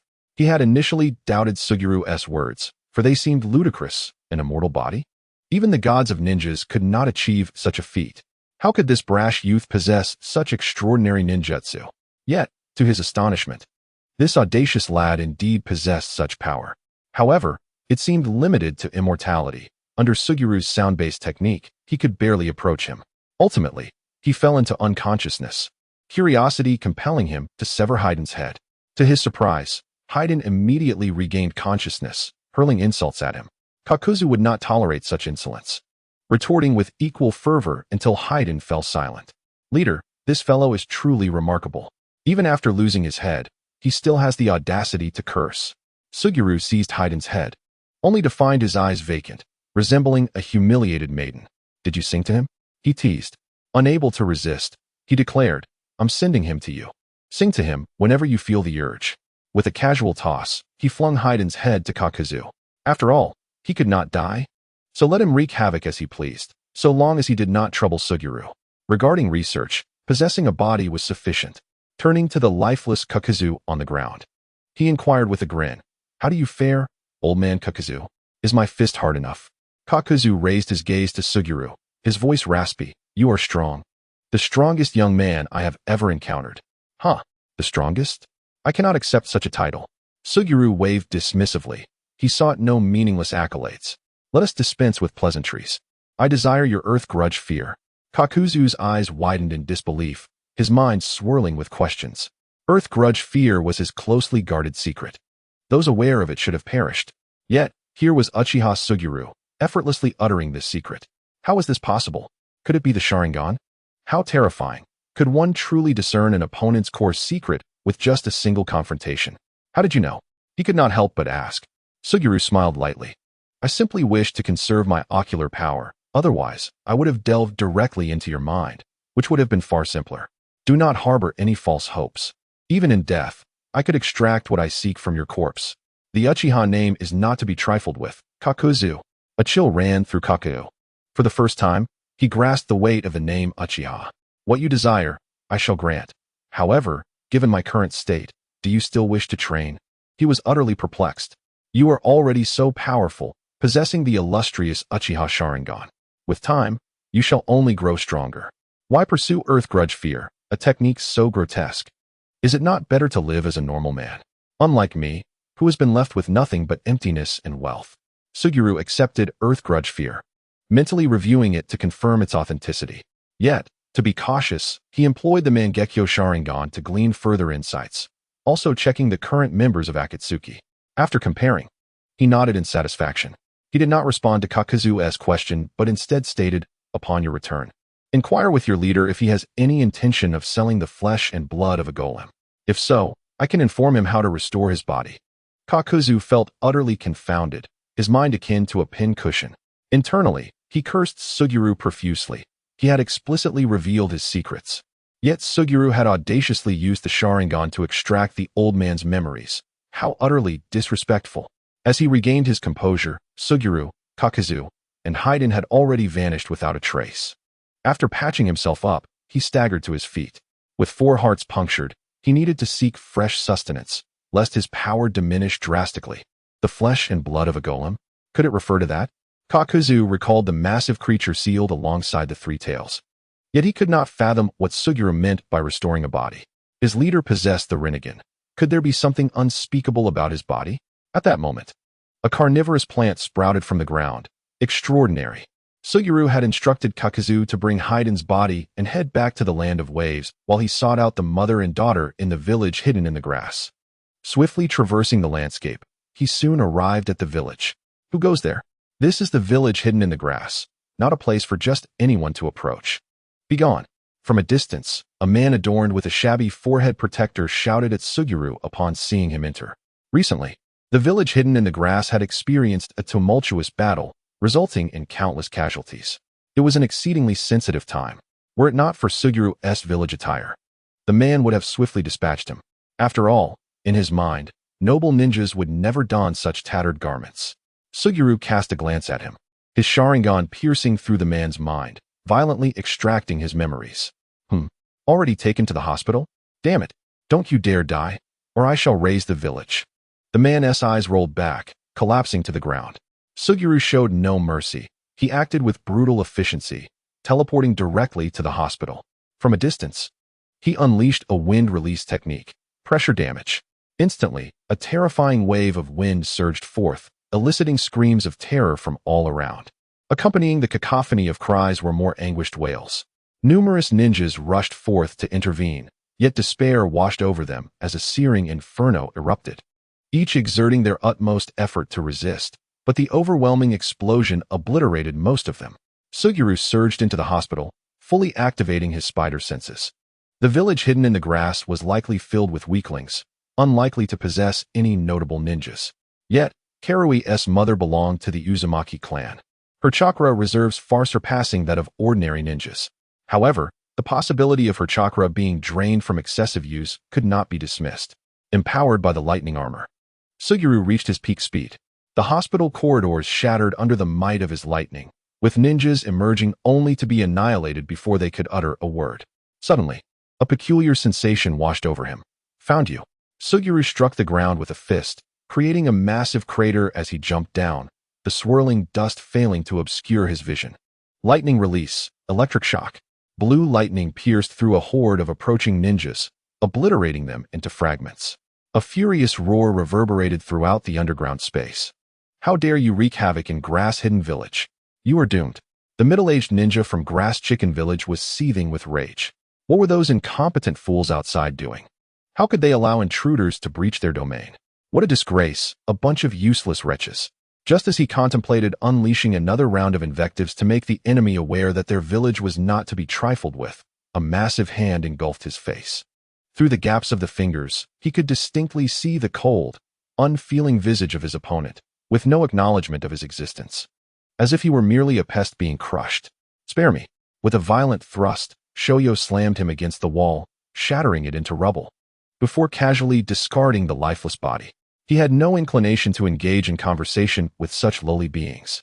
Shaking the blood off his hands, he had long since shed any psychological barriers about killing enemies. No matter how many fragmented corpses he encountered, his heart remained unperturbed. Entering the room, he found a woman bound upon the bed, her vibrant red hair a stark contrast against her disheveled state. She appeared to be on the brink of unconsciousness. Her exposed skin bore numerous bite marks, and for a moment, Shoyo felt a wave of nausea. Is this the so-called genius discovery? Perhaps they claimed it themselves. Which is highly probable, he mused, shaking his head. Wasn't this just a noose around his own neck? He lifted the blanket, and Shoyo gasped in disbelief. The inhabitants of Grass Chicken Village had indeed crossed a line. They had not spared a single inch of her body, with bite marks densely scattered from her feet to her face. It was a miracle she had not been drained of life. Wrapping the unconscious woman, Karin, in the bedsheet, Shoyo sensed a throng of Grass Chicken ninjas closing in on his location. Tucking Karin under his arm, he unleashed a thunderous burst of speed. cutting through the throng with ease and leaping high into the air. Gazing down at the myriad of ninjas below, Shoyo decisively summoned 2 shadow clones. Fire style, Phoenix Fire Jutsu. Wind style, Pressure Damage. Lightning style, False Darkness. The 3 simultaneously executed their respective ninjutsu, intricately merging their powers in the air. The grass chicken ninjas below were left dumbfounded, their weapons trembling and clattering to the ground in fear. Many of those who had just rushed out of the hospital, eager to confront the enemy, were now scrambling back in terror. In the next instant, as the anguished roars of the grass chicken ninjas filled the air, the devastating fusion technique struck them with ferocity. It exploded like a small missile, the deafening blast echoing throughout Grass Chicken Village, obliterating the hospital and leaving a desolate landscape within hundreds of meters. Shoyo was lifted higher into the sky by the violent shockwave, the wind howling fiercely in his ears. Clutching Corinne, he felt a twinge of annoyance. Damn it, I can't fly. It seems I need to acquire some flight techniques or summon a beast. Flight, after all, is the dream of humanity. Yet, the people here seemed strangely disinterested in it. There were hardly any techniques related to flying. The most they could muster was drawing a bird or shaping it from clay to ride upon. None had manifested wings of chakra. Was it a matter of insufficient chakra? As he was about to descend, he tossed Corinne upwards to mitigate the impact. Glancing down, he noticed her delicate brow furrowed as she slowly opened her eyes. Where am I? You are in Grass Chicken Village. My name is Uchiha Shoyo. What is yours? I am Uzumaki Neku. Grass Chicken Village. Is this not Grass Hidden Village? Essentially the same, Neku. It's no wonder so many men are eager to bite you. Upon hearing this, a faint blush crept onto Neku's pale face, nearly causing her to choke on her breath. They bit me to heal, not because I smell good. Who is this person? Did he save me? But why would he save me? Countless questions swirled in her mind, yet answers eluded her. She was well aware of Uchiha's notorious reputation. Her clan, the Uzumaki, had once been allies of the Senju clan and had enmity with the Uchihas. Even after the establishment of Konoha, there had been no interactions between the Uzumaki and Uchiha clans. Turning her head to survey her surroundings, her eyes widened in horror. The remnants of destruction surrounded her, dismembered limbs scattered about, and the vivid crimson of blood glimmering in the firelight. Did you do all of this? Why? Shoyo regarded her with a hint of curiosity. Why do you ask such naive questions? Why? They treated you like a blood bag, yet you still harbor compassion for them? But many among them are innocent. Innocent? In this sky, there is no one who is truly innocent. Yet, observing Neku's conflicted expression, Shoyo glared at her fiercely. There are no buts. From now on, you belong to me. You will do as I command, understood? Neku stared at Shoyo in shock, her face flushing once more. The last time she had been choked, and now she felt bashful. What is he saying? I am a woman with a child, and Corinne is already 6 years old. He is probably not even 20. How can this be? Shoyo's handsome profile captivated her, and she felt a tumult of emotions. Her heart raced uncontrollably, her blood surged, and she began to recover from her injuries, her complexion growing rosier. Shoyo observed her curiously, puzzled by the dazed look in her eyes. Her pale face had suddenly turned a vibrant red. The Uzumaki's physique was indeed formidable, recovering so swiftly. It was evident that the ninjas of Grass Chicken Village were fools for not cherishing such a divine healer. Are you defying my orders? And no, I. Under Shoyo's domineering gaze, Neku instantly faltered, shyly lowering her head. Why so fierce? Can I just express a tiny bit of dissent? Yet he is undeniably handsome. A true man. Her dark pupils transformed into hearts, her breath quickening. As she nestled her head against Shoyo's sturdy shoulder, she relented. I will comply. But I do have a daughter. Does that bother you? Shoyo raised an eyebrow. A daughter? That's even better. Neku stared at him, taken aback by his serious expression. Her heart trembled. She had heard tales of men who sought after others' girlfriends or married women. Initially, she had found it hard to believe that such wickedness existed, but now, that rogue stood before her, boldly expressing his intentions. Is he truly taking advantage of me? How infuriating. I must resist. But, oh dear, he is so fierce. Yet he is undeniably handsome. Shoyo smirked, observing her expressions shift from one extreme to another, from frowning to smiling. The thoughts of women are indeed difficult to fathom, especially those of young mothers. Like Jean Mena, Xian, and Hong, he could instantly discern what lay within their hearts. Where is your daughter?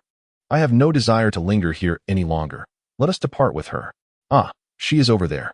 Summer ignored the hateful glares cast by the surrounding survivors.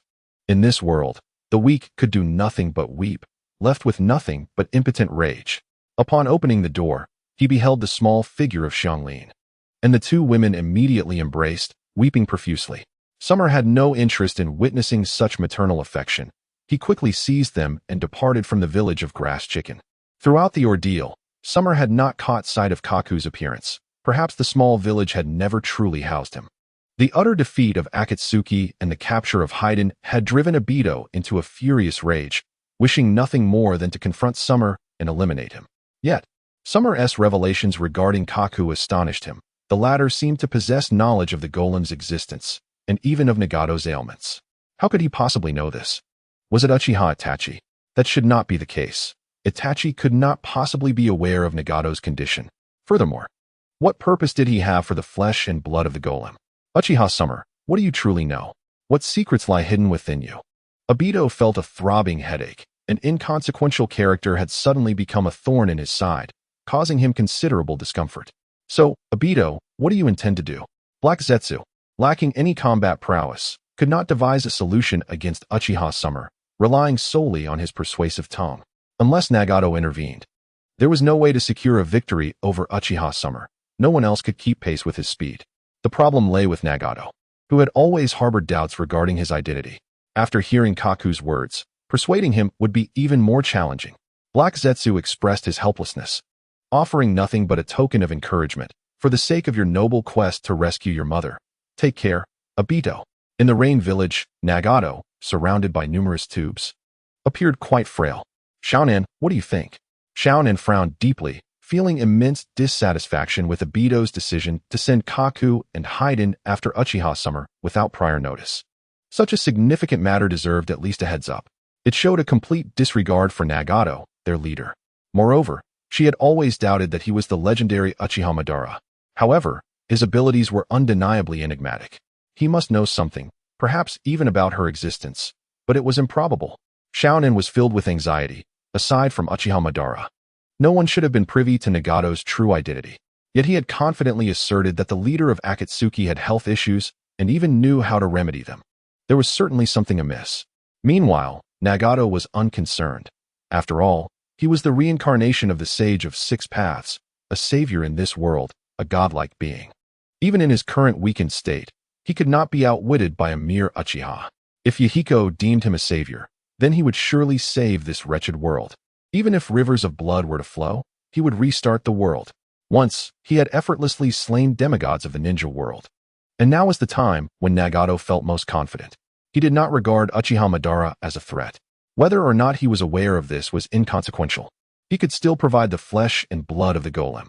As long as there was a way for him to rise again, to recover, everything else was trivial. After all, the golem was immense, and slicing off a piece of its flesh for sale was hardly a concern, as it belonged to him. As for Haiden's capture, he was indifferent. He was merely a tool, and since he had become useless, there was no need for his continued existence. Xiaonan nodded. Yahiko was her sole pillar of support.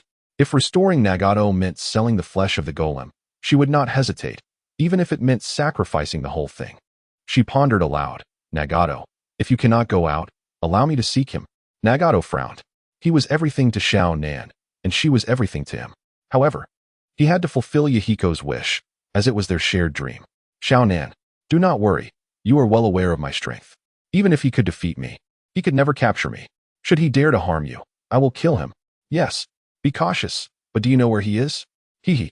I have never trusted that Madara, so I have been secretly monitoring him. 6. Although I do not know his precise location, I am aware of his destination, which simplifies matters. Seeing the confidence on Xiaonan's face, Nagato nodded in agreement and refrained from further comment. After a lengthy journey, Summer finally arrived in the land of waves with the two women. Along the way, he encountered numerous ninjas from Konoha. Had he not been disinclined to engage with them, he would have relished the opportunity to strike them down one by one, particularly those from the Shimura clan. Upon setting the two down, both mother and daughter immediately retched violently. Mommy, I feel so unwell. Xianglin, just hold on a little longer. But mommy, who is that handsome big brother? Xianglin wiped her mouth and, having been carried by Summer for quite some time, finally seized the chance to inquire. Nai-Xiang glanced at Summer, her cheeks flushing, finding it somewhat hard to articulate. Mommy, when I grow up, I want to be his girlfriend. Watching her daughter's sparkling eyes, Nai-Xiang was momentarily at a loss. You are still so young, thinking about boyfriends already. Unable to resist, she lightly tapped her little head. We'll talk about that when you grow up, for now. Wipe your mouth. Oh, Summer, seeing this, swiftly lifted them again, vanishing from the spot amidst their cries. Wait, I'm not ready yet. Don't go so fast. Slow down. Otherwise, I will vomit again. Chapter 68. Returning to the village in the realm of martial arts. Speed is the ultimate advantage. The previous fast man dominated the world with his unparalleled speed, and now he is gone. Summer naturally aspired to become the new swiftest in the ninja realm, and his speed had only increased. The piercing screams echoed through the air, fiery red hair danced wildly, exuding an untamed spirit. The advantages of a robust physique manifested in various ways, while delicate beings, akin to the fragile Dayu who adored flowers, could easily fall ill from a mere breeze. Conversely, Nai-Xiang and her mother, hailing from the Uzumaki clan, were entirely different, embodying resilience akin to a willow tree thriving against the wind. They soon recovered from the dizziness and nausea, only to find that Summer had vanished, leaving behind a lovely young girl. Miss, where is that handsome brother? Xianglin inquired, hopping off the bed and quickly approaching. Having grown accustomed to being mistaken for a girl, Bai calmly affirmed, First, I am a boy. Second, that was a bad person. And he has probably gone home. Xianglin was taken aback, her big, sparkling eyes gleaming with admiration for the adorable boy. Bai stated, If you have no further matters, I shall take my leave. Should you need anything, feel free to call me. There is food on the table for you to enjoy. Nai-Xiang, curious yet fatigued, felt utterly drained, as if her essence had been siphoned away, and the exhaustion compelled her to close her heavy-lidded eyes. However, Xianglin energetically followed Bai outside, clinging to him. Nai-Xiang mustered some energy, forcing herself to eat a bit before collapsing onto the bed. Under the guidance of Zabuza, Shay arrived at the clandestinely constructed experimental base. Not bad. Although you're not much of a fighter, you still have your uses. He gazed at the expansive facility and the lab-coated figures bustling about, astonished that this individual had created such a significant operation in such a short span of time. Zabuza's eyelids flickered, his fists clenched, yet he refrained from acting out, knowing he could not contend with this rascal. Taking a deep breath, he chuckled softly. With enough money, one can accomplish anything. He gestured towards the site. This place cost a staggering 200 million taels. Upon hearing this, Shay's expression darkened. 200 million taels? Are you joking? That's exorbitant. The commotion caught the attention of Xiong, who was engrossed in his experiments. Chief, you're back, he exclaimed, rushing excitedly to Shay. Is it true these experimental devices are so costly? 200 million? Shay inquired. At the mention of the expenses, Xiong's demeanor shifted to one of seriousness. Chief, we should spare no expense on equipment. Without it, experiments cannot proceed. These are the latest research tools, many of which even Danzo would hesitate to purchase. With these and what you have, I believe our research will surely succeed. Shay pinched his brow and waved his hand, releasing the experimental devices obtained from the root base. Xiong's eyes lit up, and he immediately signaled his subordinates to set up the equipment. Observing the busy lab coats, Shay pondered, weren't all the personnel gone? Where did these folks come from? Oh, they were indeed fleeing, but we are all without identities. Thus, they and I have nowhere else to go. I sent out a special signal, and they gradually returned. Xiong explained. Well, that's fortunate. We need some hands for the chores, Shay replied. All right, you get back to work. I'll find you later. Yes. As Xiong left with an expression of reverence, Zabuza cast a meaningful glance at Shay. You haven't used Genjutsu to hypnotize him, have you? Chief. Huh. Am I that sort of person? His name is Uchiha Xiong. He is already part of my nefarious Uchiha clan. But didn't your clan get wiped out? Zabuza queried. The Uchiha were extinguished, yet I am of the wicked Uchiha. There is a distinction. Shay raised an eyebrow and continued. So what do you say, little one? Would you like to join my nefarious Uchiha clan? I can grant you the Uchiha surname. Zabuza's mouth twitched. It seemed absurd. And he was about to decline when Shay interrupted with a grin. Don't be hasty in your refusal. You must have already sensed the might of the Uchiha bloodline. In this world of shinobi, power and lineage are inextricably linked. Frankly, No matter how diligently you train, you might not even catch a glimpse of my shadow. Disregarding Zabuza's stunned silence, Shay proceeded to seek out Kato. Initially, it was merely a show of force. Now it was time for Kato to witness the terrifying power of the Sharingan. Upon seeing Shay, Kato shuddered. When his gaze met the awe-inspiring Mangekyo Sharingan, a singular thought surged in his mind. I'm finished. He quickly prostrated himself, exclaiming, Master, excellent. From now on, you can boldly continue your smuggling operations. I am in dire need of funds. Rest assured, Master. Kato will establish a grand commercial empire for you, ensuring your coffers overflow. Good. Now, focus on rebuilding the land of waves, ports, shipping, railways, bridges, factories. Get everything up and running. If anyone dares to obstruct your smuggling, eliminate them. Yes. Satisfied, Shay departed. Grateful for the timely arrival of Kato, who could hardly contain himself. He was contemplating discreetly contacting rogue ninjas and mercenaries to deal with him. Yet, how could he bring himself to eliminate such a talent? For technological advancement, vast sums of money were essential, for only wealth could ignite insatiable desires and motivations. With desire and drive, one could explore and uncover new technologies. The world of Naruto has computers, yet lacks mobile phones. The technological tree has been misaligned. Days passed, and indeed, Kato proved to be exceptionally talented. Under Shay's guidance, he undertook extensive renovations in the land of waves. Many of the locals began to voice their opposition. But the moment Shay positioned himself there, a terrifying aura silenced them all. Nonetheless, murmurs of discontent lingered in their hearts, leading to secretive whispering. Some elderly women even pulled Samina aside to gossip, and even Luffy was not spared. Shakuin, that. Samina stammered, and Shay immediately understood the situation. Haha. What's this? Are those old folks bothering you again? Shakuin, you're laughing. I'm nearly driven mad by them. You're so annoying. Oh, then I'll go visit Nika. She invited me to her room last night, mentioning she had some secrets of the Uzumaki clan to discuss. Don't go. You can't leave. Not leaving is an option, but only if you give me a little something sweet to taste. Chapter 69 arrived. After a playful exchange with Samina, Shay took the opportunity to handhold her and impart some new knowledge. They reveled through the night, and with his energy thoroughly replenished, Shay found no inclination to sleep, opting instead to delve into the Rasengan. As for the other training and research regarding the Oni-Yagura technique, he entrusted it to his shadow clones. At this stage, both his chakra and physical progression began to slow. The next phase relied on the accumulation of time, or perhaps the emergence of another talent. After all, 99 parts sweat cannot rival a single part talent. 3 days swiftly passed, and during this time, Shay was well catered to by Samina. Indeed, when a woman develops a sense of competition while fully relying on a man, she will find ways to win his favor. Following Nika's frequent visits to discuss the sealing techniques of the Uzumaki clan, this little woman developed a strong sense of crisis, loosening her standards for Shay's various requests. At this point, Shay was certain that Nika was nothing but a pure, innocent girl. She could become very powerful, yet she remained adorably naive.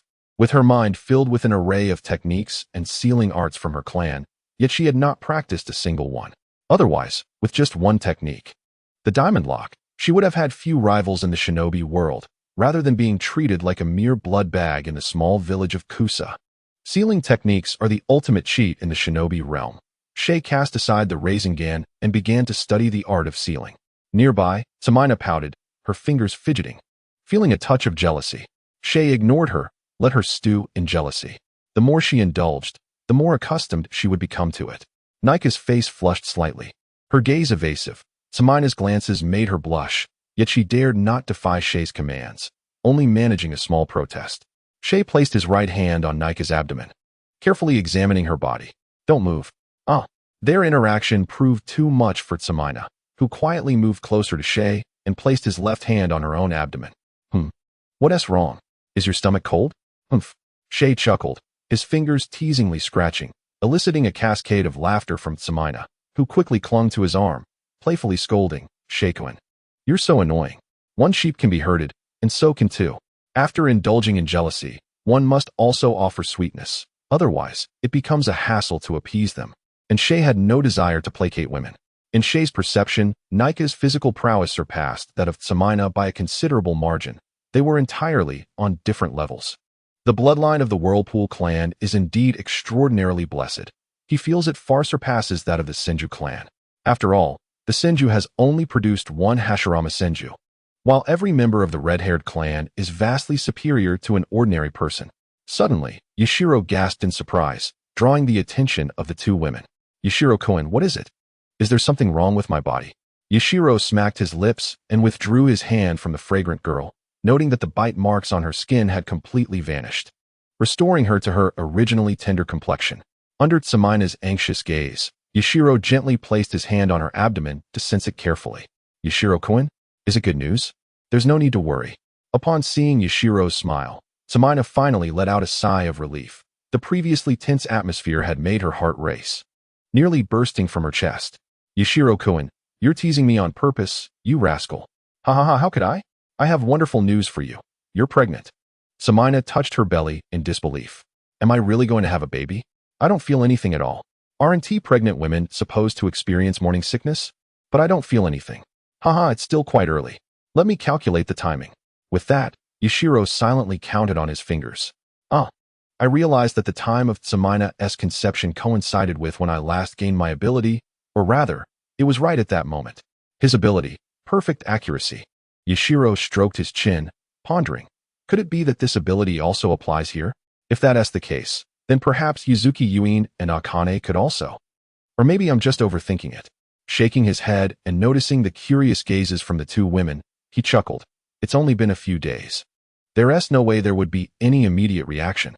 The timing would be the day I left. That day? A blissful smile spread across Tsumina's face. Nice Yang, you're experienced. I'll leave Tsumina in your care.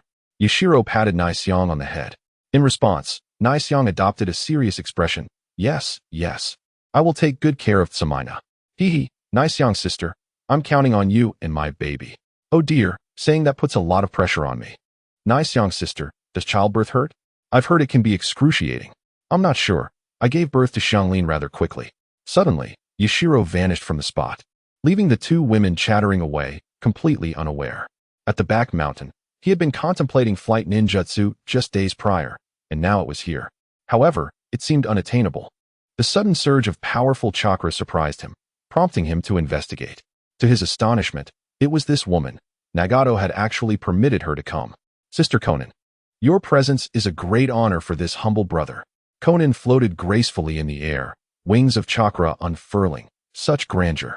From her elevated position, she looked down at Yashiro, her heart tightening at his recognition of her name.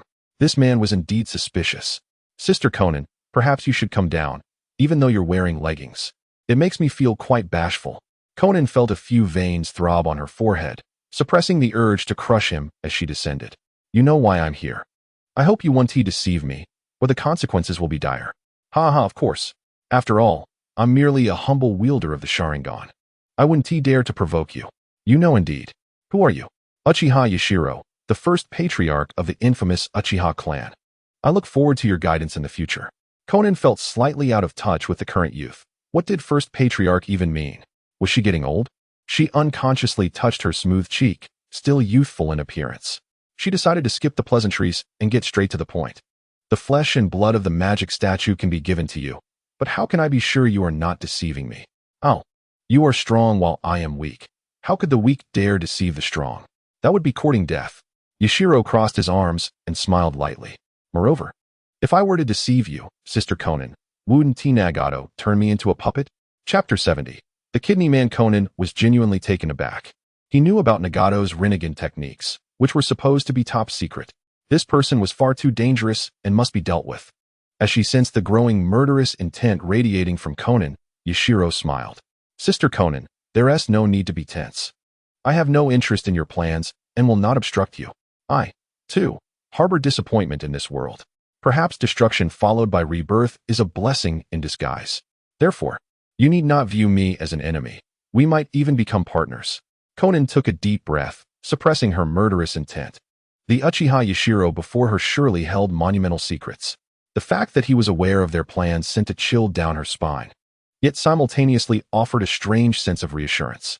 Partnership? What could we possibly collaborate on? Didn't you just capture Haiden? Just a minor Haiden. Don't tell me you still care about him? Humph.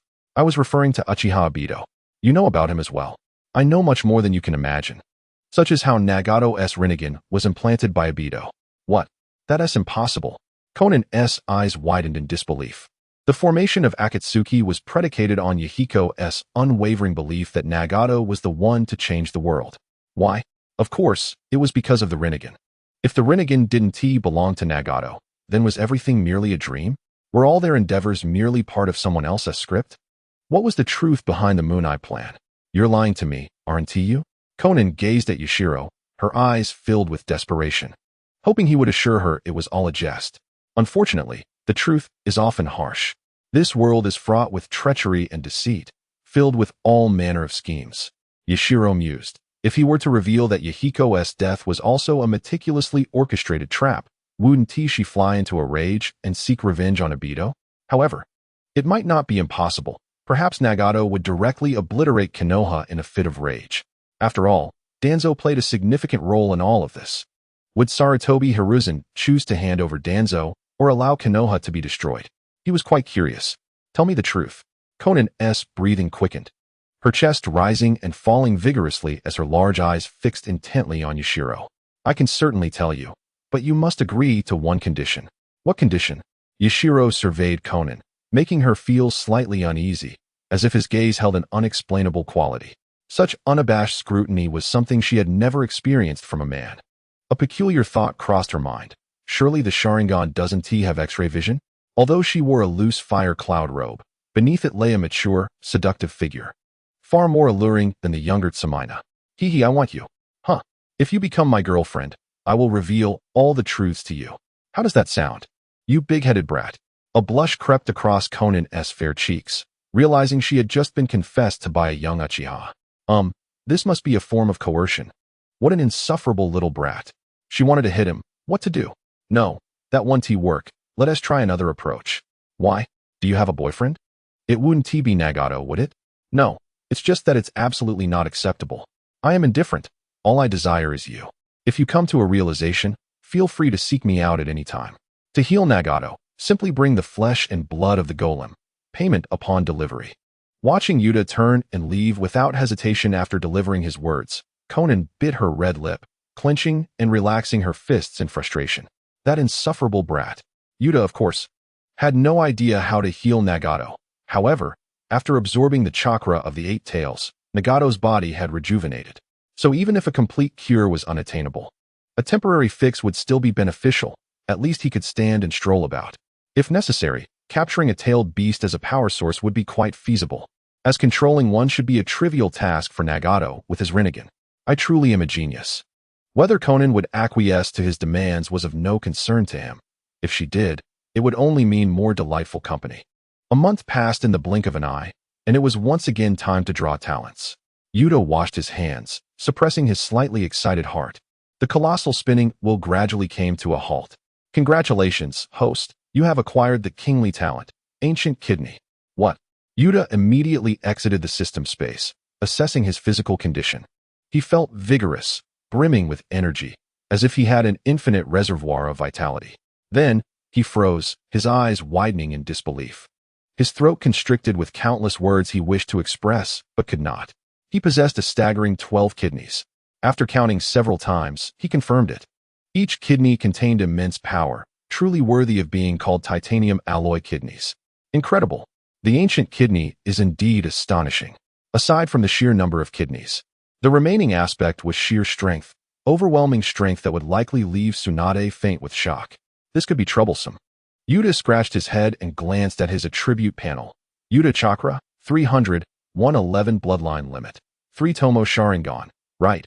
Mangekyo Sharingan, left. Talents. Fitness Enthusiast, Spider Sense, Extraordinary Healing.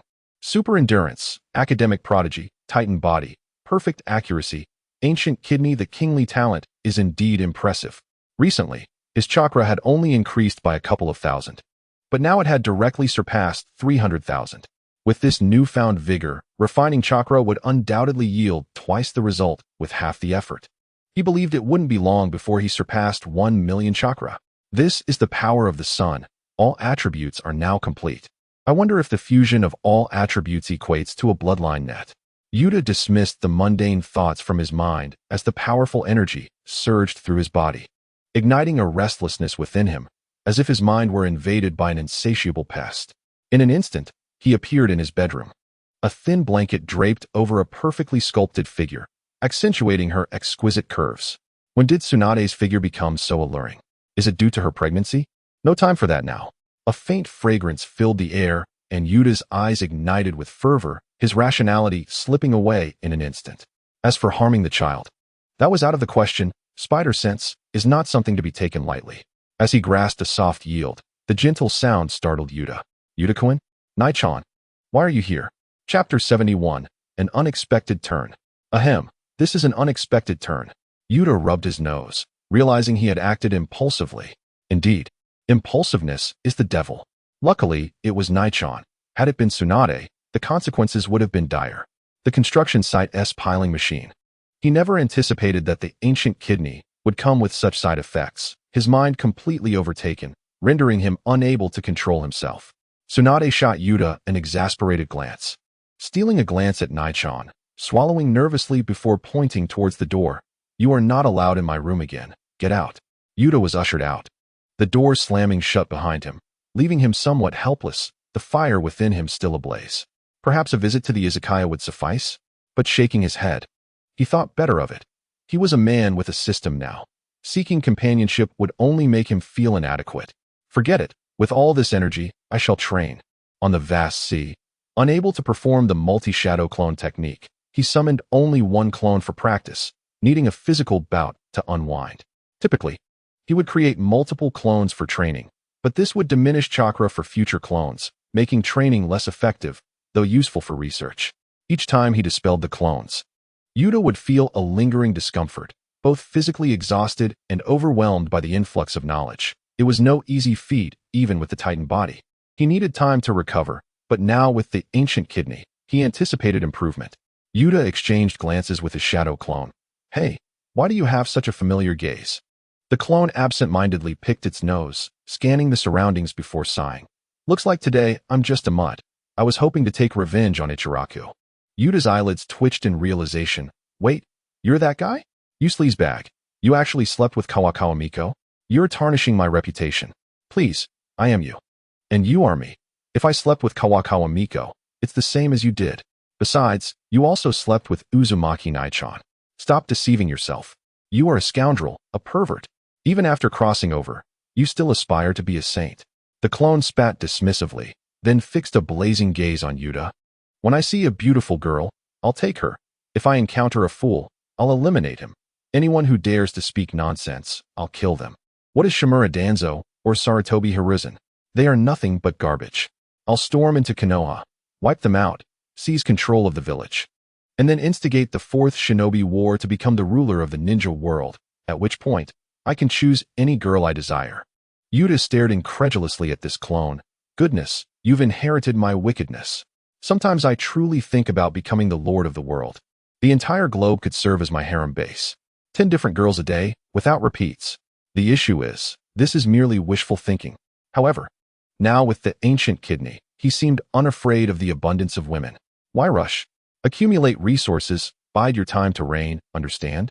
If one acts recklessly, they may not even know how they met their demise. Though he possessed some strength now, Yuta estimated he would still struggle against Jiraiya. That guy not only summons toads for battle, but also wields sage techniques. The 3 great sage lands. The toads of MT Mayaboku would certainly not teach him sage techniques. The location of the wet-bone forest was likely known only to Tsunade, and the slug princess would not be easy to deal with. As for the sage arts of the dragon cave, wasn't it about enduring the chakra infusion from the white snake sage? If you endure, you gain sage abilities. If not, you become a meal. Yuta resolved to seek an opportunity to inquire with Lady Snake about the location of the Dragon Cave. With his current physique, acquiring the sage techniques of the Dragon Cave would be a breeze. Furthermore, attacking Konoha would certainly pique Lady Snake's interest. Sarutobi Hiruzen would not be an easy opponent. That old man possesses an abundance of skills, and should he face off against him, he might find himself in dire straits. It's best to leave that to Lady Snake. After a thorough clash and a fitting reprimand for this reckless clone, Yuta returned home feeling invigorated. Konoha at the roots. Danzo could no longer suppress the fury boiling within him. He felt on the verge of exploding. How many years had it been? How long had he commanded the winds and rains in Konoha? To think that after just over a month away, his stronghold had been compromised. Initially, he found it hard to believe, as Sarutobi Hiruzen claimed it was the Uchiha Yuta, this good-for-nothing, who had orchestrated the attack. A wretch who lost his Sharingan has penetrated the heart of Konoha, annihilating a considerable number of root ninjas he left behind. Hisashi, is this how you aspire to be Hokage? Danzo clutched Shirsue's Sharingan, feeling its faint warmth and a twinge of pain. Uchiha Shigeo, are you courting death? I will ensure that you find no escape. A cadre of incompetence. Enraged, he stormed into the Hokage building, kicking open the door to the Hokage's office. Hisashi, cough cough. Danzo, calm down. Let us sit and discuss this rationally. Mito Gate Inazuma immediately took on the role of mediator, signaling Danzo with his eyes, secretly muttering to himself, Brother, think before you speak, especially when addressing those you cannot defeat. If you provoke them, they will show no mercy. Although Danzo has always been a proponent of war, his power pales in comparison to Hisashi, the proponent of peace. Mito shook his head, realizing that if Hisashi were not always playing the role of the amiable good guy, he could justifiably reprimand Danzo for his attitude towards the Hokage. Danzo huffed in annoyance, refusing to sit, his one eye fixed on the nonchalant Hisashi. His teeth clenched in silent fury. This old man always exudes such unwavering confidence, as if Konoha's stability rests solely on his shoulders.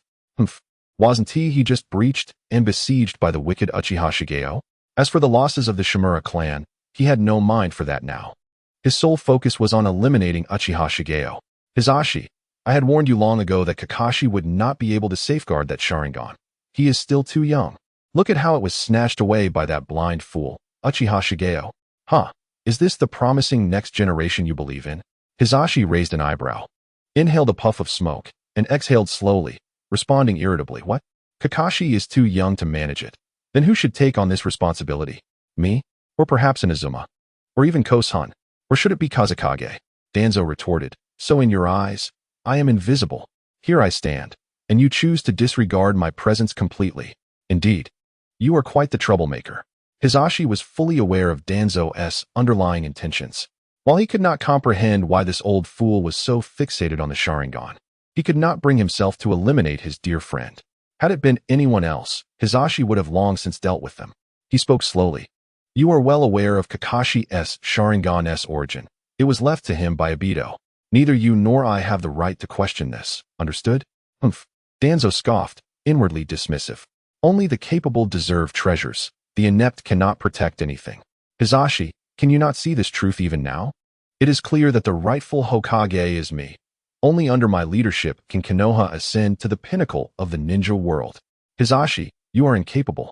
Your cowardice reveals your age. Mito and Kosun sat quietly to the side, sipping tea and observing in silence.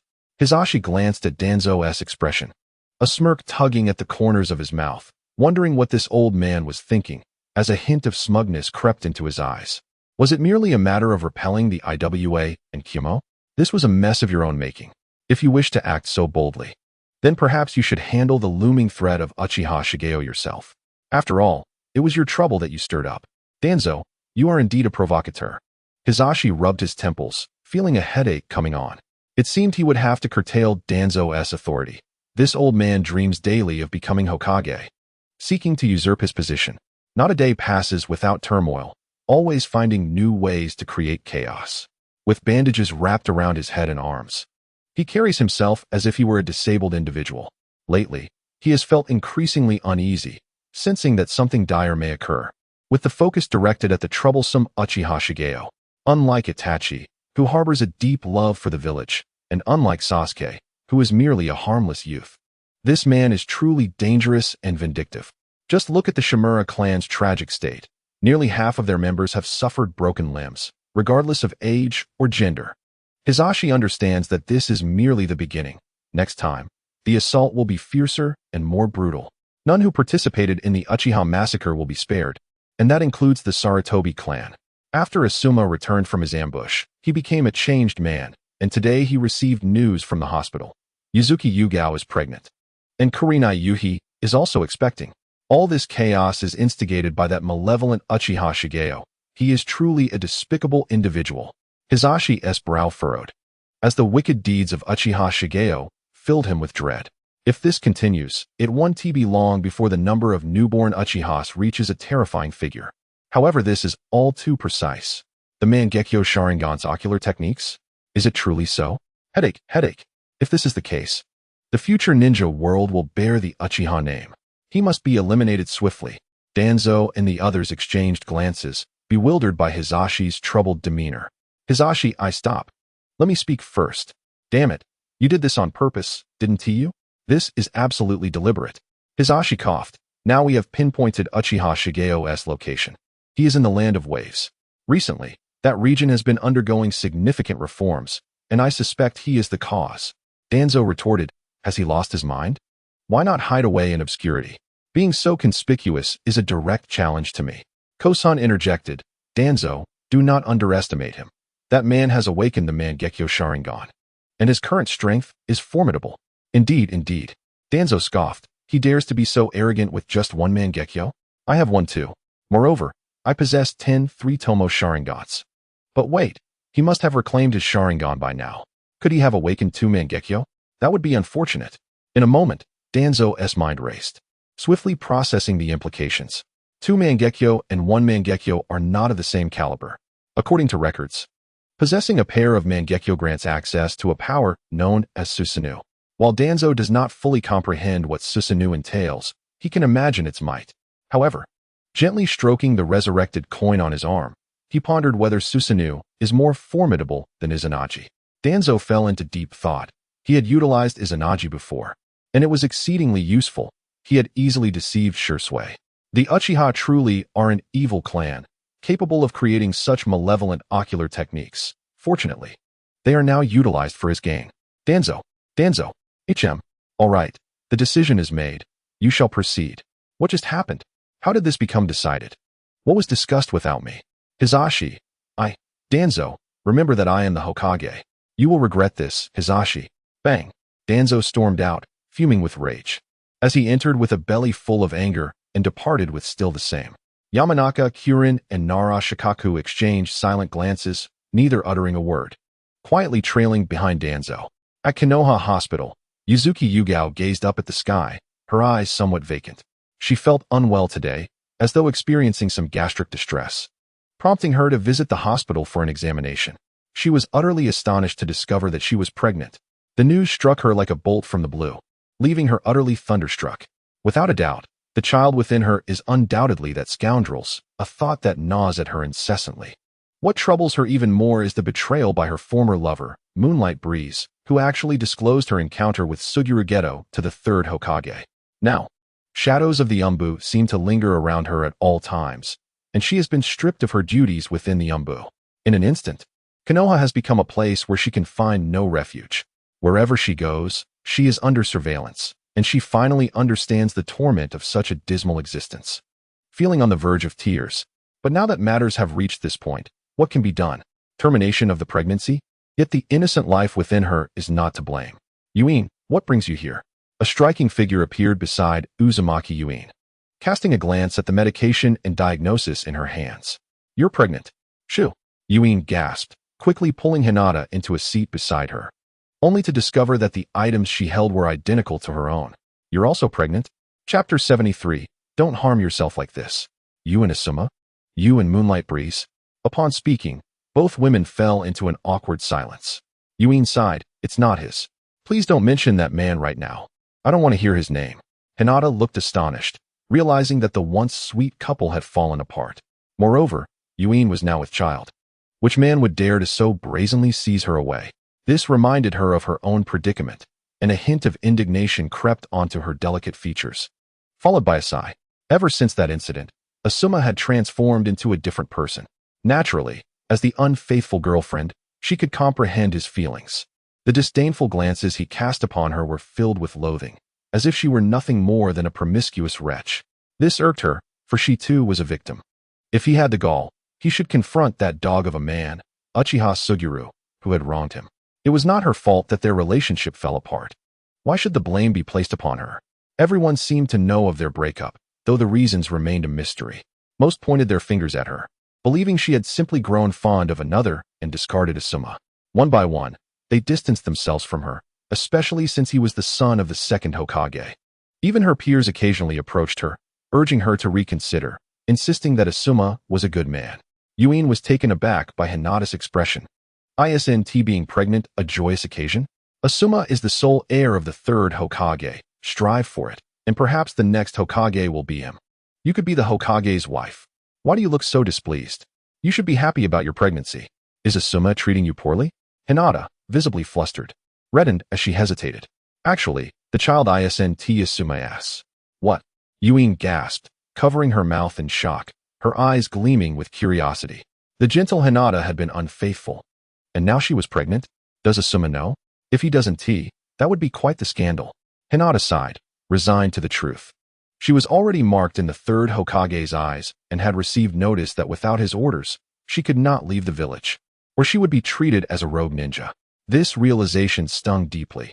She and her family had dedicated themselves to Konoha, yet this was the outcome. But considering the circumstances, it was not surprising. After the fourth Hokage's demise, his loyal guards had been reassigned to guard duties. Many families that had been close to the fourth had faced oppression, with some even annihilated.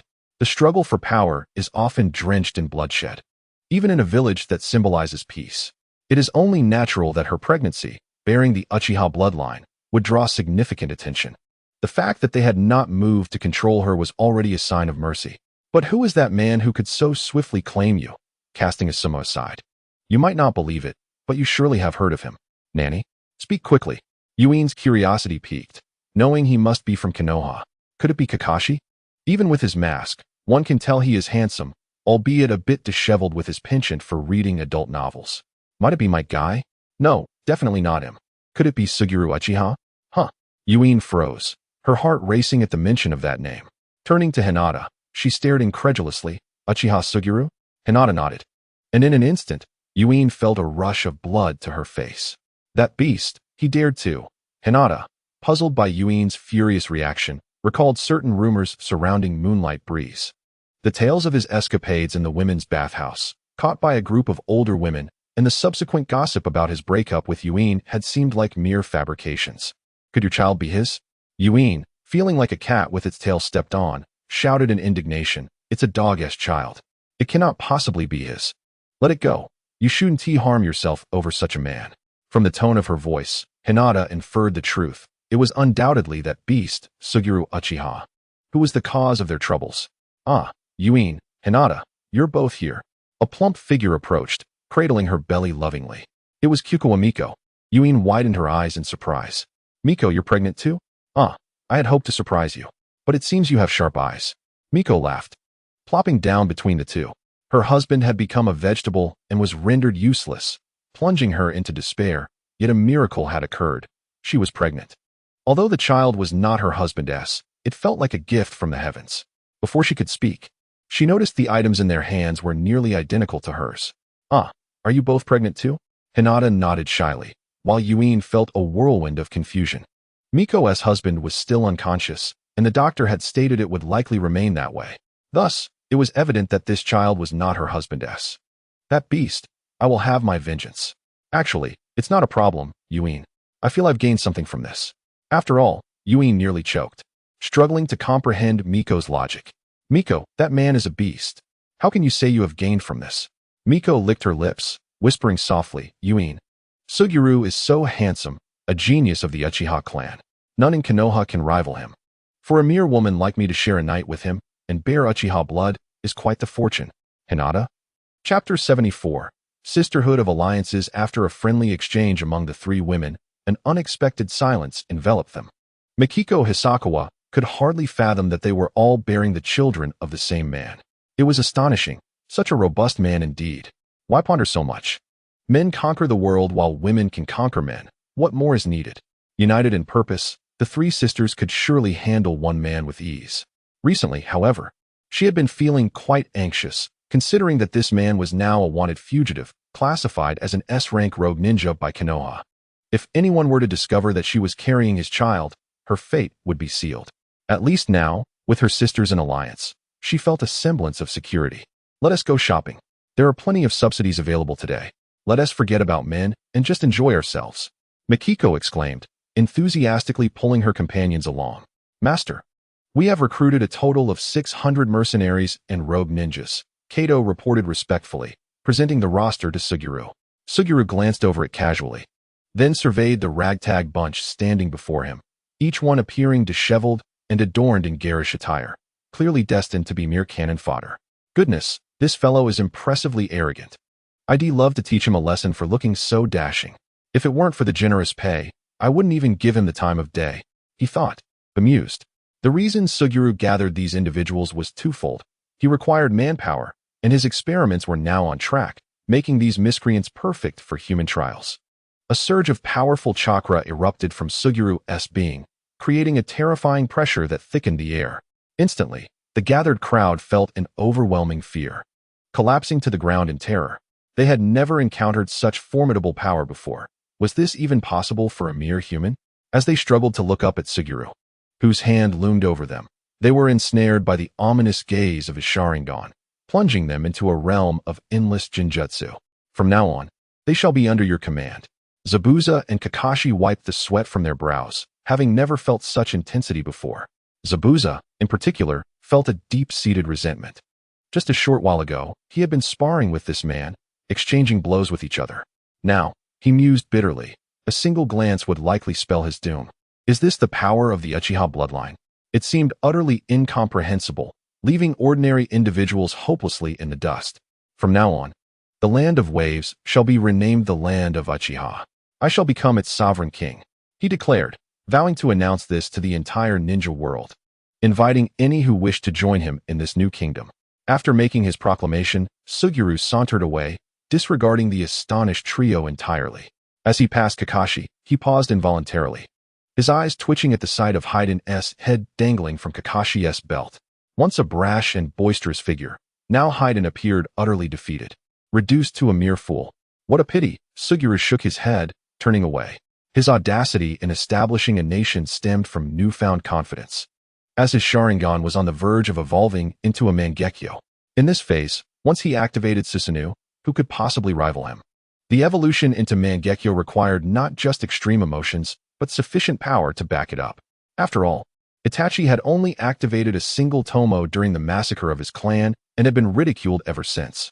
With the power of the ancient sage body coursing through him, he had far surpassed the requirements for awakening his Sharingan, and his strength was only growing with each passing day. As for emotions, a little self-hypnosis recalling his early days after crossing over would surely bring them forth.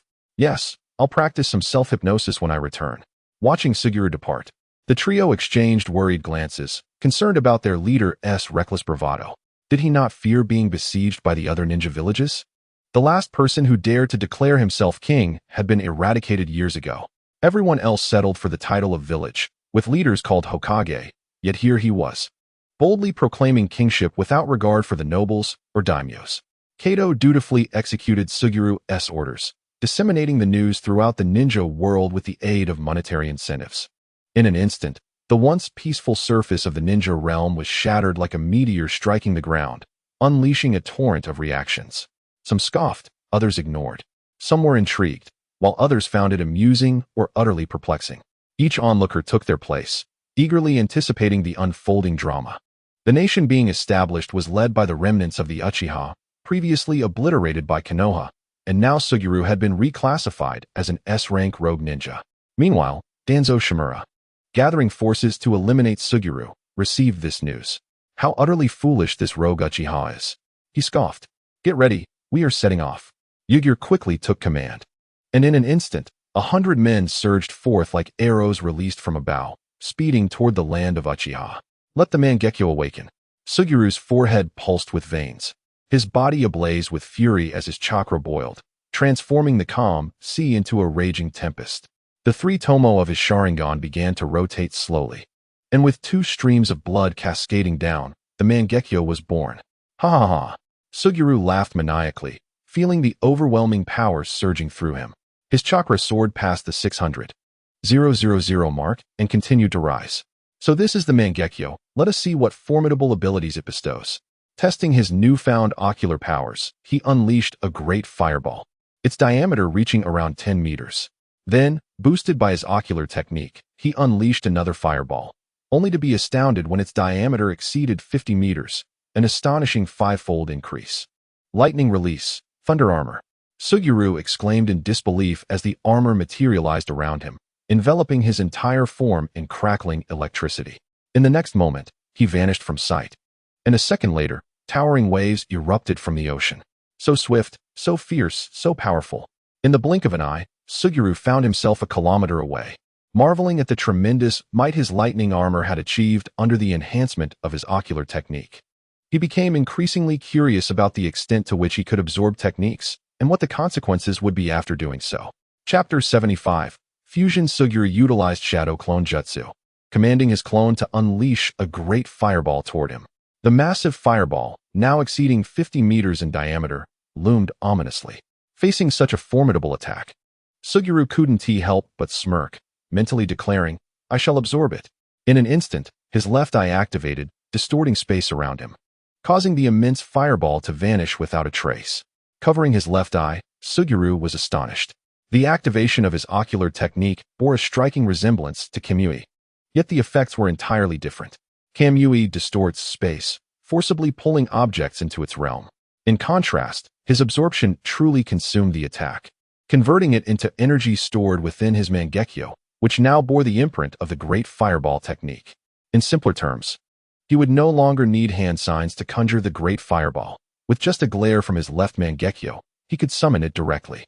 Fascinating. He chuckled, reveling in the newfound potential. Xiaoyu was overwhelmed with joy. The most cumbersome aspect of ninjutsu lay in the hand seals. Not only did they consume time, but they were also quite troublesome. More importantly, certain techniques belonged to the bloodline limits, which did not even require seals to execute. Take Inoki's dust release, for instance. Now, with just one application of dust release, he could directly cast it himself. However, whether this was truly feasible remained to be tested, particularly concerning the limits of his left eye. Without further ado, shadow clones began their assault with various ninjutsu directed at Xiaoyu. He had thoroughly reviewed all the ninjutsu scrolls obtained from Danzo, acquiring a plethora of assorted techniques. Imprinting all the ninjutsu into his left eye, Xiaoyu silently sensed its capabilities. Limits? There were none. Moreover, he could release multiple techniques simultaneously, though this would significantly deplete his ocular power, and he was uncertain whether his current physique could withstand such strain. Despite the impressive attributes of both the dominant body and the ancient kidney body, they paled in comparison to the formidable vitality of Hashirama Senju. Exhausting his ocular power could indeed lead to blindness. Retrieving Obito's Kamui from the system space, Xiaoyu's expression turned serious. The ocular technique of his left eye surpassed the mere spatial distortion of Kamui by a significant margin. Yet even the simple act of spatial distortion could turn the Ten Tails away, marking it as one of the most potent abilities in the ninja world, relegating dust release to the sidelines.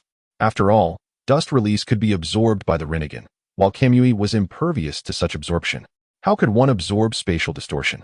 This conundrum also meant that he could not inscribe Kamui into his left eye, reluctant to relinquish either ability. He pondered whether he should follow Danzo's example and press it against his arm or forehead, transforming it into a third eye. Should he absorb Kamui? He questioned if his left eye could evolve into the eternal Mangekyo Sharingan. Though the hope was slim, even if it did not upgrade, the power of the left eye would undoubtedly enhance. Ultimately, it was of little consequence, as Obito would not dare to confront him, rendering it more advantageous to convert it into his own strength. Xiaoyu dismissed further thoughts and gradually brought the Kamui Mangekyo closer to his left eye. A peculiar attraction developed between the two Mangekyo, as though an inexplicable magnetic field had emerged. He approached this endeavor with a mere trial-and-error attitude, and to his astonishment, it bore fruit. The two eyeballs fused tightly, and the patterns of the Mangekyo began to wildly select, akin to verifying a password, whether it was incorrect or not. The spinning was so rapid that sparks flew, refusing to cease. A sharp pain surged through him, compelling Xiaoyu to shield his eyes as tears streamed down uncontrollably. The agony intensified. The Kamui Mangekyo forcibly began to merge with his left eye, and Xiaoyu roared in anguish, his shadow clones dissipating, along with the feeble research clones within the laboratory. A tremendous chakra surged from Xiao Yu as he pounded the surface of the sea, using this method to vent his pain. It was not until the two eyes completely merged that he collapsed onto the water's surface. With the awakening of his left eye, his body began to twist, ultimately vanishing from the ocean's surface. In the realm of Kamui, Xiao Yu gradually materialized, gazing at the masked Obito before him. He greeted him with a smile. "Oh, what a coincidence. You are here too." Obito's expression darkened. This rascal could indeed traverse this space at will. Witnessing the mischievous grin on his face ignited a rare fury within him. "Have you no manners? I am Uchiha Obito, the former leader of the Uchiha clan. And your ancestor?" Xiao Yu remained speechless. Obito was exposing himself, yet he persisted in playing the role. Producing a small mirror from the system space, Xiao Yu exclaimed, "Oh wow, the patterns of my left and right eyes have become distinct, quite aesthetically pleasing." Xiao Yu was elated. The powers of Kamui had been preserved, and the capabilities of his left eye had significantly upgraded. Although he was uncertain if his left eye had transformed into the eternal Mangekyo Sharingan, it mattered little. Becoming stronger was a commendable outcome. He excitedly glanced to his left and right, inciting Obito's fury as his anger reached a boiling point. "You scoundrel! Come on, Obito. Don't be upset. What do you think of my Mangekyo? Isn't it magnificent?" As Xiao Yu tilted his head up, Obito's pupils constricted. It dawned on him that his opponent had indeed awakened a pair of Mangekyo Sharingan. You have awakened? Impossible. How could you possibly unlock the Mangekyo so easily?" Xiao Yu chuckled softly. "Why such shock? My suffering is no less than yours. What's so remarkable about unlocking a Mangekyo?" Obito's face darkened. The ease with which Xiao Yu spoke of awakening the Mangekyo was infuriating. Members of the Uchiha clan capable of unlocking the Mangekyo were exceedingly rare. Without Hashirama's cells, should Xiao Yu recklessly use the Mangekyo Sharingan, he would inevitably go blind, marking his demise. Yet, what did he mean by calling him Obito brother? Obito? Could it be that he had uncovered his identity? That was impossible. He had long been considered dead in the village. Even if Kakashi possessed his Sharingan, a mere ordinary Uchiha should not suspect that he was still alive. However, upon witnessing Xiao Yu's expression, he realized he had completely exposed himself. His thoughts became chaotic. "Do you know who I am?" Hearing Obito's hoarse voice, Xiao Yu smirked. "Isn't it quite obvious, brother Obito? Oh, by the way, Kakashi is aware that you are alive." "What? You scoundrel! Don't be angry. After all, you slaughtered my entire family, and here I am, politely chatting with you." Obito's eyes widened in shock. Unable to comprehend how Xiao Yu knew about his massacre of the Uchiha clan, especially since he had not been in the village at the time. Chapter 76. Obito in a rage. A chill ran down Obito's spine as he felt an invisible web enveloping him. Every move he made was under scrutiny. The Uchiha Xiao Yu before him was undoubtedly problematic. He pondered who was behind him, possessing such capability to monitor him without his awareness. That was impossible. White Zetsu was nearly ubiquitous across the major ninja villages. If such a presence truly existed, it would not have escaped their notice. What on earth was happening with this fellow? Xiao Yu grinned, his eyes widening as blazing lightning materialized from thin air, striking Obito with terrifying force. "I knew it. Your true form must be outside. I never expected you could achieve phasing within the Kamui space. Obito, you truly possess some talent." Obito felt a wave of annoyance. This rascal was despicably shameless, unleashing powerful attacks without a moment's hesitation. It was utterly contemptible. Moreover, the recent attack appeared to manifest from nowhere, executed without any hand seals. Delivering such formidable power, was it a technique of the Mangekyo? Obito mused silently, then slowly removed his mask, saying, "You have indeed surprised me, Uchiha Xiao Yu." Xiao Yu shrugged. "It's a pity you have disappointed me. It was merely the death of one woman. I could easily resurrect her, yet you have become so depraved. TSK, TSK, TSK. Obito's body trembled, his features contorting. "What do you know? I understand quite well. It is simply the way of things." Obito's furious gaze widened as Xiao Yu immediately created a shadow clone and transformed it into Rin. The clone Rin examined her transformation, somewhat dissatisfied, and then proclaimed, "I change. Bikini Rin. Stocking Rin. White Rin. Ooh, Obito, which do you prefer?" The clone Rin struck a pose, nearly causing Obito to suffer a heart attack, as the seal left by Madara threatened to explode. He trembled while pointing at Yashiro. "You, how dare you insult Rin like this?" "I want to." Yashiro chuckled, a flash of lightning crackling in his hand. With a swift motion, his right hand, imbued with lightning, pierced through the back of the clone Rin, emerging from her right chest, and he gave a thumbs up to Obito. Is this how you insult her? Obito's eyes widened in shock, while the clone Rin tilted her head, weakly pleading, Obito, save me. The intensity was overwhelming. Obito could hardly bear it, and he immediately spat out a mouthful of blood, letting out a piercing scream. Uchiha Yashiro. Ha ha ha, this is too amusing. Obito's expression is simply too genuine, truly deserving of an Oscar. Yashiro remarked, come on, this time. Stab me in the left chest. Yashiro rolled his eyes. That was a heartfelt display, not an act. Did you not see Obito's gaze? As if he were staring at a corpse? However, it is indeed quite entertaining. I must admit, Rin's bikini is rather appealing. Obito, save me. The clone shouted, Hey, bro, you're being too dramatic. Uchiha Yashiro, I will kill you. Obito screamed. Ha ha ha, I can't play with you anymore. I'm off. Rin, take good care of Obito. Yashiro quickly escaped the Kemui space, finding it too troublesome to deal with Obito in his intangible state. He would handle him later. Obito, cough, save me. He looked at the pitiful clone Rin lying on the ground, the two large holes in her chest causing his eyelids to twitch. Was there anger? Certainly. Especially at the moment Yashiro's lightning blade pierced her chest, that instant vividly reminding him of every detail before Rin's demise. Yet, the clone's performance was exceedingly exaggerated. Particularly her body, twisting and turning, and the transformation from Rin A to Rin D was rather overwhelming for Obito. You, hurry and change back. Do not insult Rin. Although he understood that this was merely a shadow clone of Yashiro, he found it difficult to act against her. The figure was too imposing. Would Rin grow up to look like this? He couldn't help but pinch his nose, feeling an impulse to bleed. The clone Rin smirked, tugging at the little rope on her shoulder, then suddenly yanked it down. Obito froze for a moment, and then blood gushed from his nose, turning his entire face crimson. Ha ha ha ha, this is killing me. A puff of white smoke erupted, and the clone Rin was literally laughing herself to death. The Kamui space was left with only a flushed Obito and his anguished roar. Uchiha Yashiro, I will not let you off the hook. Rin. The memories of the clone flooded in, and Yashiro couldn't help but chuckle. Oh Obito, one day I will clone a Rin and send her to kill you. Would you be able to bring yourself to do it? Hee hee. The villain claiming to save the world is truly comical. Ultimately, it is merely to satisfy his own desires. Boom. Yashiro raised an eyebrow. Someone had come knocking, and he had been worried about not having anyone to test the power of Susanoo. By the time he arrived at the battlefield, a significant portion of the summoned cannon fodder had already perished, which made Yashiro feel a twinge of regret. They were rare test subjects, and it was a pity they had to die so easily. Uchiha, no longer slashing, covered in blood, the address felt rather humiliating. But after taking a few hits, he could only obediently call out. The surviving subordinates sighed in relief, facing Konoha, the strongest of the 5 great shinobi villages. They felt utterly powerless. Yashiro waved them off. Oh, Shimura Danzo, it has been a while. I didn't expect Sarutobi Hiruzen to send you to your doom. Huh. Arrogant Uchiha brat, do you think you can kill me? Danzo scoffed.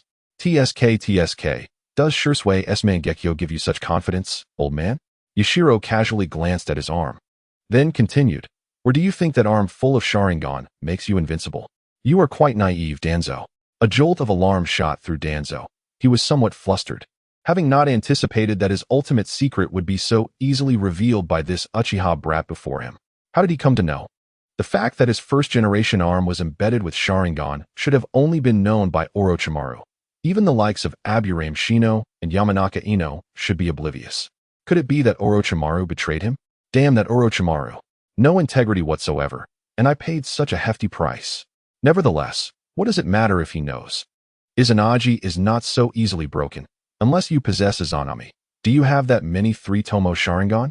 Chapter 77. Susanoo Yashiro regarded Danzo, contemplating the possibility of stealing Shursui's Mangekyo, fusing it with his own, which would grant him access to Kotoame Tsukumi. It is said that Danzo's Kotoame Tsukumi can only modify thoughts for a brief moment, with a short cooldown. In contrast, Itachi's version could achieve permanence, but required a decade-long cooldown. Yashiro suspected Itachi was deceiving everyone. It couldn't possibly take that long. Otherwise he wouldn't be so eager to destroy them. The best example is Orochimaru. After battling Itachi, he seemed mad, fixated entirely on Sasuke. Claiming he needed Sasuke's body was absurd. Didn't he seek immortality? Wouldn't he still need to change bodies after a few years? Even if he could exist long-term. He'd still have to switch bodies when he aged, purely a waste of time. It was evident that Itachi had played tricks on him. The only feasible option was Shirsue's Mangekyo. The cooldown of 10 to 20 years was merely what Itachi stated. The actual duration was entirely under his control. However, Danzo was indeed unimpressive. He had hardly accomplished anything before being taken down. Yet, acquiring it would not be simple. That man would not allow him to approach easily. Yashiro observed, while Danzo and his men were not foolish enough to stand by idly. Yamanaka Ino stealthily concealed himself among the crowd, preparing for action. Once he was controlled, Aburame Shino could easily reap the rewards. It was their invincible combination. Beside him, Aburame Shino began to shed his clothing, as purple, nano-sized poisonous insects began to envelop his body. The only downside was that it could not attack from a distance. Yamanaka Ino's eyes widened. The secret technique activated instantly. Without a moment's hesitation, Shino charged towards Yashiro, but before he could get close, his pupils constricted upon seeing Yashiro's calm smile, completely unaffected by the control. Frowning, he realized that even his wind technique could fail at times, but he retained absolute confidence. No one could withstand the nano-sized insects, not even the Uchiha. With a flourish, Yashiro had no intention of engaging in close combat. He opted to kite him and utilized ninjutsu to obliterate him. His Mangekyo activated, unleashing fire release, wind release, and lightning release in rapid succession towards Aburame Shino. Following closely, an array of diverse ninjutsu began to rain down. Danzo, who had been frowning at the sight of Yamanaka Ino spitting blood, widened his eyes in disbelief. He never expected Uchiha Yashiro to have reached such a level. His initial strike exhibited such terrifying power. A pair of Mangekyo wielding such might was simply beyond his comprehension. Without needing Danzo to command, Shino's subordinates hastily began employing ninjutsu to counter the attacks. Amidst a cloud of smoke, Aburame Shino staggered to his feet, charred and blackened. The preceding assault had come too swiftly and unexpectedly, as if it had materialized right before him, leaving him no time to evade. Uchiha Yashiro, your strength indeed exceeds my expectations. It seems I must take this seriously. Towanzo slowly began to unravel the bandages from his hands. Unexpectedly, he jested, is this truly all my strength? This is merely a warm-up. Summer Oil cast a contemptuous glance at Towanzo, raising a middle finger in derision. Towanzo was incensed. After all, he was a dignified Hokage's aide. How dare a rogue ninja belittle him? That arrogant Uchiha brat. Today would mark your demise. As the bandages fell away, Towanzo's somewhat pallid arms were finally revealed. With the Sharingan in his arms opening one by one, Zabuza and the others felt their scalps tingle, their worldview shattered anew. The malevolence of Konoha began to baffle them. First, there was the fusion of the Inuzuka and now an elder brimming with Sharingan. The once rumored peaceful and amicable Konoha was, in reality, so utterly filthy, engaging in human experimentation to such an extent. Summer Oil scoffed. You don't think I'm as foolish as that Sasuke, do you? I know much more about the secrets of the Uchiha than you do. It's merely Izanagi. How does having 10 lives give you such audacity? Or is it that this arm infused with the first Hokage's cells makes you feel invincible? Towanzo's expression darkened. He had not anticipated that his opponent possessed such knowledge. After a brief contemplation, he ceased the trivial banter and unleashed a wind technique. Vacuum Great Sphere. However, to his dismay, the attack vanished midway, leaving him perplexed. Regrettable, any ninjutsu attack is futile against me. What? With a smirk, Summer Oil declared, you've used your technique. Now it's my turn.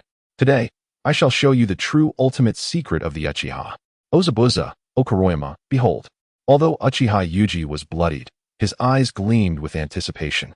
He had long wished to witness the Uchiha's prowess. The capabilities of the Sharingan were too abstract. A mere glance could incapacitate a person. Without the Sharingan himself, he could not fully grasp or comprehend its essence. Patriarch, let us defeat that old dog Towanzo. Let's end him. Towanzo's face fell. This was akin to being humiliated in front of others. Just as he was about to eliminate these worthless fools, a multitude of black chakra erupted from Summer Oil, forming a towering black skeleton over 10 meters tall that enveloped him. The skeleton's hands pressed against the ground, gradually rising. Everyone gazed up in astonishment at the colossal skeleton. And amidst their shock, Countless flesh and blood formed from chakra filled the skeleton, culminating in a giant black warrior wielding a shield in one hand and a sword in the other. Susanoo. Is this truly the legendary Susanoo? Toanzo appeared momentarily dazed. How could he possibly contend with such a towering warrior? Should he leap to strike its knee? Was it true that the first Hokage had once battled against Uchiha Madara, who possessed such power? The crucial point was that Uchiha Madara had still been unable to overcome the first Hokage. Just how formidable was the first Hokage? It was no wonder he could not withstand even a fragment of the first cells, perpetually at risk of backlash. It became clear why the first Hokage's cells could suppress the Sharingan's power. Now it all made sense. It was at this moment that Toanzo truly comprehended the immense strength of Senju Hashirama. Summer oil stretched his limbs. The Susanoo granted him a majestic presence. The sensation of piloting a colossal mech was exhilarating. However, the consumption of ocular power was fierce. It was not the eternal Mangekyo Sharingan. But his left eye was in a far better state than the right. Summer oil lightly lifted a foot and stomped down. The earth instantly fractured beneath him. A mere step wielded power countless times greater than A-rank Earth-release ninjutsu. Indeed, at this stage, his Susanoo was invincible. Had it not been for the high caliber of the Root ninjas, they would have long since fled in terror. However, they were now rooted in place, rendered utterly bewildered. Toanzo, gripping his kunai, felt a tremor of fear as the clattering sounds echoed. Enraged, he shouted, "You worthless lot! What is there to fear? In the end, it's merely armor conjured from chakra. It's just a ruse." With that, he vanished in an instant. Clang! He reappeared beneath the Susanoo's feet, brandishing a broken kunai. Staring at Summer Oil as he raised his foot. It was solid. The attack had proven ineffective. Subsequently, without evasion, he was crushed beneath a single step. Gasps of shock erupted. He was slain just like that? Was it not too hasty? Yet, in the next moment, they were all astounded. Toanzo reappeared at his previous spot, entirely unscathed.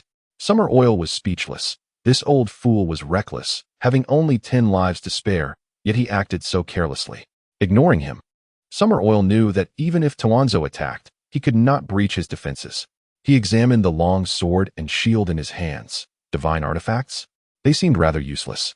Apart from Itachi's gourd, which was exceptional, he swung his sword with ferocity, aiming directly at the Root's front, delivering a devastating slash. In an instant, a terrifying blade aura flashed, and the towering mountains in the distance were cleaved in two. Boom! Like the explosion of an atomic bomb, a massive mushroom cloud ascended. The overwhelming shockwave compelled Zabuza and the others to the ground, staring in dazed disbelief at the apocalyptic scene before them. All the Root ninjas had been annihilated. Toanzo's figure slowly emerged, possessing revival coins. He was not truly dead. Yet, he felt a sense of chaos, as Uchiha Summer Oil's power had far exceeded his expectations. The might of a single strike was terrifying. Summer Oil surveyed the destruction he had wrought, thoroughly satisfied. That single strike had consumed 100,000 chakra. Even now, he could barely manage a few more strikes before exhaustion set in. Looking down at the dazed Toanzo, he raised his sword and unleashed a flurry of strikes. Boom, boom, boom, boom, boom. Toanzo remained unyielding, yet he understood that he could never surpass Uchiha Summer Oil. This encounter had resulted in catastrophic losses. Not only had all his subordinates perished, but even his right-hand men had met their demise. In an instant, he had become utterly alone, leaving him deeply wounded. He had entered with confidence, believing that a mere Uchiha brat would be easy prey. He never anticipated that this child would grow to such formidable heights. Truly, the Uchiha were a sinister clan. Sharingan, Susanoo. Such dark power should belong to me. After over a minute of relentless strikes, Summer Oil raised an eyebrow. The old fool had fled. He had expected Toanzo to engage in a fierce battle. What a disappointment. The monk may escape, but the temple remains. Toanzo. Could you truly abandon Konoha? He doubted Toanzo, who aspired to be Hokage, could abandon Konoha to hide. This old man would likely wish to be enshrined in Konoha's memorial stone, even in death. Today had been taxing. Next time, when I make my way to Konoha, let us see where you run. Dispelling the Susanoo, Summer Oil disregarded the chaos he had wrought upon the earth, casting a glance at Zabuza and the others before departing.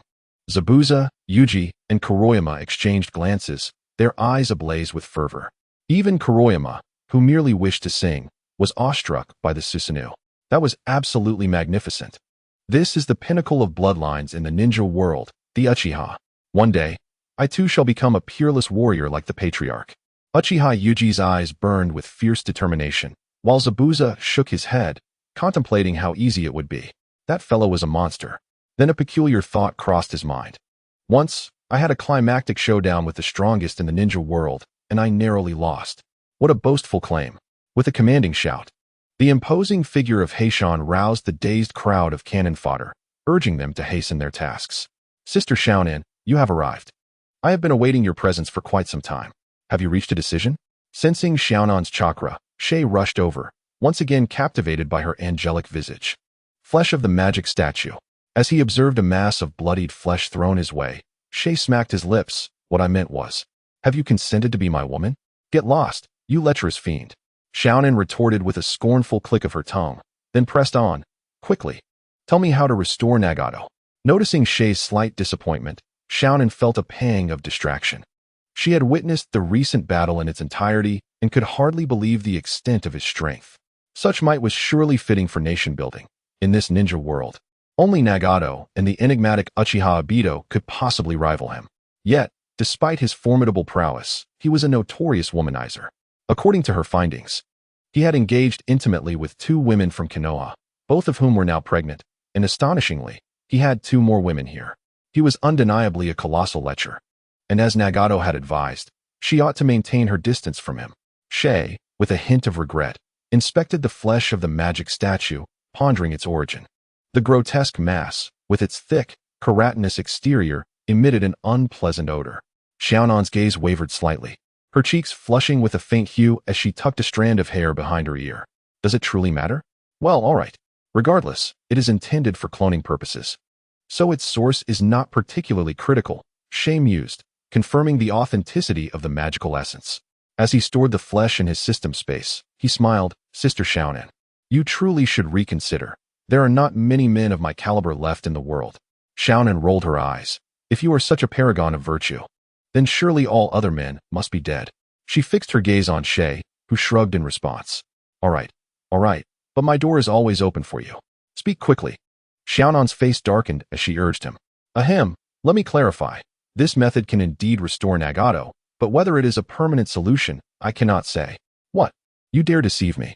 Xiaonan's expression darkened further, and countless paper shards began to swirl ominously in the air.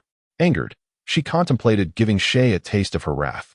Though she knew she might not prevail, yet she felt compelled to act. Ahem, please, remain calm and allow me to finish. You mustn't let anger mar your complexion. Hurry up, or else. Actually, it is quite simple. Just allow Nagato to absorb the chakra of a tailed beast. Ideally, the 9 tails, but the 8 tails would suffice. The 9 tails was initially regarded as an embodiment of evil, much like the Uchiha. Yet, in Naruto, it manifested as a supreme healer, regardless of injury. The moment the 9 tails chakra is unleashed, healing occurs instantaneously. As for his constitution, it appears to have deteriorated significantly, rendering it ineffective. Upon his birth, his mother was deprived of the 9 tails, and yet he managed to wield the full power of the beast. Conversely, Naruto, upon losing the 9 tails, fell into a coma. Despite his Uzumaki lineage and being the reincarnation of Ashura, none of it proved useful. Had Sakura not performed artificial respiration and cardiac stimulation, he would have perished, unable to endure until Minato could summon the 9 tails. Thus, the chakra of a tailed beast is extraordinarily effective. Xiaonan, frowning, questioned, so? Merely absorbing the chakra of a tailed beast will suffice? It will certainly aid in recovery, though I cannot guarantee permanence.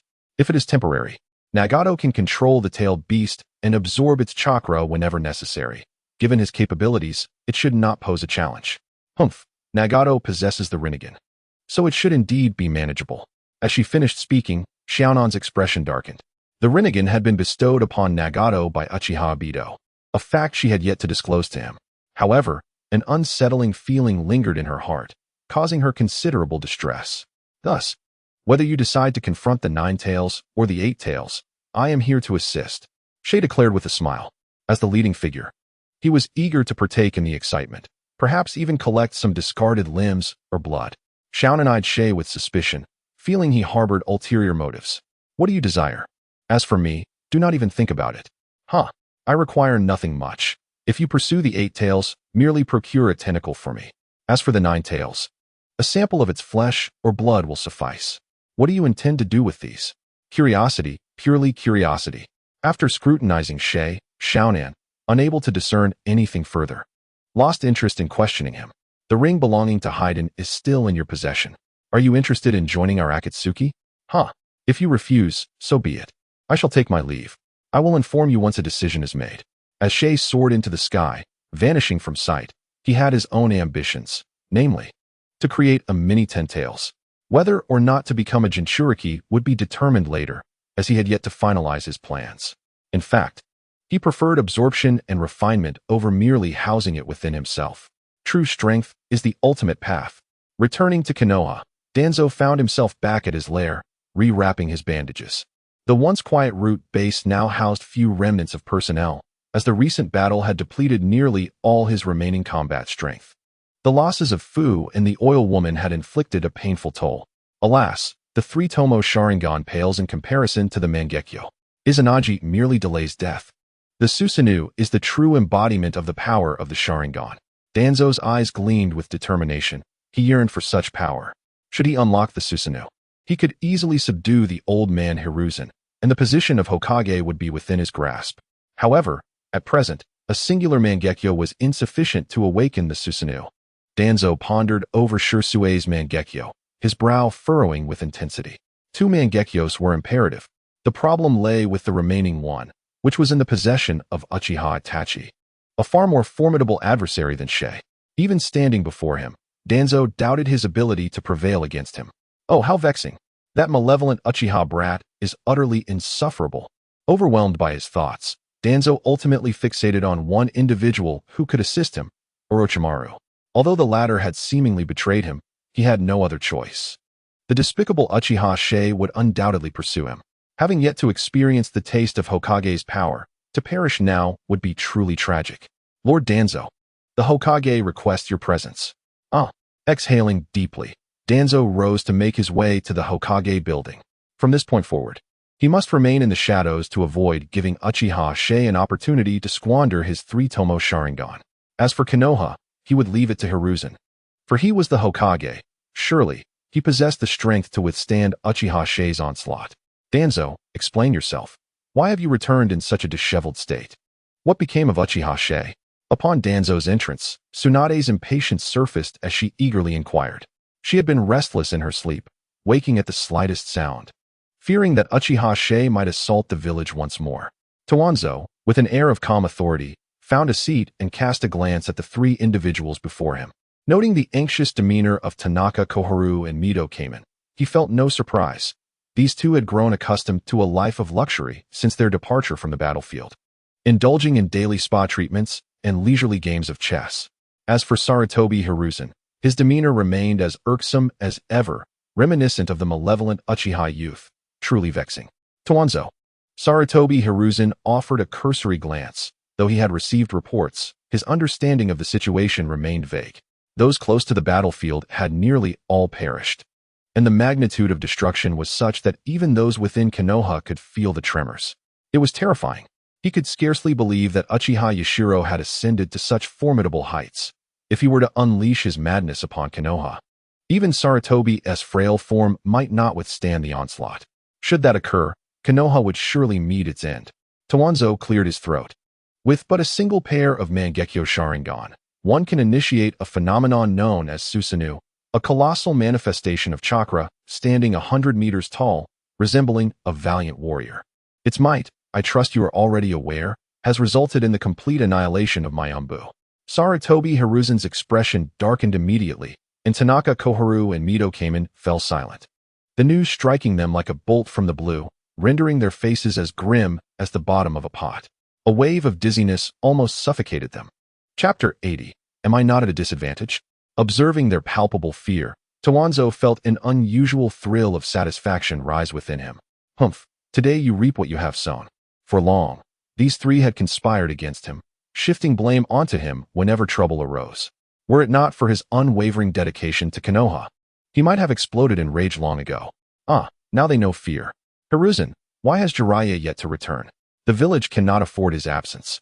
Should Uchiha Yashiro descend into madness, the village is doomed. Koharu felt a chilling sensation envelop her, as if a pair of Sharingan were secretly observing her every move, ready to enact a brutal end to her life. This sensation, the constant threat of death, was unbearable for one so accustomed to comfort. It was far worse than death itself. Sarutobi Hiruzen, quietly smoking, remained pensive. Though advanced in years, his mind was still sharp. He pondered, believing that Uchiha Yashiro had no reason to destroy Konoha, as he had his beloved woman here, pregnant no less. Thus, as long as the village could thrive, sacrificing their lives to draw him into disaster might be worth it. However, should they perish, the next generation within the village would be unprepared to sustain it. That fool Jiraiya was likely off peeping in some bathhouse. Entrusting the village to him would surely tarnish the dignity of the Hokage. After a prolonged silence, Towanzo rose to leave. As he stepped out the door, an unsettling feeling enveloped him. For the first time, he refrained from uttering the words, "Hiruzen, you will come to regret this." Shaking his head, he realized this was not the time for sentimentality. He resolved to seek out Orochimaru first. Days later, Yashiro departed from the Land of Water, leaving behind hundreds of shadow clones with minimal chakra for research purposes. He had discovered that shadow clones could exploit a bug. Ordinary clones divided chakra evenly, whereas the multi-shadow clone technique often resulted in excessive splitting, leading to chakra depletion. Therefore, Yashiro chose to create one clone at a time, maintaining a steady distribution of chakra. As he progressed, the chakra of the clones diminished, and when the time was right, he would dispel the earlier clones, repeating this process to amass numerous clones with chakra levels below 1,000. These would be perfect for research, as they posed no combat risks. This time, he intended to seek out Orochimaru, with his sights set on the Dragon Cave. With the Mangekyo activated and Susanoo at his disposal, along with an array of powerful ninjutsu, including the Rasengan, which he had mastered, he was poised to traverse the entire ninja world. However, further advancement would prove challenging, as research demanded time and yielded little immediate result. Even if he achieved breakthroughs, he would not subject himself to experimentation. Other endeavors required patience, and a considerable time would elapse before the next lottery. Strolling leisurely, Yashiro was in no rush. After all, his System S inventory was stocked with provisions, and he treated this journey as a vacation. Along the way, he encountered no formidable beasts. Otherwise, he might have captured one as a steed. Suddenly, a group of men brandishing knives and clubs emerged before him. It was evident they were bandits, and Yashiro had no interest in engaging them in conversation, having already encountered several such groups along the way. The borders between nations were often chaotic, particularly in smaller realms plagued by robbers and rogue ninja. With a piercing gaze, a tempest of lightning and thunder erupted as Yashiro walked through, leaving behind a field strewn with charred corpses. Once the Mangekyo was activated, it proved incredibly effective. Those who displeased him faced swift judgment. No wonder the second Uchiha lost control after awakening his eyes. Within days, he had blinded himself, likely breaking the record for the fastest to succumb to the curse of the Mangekyo. At that moment, cries of women echoed from the underbrush, tinged with sorrow. "Oh, my husband." To Yashiro's astonishment, 7 or 8 women emerged from the bushes, stumbling toward the scorched bodies and breaking into heartfelt wails. A sight that would bring tears to anyone's eyes. He had long suspected the presence of individuals hiding there, but since they had not attacked him, he saw no reason to extinguish their lives, as that would merely waste chakra. However, he was surprised to discover they were women. Could they not be bandits? The thought briefly crossed his mind, but he swiftly dismissed it. Their fierce expressions and weapons made it clear they were indeed brigands. Glancing at the women, he noted 1 or 2 possessed commendable beauty and form. Yet, he chose to disregard them and continued on his way. Not long after, a gust of wind swept past him, and a blade struck the ground with ferocity. The woman, momentarily bewildered, wondered how he had vanished so suddenly. "Are you looking for me?" Startled, she turned to find him standing behind her, her voice hoarse with grief over her deceased husband. "You killed my husband. I will kill you." She raised her weapon, intent on avenging him. Yashiro, however, showed no mercy. With lightning speed, he seized her by the throat, lifting her effortlessly. A surge of suffocation enveloped her, her neck seemingly on the brink of being crushed, the excruciating pain rendering her powerless to strike. Clang! The knife fell to the ground as the woman weakly struggled against his grip. The other women cowered in fear, too terrified to approach, save for one younger woman. Tears streaming down her face, who rushed to Yashiro's side, pleading him to release her. She sought to strike me. It is only just that I eliminate her. Why should I spare her simply because she is a woman? That would be a grave injustice. I believe in gender equality. A young woman remarked. You have slain their men. Naturally, they will grieve. It is only reasonable for them to act out in an extreme manner. Please let her go. Summer Oil shook his head, stating, that cannot be. Their men were engaged in robbery. They deserved their fate. I have committed no wrongdoing in this matter. Therefore, if she seeks to harm me, it is driven by personal vendetta, and my retaliation is justified. Releasing her would only put me at a disadvantage. Chapter 81. The aftermath. The young woman harbored a deep-seated hatred for Summer Oil, for her boyfriend lay lifeless before her. In truth, she could no longer distinguish which of the charred remains belonged to him, as they all had been reduced to ashes. Upon first witnessing their tragic fate, her emotions were not sorrow or grief, but rather disgust, terror, and fear. It was utterly horrifying. She felt the urge to vomit. Before her stood a devil, a cold-hearted fiend who killed without a second thought. Gazing at the woman, whose complexion had turned a ghastly shade of blue, she inhaled deeply. This woman had taken her in during her darkest hour. She could not abandon her now. Fixing her gaze upon the indifferent Summer Oil, she inquired, what must I do to secure her release? Summer Oil raised an eyebrow, amused by her apparent lack of fear. As I mentioned, I believe in equality. Men who err must pay the price, and women are no exception. I shall not spare her merely because of her gender. If you wish to save her, it can be arranged, one life for another. You must take her place. Upon hearing this, the young woman trembled, stepping back in terror as she glanced at the charred corpses. Then at the woman who had rolled her eyes back in death. The dread of mortality nearly suffocated her. After a brief silence, she hoarsely asked, could we not negotiate a different condition? Summer Oil tilted his head, intrigued. Such as? Avoiding his gaze, she turned and retreated into a nearby grove, lifting her skirt as she entered. This was not entirely off the table. Ever since acquiring the ancient kidney, he had been suppressing his desires, especially given that he was already beset with cravings. To complicate matters, she was also pregnant. Recently, Suimi had driven him from their home, fearing him too much and urging him to seek companionship elsewhere.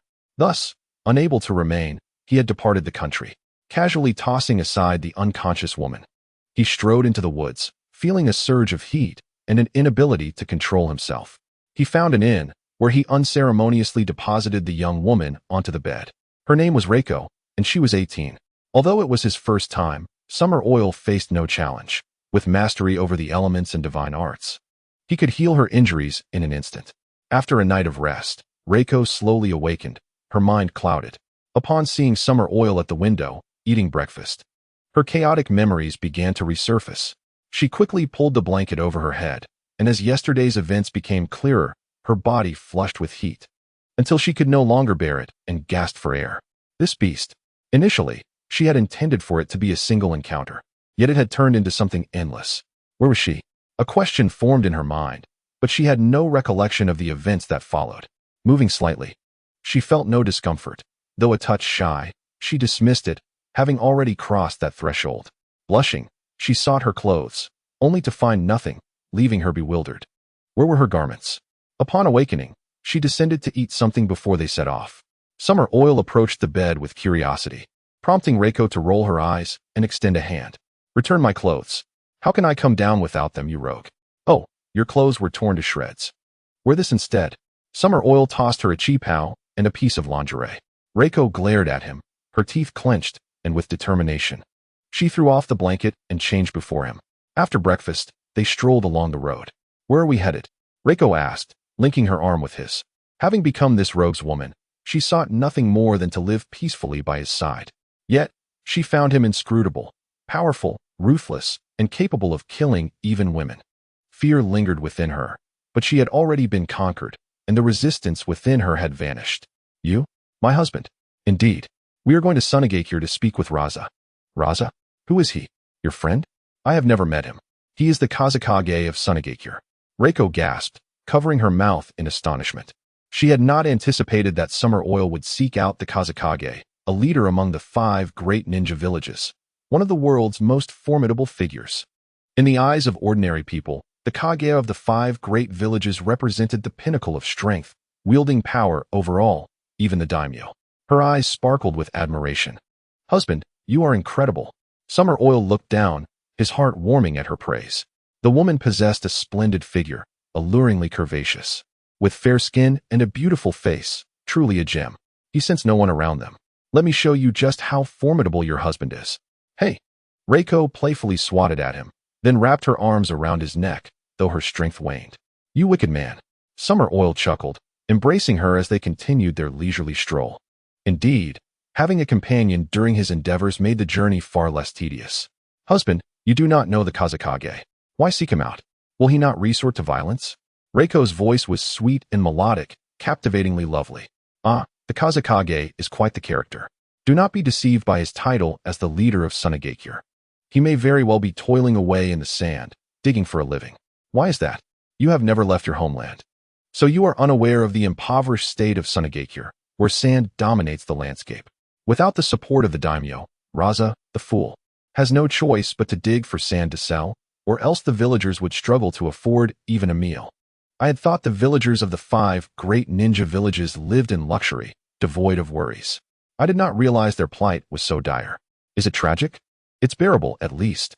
Generally, they face no threats to their lives and are free from the scourge of robbers, bandits, or mercenaries who would dare to wreak havoc." Reiko fell silent, her village having suffered at the hands of robbers, leaving it ravaged. Had she not been foraging for wild vegetables, she too would have been captured, just like the other women from her village. In this world, the strong preyed upon the weak, and the 5 great nations only cared about their own territories, wishing for the demise of others to expand their dominion effortlessly. Chapter 82, 2 minutes. The endless expanse of sand seemed to spell doom for any ordinary person who ventured within. Reiko gazed at Summer Oil, utterly enamored. She had fallen for this man, who was simply too powerful. However, it was almost overwhelming. "Husband, it is so hot. I fear I might get sunburned. You wouldn't despise me, would you?" Having just shared a moment together, Reiko found herself drenched in sweat, lying on a blanket, longing for the coolness of lush mountains and clear waters. Though there were mosquitoes, they were preferable to the scorching sun and endless sand. Summer Oil performed a water jutsu, summoning a great waterfall to cool off. Relying solely on his chakra in the arid desert where moisture was scarce, Reiko washed away the sweat from her body and donned the brand new qipao given to her by Xiaoyu. Though curious, she refrained from asking questions, for she was wise enough to discern what inquiries were appropriate and which were not. She understood that her role was simply to behave obediently. Xiaoyu embraced her, his sun-kissed skin exuding a certain charm. "You might want to give it a try?" he suggested. Reiko immediately shook her head vigorously. "No, I would surely look dreadful. If you find me unattractive, wouldn't that be akin to weaving my own demise? I refuse." "Haha, do as you wish. I prefer my fair skin." Xiaoyu laughed, and in an instant, he whisked her away. His earlier excitement had shifted. It was time to find Rasha, though he was uncertain of the man's whereabouts while sifting through sand. Deciding to head directly to Sand Hidden Village seemed best, as he intended to procure a bit of the One-Tail's flesh anyway. "Who goes there?" "Halt!" With a whoosh, 3 sand ninjas leapt from the sands, eyeing Xiaoyu and Reiko with suspicion. This peculiar duo perplexed them.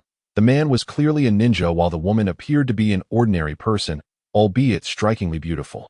Yet, this was the territory of Sand Hidden Village, a desert region, and parading such a lovely lady here seemed ill-advised. There must be something amiss. Reiko, feeling frightened, clung tightly to Xiaoyu, burying her head in his embrace. The common folk of smaller nations often harbored fear towards powerful ninja, perceiving them as ruthless killers. Xiaoyu cast a glance at the 3 ninjas, choosing to ignore the others hidden in the ground. "I come seeking your Kazekage," he declared. "Now, you lowly minions can step aside." "How brazen. You think you can just waltz in to see the Kazekage? Scram, or don't blame us for being uncivil." Another ninja retorted, "And to carry a girl in your arms, you truly disrespect us." They suspected him to be a spy from a rival nation and resolved to capture him for interrogation, especially eyeing the woman who bore a rather generous bosom, convinced she concealed secrets. Reiko trembled at their words, feeling a mix of anger and helplessness, praying Xiaoyu was strong enough to dispatch these ruffians. Xiaoyu raised an eyebrow, and in an instant, Dozens of lightning spears pierced the bodies of the sand ninjas, pinning them to the sandy ground. Within seconds, their anguished screams echoed through the air as they gasped for breath, bewildered by the sudden turn of events, feeling their life force rapidly draining away. In their peripheral vision, they saw Xiaoyu calmly crossing past them, still holding the woman they coveted, and regret washed over them. Why waste breath?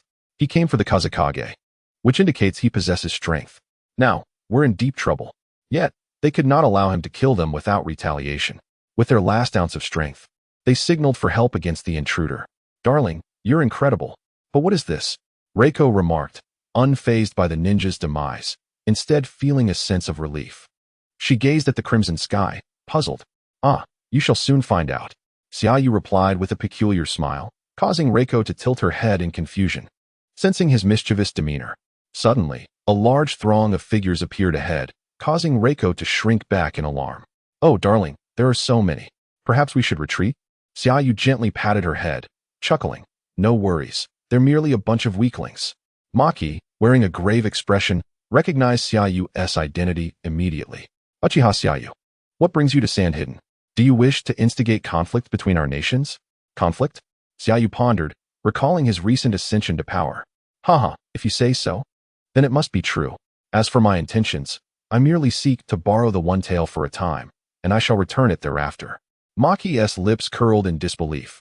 The One Tail was not only a weapon of war for Sand Hidden, but its host was the Kazekage's son. That is impossible. You know the significance of the One Tail. We cannot lend it out. Leave now, and I shall pretend you were never here. Xiaoyu raised his hand, caressing Reiko's delicate back. I am a man of principles. I believe in courtesy before conflict. I have extended my courtesy, and your refusal to accept it is a sign of disdain. The consequences of such disdain are beyond your capacity to bear, and Sand Hidden cannot withstand them either. You would do well to consider your response. Maki had never been threatened in such a manner before. Anger surged within him, but he recognized the might of the Uchiha clan. Given their past encounters with Konoha and the recent events, Xiaoyu's strength was undoubtedly formidable. A conflict could lead to catastrophic outcomes. After a moment of contemplation, he relented. Please wait. I shall consult with my superiors. Xiaoyu responded, my patience is limited. You have 2 minutes. Otherwise, I shall take matters into my own hands. Uchiha brat, you are far too arrogant.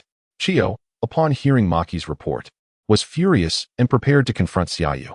However, Kaibutsu swiftly intervened, urging her to calm down. We cannot underestimate his strength. He is an Uchiha. Even Konoha has struggled against him.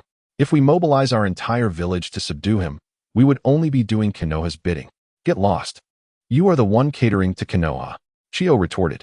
Rasha, shaking his head, dismissed their concerns.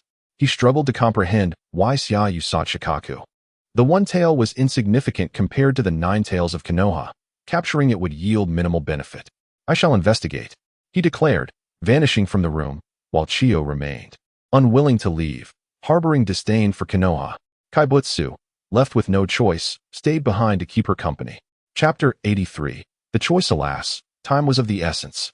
Suddenly, a massive ball of lightning appeared in the sky, accompanied by slicing winds. It was Xiaoyu's combined ninjutsu, the wind and lightning spiraling shuriken. At present, he could only roughly add his elemental affinities together, unable to achieve true fusion. Otherwise, he would have employed wood release or dust release techniques, conjuring a dust release spiraling shuriken, which would have been extraordinary. Over 100 sand ninjas stared wide-eyed in terror as their fear escalated. Several jonin cried out in desperation. Block it! In an instant, a myriad of ninjutsu surged toward the rapidly approaching wind and lightning spiraling shuriken. Yet, the results were disheartening. Their techniques vanished without a trace. Swallowed by the vortex. Magnet release, sand gold barrier. The wind and lightning spiraling shuriken crashed violently into a colossal pyramid forged of sand and gold. Boom. Rasha's anguished roar echoed, but it was futile. The entire area surrounding Sand Hidden Village was obliterated by the attack, and the sand ninjas met their demise. Uchiha Xiaoyu. Rasha cried out in despair. He held the existence of his village in high regard, even sending assassins after his own son. Now, with a significant portion of his village's strength annihilated in a single strike, the military power of Sand Hidden had plummeted, leaving him heartbroken. In an instant, Xiaoyu appeared before Rasha, dismissing his piercing gaze. I have long warned you that underestimating me would bear consequences. Whether you can endure them is for you to decide. Rasha's face flushed with anger, wishing to silence Xiaoyu with sand and gold. Yet the magnitude of the earlier attack left him aware that should such force be unleashed upon the village, the repercussions would be catastrophic. Clenching his fists tightly, he felt on the verge of bloodshed, his teeth grinding audibly. What do you intend to do? Uchiha Yashiro, you should not overstep your bounds. Do you truly wish to engage in a relentless feud with the Sand Village? Huh, a relentless feud? You overestimate yourself. Annihilating your Sand Village would be a mere trifle for me. Would you care to test that? Yashiro regarded him with disdain and continued. You lot have crowned yourselves with the title of shinobi leader. But do you truly believe you are formidable? At the end of the day, you are merely the chief of a small village. You, a waste, possess some strength yet are easily manipulated by inept fools. I feel embarrassed for you. Raza's face turned a shade of green from the ridicule. What do you mean waste? That is a title of nobility. How dare you slander the name of a daimyo? Are you not afraid they will wage war against you? War?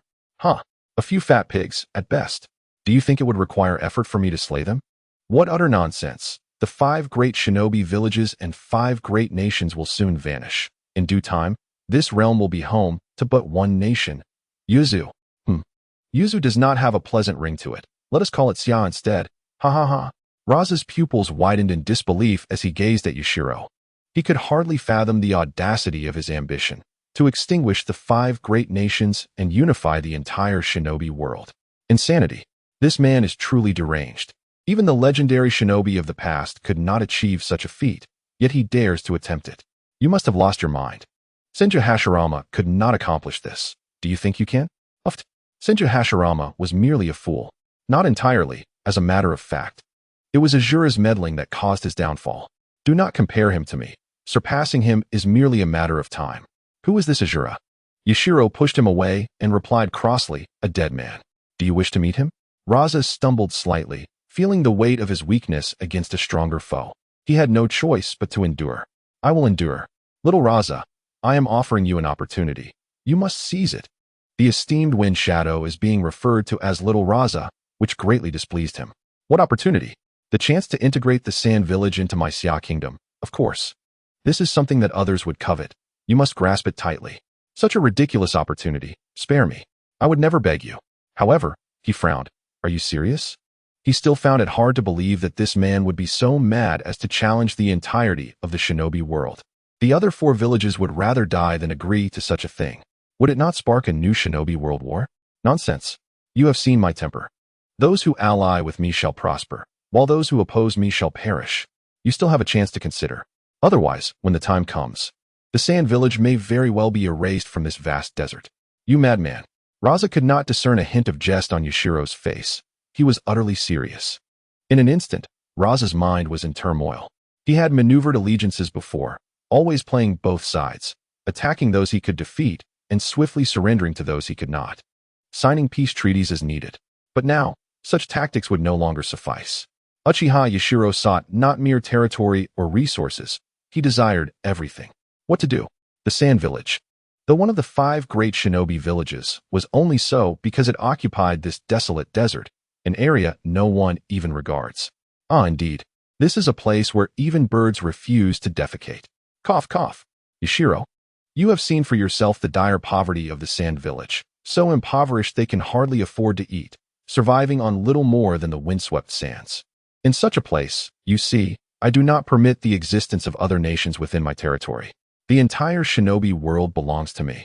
If you do not wish to live in my kingdom, then get out. Raza felt disoriented. The entire shinobi world is yours? Where else can we go? The moon? How infuriating. This is your son. Raza snapped back to reality, his gaze falling upon Gaara, whose expression was complex. Indeed, he is a Jinchuriki of the One Tail. What are your intentions? Nothing of concern. Rest assured, I have no interest in your son, nor will I kill him. I merely wish to borrow something from Shikaku. Borrow from Shikaku? What could one possibly borrow from a raccoon? Yashiro's eyes widened, and in an instant, Gaara fell unconscious. His eyes rolling back as a raucous laughter erupted from Yashiro. Raza's expression darkened. The Jinchuriki of the One Tail bore the heaviest burden, for upon falling asleep, Shikaku would emerge, leaving them unable to rest. But how could one survive without sleep? Regardless of how many tails one possesses, a tailed beast is synonymous with power in the shinobi world. The 9 tails marked the beginning of the Jinchuriki saga. Deemed too dangerous by Hashirama himself, it was sealed away. Yet, before the Uchiha's Mangekyo Sharingan, any tailed beast is but a pet, a mere plaything. With a single Mangekyo, Obito controlled the full form of the 9 tails, naturally.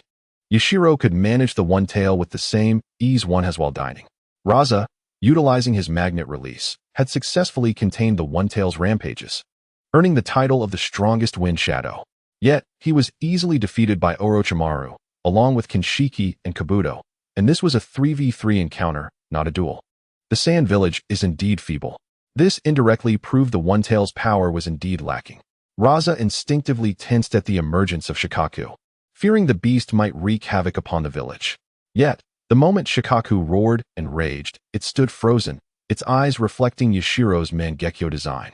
In that instant, he truly comprehended the value of the Uchiha's Sharingan. With just a glance, he had subdued the very beast Raza had expended so much effort to contain. He gazed at Yashiro in awe. This is the true power of the Uchiha bloodline, a force to be envied. He too possessed a bloodline limit, magnet release. Though perhaps not as formidable in combat, he had singularly restored the precarious Sand Village to stability, earning him the title of the Desert Gold Digger. Yashiro smirked slightly.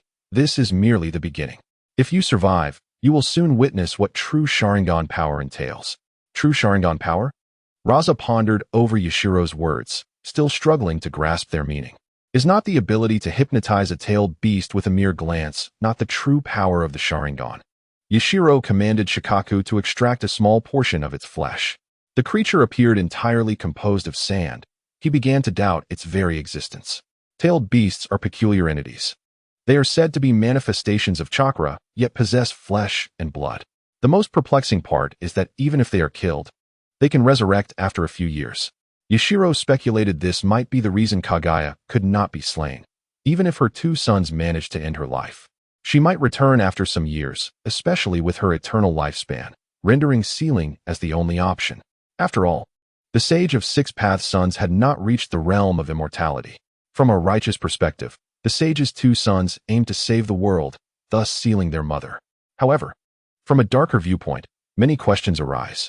The most astonishing aspect is the rivalry between Indra and Azura.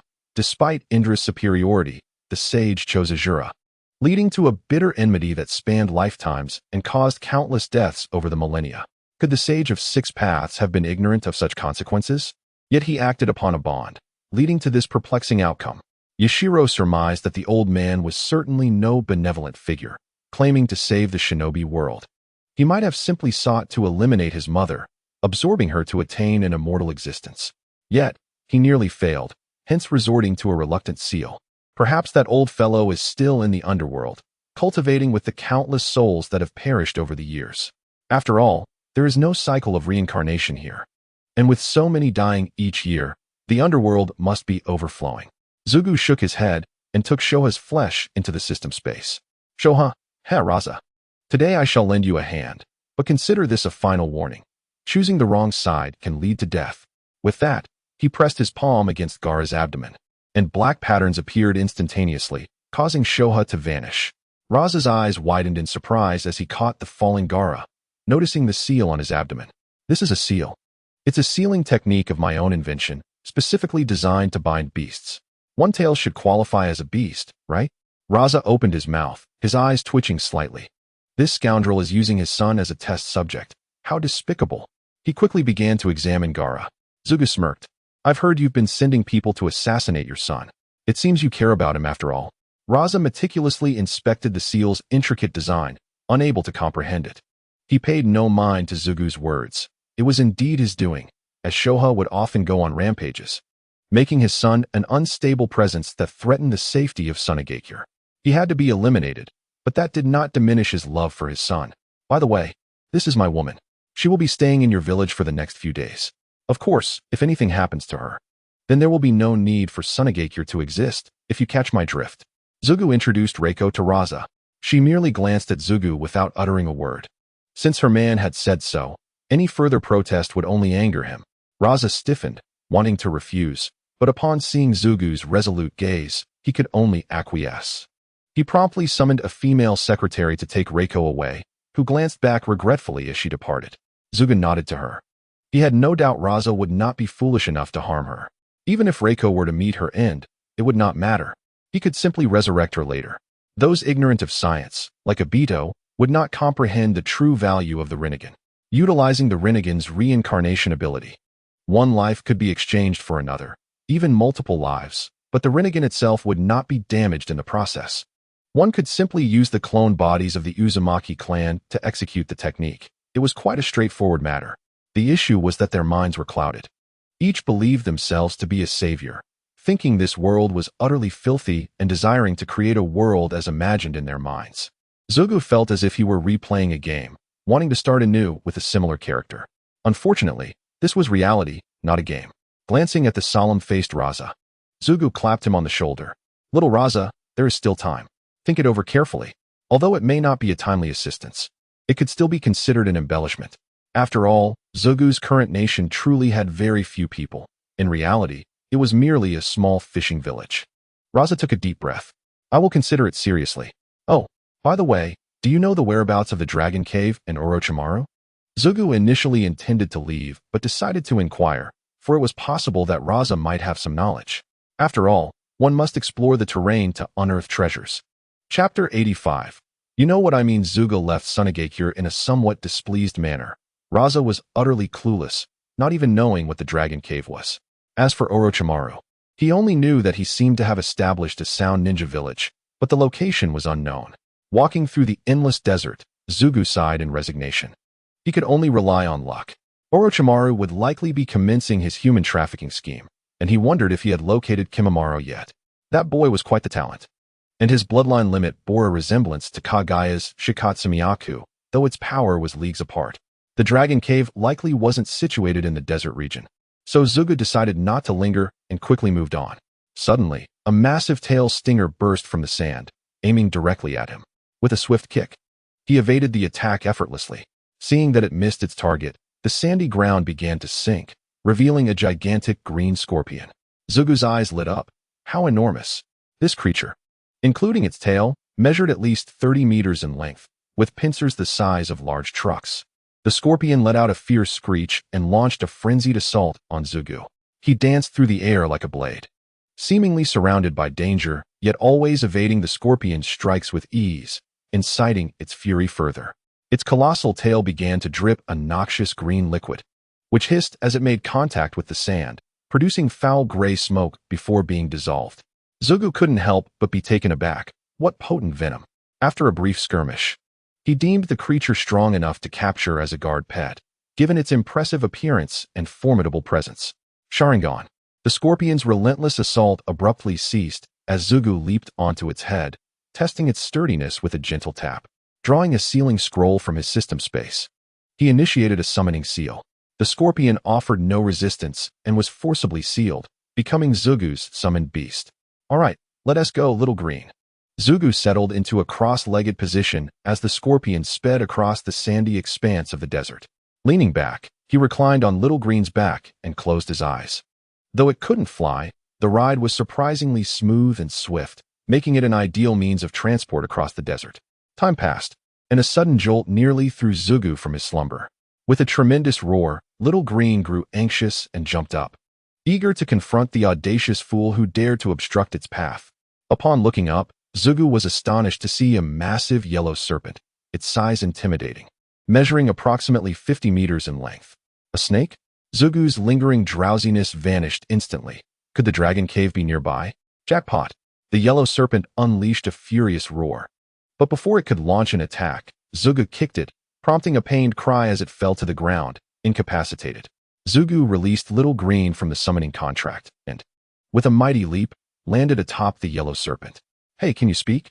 He stepped on its head, causing the serpent to look bewildered, having not grasped what had just transpired. Its face swelled in pain.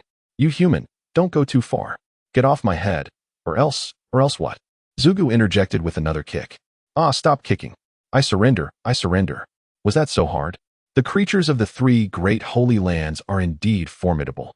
Calling them monsters is no exaggeration. A snake that can speak, a frog, and a slug. Aren't they just monsters? Little Yellow, tell me where the dragon cave is. Huh? You want to go to the Holy Land? Are you out of your mind? I wish to learn sage arts. Didn't the white serpent sage say one could learn by passing a trial? Well, that's true, but the trials are not so easily passed, even if one succeeds. No human can withstand the power of a sage. I've never heard of anyone mastering that art. As for you, looking for death. Hey, stop. If you want to die, I won't stop you. In fact, I welcome it, you scoundrel. Crackling sounds echoed as Xiao Wang, feeling helpless, exclaimed, "Ah, brother, I was wrong. Quickly, lead the way." The snake, fallen into an unfortunate situation, had not anticipated that a mere outing would lead to such misfortune. Thus, it reluctantly carried Shoyo through the mountains and forests. Here it is, the dragon's cave. If you seek death, I shall not stop you. Hurry inside, he. The ridiculous notion of humans attempting to master celestial arts amused Xiao Wang, whose serpentine face was adorned with expressions. Shoyo, bemused, noted the rich array of emotions displayed by the snake, realizing the title of Sacred Land was indeed well-deserved, for its wisdom rivaled that of an adult. Amused by its laughter, Shoyo delivered a parting blow, causing the snake to wail before he strode into the cave without looking back. Initially cautious, Shoyo was surprised to find no smaller serpents along the path, nor any tests awaiting him. Upon encountering the enormous white serpent, his pupils slightly constricted, recognizing the formidable power before him. Truly one of the strongest beings he had ever seen. "You have arrived," exclaimed the white serpent sage. "Did you know I would be here? Why else would I? Do you believe the dragon's cave can be found by just anyone? Only those I desire can uncover its location." Realization dawned upon Shoyo. Xiao Wang had been sent deliberately by this entity, explaining the ease of his journey. "You are an enigma to me, and I suspect even the old toad Maru cannot fathom you. I am curious, where do you originate?" Before Shoyo could respond, the sage continued. "Never mind that, it is of little importance. If you agree to one condition, I shall impart to you celestial arts. Maru would never share such knowledge with you. And as for that slug, do not even think about encountering it." Raising an eyebrow, Shoyo was not surprised about Maru, given the connection between Konoha and Maiboka Mountain, including the presence of Jiraiya. However, he was perplexed by the notion of never encountering the slug. Surely, he could seek Tsunade and persuade her to lead him to the wet-bone forest. Conditions, speak. Simple. The dragon's cave shall forever remain the dragon's cave. Could you clarify? I find myself perplexed. In essence, I have faith in you. In my vision of the future, you possess the potential to unify the ninja world. Hence, you understand. Shoyo was slightly taken aback. This being could foresee the future. Indeed, it had anticipated his arrival. Yet, was this a preemptive wager? A millennium ago, Maru had staked everything on Otsutsuki Kagaya, and it had proven victorious. Maiboka Mountain ascended to divinity, and Maru became the sage of toads, living for a millennium. "White serpent sage, you must be aware of Otsutsuki Kagaya," Shoyo remarked with a faint smile, stroking his chin. The serpent's eyes widened in disbelief as it gazed at Shoyo. "You know of her existence? You are indeed intriguing." "Yes, I know her, the goddess of the moon, the progenitor of chakra, once the ruler of this land. Yet, what of her rule? Ultimately, she was but a naive woman, falling prey to Maru's schemes." "Oh, you are aware of this too? My curiosity about you grows. How much do you know of the sage of the six paths? Was he truly so selfless? First, he severed ties with kin, then established the ninja sect and imparted chakra before releasing the tailed beasts. Was there not some hidden agenda?" The white serpent sage fell silent, momentarily taken aback. The fact that Shoyo possessed such detailed knowledge of ancient matters perplexed it. Could it be that his Sharingan allowed him to glimpse into the past? "I cannot say. Back then, I was akin to Maru, a mere little snake, never having left the dragon's cave. By the time I ventured out, the sage of the six paths had already passed. Thus, whether he was good or evil, I truly do not know. Does it matter?" Shoyo shrugged. "I am merely curious. Rest assured, I hold little interest in the affairs of the ninja world. I only disdain the foolishness of certain individuals. Once my strength is sufficient, I would not deign to remain here." "Oh, you wish to depart? Why such surprise?" "The Otsutsuki hail from beyond the stars, indicating there exists a broader sky beyond the ninja world. Knowing this, why would I choose to remain a frog at the bottom of a well?" Well said. The phrase frog at the bottom of a well. How delightful. As Shoyo observed the white serpent laughing uncontrollably, he felt somewhat exasperated, recognizing that he had included the sage in that very phrase. Shoyo was uncertain about the extent of the White Serpent Sage's power, but it was undoubtedly greater than his own. Its strength could rival that of Uchiha Madara and Senju Hashirama at their peak. Such formidable prowess. Yet it remained coiled within the dragon's cave, content to watch the world unfold. What a curious disposition. After a prolonged fit of laughter, the white serpent finally composed itself, summoning forth a small serpent composed of green chakra. The celestial arts of the dragon's cave are not to be compared with those of mere toads. Yet they carry greater peril. Only those who can withstand my power may obtain these arts. Are you prepared? Bring it on. Shoyo tilted his head, a serious expression on his face, confident in his current physique. However, the moment the serpent's fangs pierced his skin, he realized he might have acted hastily. Ouch! This hurts. Countless streams of celestial chakra surged into Shoyo's body, their weight and intensity far surpassing ordinary chakra. Gradually, the white serpent sage revealed a hint of astonishment. Is there truly a human capable of enduring such a vast quantity of essence? Fascinating. Increased the infusion.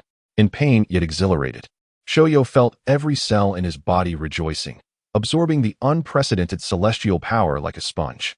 Is this what they call the sage body? Not enough. Too weak. I can become even stronger. After considerable time had passed, the white serpent sage was astounded. Was this human a bottomless pit? How could such a small body accommodate so much celestial energy without bursting? Its eyes narrowed as its scales began to bristle. If this continued, its years of reserves would be drained by this human. Cough, cough. Well, you have passed my trial. You have now acquired the celestial arts of the dragon's cave. You may leave. Remember your promise. Suddenly finding himself in the outside world, Shoyo was momentarily disoriented. Who am I? Where am I? Wasn't I receiving power? Clenching his fists, he felt a surge of strength. Remembering a man who claimed to have evolved from a snake into a dragon, Shoyo checked his body, secretly relieved to find he had no tail or horns. Gazing into a mirror, he noted no significant changes, only a few additional markings that would vanish once the celestial arts dissipated. Stowing away the mirror, Shoyo resolved to meditate in the dragon's cave and diligently practice the celestial arts. Yet, the celestial arts bore a significant drawback. They were an active skill with a lengthy preparation time, much like the spirit bomb, immensely powerful but requiring time to charge. Shoyo sought to thoroughly study this, aiming to replace all his chakra with celestial chakra. With the help of his system, he felt confident he could achieve it. With determination, he re-entered the dragon's cave. A month swiftly passed, and Shoyo found his stay in the dragon's cave quite agreeable. While the toads of Maiboku Mountain feasted on insects, the snakes hunted flesh, occasionally bringing back massive wild boars, rabbits, and even wolves and leopards. This allowed him to sample a plethora of exotic meats he had never tried before and to find several capable beasts to serve as summoning creatures. The white serpent sage paid little attention to these matters, as the dragon's cave was teeming with large snakes, aside from itself. Any other serpent was fair game for Shoyo to choose from. Sitting atop a mountain peak, Shoyo let out a shout, unleashing a burst of green chakra energy. Though the brightness was blinding, it paled in comparison to the surge of power he felt within. Xiaoyu Sage Chakra, 1, 5 million, Bloodline Limit, Mangekyo Sharingan. Sage Body, Intermediate. Talents, Fitness Enthusiast, Spider Sense, Extraordinary Healing, Super Endurance, Academic Excellence, Dominant Physique, Unerring Accuracy, Primal Kidney Body. Xiaoyu rose from his seat, stretching lazily. His month-long meditation had yielded remarkable results, successfully transforming his chakra into sage chakra. Henceforth, the chakra he cultivated would no longer be ordinary, but rather sage chakra, fused directly with natural energy. From this day forward, every technique he executed would bear the prefix sage art. I am truly formidable. Gagagagaga. Xiaoyu laughed maniacally atop the mountain, relishing his newfound strength. It would be a shame not to revel in it. Hey Konoha, I'm back. He was particularly enamored with the Flying Thunder God technique, as it afforded unparalleled convenience, enabling him to travel anywhere at will, with the technique's marks never fading. Truly outrageous. Chapter 87. The indolent women Xiaoyu approached a colossal purple serpent, the infamous Wan Shi, who would later meet a rather unfortunate end. Human, what do you desire? Thanks to the white snake sage, Wan Shi dared not bare its fangs at Xiaoyu, sensing the terrifying power radiating from him. It had refrained from wandering during this period, but was taken aback that Xiaoyu had sought it out. I merely wish for you to convey a message to Orochimaru. Tell him I hold great promise for him, and my doors are always open. Once she was momentarily bewildered, left pondering as Xiaoyu departed. Promising Orochimaru? Isn't he just a freak? Yet, it was pleased with Orochimaru, as every time it was summoned, it would feast well. After exchanging pleasantries with the White Snake Sage, Xiaoyu exited the Dragon Cave, summoned Little Green, and headed straight for Konoha. Night fell. In the Hokage's office, Sarutobi Hiruzen was still engrossed in paperwork. Feeling a presence, he glanced up to see Xiaoyu lounging on the sofa beside him. I never anticipated that the insignificant you from the past would reach such heights. I find myself regretting. Xiaoyu crossed his legs, chuckling, regret is futile. You should have utilized your full strength to eliminate me. Sarutobi shook his head, taking a puff of his pipe, pondering for a moment. I regret not stopping Danzo. Perhaps with you and Itachi around, the Uchiha would not have strayed down the path of rebellion. Enough. We are all cunning foxes in this game. Do not amuse me. Xiaoyu wiped at the corner of his eye, responding with irritation. I am not like Shui, who was deceived by your so-called will of fire. You old geezers know well that in your eyes, the Uchiha will always be seen as evil. Unless you eradicate them, you will never find peace. What is evil? Ultimately, it's merely about power. The first and second Hokage were brothers, and you, the third, are the second's disciple. The fourth was Jiraiya's apprentice. TSK. The fifth could have been your eldest son, had he not perished early. Asuma was a wastrel. Now, only Tsunade remains to inherit, considering Jiraiya has been thoroughly fooled. Well, the sixth is likely Kakashi, and I presume you are already contemplating the seventh, right? TSK. Only those from your lineage are fit to become Hokage. Sarutobi's expression darkened. Yet he refrained from rebuttal, for it was the truth. He was indeed considering candidates for the seventh Hokage and had already made his choice, Naruto. From a young age, he had instilled in Naruto the dream of becoming Hokage, cleansing him with the will of fire and emphasizing the significance of bonds. Once the flowers bloom in the coming year, Naruto would undoubtedly become Konoha's protector. Though he harbored desires to eliminate Xiaoyu, this was Konoha, and should a battle erupt, the consequences would be dire. You haven't come here for idle chit-chat, have you? Speak your mind. Straightforwardly, I desire the Flying Thunder God and the Edo Tensei. Sarutobi's pupils constricted. He had presumed Xiaoyu saw Danzo, but to his surprise, it was for these two techniques. The Flying Thunder God could indeed be granted, as only the second and Minato understood it. What do you need the Edo Tensei for? To toy with the dead? Old man, that's rather amusing. Of course, it is to resurrect people. Resurrect? His hand holding the pipe trembled slightly as he widened his eyes in shock, gazing at Xiaoyu. Resurrect the deceased? How could that be possible? Fool, your weakness does not imply others share it. Resurrection is merely a matter of skill. Ninjutsu is a wondrous art. You have reached an unfathomable level. Sarutobi inhaled deeply, continuing, I can grant you these techniques, but you must agree to one condition. Xiaoyu interrupted him, rest assured. I have no interest in Konoha, nor do I wish to destroy it. However, I will not spare you or Danzo. You old fellows have lived long enough. It is time you experienced the will of fire and burned for Konoha, rather than leaving it all to the youth. Just look at the severe aging of Konoha's populace. Sarutobi sighed. All his actions were for the sake of Konoha. Although he sought power, sacrificing for Konoha was an obligation he held dear. Producing the forbidden scroll, Xiaoyu opened it, instantly spotting the multi-shadow clone technique. He glanced over it and understood it immediately, though he hardly intended to use it for battle. What a letdown. With his 1.5 million sage chakra, dividing it into 1,000 clones would leave each clone with a mere 1/500 sage chakra. What a paltry figure. Naruto truly was a bug. The Nine-Tails chakra was set to infinite. Quickly jotting down the Flying Thunder God and Edo Tensei, he noted that the former was quite useful, with records from the second and supplements from the fourth, but the Edo Tensei was too crude. Nodding in satisfaction, he mused, not bad, the old man knows his place. For now, I shall overlook this. Sarutobi grimaced slightly. Today's youth showed no respect for their elders. Very well, you may leave. Hey, I still need to see my women. Also, tell me where Danzo is. I may spare you for now, but Danzo is a different matter. After a moment of silence, Sarutobi shook his head. I do not know. After you defeated him, he vanished shortly after returning to the village. I cannot reach him, and as for his whereabouts, I have no idea. Xiaoyu narrowed his eyes. You better not deceive me.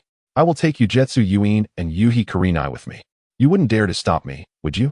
Do as you wish. If they are willing, then so be it. Under the eaves, one must bow their head.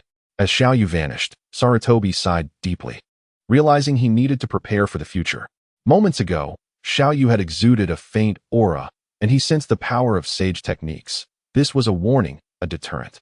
Sage techniques, he had actually learned them. Could it be from Myobo Kuzin or the Dragon Cave? Using his aura, Xiaoyu located Ujetsu Yuin's home. Upon careful sensing, he discovered Kurenai was also present. But who was the third?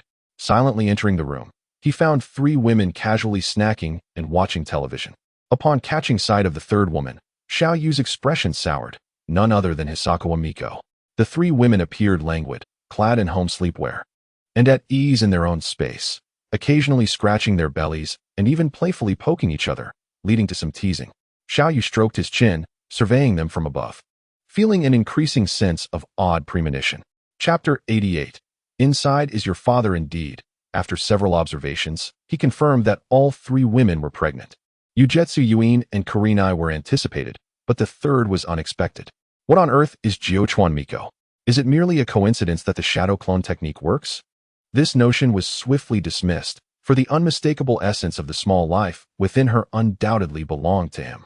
The system's talent was indeed terrifying. After standing for a while, Jiochuan Miko leisurely sipped her fruit milk, while both Ayazuki and Hong began to perspire nervously, realizing someone was watching them from behind. Suddenly, a snow-white leg kicked towards Yagyu's head, while a small hand brandishing a shuriken fiercely struck at his chest. Yet, before they could discern their assailant's identity, both women found themselves ensnared in Yagyu's grasp. As they attempted to struggle free, Yagyu teased, "TSK, TSK, TSK. How bold to lay hands on your husband upon our first meeting. You must be asking for a reprimand. Hey, you beast. Pervert." Yagyu smirked, and amidst Jiochuan Miko's bewilderment, he playfully struck both women a few times, inciting their flustered outrage, eventually leading them to bury their heads in shame like ostriches. With a chuckle, Yagyu swept both into a room. As strange sounds emanated from within, Jiochuan Miko snapped back to reality, her face flushed, and the sunflower seeds in her hand suddenly lost their appeal. She tossed them aside in indignation and stormed into the room, feeling excluded from whatever mischief was afoot. After a sleepless night, Yagyu decided to stroll through the streets of Konoha after a bowl of noodles. The umbu that had been secretly monitoring Ayazuki and the others had been dealt with the previous night. They would likely remain incapacitated for days, a minor lesson for them. How come you're here? Are you insane? Aren't you afraid of being discovered? Sasuke, with his school backpack, looked at Yagyu in shock, unable to fathom that the latter had the audacity to act so brazenly, as if he had no regard for Konoha at all. Hey, it's you. The second pillar off to school. Sasuke immediately scowled at the moniker. Who are you calling the second pillar? You jerk. Take me away from here. I don't want to waste my time with these kids. After all this time, he felt his strength had scarcely improved. The thought of Itachi possibly succumbing to illness at any moment filled him with despair. He needed to grow stronger quickly to confront him. Unfortunately, strength was not something one could attain instantaneously, and he was at a loss as to where to begin. Yagyu watched the frustrated Sasuke with amusement. The boy's plight was so pitiful that he felt reluctant to deceive him. However, even if he explained, Sasuke would hardly believe him, and he was disinclined to engage in childish antics. He waved his hand dismissively. All right, how old are you? Let us talk when you've grown up. Disregarding Sasuke's outcry, Yagyu slipped away, intent on finding Naruto. Since he was already here, he might as well obtain the flesh and blood of the Nine Tails. As he approached the house, he spotted Kakashi, who was engrossed in a rather risque book. Kakashi, fancy seeing you here. Is one eye still adjusting? Kakashi froze at the sound, his remaining eye widening in alarm. Uchiha Yagyu, what are you doing here? What do you want?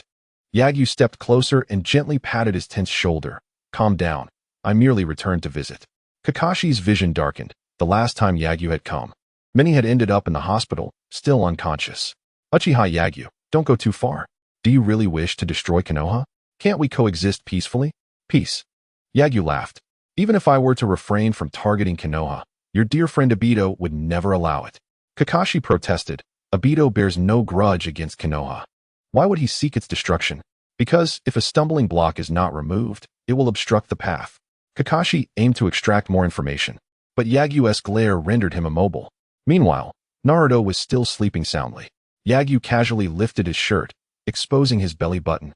The seal was slightly loosened.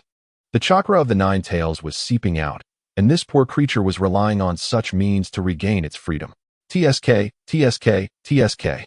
The mightiest tailed beast in the ninja world reduced to a mere captive, unseen by the light of day. How comfortable it must be down here in the sewers, Kurama. The Nine Tails, still dozing, suddenly opened its eyes to find Yagyu standing before it, a malevolent aura radiating from him. It loathed the presence of this individual, the very embodiment of its most despised memories, Uchiha Madara, the one who had treated it like a pet. How dare you, Uchiha? How do you know my name? You seem to have too many questions. Now kneel. I require something from you.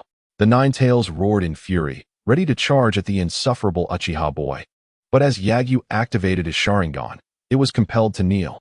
Naruto, roused from his slumber, rubbed his eyes and recognized a tall figure before him.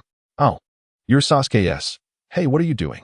Just as he recalled Yagyu, he was horrified to see the latter's hand delving into his abdomen, cold sweat breaking out on his forehead. Oh, you're awake. No need to worry. I'm merely borrowing some meat from your tenant. Tenant? Meat? Naruto was utterly bewildered, about to inquire further when he was met with a shocking sight. Yagyu slowly withdrew his right hand from within himself, and with a pop, a large chunk of flesh was extracted. After a few moments of stunned silence, he finally screamed, "Ah, is that my innards? Am I dying?" Yagyu chuckled, "Not yours. But rather, it belongs to him." "Him? Who is he?" "Your father. Nanny." "Ha ha. Come, let me show you, and you'll understand." Before Naruto could process this, he found himself in the sewers. "Where am I?" "In your belly." "Nanny? My belly? Is it really that big?" "Indeed, quite spacious. And your father has been watching you grow since you were little." Mentioning his parents stirred excitement within Naruto. He had awaited this day for far too long. Long enough that he had lost track of how he had endured. Chapter 89. The enlightened Nine Tails. Overjoyed, Naruto froze upon seeing the Nine Tails, staring for several seconds before bursting into terrified screams. "Monster!" The Nine Tails, already enraged, glared at Naruto, bellowing, "You little brat, let me out. I'm going to destroy that Uchiha punk." Only then did Naruto realize the Nine Tails was indeed imprisoned, and he breathed a sigh of relief. "Big brother, you're not saying that it is my father, right?" Yagyu stepped back, smiling. "Have you forgotten what the villagers call you?" Naruto was taken aback, recalling the painful memories of being called a demon fox, scorned and abused, living a life that even stray dogs would shun. Demon fox? He turned to gaze at the Nine Tails, realizing it indeed resembled the demon fox, and it was enormous. Could this creature really be my father? Am I truly the demon fox? Caught in profound confusion, both Naruto and the Nine Tails stared at Yagyu, baffled by the absurdity of their situation. Why does this little brat call me his father? Merely bored, and besides, I delivered your son to you. Shouldn't you express gratitude? I must take my leave now. Until next time, haha. Xiaoyu turned with a smile and vanished, subtly hypnotizing Naruto with his kaleidoscope, planting a suggestion deep within his heart. TSK. Living such a miserable life and still aspiring to become Hokage, seeking everyone's approval. What a pathetic endeavor. Only a fool would pursue such a course. It is utterly ridiculous. Perhaps his father, the Nine Tails, should teach him a lesson, especially since he had meddled with the beast himself. Now the Nine Tails will play the role of a good father. Unfortunately, without the heavenly deity, this would all be far less troublesome. He could simply rewrite thoughts at will. Xiaoyu stroked his chin, contemplating. Perhaps capturing Sasuke and Itachi to exchange for Shirsue's eyes would be a more prudent plan. Surely, he would not abandon his beloved little brother. In the ceiling space, the Nine Tails looked down with irritation at Naruto, who clung to his leg and sobbed uncontrollably, with snot sticking to his soft fur. It resisted the urge to squash him underfoot. "Get lost, you little brat." With a flick of its toe, Naruto was sent tumbling away. He rolled a few times and lay face down in the water, gazing up at his father with a look of betrayal. "Dad, why did you hit me? Get away, I am not your father." "Then why do they call me the demon fox? You must be my dad. By the way, where's my mom?" "Damn it, don't come any closer." "Oh, that wicked little Uchiha. I will not let you off easily." Though Naruto was repugnant, the Nine Tails refrained from killing him. After all, if the Jinchuriki perished, so would it. Upon further thought, perhaps this was not entirely unfortunate. Originally a captive beast, Now the Ninetales looked down at Naruto, determined to cultivate him into a formidable villain, avenging its years of imprisonment. Moreover, it acknowledged that it could never hope to contend with Xiaoyu alone, despite its reluctance to admit it, as the Uchiha possessed an inherent advantage over tailed beasts. Gazing at Naruto, it realized that if they merged, the Uchiha's kaleidoscope would no longer pose a threat. Wicked little Uchiha, just you wait. I will not forgive you. With that, it let out a breath, feeling a pang of pain as a piece of its flesh was wrenched away. Even with its robust form, it felt the sting.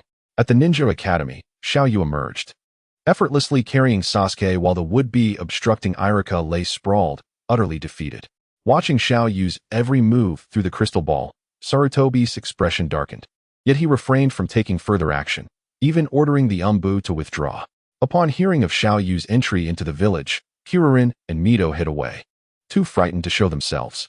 Hey, what are you doing? Put me down. Sasuke struggled fiercely, feeling the curious gazes of onlookers igniting a sense of social embarrassment. Hey, didn't you ask me to take you away? Here I am. What on earth are you up to? Nothing much, just training you while you help me retrieve something. A win-win situation. What are you after? Sasuke's face contorted with skepticism.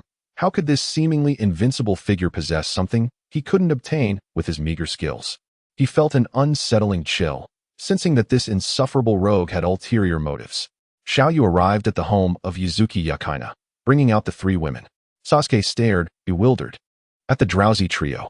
Moments later, they found themselves outside the village, with Little Green hastily leading the way. The three women remained silent, still in shock. Such a large scorpion, such speed. Wait, where are we going? After a moment, they regained their senses, realizing they had been whisked out of their homes and now out of the village. Where are we going? Naturally, back home. Home. But nothing. You are my women, so you shall follow me. Wait, we didn't even say goodbye. This means we are defecting and becoming rogue ninjas. Huh.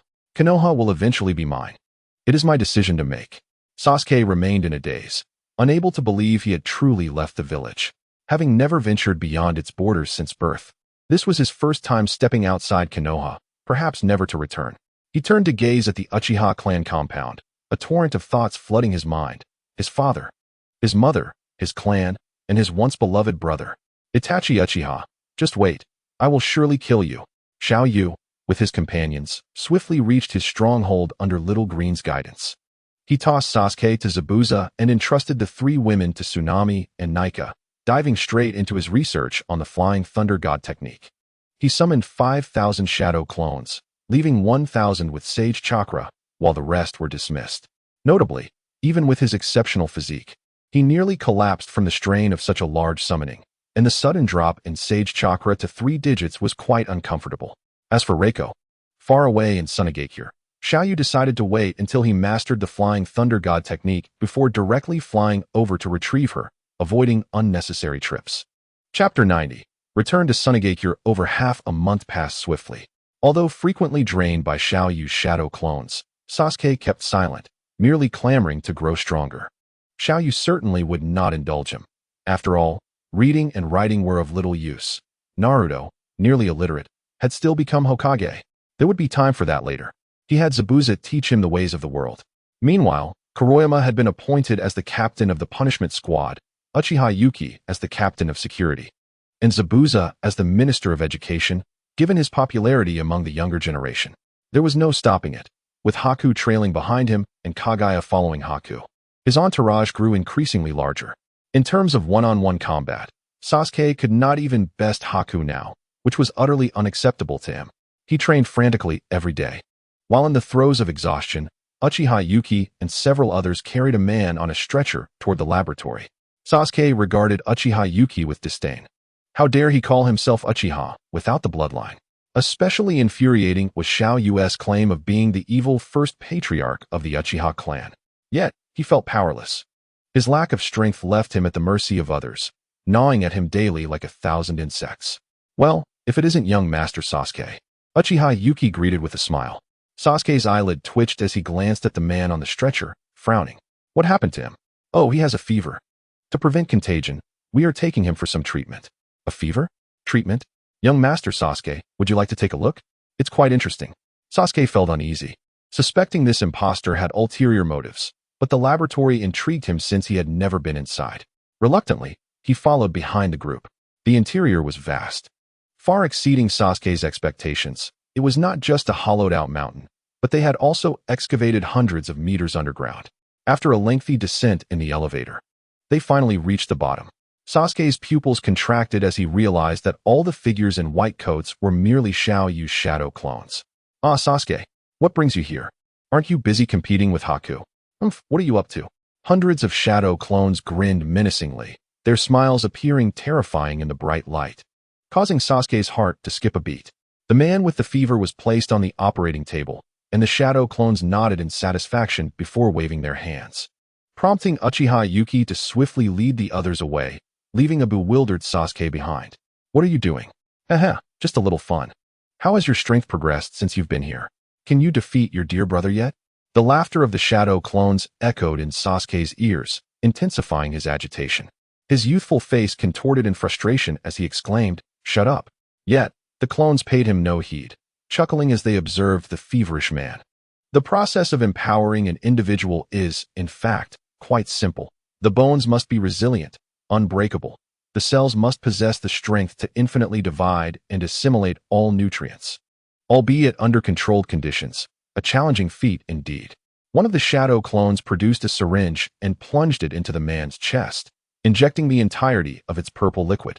Sasuke watched in astonishment as they resorted to such a large syringe for a mere fever, and to administer it directly to the heart. What are you doing? Are you trying to kill him? Not at all. I am merely providing him the opportunity to grow stronger. Otherwise, he would remain a weakling for life. I am helping him. Stronger? What did you inject him with? Can that substance truly enhance one's strength? Certainly. It contains the cellular essence of the strongest beings in the ninja world, including our Uchiha clan. The clones gazed at the man with fervor. This injection embodying their latest research achievement, having maximized every potential element while ensuring the dosage remained minimal to prevent overwhelming a typical individual. As the man suddenly opened his eyes wide and began to thrash violently, his once frail form swelled dramatically, muscles visibly bulging, with veins writhing beneath his skin like enormous, squirming earthworms. The shadow clones sprang into action, avoiding a catastrophic explosion of power, an unmistakable advancement. They employed various instruments to meticulously record every detail of the transformation. Sasuke, drenched in cold sweat, beheld the man's terrifying metamorphosis, a feral aura emanating from him, instilling a profound sense of dread that he might be killed at any moment. How is it possible that he became so powerful with just an injection? Staggering out of the experimental facility, Sasuke was deeply shaken. The enhanced man, brimming with newfound strength, exhibited a reckless ambition to eliminate the shadow clones of Suguru, attempting to assert dominance, only to be swiftly subdued and subjected to a series of horrific experiments. After days of seclusion, Suguru finally grasped the essence of the Flying Thunder God technique, a notoriously difficult skill to master. Fortunately, his abundance of shadow clones and his prodigious talent allowed him to succeed. He casually retrieved a kunai and affixed a talisman inscribed with his Flying Thunder God seal. With a vigorous throw, he launched the kunai and, after a considerable pause, closed his eyes to silently attune himself to the seal. Found it, he suddenly exclaimed, and in an instant, he vanished from his original location. The next moment, Suguru appeared in a forest several kilometers away, casually tossing the kunai before repeatedly launching it, refining his mastery of the technique. Once he had achieved proficiency, he summoned his small green companion, entrusted it with a kunai, and released it to sense the Flying Thunder God seal. Not too far, but quite manageable. I shall fly. In the desert, Suguru's figure materialized abruptly, prompting his companion to tilt its head in confusion, yet obediently lay down. Indeed, the Flying Thunder God is remarkably convenient. A divine skill. He mounted his companion and sped towards Sunagakure, marking the location of a massive stone along the way with the Flying Thunder God seal.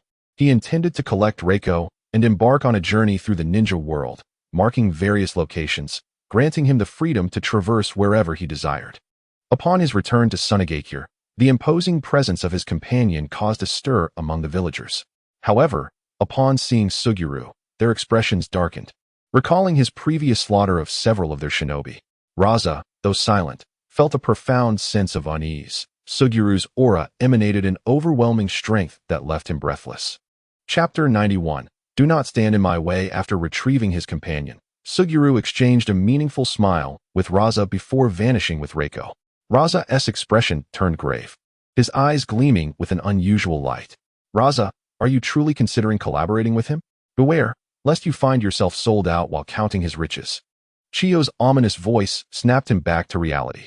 Ignoring her sardonic tone, he acknowledged that these old-timers were the last remnants of the village's combat power, while others were mere bystanders.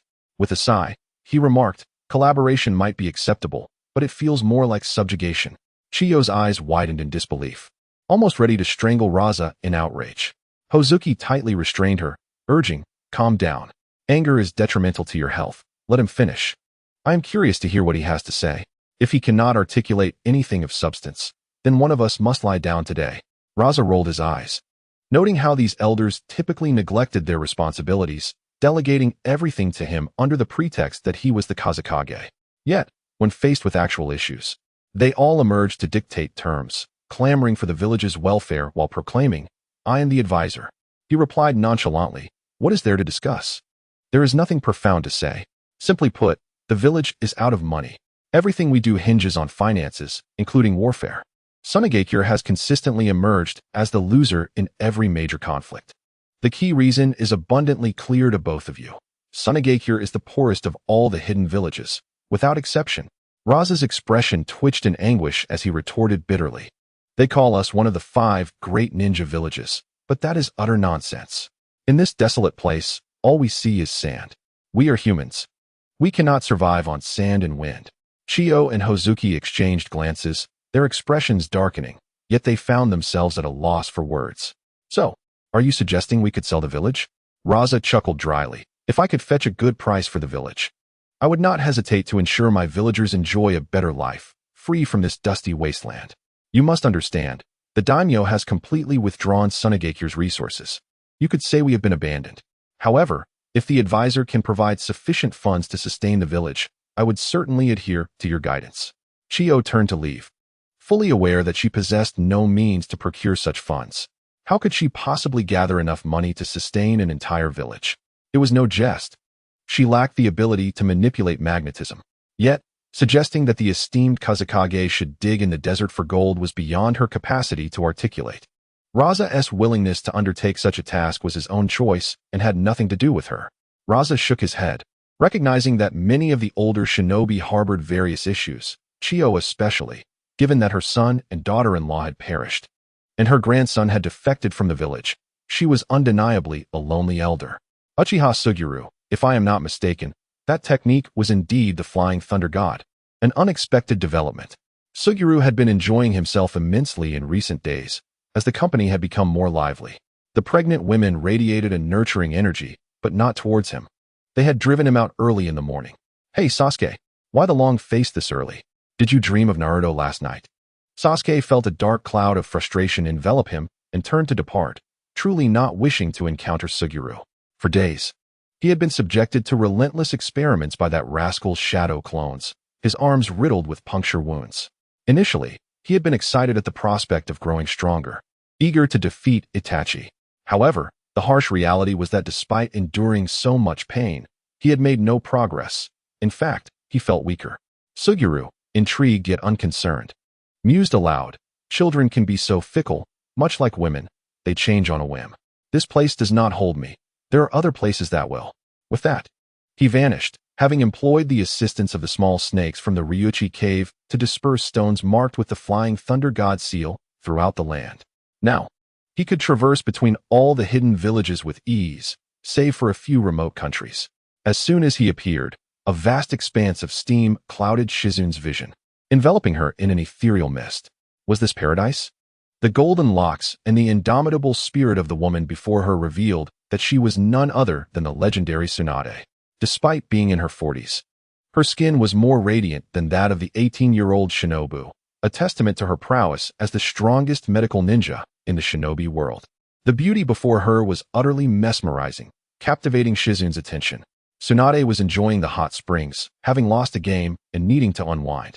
However, she felt an unwelcome, scorching gaze upon her, causing her discomfort.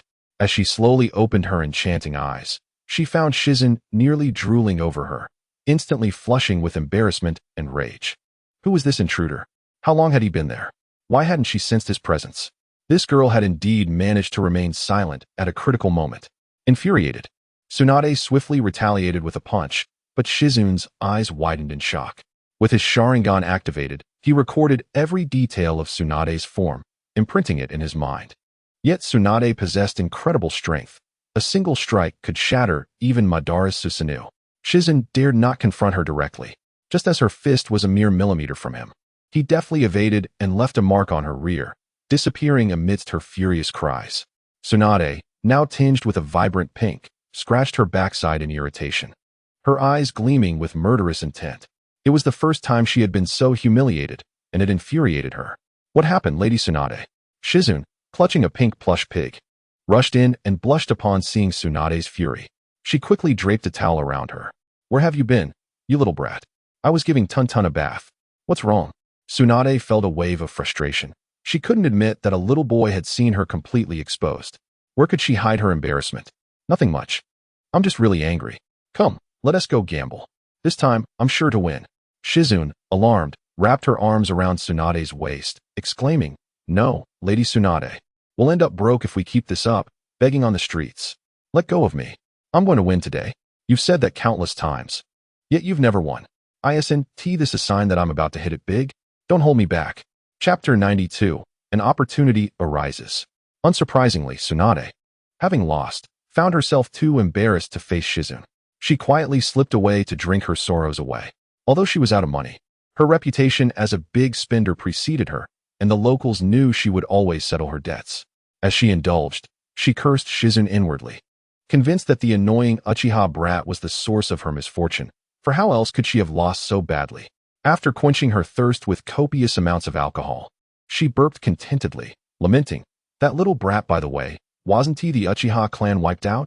Where did he come from? And that Sharingan Tsunade recalled Shizun's eyes and felt a vague familiarity, but after pondering for a moment, she couldn't grasp it. With a huff of irritation, she muttered, Just don't let me see you again, or else. Or else what? Are you going to bite me? I will certainly bite you to death. Tsunade, momentarily dazed, set her drink down, her stunning face flushed with drunkenness. She stared at Shizun in disbelief, rubbing her eyes.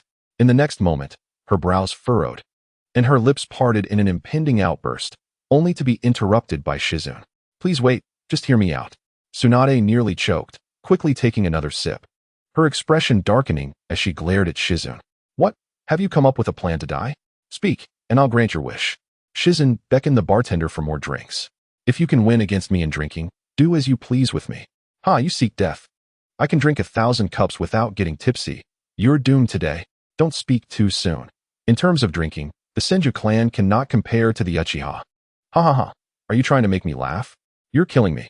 Tsunade laughed heartily, her chest heaving like turbulent waves, captivating Shizun's gaze. After a while, she wiped the tears from her eyes, feeling a bit more lucid. The Uchiha think they can outdrink the Senju? Is your Sharingan meant for drinking, or what? You're finished today. Bring me more drinks, bartender. I'm going to drink this annoying Uchiha under the table. The bartender hesitated, but Shizun tossed a hefty stack of bills his way, causing him to spring to action and bring over 10 large cups. Tsunade eyed the money, swallowing hard as a different thought crossed her mind. This Uchiha brat was indeed a lucrative target. She had to take advantage of him today to relieve her grievances. Both stared at each other with fervor, one eager to brawl, the other to seduce. The battle was about to commence. One cup after another, the alcohol flowed, and Tsunade's face grew increasingly flushed, rendering her stunningly beautiful. Shizun remained unfazed, matching her drink for drink, unaffected by the alcohol. With the ancient kidney ability, he could withstand even an alcohol bath without becoming inebriated. Victory was assured today. Here, there was no chakra technique to negate alcohol's effects, nor would anyone be so foolish as to develop such a useless jutsu.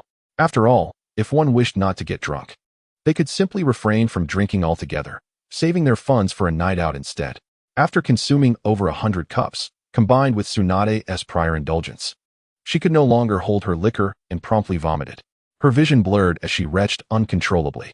Shizun grinned, recalling the saying that a woman who doesn't get drunk leaves no chance for men. And thus, the opportunity arose. He swiftly caught her waist, and with a flicker, they vanished, leaving the astonished onlookers bewildered.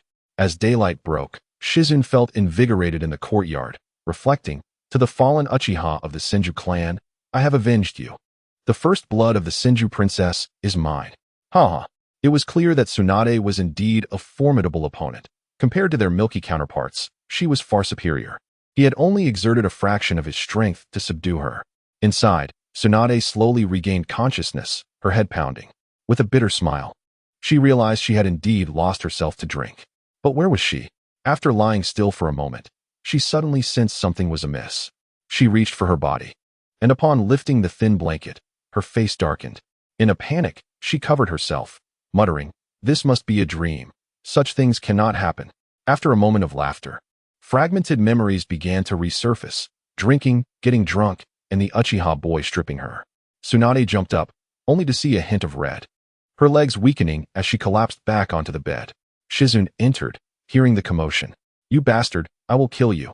Upon seeing Shizune, Tsunade's face flushed crimson with anger and humiliation, recalling their exchanges from the previous night, a wave of shame washing over her. A woman in her 40s thought her life would pass uneventfully, yet she found herself ensnared by a cunning young man. What a disgraceful turn of events. While she relished the experience of being a woman, she was also exceedingly irate, deeming him a despicable rogue. With a sly grin, the young man approached, crouched down, and lifted her chin, teasingly inquiring if she was aware of how alluring she appeared, questioning whether she was trying to entice him, and implying he would not hold back.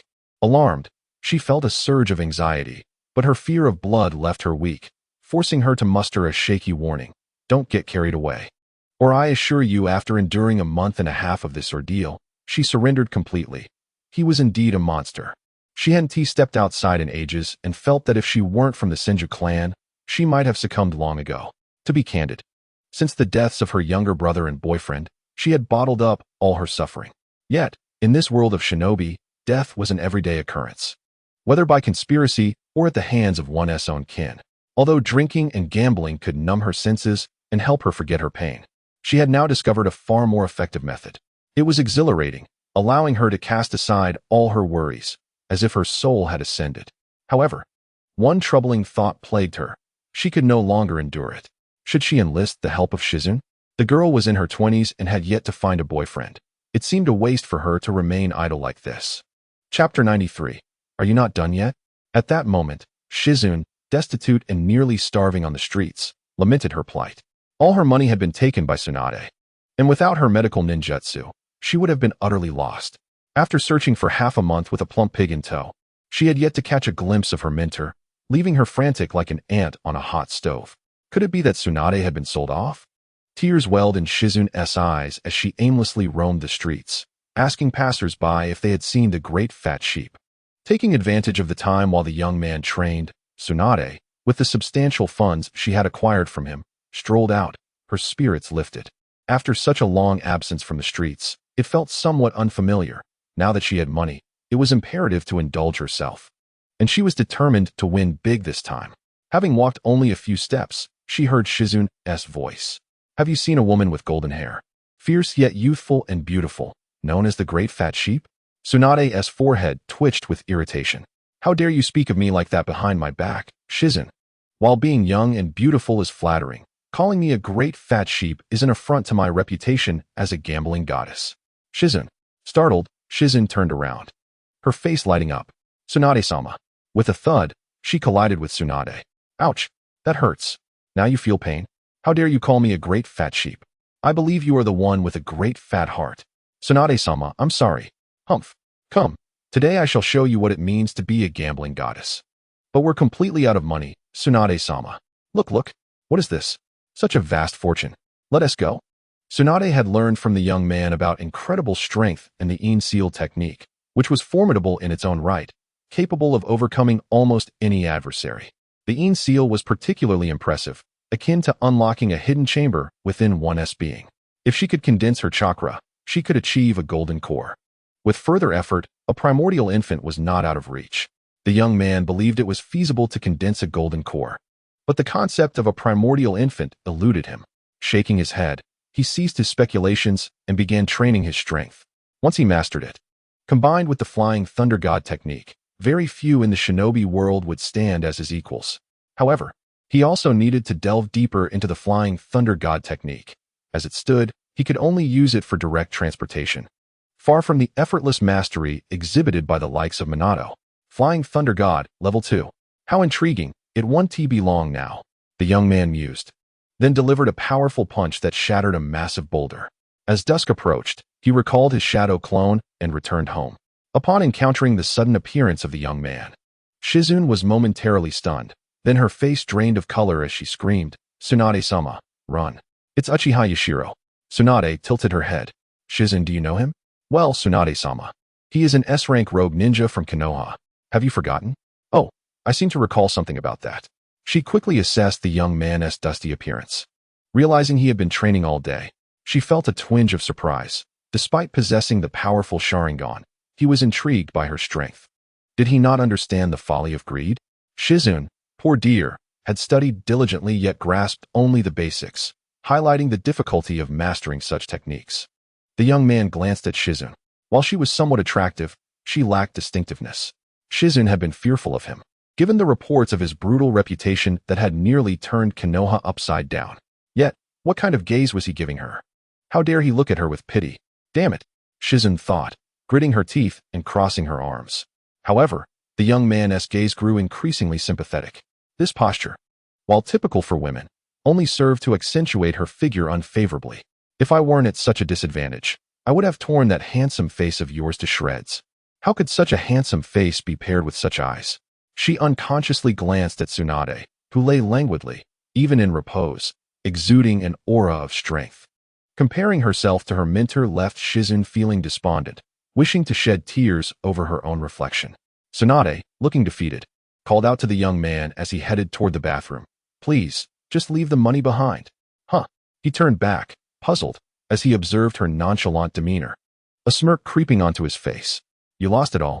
"Indeed," she replied, utterly unrepentant, as if it were the most natural thing in the world. "Well then, you truly are the great fat sheep." But money was no issue for the young man. He was a true financier. Indeed, all profitable enterprises were enshrined in law. The adage from his previous life rang true. Whether it was smuggling drugs or arms, each venture was a lucrative endeavor. He harbored no concern for the potential harm to others. These commodities were only affordable to the wealthy. The impoverished had enough trouble surviving, let alone indulging in drugs or arms. In this world, wealth resided primarily with the nobility and feudal lords, while the common folk barely possessed a few coins. Casually tossing a handful of money, Shizune scrambled to catch it. "Go buy something delicious. I'm quite hungry," the young man said, sidling up to Tsunade. Tsunade, still unaware of the impending danger, quickly added, "Don't forget to get some fine wine." But before she could finish her sentence, he scooped her up. "You want to go? So come in and give me a back rub." "Hey, you scoundrel. I'm exhausted myself. Why should I rub your back? Dream on." Tsunade struggled slightly, but before Shizune's bewildered gaze, they both entered the bathroom. After listening for a while, Shizune's cheeks burned as she hastily departed, dragging along a large haul of goods. The music continued to play as she returned home in a fluster, dropping her purchases and heading back out to shop again. With so much money at her disposal, she decided to indulge herself fully. In the past, following Tsunade meant surviving on meager scraps, with little opportunity to shop or splurge. Now, she was determined to enjoy herself. 2 hours later, Shizune wheeled in a cart overflowing with goods, her face alight with joy. However, upon entering the house, she was left utterly bewildered. "How long has it been? Are they not done yet?" As the washing continued, one couldn't help but think that the skin might become overly soaked. "Moreover, Lady Tsunade, your voice is rather loud." Silently, I took out some food, though pricey. Both the packaging and craftsmanship were of the highest quality. Even after such a long time, it remained delectable. Listening to Lady Tsunade's enchanting melodies while savoring the culinary delights was truly irresistible. After indulging for quite some time, I finally exhaled in relief when the bathroom door opened. Chapter 94. Young Girls Do Not Understand. With a flushed complexion, I quickly rose, only to nearly stumble to the ground as my legs weakened. Upon seeing the steaming Tsunade, my face grew even warmer. Then, casting an annoyed glance at him, I inquired, "Where is Lady Tsunade?" He gestured toward the bathroom, plopped down, and began to eat. I hurried to the door, peered in, and gasped, "Lady Tsunade." Soon, muffled shouts of anger emanated from the bathroom, while he appeared unfazed. Young girls simply do not understand. A few minutes later, Tsunade emerged, wrapped in a towel and looking revitalized. I shut the door, preparing to wash myself. The meal had been delightful, and both he and Tsunade indulged in drinks to their heart's content. After finishing her bath, I, weary, headed next door to rest. Yet, halfway through my slumber, I awoke in a daze, my eyes bleary, only to be bombarded by Lady Tsunade's calls. "Lady Tsunade, oh dear, you two are too much. Can't a person get any sleep around here?" 7 days later, I received a message from Konan. It was time to act, targeting the Eight Tails Jinchuriki. Although I was unaware of the discussions between Nagato and Konan, I felt that Killer Bee would be easier to handle than Naruto. The Nine Tails rampage was no trifling matter, and the Eight Tails paled in comparison. "I have to step out for a bit," he said, rubbing his nose. Since I had fallen asleep, I thought it best to let it be. "Shinyo, I have something to handle, so you should get some good rest. Those dark circles under your eyes. What are you up to at night? A night owl? Youngsters need their beauty sleep." Scram. I nearly twisted my nose in irritation. This jerk constantly bullied Lady Tsunade, and I hadn't had a decent night's sleep in days, often staying awake until dawn, and sometimes even restless during the day. It was unbearable. Thank goodness for Lady Tsunade's formidable strength. Otherwise, I would probably be a lifeless corpse by now. Watching him vanish, I finally breathed a sigh of relief, my legs trembling as I approached Tsunade's side, muttering under my breath about that inconsiderate jerk. Then, my expression darkened as I recalled Tsunade's words, leaving me somewhat bewildered. "Shinyo, you don't understand. It's precisely this way. Why don't you give it a try?" "Uft, I absolutely refuse," I exclaimed, embracing her. It felt so comfortable and drowsy. He returned to his homeland, and with the Flying Thunder God technique, he almost daily wandered back, comforting Tsunade and the others while occasionally sending out shadow clones. Due to the low chakra consumption of the shadow clone technique, any mishap could lead to their demise, so he constantly replenished them. However, each time a shadow clone perished, it left him with an unpleasant sensation. Thankfully, Tsunade's comfort alleviated that. "Sasuke, come here." As I practiced diligently, upon seeing him, my Sharingan activated instantly, and I charged at him, crackling with lightning. "Oh, you've advanced to 2 Tomo. Impressive. Your Chidori is also quite commendable." I seized his hand with one hand, applying slight pressure, and slammed him to the ground. Bang. Let go. I squatted beside him, sighing, "This won't do, Sasuke. Your progress is still too minimal. To defeat your brother, you'll need at least 30 to 50 years. Sasuke, in agony, was struck dumb. 30 to 50 years? Are you joking? How many can live to 60 or 70? Given Itachi's condition, living to 30 would be a miracle. Seeing Sasuke's furious expression, I couldn't help but smile. This kid needed a good lesson, otherwise, he would just keep causing trouble. After unlocking 2 Tomo and defeating White, he was incessantly clamoring to grow stronger, stirring up conflicts and battles, creating chaos all around. However, the more I pressed him, the quicker his strength seemed to grow, at least significantly faster than an ordinary person. It had been a while since I brought Sasuke along from Konoha. Itachi should have known by now. I just wondered when he would come knocking. Surely, Hiruzen Sarutobi would blame everything on me and pit himself against Itachi. That old man was probably reveling in his supposed cleverness for taking on such a hot potato as Sasuke. Alas, I was no longer the same as before. Itachi would find it difficult to take advantage of me. Ignoring the seething Sasuke, I sensed the location of the Cloud Village. Moments later, I opened my eyes, having pinpointed it. In a certain cave, Nagato and Konan hid within. As the most powerful puppet master in the ninja world, Nagato naturally didn't need to act personally. Yet his immobility rendered him unable to move. Konan furrowed her brow slightly, expressing concern. "Nagato, do we really not need to call others to assist?" Nagato took a deep breath, his Rinnegan slowly opening. "Konan, it is unnecessary. The 8 Tails is but a trivial matter for me. It won't take much effort." His confident words eased Konan's tension, though she cautioned, "Nagato, the Reikage is formidable, and the 8 Tails Jinchuriki is known to be the perfect Jinchuriki. You must exercise caution." Before God, neither the Reikage nor the Hokage can stir up any waves. "Rest assured, Konan," he replied. "By the way, I've notified Uchiha Summer Oil. If the Reikage appears, he will help hold them off." Oh, Nagato's eyes narrowed, but he paid it little mind. He had absolute confidence in his strength. He was now an invincible presence in the ninja world. If only his feet were well, implementing the Moon Eye plan would be a breeze. Uchiha Summer Oil. I hope you don't deceive me.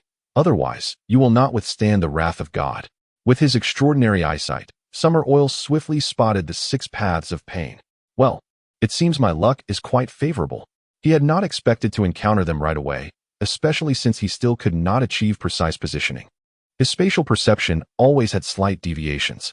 The power of the Rinnegan surpassed that of the Sharingan, and Nagato instantly saw Summer Oil atop a distant mountain. Uchiha, he muttered to himself, then disregarded it, raising his hand to unleash the universal pull. The entire mountain began to tremble, leaving Summer Oil astounded. Though the technique was simple and brutal, it appeared extraordinarily impressive, akin to a supernatural ability. Compared to techniques like Chidori or Rasengan, the speed of execution was vastly superior.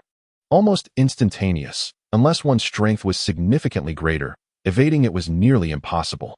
Nagato's defeat at the hands of Naruto was purely a plot device. Even in a slightly better condition, he could easily dispatch opponents with just universal pull and almighty push. Chapter 95. A single punch to the ground as Killer Bee emerged. Singing and dancing, the battle was about to ignite. Unfortunately for him, he faced the 6 paths of pain. At this stage, few could engage them in a one-on-one battle, particularly in the absence of intelligence, except for me. Haha, Summer Oil rested his chin on his hand, smirking. The natural enemy of ninjas was the Rinnegan's ability to absorb chakra. Stripped of their ninjutsu enhancements, nearly all ninjas became ineffectual, just as Summer Oil anticipated. Despite Killer Bee's formidable physical prowess, he was swiftly overpowered and pinned to the ground by Nagato. There was no other option. The Deva Path's abilities were overwhelmingly monstrous, rivaling even Obito's intangibility. Without understanding his cooldowns, one could hardly engage effectively. Roar. After all these years, this was the most humiliated Killer Bee had ever been, utterly without the power to retaliate. However, the adversaries were exceedingly despicable, ganging up on him 6 against 1. With a furious roar, he transformed into his tailed beast form, his 8 tails thrashing wildly as he prepared to unleash a small tailed beast bomb. Naturally, Nagato would not grant him such an opportunity. With a single gesture, the Deva Path summoned him uncontrollably towards himself, interrupting the formation of the tailed beast bomb. Countless chakra hands sprouted from Kurabi's body, fiercely gripping the ground to prevent his advance. Suddenly, several black rods shot towards him at high speed, causing the 8 tails within him to exclaim in alarm. Fearing the dire consequences of being struck by those rods, Kurabi howled defiantly, striking the ground with immense force before swiftly retreating. At that moment, he was already contemplating retreat. His opponents possessed the Rinnegan, and there were 6 of them, each one a wielder of that formidable eye. An overwhelming situation indeed. Before he could finish his thoughts, his peripheral vision caught sight of the Deva Path's figure, prompting him to curse under his breath. So fast. Meanwhile, Yagura observed, shaking his head. Not only could the Deva Path single-handedly challenge Kurabi, but there were also 5 other formidable foes present. Under the Rinnegan's influence, even if the enemy wished to escape, it would be futile. Rising from his position, he glanced at the distant blue lightning, exclaiming, "Ah, it is my turn to intervene." The 4th Reikage, with flames of fury igniting in his eyes, rushed to the rescue, incensed that foes had infiltrated the heart of Kumogakure, especially targeting Kurabi. "Kurabi, wait for me." Suddenly, he stomped his foot, instantly retreating several dozen meters. A massive lightning spear pierced the ground, unleashing a storm of electric sparks accompanied by crackling sounds. The Reikage's expression contorted with anger as he shouted, "Who dares to obstruct my path? This road is closed." Amidst the swirling dust, Yagura's figure emerged, arms crossed, wearing a calm smile as he regarded the Reikage. Upon recognizing Yagura, the Reikage's eyes widened in realization. "Uchiha Yagura, so it is you. Are you opposing Kumogakure? It seems your so-called Summer Nation has no intention of existing any longer." Kurabi remained embroiled in fierce combat, while the Reikage, anxious and furious, demanded, "Stand aside. I can pretend this never happened. Hurry and leave my sight." Yagura replied with a smirk, "Not so fast. As the saying goes, one must be compensated for their efforts. Although I have yet to receive my payment, I must still show respect for Sister Nan, and I am quite eager to test the Reikage's strength." especially since I heard you were bested by Minato Namikaze. How fortuitous, for I possess his abilities as well. The Raikage's anger reached a boiling point. Lightning release. Thunderclap, level 1000 Chidori. As Yagura activated his Mangekyo Sharingan, he initially contemplated employing the Flying Thunder God technique against his opponent. But upon witnessing the Raikage's formidable lightning body technique, he felt a surge of excitement. Such an impressive opponent should not go unchallenged. Senjutsu, lightning release dragon form. In an instant, a roaring thunder dragon materialized, a torrent of green sage chakra erupting forth. Golden patterns cascading across his form as two pairs of horns sprouted from his head. The Raikage's pupils constricted as he charged towards Yagura, suddenly struck with fear at the overwhelming aura emanating from him. Yet with his weapon drawn, he had no choice but to engage. Boom. The two clashed in a fierce melee, with Yagura leveraging his numerous advantages to push the Raikage back relentlessly, each strike landing with piercing impact. Witnesses from Kumabikure could only watch in shock as their leader was pummeled, but due to the incredible speed and destructive power of both combatants, none could intervene. They could only stand idly by, anxious and helpless. Yagura's fist, empowered by sage techniques, struck the Raikage squarely in the chest, sending him flying over 100 meters and shattering a small mountain. Too weak. It was then that Yagura began to grasp the magnitude of his own strength. The Raikage possessed power at the pinnacle of the Kage level, yet he had dispatched him effortlessly with less than 20% of his own capabilities. All without resorting to his Susanoo. What level of power did he truly possess? Could he rival Uchiha Madara? It appeared that he was close to achieving that level. Have I truly become this formidable? He mused privately. The Rinnegan's advantage against him was nearly negligible. He could not absorb sage chakra, and the illusions created by the limbo border jail could easily be discerned through his sage perception. I am indeed growing stronger. Yet he knew it was not enough. When he activated the Rinnegan, he would be unrivaled, reigning supreme over all. The time was approaching, and with Sasuke's assistance, he had successfully extracted Indra's chakra after countless experiments. Now, he merely needed to secure Hashirama's cells, and he believed the path to activating his Rinnegan was nearly within reach. After all, he could obtain Naruto's Ashura chakra at any moment. Once he absorbed and refined the 10 tails, he might even achieve immortality. What would happen when the Otsutsuki clan arrived in the future? He was a master of sage techniques, and by then, his sage chakra would undoubtedly surpass 1 billion. He could effortlessly obliterate them with a single strike. Raikage-sama. Raikage-sama. Darui and others managed to extricate the Raikage from the rubble. However, upon witnessing his pitiful state, they were all left in stunned silence. Quick, medical ninjas. A green light illuminated the scene as over a dozen medical ninjas, drenched in sweat, rushed to provide emergency aid to the Raikage. Such immense power. Even Jiraiya would have been felled by a single punch from Tsunade, and this was without any lethal intent. The Raikage had endured a blow from Yagura's sage-enhanced strength and was still alive. Yagura couldn't help but admire the Raikage's physical resilience. It was evident that he was indeed one of the most formidable individuals in the ninja world. As he observed Darui and the others stepping forward, Yagura teased, "What? Do you truly believe you can challenge me with just a handful of you?" Surprisingly, the golden-haired Samui exhibited even greater ferocity than Tsunade herself, effortlessly carrying 2 small watermelons without even breaking a sweat. He found himself wanting to assist her. The most astonishing aspect was her remarkably slender waist. Chapter 96. This fellow is truly no good. Uchiha Yagura. Darui, channeling lightning release, charged at Yagura in a furious assault. Samui and the others were not to be outdone. After nearly losing their leader, they could not accept defeat. Despite the overwhelming odds, they were resolved to fight. Wind release. Yagura casually extended his hand to deflect the black lightning, effortlessly capturing Darui's blade between 2 fingers. Darui's expression shifted dramatically, veins bulging on his arms as he attempted to retract his sword, but it did not budge an inch. Too weak. With a resounding slap, Darui was sent hurtling away like a cannonball, crashing into the distant mountains, causing another tremor of destruction. The subsequent group of attackers, including Kiri, met the same fate before they could fully comprehend the situation. Only Samui remained, helplessly grasped by Yagura around her neck, unable to move. As he surveyed her voluptuous figure, he couldn't help but nod in approval. Up close, she appeared even more striking. If he recalled correctly, the Raikage had a secretary named Mabui, who was also quite attractive. albeit a bit darker in complexion. Never mind, I prefer a fairer complexion, he mused. Besides, secretaries are often involved in various matters. He suspected they were likely to share the same fate. He did not believe she would remain untouched. If he were in Darui's position, he would certainly take advantage of the situation, considering they were all hardened men. Senjutsu, water and fire sealing technique. Yagura struck Samui's abdomen with his palm, causing black sealing patterns to spread across her skin like tattoos. He then hoisted her over his shoulder. With this seal in place, she would be unable to utilize chakra. Hee, let me go, you bastard.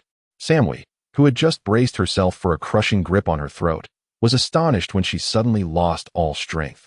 Becoming a feeble girl, desperately struggling, she found that his grip was as unyielding as steel. When her fist struck him, it felt as though she had hit solid rock, causing her considerable pain, while he appeared utterly unfazed. Uchiha Sheo, what are you truly attempting to achieve? Do you not fear inciting the wrath of the entire ninja world with your actions? The wrath of the entire ninja world? Ha. Have you forgotten that I have reduced your raikage to a mere pitiful state?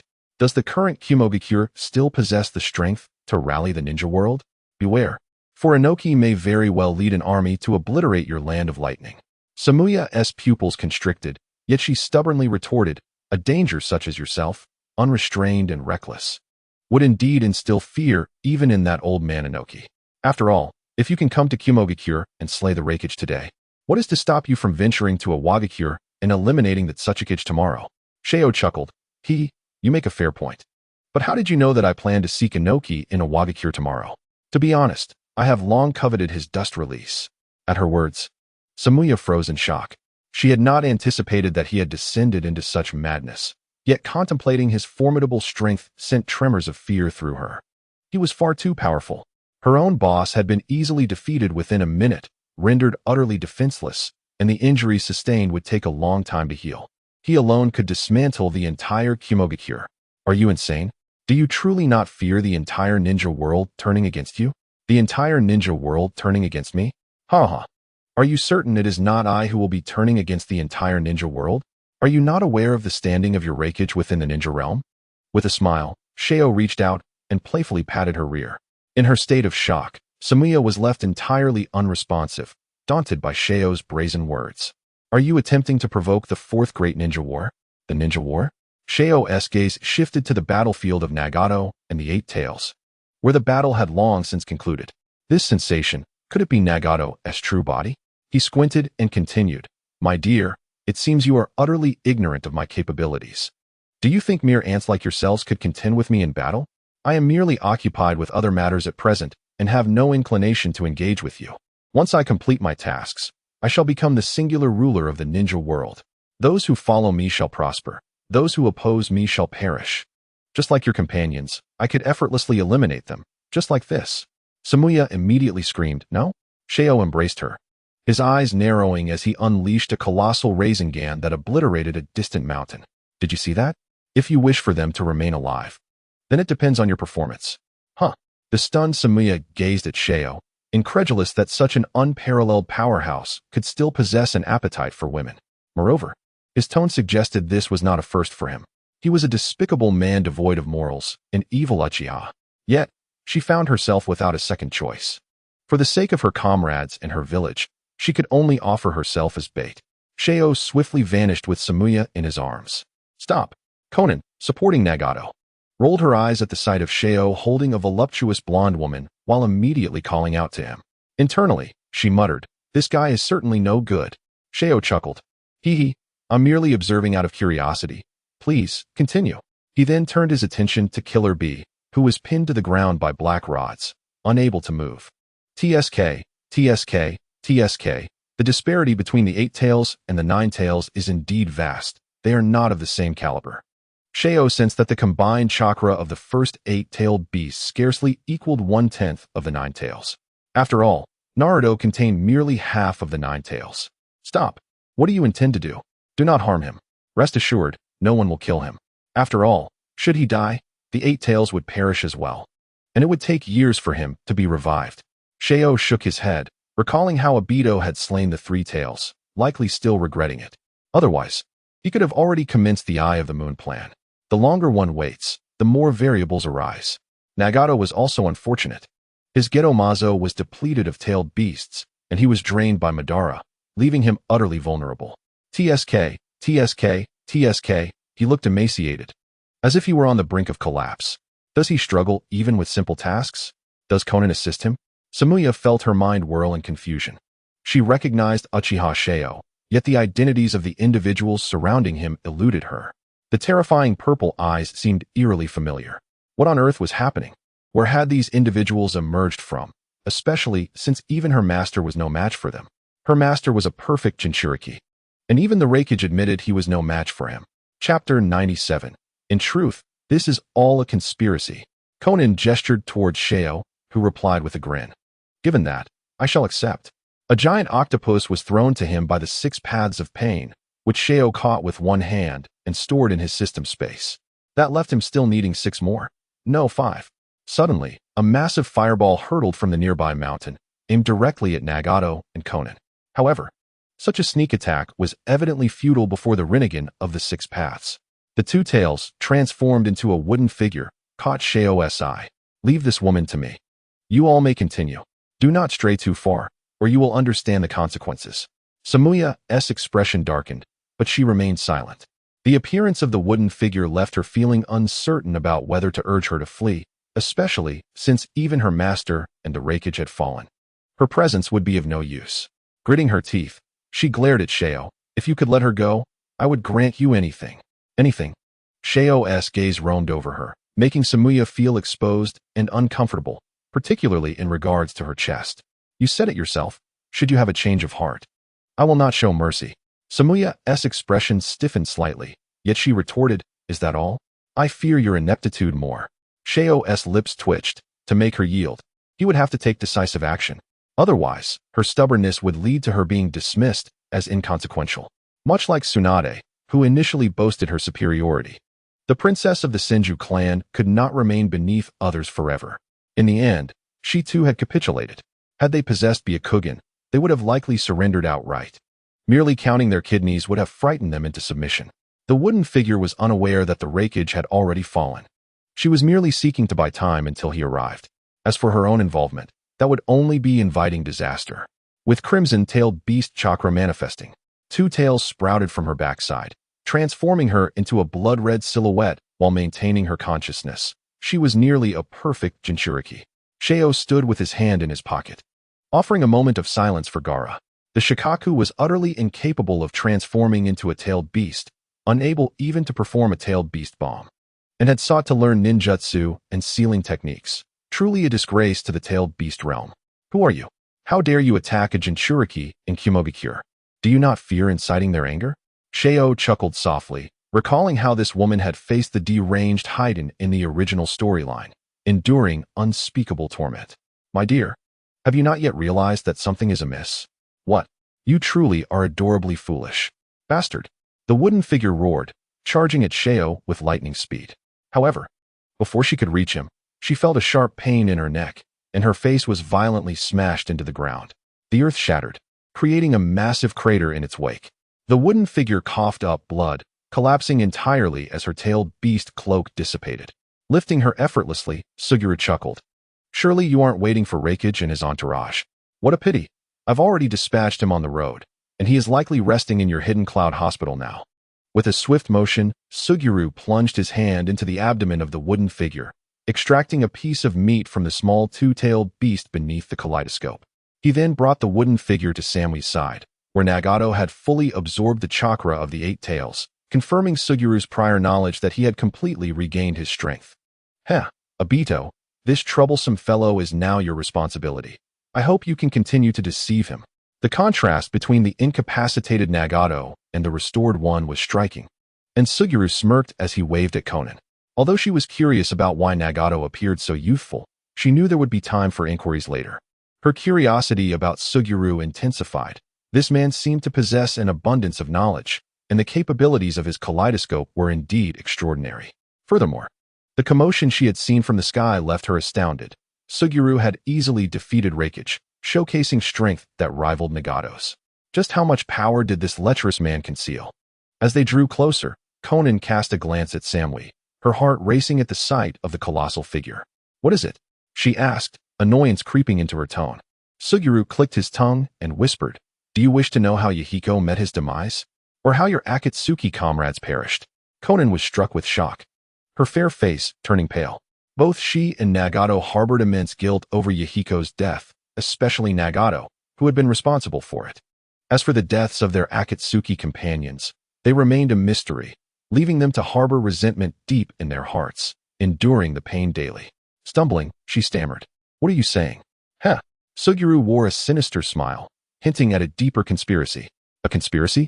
Indeed, it pertains to your so-called Moon's Eye plan. Nanny, I should have informed you that Nagato's Rinnegan belongs to Uchiha Obito. At that time, Obito was already aged and frail, necessitating a pawn for his plans. Nagato. Impossible. Konan felt she had found a flaw in Suguru's words. Obito was clearly standing before you, unharmed, wielding that enigmatic space-time ninjutsu. Suguru burst into laughter. Have you ever considered that he might merely be one of Obito's pawns, meant to draw closer to Nagato to execute the Moon's Eye plan? Are you saying he isn't Obito? He is Uchiha Obito, once the underachiever of Konoha, a peer of Kakashi the copy ninja. After witnessing his beloved's death at Kakashi's hands, he awakened his kaleidoscope Sharingan, subsequently becoming Obito's proxy after Obito's demise. Why? I can't comprehend. Konan was bewildered. They had undertaken so much, only to discover that it all stemmed from deception and lies. What significance did their actions hold? Chapter 98. Hewing? Konan was perplexed, and Samui appeared utterly bewildered. What was this Moon's Eye plan? Who were Uchiha Obito and Yahiko? What was this Akatsuki? Though she couldn't comprehend, she remained silent, listening intently. Suguru continued, it's quite simple. Obito desires resurrection, and Nagato is the key to achieving it. Resurrection?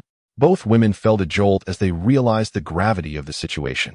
They had never imagined such a motive behind it. Indeed, the Rinnegan possesses a technique called the Rinne Rebirth, capable of bringing the deceased back to life. However, the cost is uncertain, likely the life of the caster. You might inquire with Nagato, he should know. But to perform this technique, the caster must be willing, as it is the domain of the Rinnegan's possessor. Achieving this through hypnosis or force is nearly impossible. The greatest obstacle in this is Yahiko. He was kind, just, and full of ideals, yet lacked the protagonist's aura. With him around, Obito could never persuade Nagato to execute the Moon's Eye plan. Konan felt as if struck by lightning. Recalling scenes from the past, before and after Obito's emergence. It was him, Uchiha Obito. In truth, Hanzo of the Salamander had good intentions towards you, but was incited by Danzo of Konoha, leading to your capture. Your Akatsuki comrades were ambushed by Obito on their way to rescue you, resulting in their complete annihilation. And the Moon's Eye plan? It is akin to a circle, beginning as an outright falsehood. The origins of this deception are even more intriguing. Konan's eyes dulled. She was uninterested in the origins. All she knew was that the Akatsuki had struggled for years, only to find themselves mired in a pit of conspiracies and schemes. She believed Suguru's words entirely. She had always harbored doubts about Obito, but he had concealed himself too well, leaving her unable to find any flaws. But now, Konan, what troubles you? Nagato patted her shoulder. He had fully mastered this new body, wielding the powers of the Rinnegan with ease. He was now the strongest in the ninja world. Had he known the utility of tailed beast chakra, he would have visited the hidden cloud long ago. Avoiding years of disability, Konan snapped back to reality, noticing that Suguru and the others had vanished. She rubbed her face and asked, Nagato, do you know the Rinne Rebirth technique? Huh. Nagato was surprised, having only recently mastered this technique himself. He hadn't yet shared it with her. How did you come to know of it? Don't mind how I know. Can this technique truly resurrect the dead? Nagato sighed, believing Konan was blaming him for not reviving Yahiko. In truth, he wished to, but Yahiko would never have allowed it. Otherwise, his death would hold no meaning. Indeed. But the cost is my life. Just as I thought. What is wrong with you, Konan? Did that Uchiha Suguru say something to you? He claimed that everything is a lie. Upon hearing her words, Nagato spat out a mouthful of blood. Uchiha Obito. Nagato. Konan, filled with concern, helped him up. The situation remains unconfirmed. Perhaps, Uchiha Obito. Ha ha ha. A grand conspiracy. Manipulation. Resurrection of Uchiha Madara. How delightful. Nagato gasped for breath, consumed by fury. Let the world feel pain. What a jest. Ha ha ha, an absolute jest. Uchiha Obito. I will not rest until I have made you feel the wrath of the Avenger. But his abilities, Nagato stood tall. His gaze profound, merely the power of the kaleidoscope. Before the Rinnegan, he stands no chance. Suguru sealed the wooden figure and handed it to his shadow clone for experimentation. Questioning why a Jinchuriki dies upon extraction of the tailed beast. It seemed peculiar. The tailed beast was merely sealed within a person. Shouldn't it have no adverse effect on the individual? Yet, the moment the beast was extracted, they succumbed. Even the resilient Uzumaki clan, who could only endure a few extra minutes before meeting their end. Suguru created a shadow clone infused with half of his sage chakra to conduct experiments. After all, the others were of no use. Once the two tails went berserk, it would be impossible to contain. Upon witnessing the disappearance of the main body, all shadow clones began to grumble. Damn it, the heartless main body. May he meet a tragic end in bed soon. The main body was truly cold-blooded, indulging in pleasures daily while we languished in this bleak place. Subjected to endless experiments with monstrous entities. Weren't you the most excited yesterday? That woman. I can't even bring myself to mention you. Indeed, your behavior was utterly lewd, bordering on perverse. The strongest shadow clone gazed disdainfully at these inept beings, feeling a tinge of sadness about being a dragon among mere snakes. Lowering his gaze to the wooden person. At this moment, the wooden person remained in a state of unconsciousness. Without hesitation, the shadow clone raised his hand and pressed it against her abdomen. What the hell? A pervert. There's a pervert here. Is this some kind of entrapment? So despicable. I have a cleanliness obsession. Can I be first in line? So we're lining up now? Then I'll take the second spot. Hurry up, damn it. Don't cut in line. Amidst the drooling of the shadow clones, the strongest clone lived up to expectations and stripped the wooden person bare. Subsequently, he gazed exasperatedly at the long line of clones. What are you fools thinking? Hurry up, I need to extract the two tails and record the data properly. What a buzzkill. Can't we just enjoy ourselves and then record the data? Sigh, the shadow clones have no rights. Now that the big brother has arrived, we weak shadow clones have even less rights. Can we line up after the experiment? I want to be first. Get lost, I'm first. Last time I was last. It took me 3 days to get my turn. The strongest shadow clone appeared somewhat disoriented. What are you useless beings doing every day? Lining up? Damn it. You don't even call me when you do. Moreover, how long has it been since the main body collected the shadow clones? Does he even know what these idiots have been up to? Naturally, Xiaoyu was oblivious, busy every day discussing life with the ladies, especially after meeting Tsunade. Now, Chapter 99. Is there an ambush? Are you satisfied? What are you saying? We've only just finished warming up. Samui trembled as she gazed at the brawny Xiaoyu. What do you mean that was just a warm-up? She gulped, her voice trembling. You're joking, right? This is nothing like what I knew. I thought it would be over in just a few moves. Now it's dark, and if this is warm-up, then we might as well just kill me. I never joke. When I say warm up, I mean it. Here, have some water to replenish your fluids. In the Hidden Rain village, Obito appeared out of nowhere. After being outmaneuvered by Xiaoyu last time, he had become somewhat withdrawn. The image of Rin in a bikini lingered in his mind. And after meditating for a long time, speaking daily to Rin's remains solidified his conviction. His hatred for Xiaoyu ran deep. He yearned to eliminate him for daring to desecrate the sanctity of his beloved Rin. The moment he appeared, Obito sensed something was amiss in the atmosphere. Black Zetsu, emerging from the ground, caught a whiff of conspiracy. An ambush? Quietly retreating into the earth, he had been keeping a watchful eye on Uchiha Xiaoyu lately. Having grown somewhat lax regarding Nagato, monitoring the Rinnegan was increasingly challenging. He had received word that Nagato had launched an attack on the Cloud Village to capture the Eight Tails, which prompted him to come and investigate, as he had been feeling an ominous sense of foreboding. Black Zetsu felt frustrated. Why was rescuing Mother so difficult? After waiting a millennium for the emergence of a pair of Rinnegan, it truly felt like a once-in-a-thousand-year event. Damn it, I cannot afford to fail this time. I could wait another 1,000 years, but the Uzumaki clan is nearly extinct, the Uchiha have been wiped out, and the Senju have faded into obscurity. In a few decades, no one will be able to withstand the power of a Rinnegan. Obito looked at Nagato, somewhat perplexed. Nagato, why did you attack the Cloud Village to capture the Eight Tails without consulting me? You should know this is not the right time. If we are to capture one, we should start with the one tail. You know this has to be done sequentially, just like how the three tails was dealt with. What use is capturing the Eight Tails now? It will only provoke the Cloud Village and expose Akatsuki's existence, bringing nothing but harm. Deva Path. Yahiko coldly stared at Obito. ISNT, everything orchestrated by you behind the scenes. Uchiha Obito? Obito's pupils constricted sharply, and in a flash of thought, he realized who had betrayed him, cursing inwardly. Uchiha Syayu, you bastard.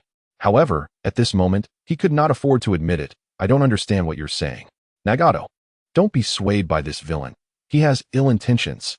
Deva Path. Yahiko maintained a stoic expression, locking his gaze onto Obito. I certainly know he has ill intentions. But what about you? Uchiha Madara is dead, ISNT? Even though this pair of Rinnegan originally belonged to him, he is dead now. What does it matter? He must still plead with me to resurrect him. But is that even possible? At this moment, Obito felt a hint of dread towards Syayu. He never expected the other party to know such secrets, which was simply unfathomable. When Madara died, that guy was still just a child, right? Did someone tell him? The sage of Mount Myaboku? Impossible. He was about to defect from Konoha. Mount Myaboku would not accept him back. Besides, if that old toad were truly that powerful, he could just inform Minato directly, eliminating all this trouble. So, could it be the Mangekyo Sharingan's ability to see the past? Could it also see the future? Or perhaps the other party had already glimpsed the future. Have I failed? In an instant, Obito fell into silence, unable to accept a future of failure. For all he had sacrificed would turn to dust. Was Yahiko's death your doing? Tell me, Uchiha Obito. A figure with blood-red hair emerged from the shadows. Nagato. Obito looked at him with a grim expression, a hint of astonishment in his eyes. You, Nagato, you've actually recovered. Could it be? He recalled the matter of the Eight Tails capture, but still felt somewhat surprised. Could tailed beasts possess such abilities? Ha ha ha. Now that we've reached this point, further discussion seems pointless. Are you going to kill me? You should know my abilities. If I wish to leave, no one can kill me. Obito no longer wished to remain. It was evident that the other party had set a trap for him long ago, intending to eliminate him. Naturally, Nagato would not allow Obito to escape. However, the latter's ability was indeed troublesome. Nevertheless, escaping would not be easy.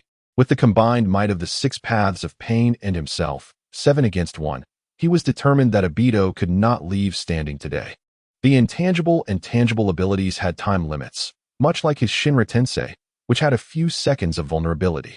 However, now, in conjunction with Yahiko's Deva Path, that vulnerability was nearly negligible. Obito's expression grew exceedingly grim as 5 puppet clones launched a continuous assault, while the Deva Path and Nagato watched closely, leaving him in a very passive position. He could not even draw those puppet clones into the Kamui space because Nagato would not grant him that time. Absorbing required time, and Nagato's attacks did not need hand signs. They would arrive instantaneously. Moreover, Conan had yet to make an appearance. That woman was certainly hiding in the shadows, ready to strike at any moment, and her attacks could not be ignored. What to do? The intangibility lasted only 5 minutes. Once those 5 minutes elapsed, he would surely be pinned down and beaten. At this moment, Obito recognized the flaw of his intangibility. It was only suitable for one-on-one combat. Once the numbers increased, especially with all being skilled fighters, he could not cope. You cannot escape today. I have long discerned your true nature. Before the Rinnegan, all your secrets shall be laid bare. What are you saying? You are nothing but an inconsequential failure, relying solely on the kaleidoscope's powers to bully others. Should that ephemeral ability falter, you will be utterly powerless. I could crush you with a single hand. Obito clenched his fists tightly, veins bulging on his forehead. The kaleidoscope glaring furiously at Nagato as he charged directly at him. Inconsequential failure. What an ancient title. I never imagined that after all this time, I would still be regarded as such. Impossible, absolutely impossible. Obito extended his hand to strike Nagato's head, only to be astounded that Nagato neither flinched nor evaded. His Rinnegan fixed intently upon him. Chapter 100. Weary, let destruction reign. In an instant, Obito realized that while he could absorb anyone else at will, Nagato was different. Under Shinra Tensei, he would be instantaneously repelled. How could the power of the kaleidoscope compete with the Rinnegan? From the onset of this battle, victory was never within his grasp.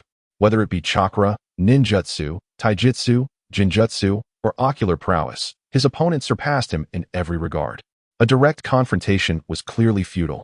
He could only resort to words. Nagato, do you truly wish to oppose me? Aligning yourself with Uchiha Shursui, he is not so benevolent. Have you considered why he would impart such knowledge to you?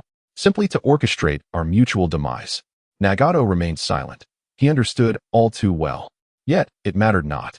His singular focus was to eliminate Obito in retaliation for Yahiko's death.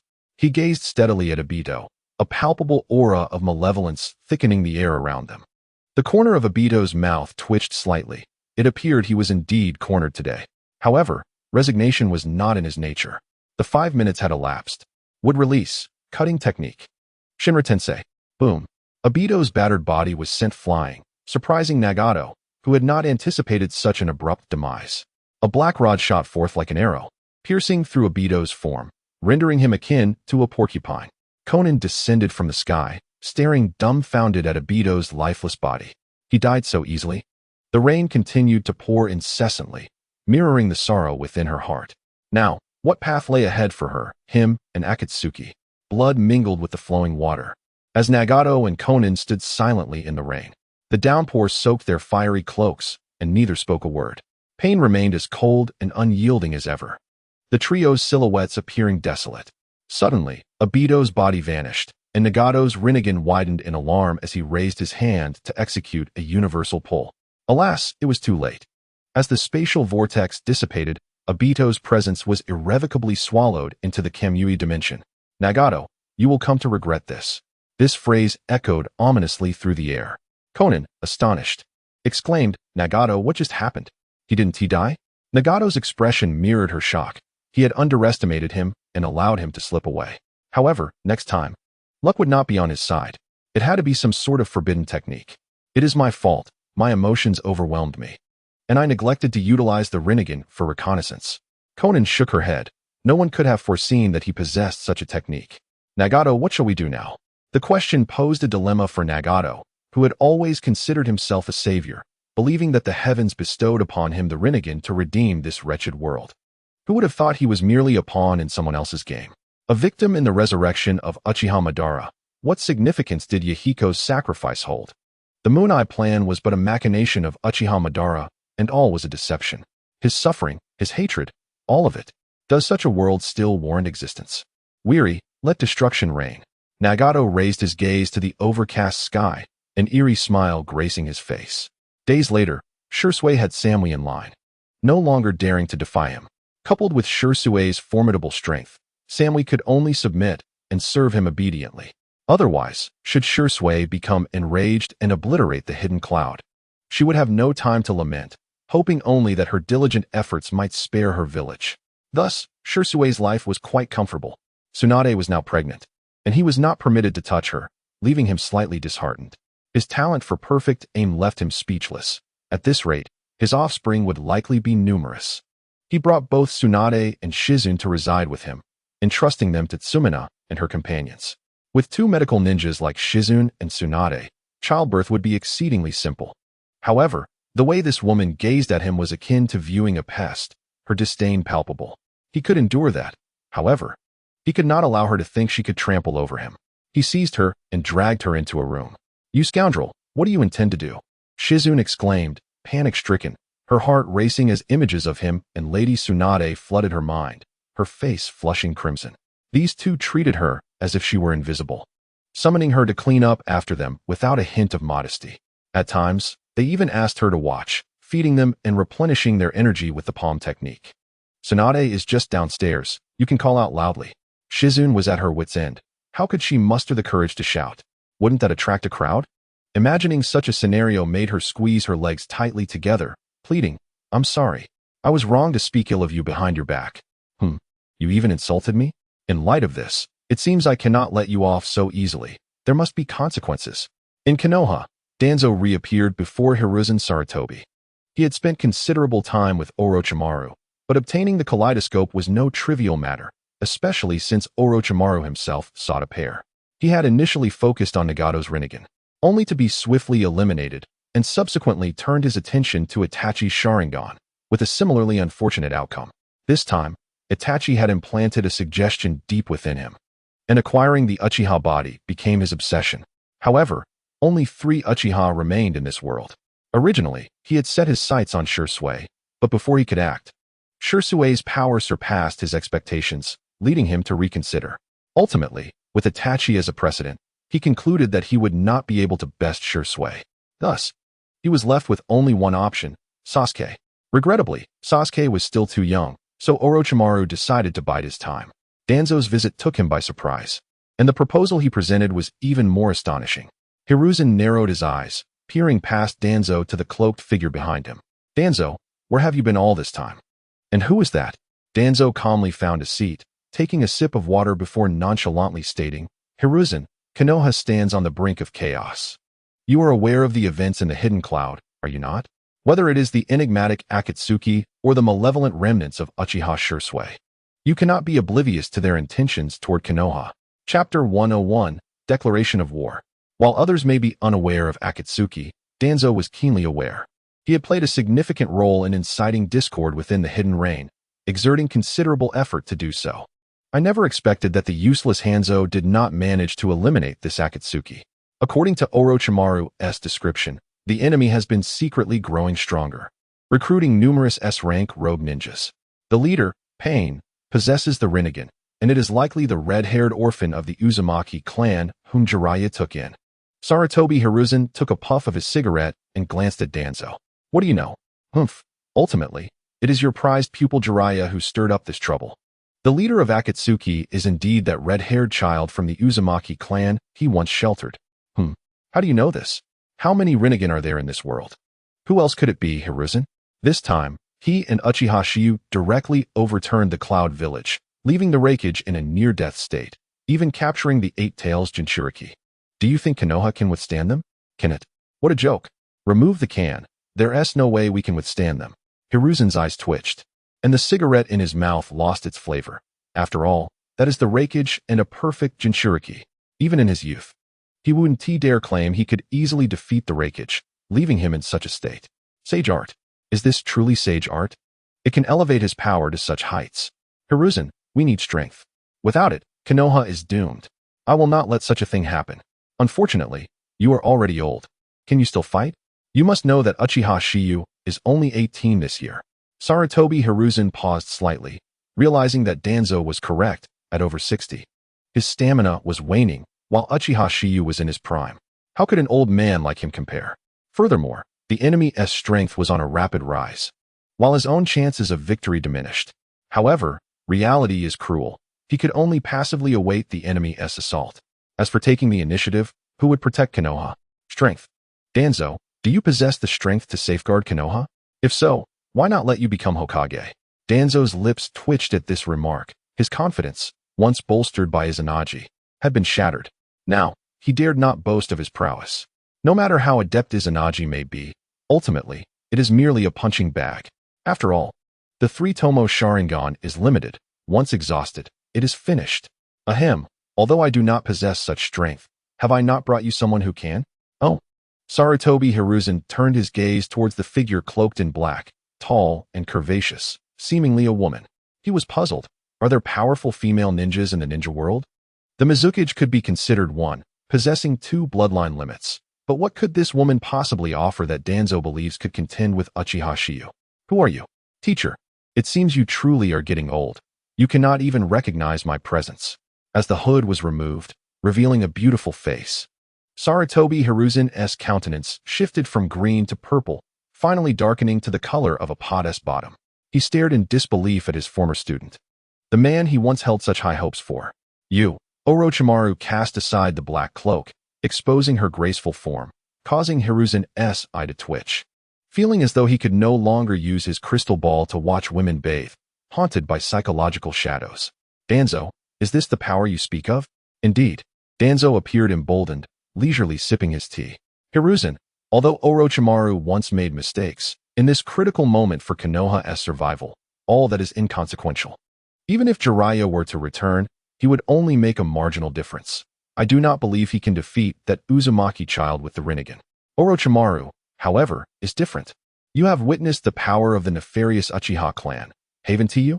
Hiruzen, if we can possess such power, we can face them without fear. Even dominate the entire ninja world. Sarutobi Hiruzen gazed in astonishment at the fervent Danzo. This old man has such grand ambitions, yet cannot even become Hokage. Dreaming of becoming the overlord of the ninja world, what a folly. Moreover, you have labeled the Uchiha as evil. Now you desire to obtain that power. What does that make you? An evil village? He turned his gaze to Orochimaru. Orochimaru, what exactly do you intend to do? Orochimaru chuckled, her demeanor lively and exuberant. Teacher, you have always known my dream. I have never given it up, which is immortality. Although now I can achieve immortality through body substitution. I have discovered that my technique still harbors flaws. I require a more perfect vessel. Be it Uchiha Shiyu or the leader of Akatsuki, their bodies are so flawless. I must possess one. A madman. A complete lunatic. Sarutobi Hiruzen felt a wave of fatigue wash over him. None of his 3 disciples were normal. The most abnormal, Orochimaru, has become increasingly deranged. A man? A woman? He no longer even cares about gender, solely fixated on the pursuit of immortality. Life has become meaningless in his eyes. Sarutobi Hiruzen could see the cold indifference towards life reflected in Orochimaru's gaze. To him, others are merely tools. Once they lose their value, they are cast aside to death. Suddenly, a member of the Umbu appeared quietly, delivering a letter to Sarutobi Hiruzen. Upon opening it, he stood there dumbfounded. What happened? Danzo curiously rose, slowly approaching him, squinting to take a look. After reading, he too stood frozen for a moment. Has he lost his mind? He actually declared war on the IWA village? What? Orochimaru inquired, puzzled. Danzo replied hesitantly. The leader of Akatsuki has declared war on the IWA village. If IWA does not surrender, he will annihilate the land of Earth, leaving no trace behind. Orochimaru was momentarily taken aback, then sensed that something was amiss. There must be something they were unaware of, or that fellow would not act so recklessly.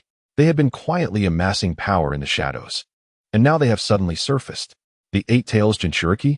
Something must have transpired during the attack on the Cloud Village. What exactly happened? Uchiha Shiyu. This guy must have played a significant role. If IWA loses and the land of Earth is destroyed, who will be next? Chapter 102. The speechless Sarutobi Hiruzen. Orochimaru was not entirely aware of Nagato's strength, but he could certainly kill him with ease. Albeit only killing him and not utterly eradicating him. No one has yet appeared who can completely eliminate him. However, with this alone, it seems challenging to conquer the IWA village. After all, Inoki's bloodline elimination is not to be taken lightly. That old man is fiercer than this old man before me. And he might even live longer. Hiruzen had too many worries. He was reluctant to relinquish power, and the end result was that he was exhausted. Everyone else was exhausted. And the village bore the brunt of it. A small snake silently emerged, slithering up Orochimaru's ankle, whispering in her ear. Orochimaru's snake-like pupils widened, her mouth curling into an involuntary smile. How intriguing, how delightful. She looked at the frowning Sarutobi Hiruzen and burst into laughter. Teacher, since you do not welcome me, I shall take my leave. With that, Orochimaru turned and walked away, stopping at the door to ominously say, We shall meet again soon. You truly are getting old, teacher. Bang. Danzo frowned as he watched Orochimaru depart, feeling perplexed. This seemed different from what they had initially agreed upon. What on earth is Orochimaru up to? Could it be that he's having second thoughts?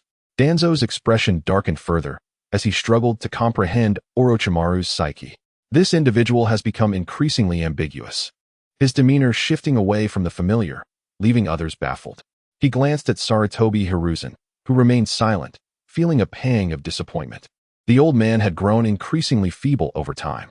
The once mighty shinobi had devolved into a mere politician. Hiruzen, there's no time for you to ponder deeply. You must reflect on your position. With Danzo's departure, Hiruzen let out a heavy sigh, a wave of helplessness washing over him, causing him to contemplate relinquishing the title of Hokage. At that moment, the Umbu reappeared, catching Hiruzen by surprise. Upon examining the message, his astonishment grew. It was from the Reikage. The Reikage called for the 5 great shinobi villages to unite against a common enemy, to eradicate the Akatsuki organization and Uchiha Shigyu. He emphasized the extreme danger posed by Uchiha Shigyu, whose strength may rival that of the legendary Uchiha Madara. No single village could hope to confront him alone. A concerted effort was essential for his defeat. Old man, your frown could crush a fly. I knew that whenever Orochimaru appeared, you would follow suit. Jiraiya, what course of action should I take? Jiraiya studied his mentor closely, noting the toll that time had taken on him. He shook his head, saying, Old man, at your age, it's time to retire and let the younger generation take the reins. Hiruzen forced a wry smile. Even his closest disciple believed he should step down. A clear indication of how others viewed him within the village. Sigh, I have long desired to step down, but you, that rascal, are always gallivanting about. And Kakashi and the others are not yet ready to shoulder the burden. Are you suggesting I pass the Hokage position to Danzo? Jiraiya felt a twinge of discomfort, scratching his nose as he thought, if Danzo were to become Hokage, Konoha would truly be doomed. Yet, how could a free spirit like him be confined to bureaucratic tasks? Dealing with trivial matters and squabbling with the elders? It would be more merciful to put him out of his misery. Just because I am incapable does not mean others are. You could always appoint Tsunade as the 5th Hokage. Hiruzen shot Jiraiya a peculiar look, making him uneasy. He instinctively recoiled, crossing his arms and timidly uttering, "Old man, what's with that gaze?" Hiruzen's face wrinkled in concern, for Shigeyu's nation was notorious for its fearlessness. Anyone daring to approach would face dire consequences. Of course, there were tales of unfortunate souls falling ill or meeting untimely ends. However, many sought entry into Shigeyu's domain, which now boasted a population in the tens of thousands, rendering the occasional disappearance inconsequential. After all, the rewards offered by Shigeu were exceedingly generous. Those willing to work would find themselves well compensated, with ample provisions. Furthermore, he had designated a substantial area to construct the largest gambling city in the shinobi world, alongside a lavish establishment that attracted countless visitors, ensuring a steady influx of clientele. In these troubled times, there were many women displaced and destitute, as men engaged in fierce competition, resulting in a high mortality rate. Nevertheless, women were often relegated to a subordinate role in this shinobi world, making survival without a skill nearly impossible. Shigeyu's establishment continually expanded, employing thousands of massage and spa attendants, alongside numerous high-paid service personnel. Hiruzen had even dispatched several individuals to infiltrate and gather intelligence, some of which proved to be valuable, while others were less so. It was reported that individuals frequently succumbed to minor ailments, often with no remains to recover. Inexplicable explosions would erupt intermittently, and they had spotted ninja from other major villages. Most significantly, they witnessed Tsunade losing at the gambling tables, and she appeared to be with child. Cough, cough. Jiraiya, how long has it been since you last saw Tsunade? Jiraiya paused, reflecting deeply before scratching his head, perhaps 2 or 3 years. Hiruzen was momentarily taken aback, incredulous at Jiraiya's obliviousness. How could he have raised such a naive fool? He usually thrived in the company of women at taverns seeking inspiration. Why did he become adult in Tsunade's presence? Shaking his head, Hiruzen felt a twinge of sympathy, fearing the impact of such news on the old rascal. Ah, Tsunade is pregnant. Jiraiya's mind went blank, overwhelmed by the revelation. It took him a moment to regain his composure. Pregnant? By whom? Impossible. Who else could it be but Uchiha Shigeu? What? Uchiha Shigeu? Isn't he only 18? Tsunade is already 44. How could that possibly happen? Old man, you must be playing a trick on me, right? Seeing the glimmer of hope in Jiraiya's eyes, Hiruzen shot him a disapproving glare. Is it not your own foolishness? How long has Dan been gone? You were unaware of who stood by her side. What have you been doing, chasing after Orochimaru? Chapter 103. I do not believe anyone can stop me. Jiraiya was left speechless. If Kato Dan was with Tsunade, he would wish them well. Although he felt a twinge of jealousy, he could not deny Dan's charm and thoughtfulness. Yet, witnessing Tsunade's sorrow after Dan's death left him unable to voice his feelings, ultimately leading to missed opportunities. Now, it seemed Tsunade had moved on and was on the verge of motherhood. In the days after leaving Hiruzen, Jiraiya sought solace in a tavern, hoping to alleviate his sorrow with the company of a woman. Just as he was engrossed in conversation with a lady bearing a striking resemblance to Tsunade, he received an urgent message from the Toad Sage, who had received another prophecy. Reluctantly, he tucked his money away and departed for Mount Myaboku. Before long, Jiraiya emerged from Mount Myaboku with a grave expression, completely convinced by the old toad's words. The world of shinobi would be shrouded in blood, and countless lives would be lost. Akatsuki, is it you? Yahiko, Nagato, Conan. In the Dragon Cave, Orochimaru, you have arrived, marking our first encounter. Shigeu slowly opened his eyes. The natural energy of this sacred land far more potent than that of the outside world.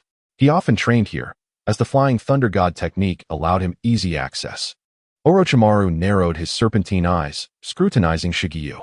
As Shigeu had noted, It was indeed their first meeting, merely observing him. Orochimaru could sense that this man's power vastly surpassed his own. Sage arts. Truly remarkable, Shigeyu. You have truly astonished me by harnessing the power of the White Snake Sage. Orochimaru felt an intense envy. His yearning for sage arts was profound. Even if he could not attain it, he had developed cursed seals, albeit in a diminished form, which still allowed those who acquired them to experience significant enhancements. Orochimaru. Among the many intelligent individuals in this shinobi world, most are merely self-deceived, their cleverness ultimately leading to their downfall, much like Senju Hashirama and Uchiha Madara. Yet, among all the wise, I hold you in the highest regard. Your intellect surpasses theirs. Orochimaru was taken aback by Shigeyu's praise. The fact that he placed his worth above even Hashirama and Madara was truly unexpected. Ha ha ha, Shigeyu, you flatter me. I dare not claim to stand alongside the god of shinobi. No, this is the truth. The so-called god of ninjas is merely a fool, lacking in vision despite his strength. Sutofu holds no admiration for Senju Hashirama, considering him a simpleton. With his and Madara's prowess, they could have dominated the ninja world. Yet they chose to establish the hidden leaf village in the land of fire, prompting others to follow suit. How absurd. Can the rifts between nations truly be bridged? Each country possesses distinct resources. Take Sunagakure, for instance, where poverty is so dire that survival becomes a struggle, while they gaze enviously at the bountiful Konoha. With food aplenty to spare, what thoughts might arise in their minds? Perhaps it is intentional. After all, they are the reincarnations of Indra and Asura. Who knows why they can reincarnate infinitely, continuously stirring the pot in the ninja world? If there is no ulterior motive behind this, Sutofu would not believe it. Orochimaru pondered this revelation. He discerned Sutofu's disdain for both Senju Hashirama and Uchiha Madara, igniting his curiosity. Might I inquire as to why you harbor such feelings towards those two?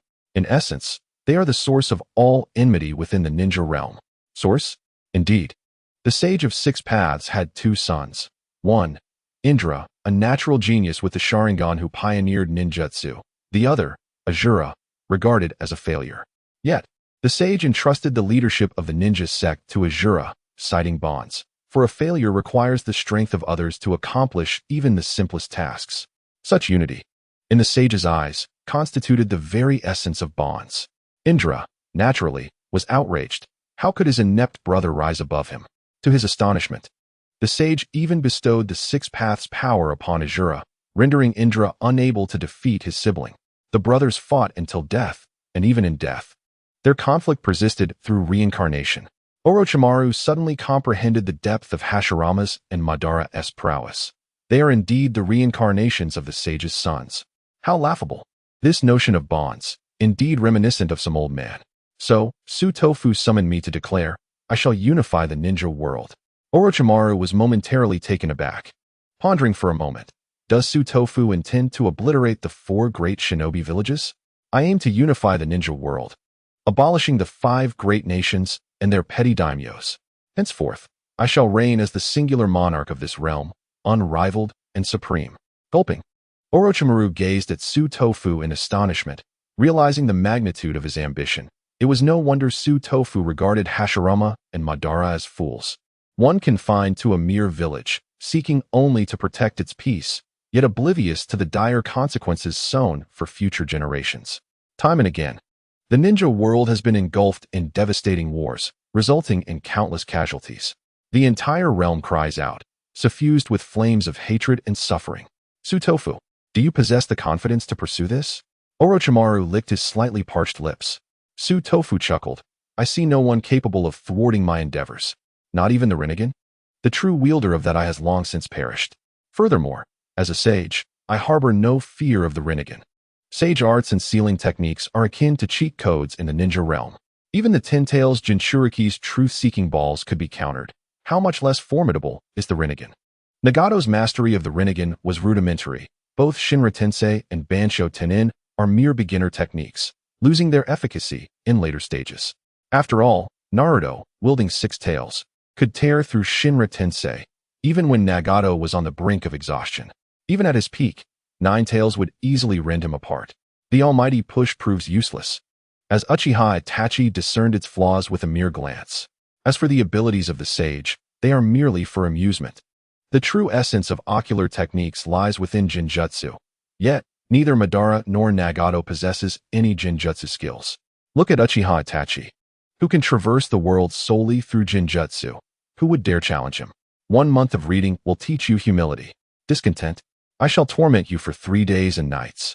Had Madara been adept in Jinjutsu, with the power of the Rinnegan, Hashirama would have found it insurmountable. Chapter 104. A Farewell to Your Journey. The Mangekyo Sharingan's inherent abilities manifest Jinjutsu that surpass ordinary illusions. Naruto fell victim to Itachi's Tsukuyomi with just a glance, unaware that Shusui's Mangekyo was concealed within him. Surely, Itachi's chakra cannot surpass Naruto's? Were it not for Su Tofu's formidable physique, he would have fully developed his Jinjutsu to contend with Itachi. With his powerful physique, he no longer harbors fear, naturally channeling more energy into physical enhancement. As for the notion of eternal spirit, what does it matter if the flesh decays? Ultimately, a man lives to conquer the world, but why conquer it? Is it not for the sake of women? All that decays becomes useless. The concept of eternal spirit holds no value. Oh, even that is lost. Orochimaru, we share a common dream, immortality. You understand the fragility of life better than most. Would you consider joining my ranks? I can provide you with all you require for your research. Orochimaru's eyes widened in surprise, a slight smile breaking through. What if I wish to conduct live experiments? Would you object, Sutofu? Ha! I am the wicked Uchiha, incomparable to those pious old fools. Live experiments? I have long been engaged in such endeavors. Oh, Sutofu finds research intriguing? If I were disinterested, do you think my prowess derives from mere happenstance? Orochimaru found it hard to believe that such formidable strength could stem from research. This man before him ignited an insatiable curiosity within him. He yearned to uncover how far this man could go, whether he would blaze like a shooting star, only to vanish. Sutofu, I look forward to your guidance henceforth. Sutofu retracted his overwhelming sage chakra, nodding in satisfaction. Those who recognize the times are indeed wise. Orochimaru wiped the cold sweat from his brow. The chakra emanating from Sutofu was truly terrifying. Such powerful sage chakra would have rendered even the sage of the 6 paths a mere child in his youth. What are your plans next, Sutofu? Nagato plans to annihilate Iwagakure, and we shall settle accounts with Konoha. The Uchiha clan must not perish in vain. We shall act in 3 days. Konoha, in that case, I must also resolve matters with my former mentor. TSK, Orochimaru, you truly are gentle. Haha, Sutofu, you flatter me. Sutofu shook his head. This fellow merely seeks to maintain some dignity for Sarutobi Hiruzen, who has sat upon the Hokage throne for decades, longer than the combined tenures of the first, second, and fourth Hokages. The irony lies in the fact that despite his lengthy reign, he has accomplished little, dragging Konoha from its peak to the depths, with the village's elite meeting untimely ends. Most fell not by the hands of enemies, but rather by treachery and schemes. How perplexing. Merely because Danzo was his good brother, he ignored all his misdeeds. Allowing chaos to reign, how utterly absurd. Is this the conduct of a Hokage? Then, Sutofu, I shall take my leave for now. We meet in 3 days. Sutofu nodded, disappearing before Orochimaru's astonished eyes. He actually used the flying thunder god. Samui gasped for breath, her majestic bosom rising and falling. Yet after hearing Sutofu's account, she felt a surge of anger. Did you not say you would not trouble Kimobikure? Hehe. But I never stated I would tolerate those who overstep their bounds. Sutofu, hands behind his head, gazed up at Samui's flushed visage and continued. Your rakeage has gone mad, rallying the entire ninja world against me. Should I not take a stand? I have stated before, those who follow me shall prosper, while those who oppose me shall perish. If he seeks his own demise, how can I possibly intervene? Sam, with both hands gripping Sugiru's neck, soon relaxed his body. Then what must you do to spare the Hidden Cloud Village? Obey. The ninja world will henceforth consist of a singular nation, Xia country. I understand now. Do you comprehend? If not, extend your foot. 3 days later, outside the gates of Konoha, Orochimaru appeared slowly, accompanied by Kimimaro and Kabuto. The 2 sentinels guarding the gate felt an immediate sense of dread, for after years of vigilance, this was the first time they encountered an enemy daring to approach through the front. Orochimaru, an S-rank rogue ninja from Konoha, instilled fear in the hearts of Go and Tetsu, who swiftly signaled an invasion alert. despite Orochimaru still being hundreds of meters away. Lord Orochimaru, is this not rather hasty? This is Konoha. No matter, for I am not the protagonist here. I am merely here to send my teacher on his journey. Watching the Konoha ninjas continuously emerge, Orochimaru chuckled, noting many unfamiliar faces, realizing that not many of his old friends remained. Hiruzen Sarutobi arrived tardily. Orochimaru, what brings you here? I have come to send you on your way, old man. You've held the position of Hokage long enough. It is time for you to depart. Sugiru's sudden entrance threw Konoha into chaos. Uchiha Suguru, what do you intend to do? Kakashi sprang forward, astonished to discover that Suguru had allied with Orochimaru. Realizing that reconciliation was no longer an option today. Haha, Orochimaru is here to guide my teacher on his journey. As for me, I am naturally here to obliterate Konoha. The eyes of Kakashi and the others widened in alarm, tension rising as more ninjas arrived, yet none dared to step forward. Hiruzen clenched his hands, speaking with gravity. Did you not promise me that you would not trouble Konoha? Indeed, but I shall not trouble those who obey me. As for the stubborn ones, they have no need to survive. Wouldn't you agree, Orochimaru? Sugiru's reasoning resonated, for Konoha's decline stemmed from the presence of too many obstinate elders. Orochimaru stepped closer, his gaze piercing Hiruzen. Teacher, with age comes the need for self-awareness. Otherwise, your inflexible mindset will lead Konoha into the abyss. Let us settle our past grievances now. Though shaken by Orochimaru's murderous intent, Kakashi bravely advanced. As long as we are here, you shall not set foot in Konoha. Suguru took a step forward, exclaiming, I'm in. You can bite me. I'm out again. Back in, huh? Kakashi retaliated with Konoha Whirlwind. A green figure surged forward, delivering a powerful kick towards Suguru. With a swift motion, Suguru conjured a massive fist of Sage Chakra, sending Kai staggering into the crowd, who then sprang back with, Konoha Azure Beast, here I come. Chapter 105, Dread 8 Gates, Opening of the View Gate. Green Chakra erupted from Kai, joining Kakashi. The 8 Gates, intriguing yet not formidable. Suguru smiled faintly, dismissing Kai entirely. Not even the Kai who nearly defeated Kaguya would intimidate him. Don't think simply opening the 6th gate will suffice. Even if you were to open all 8, it would not change the outcome. Kai, momentarily taken aback, furrowed his brows tightly, uncertain whether Suguru spoke boastfully. Though he had never attempted to open the Death Gate, he had witnessed his father's full power when all 8 gates were opened, a force surpassing that of a Kaguya. You doubt? The 8 gates are indeed formidable. If all 8 are opened, none but myself could match you. Oh, you possess such strength? Suguru chuckled. Aside from Orochimaru, you may slay anyone you wish. Yet I could effortlessly take your life. I do not believe you.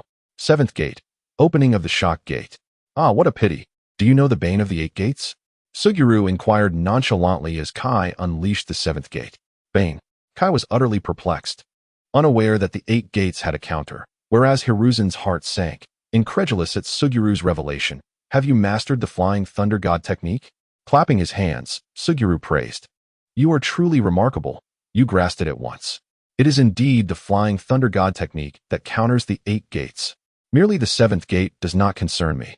But should you open the 8th, I can vanish at will. Once you have opened all 8, you will be like a withered leaf, unable to dance again. Kai was left speechless. He knew that the Flying Thunder God technique allowed one to travel almost anywhere, provided a mark was left behind. The thought of opening the Death Gate with a certainty of demise only to have Suguru disappear in the blink of an eye filled him with dread. You coward! Face me in a fair fight. Very well, then open the Death Gate. I shall fight you to the bitter end. Do you take me for a fool? With that wicked grin, it's clear you are a scoundrel. Kai hesitated, knowing that once he opened the gate, Suguru would surely flee. Kakashi, in a daze, realized that Suguru had mastered the Flying Thunder God technique, instantly recalling Minato Namikaze. The Yellow Flash was renowned as the fastest ninja in the world, and that title had now been usurped. Sugiru's smile widened ominously, a chilling grin emerging as he surveyed the gathered crowd with an air of menace, declaring, Now, you face 2 choices, either kneel before me and surrender. He paused for effect before adding ominously, Otherwise, there shall be no need for the existence of Konoha. Not even a chicken or a dog shall remain. As his words lingered, he waved his hand nonchalantly, and a colossal sphere materialized in the sky, smaller spheres whirling wildly within it.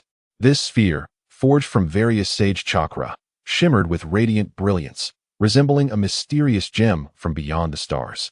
With its emergence, the atmosphere grew heavy, the air reverberating with the sound of thunder. In an instant, the immense sphere shot towards the distant forest of death with breathtaking speed, a velocity beyond imagination. Moments later, a thunderous explosion resounded, shaking the earth violently, as a massive mushroom cloud surged into the sky. The force was akin to an atomic bomb, sending shockwaves rippling outward with tidal ferocity. In an instant, the entire forest of death was engulfed in this catastrophic calamity. Countless towering trees were uprooted, disintegrating midair. The ground opened into a gaping abyss, from which billowed thick smoke, flames, and lightning.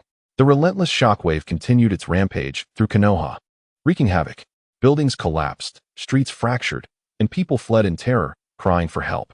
Faced with such unfathomable destruction, Kakashi and the other ninjas were left in utter shock, their eyes wide as they beheld the devastation, hearts heavy with despair and fear. The magnitude of power displayed has transcended any realm they could comprehend or endure. The two parties exist on utterly disparate planes.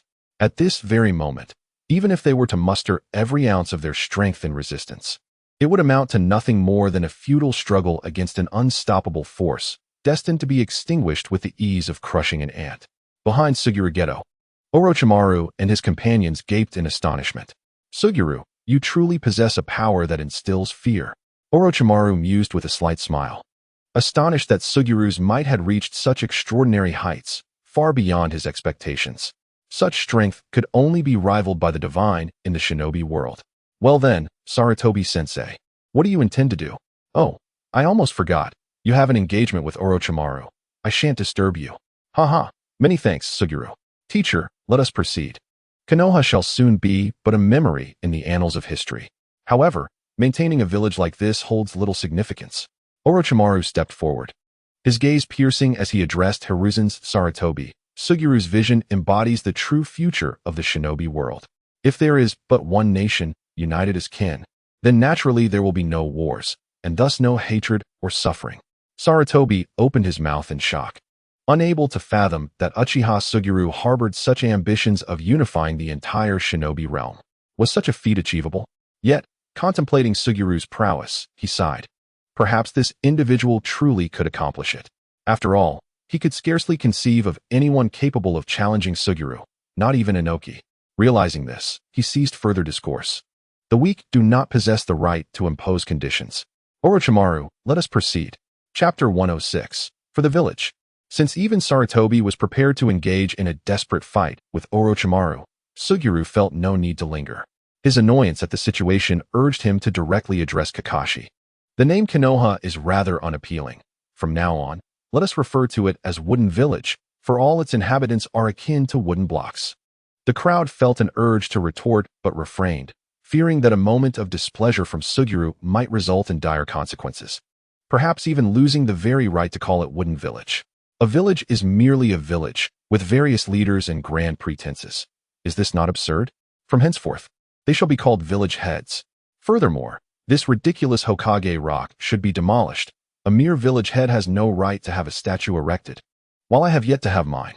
The crowd glared daggers at Suguru, their teeth clenched in silent fury, wishing to strike him down. Suguru, undeterred, challenged, "What is this? Does anyone have an objection? Step forward now, and I shall not hesitate to eliminate you.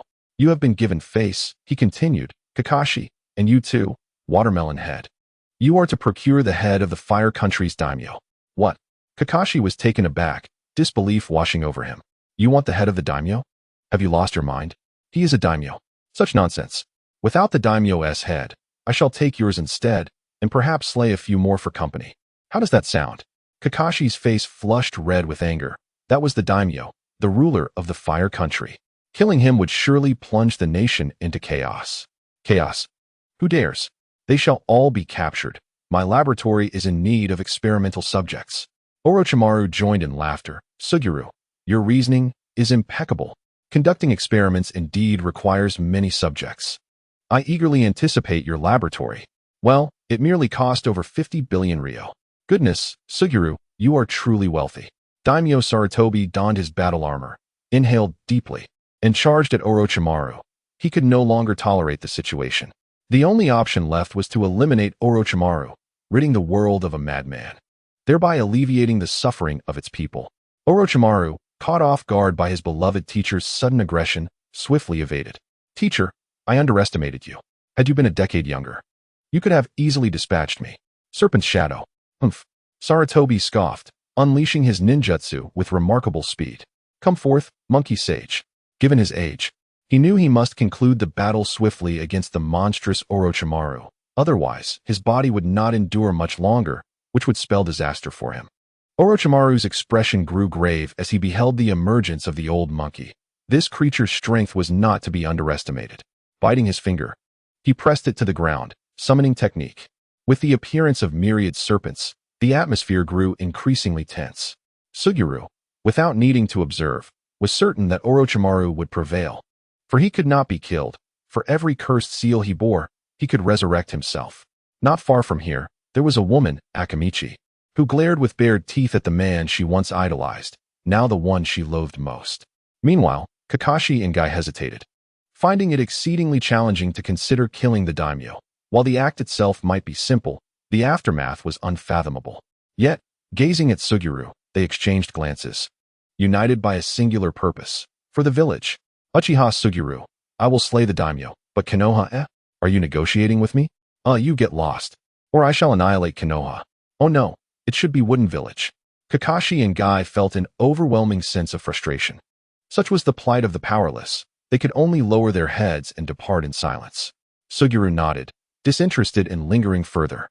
He dispatched a shadow clone to maintain order, intending to settle past grievances swiftly. "Bring me Danzo, the rest is up to you." "Okay, keep an eye on my main body." "Ha ha ha." Shaking his head, Suguru vanished. For recently, many beautiful young women had come to apply for positions in his establishment. As the proprietor, he must ensure their training and guidance. Such menial tasks would naturally be left to his shadow clone. One must admit, Senju Tobarama was quite ingenious. The techniques developed to counter the Sharingan were truly remarkable.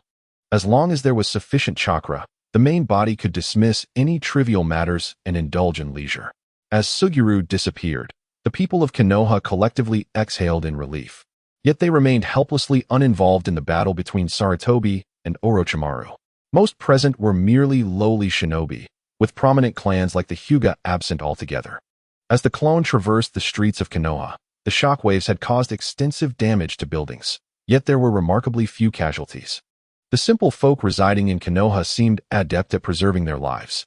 "Hey, you over there, hurry up and help. How can you be idly wandering around at a time like this?"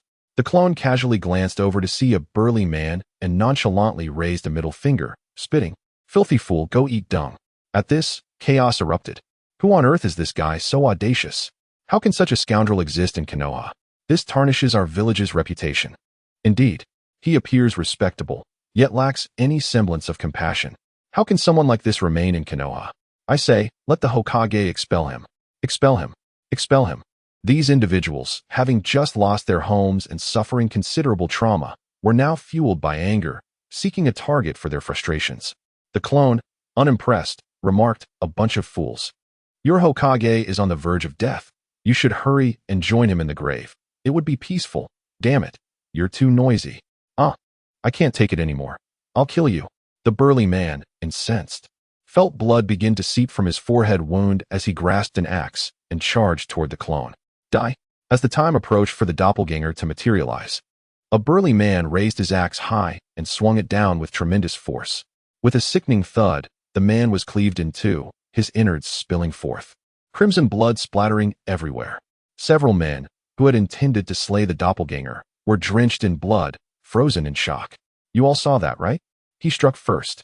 In this world of shinobi, where the average lifespan barely exceeds 30, death is a commonplace occurrence. Yet, in Konoha, it stands as a stark exception. Otherwise, Naruto would not be experiencing such a dismal fate. The chaos of the Ninetales incident and the title of Demon Fox had incited the entire village to harbor hatred towards him. A mere newborn. While dying to protect the village is deemed honorable, it was far from the truth in Naruto's case. Even Iruka, Naruto's initial mentor, loathed him at first, for his father perished during the Ninetales conflict. This complicated their relationship, which only began to mend under the pressure of Hiruzen Sarutobi, who helped Iruka understand Naruto. The rest of the villagers were no different, bewitched into viewing Naruto as a monster. Strangely, they were utterly ignorant of the concept of a Jinchuriki.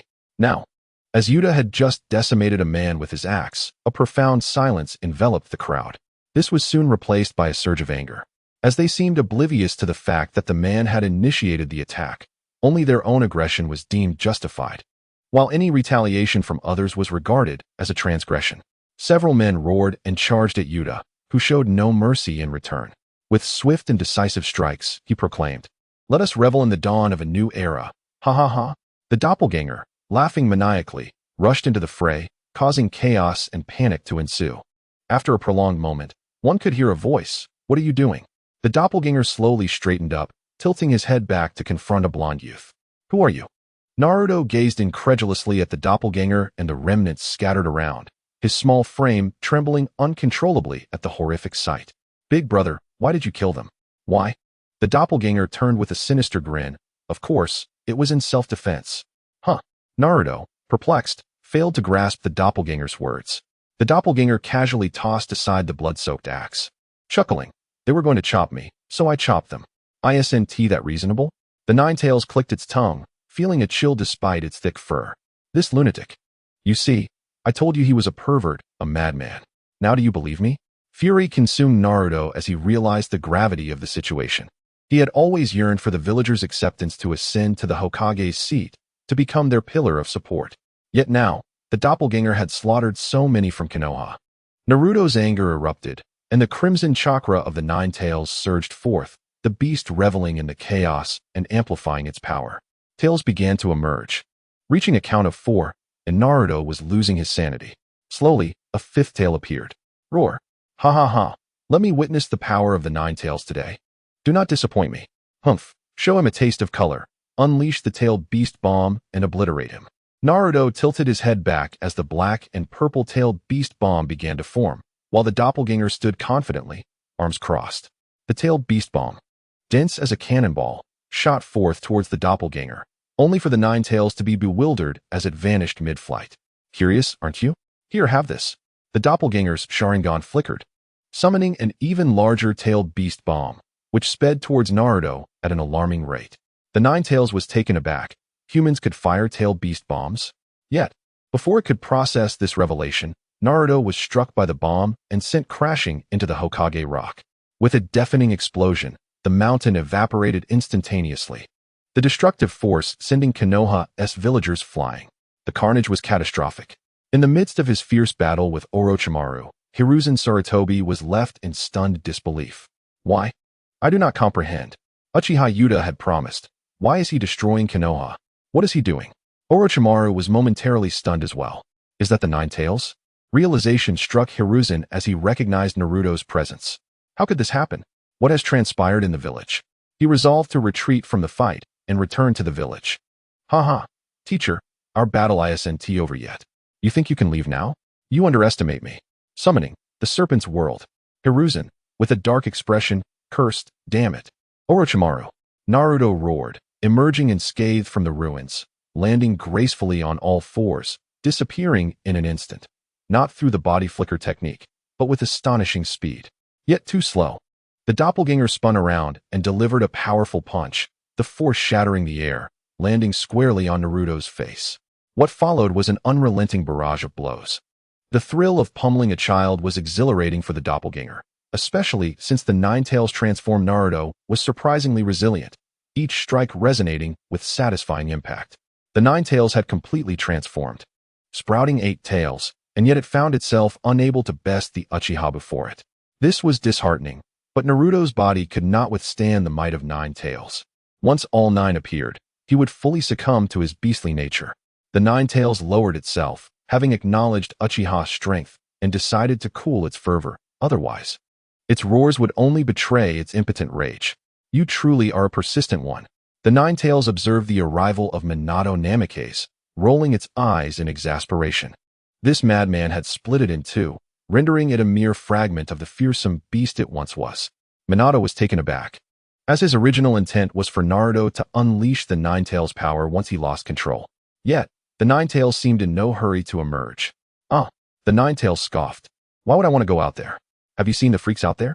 If I were captured as a test subject, it would be disastrous. Better to remain within this brat. After all, I am his father. Ha ha ha. Nine Tails, what is happening with Naruto? Minato was shocked to see his son in such a state, eight tails swirling, yet his small form was somehow able to contain their power. The perplexing nature of the seal further confounded him. Due to Naruto's status as a Jinchuriki, he was not eliminated. A decision that can be regarded as one of the wisest actions taken by Minato. Without this, Naruto would undoubtedly not have survived to this day. What transpired, you ask? Naturally, it was my son Naruto who brought ruin upon Konoha. Minato was momentarily bewildered. How could Naruto be his son? There was no way his son could have destroyed Konoha. Laughing heartily, he realized how foolish the fourth Hokage was. Did he truly believe Naruto lived a life of happiness? To tell you the truth, he has lived these years worse than a stray dog. Stray dogs have companions to play with. What about him? From a young age, he was subjected to beatings and scoldings, and if it were not for me as his father, he would have perished long ago. Those who abused him were the very villagers he sought to protect. Is that not comical? Minato stood there in shock, as fragmented memories of Naruto flooded his mind. Why was it like this? It should not be this way. Outside, a shadow clone was gripping Naruto's small neck. Just when it was gaining momentum, it unexpectedly found Naruto to be limp, the chakra of the nine tails receding like a tide. His eyes rolled back, and he fainted, disappointed. The clone carelessly tossed Naruto aside, confident in his resilience. Yet, after taking a step, the clone picked Naruto back up. It seemed the original had yet to obtain Ashura's chakra. Now would be a perfect opportunity to acquire it and avoid future complications. Ashura's chakra contained a trace of the Six Paths power. After so many reincarnations, it had nearly been exhausted in this era of Hashirama, much like Sasuke's Indra chakra. Once extracted, it proved to be of little practical use. However, upon analysis, it appeared to be an essential segment of the genetic code necessary for awakening the Rinnegan. Often referred to as bloodline strength, Ashura was likely similar. The clone sage chakra transformed into invisible threads, swiftly piercing Naruto's chest and directly into his heart. Countless streams of sage chakra began to flow into him, dispersing throughout his body in mere moments. Found it. Well hidden. Deep within Naruto's brain and spine were two distinct clusters of chakra. The clone wasted no words and reached for them, while Ashura's chakra attempted to resist. It was merely two clusters and was swiftly captured. It was directly thrown into the system space. Observing Naruto, the clone sensed an unusual chakra, one it had never encountered before. Who could it be? Could it be Minato? With a glare of the Sharingan, the clone entered Naruto's sealing world. Oh, how lively it was. Long time no see, Nine Tails. The Nine Tails, with its fur standing on end, resembled a creature that had been startled. It bared its teeth at the clone, exuding a menacing aura that warned against any reckless actions. In the Nine Tails' perception, this Uchiha seemed like a completely different entity from the last encounter, exuding an evil that sent shivers down its spine. Whether through murder or destruction, this being appeared to revel in chaos, devoid of any semblance of compassion. The Nine Tails feared that if it provoked this creature, it might meet its end. This was the first time Minato witnessed such a demeanor from the Nine Tails, which typically held itself aloof and condescending. He gazed at the suddenly appearing clone, instantly captivated by its Sharingan. You are a youth of the Uchiha clan. How is Fugaku? Fugaku? Ah, you mean Uchiha Fugaku? He has long since perished. He is probably nothing but bones by now. I see. Then what of the Uchiha clan now? Is Itachi the leader? No, I am the leader. I am the first generation of the malevolent Uchiha clan. Fourth Hokage, I look forward to your guidance. But since you are dead, there is little to instruct you on. Minato felt a tinge of embarrassment, not realizing that the youth before him was the leader of the Uchiha clan, truly a prodigy, even disregarding the term evil. The Nine Tails cast a strange glance at Minato, wondering how he would react if he knew of the Uchiha's actions outside. Evil Uchiha, what brings you here? Just boredom. I sensed unfamiliar chakra and came to take a look. What? Are you dissatisfied? The Nine Tails bared its teeth and raised its head defiantly. I am not. Minato interjected. How boring. I was hoping to give you a good beating. You truly lack appreciation for the situation. The clone rolled its eyes and turned away, gesturing with its hand. Forget it. You two carry on. I must fulfill the task assigned by the original, beginning with the annihilation of the Shimura clan. I wonder if Danzo has escaped. If he has, can you sniff him out, Nine Tails? Faced with the clone's inquiry, The Ninetales felt a mix of indignation and helplessness. It seemed like a question, but was truly a threat, and it longed to retort fiercely. I am not a dog. Perhaps I can, maybe. Okay, I'll come find you later. Minato was taken aback. Did you just say you would annihilate the Shimura clan?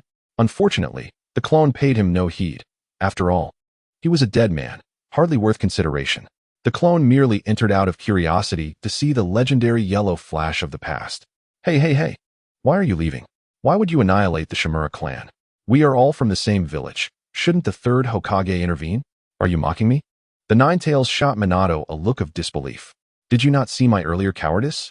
That man is a madman, and this is merely a shadow clone. Intervene? He would only be met with a headbutt. In this ninja world, that man is already invincible, much like that man from the past. Furthermore, the Uchiha have long been eradicated. Their return for vengeance is entirely justified. Minato gasped in shock. Chapter 109. Of course. It is for you. The clone directly handed Naruto over to Sasuke, pondering that perhaps their union would generate some unique synergy. It then commenced a spree of destruction against the Shimura clan. The cycle of heaven is a fair one. Uchiha Shiage. A roar echoed, infused with boundless fury and a hint of long-awaited reunion. The clone launched a kick, sending a Shimura flying. Ah, it is good to see you again. Our last encounter was rather unsatisfying. Come now, I must thoroughly experience your bloodline limit. Humph. Shimura Shursui raised his hand to stop his clansmen, only to realize that they were already deceased, igniting his rage. As he surveyed the scene, he saw the bodies of his kin strewn about. Upon noticing the familiar figure at the clone's feet, his pupils constricted. Father? Oh, you mean him? The clone bent down to grab Shimura Haizo, who still clung to life, albeit barely. The clone had shattered half of his bones, leaving him in a near-death state. So, he is your father? I asked him where Danzo was. But he stubbornly claimed ignorance. Quite the tough mouth.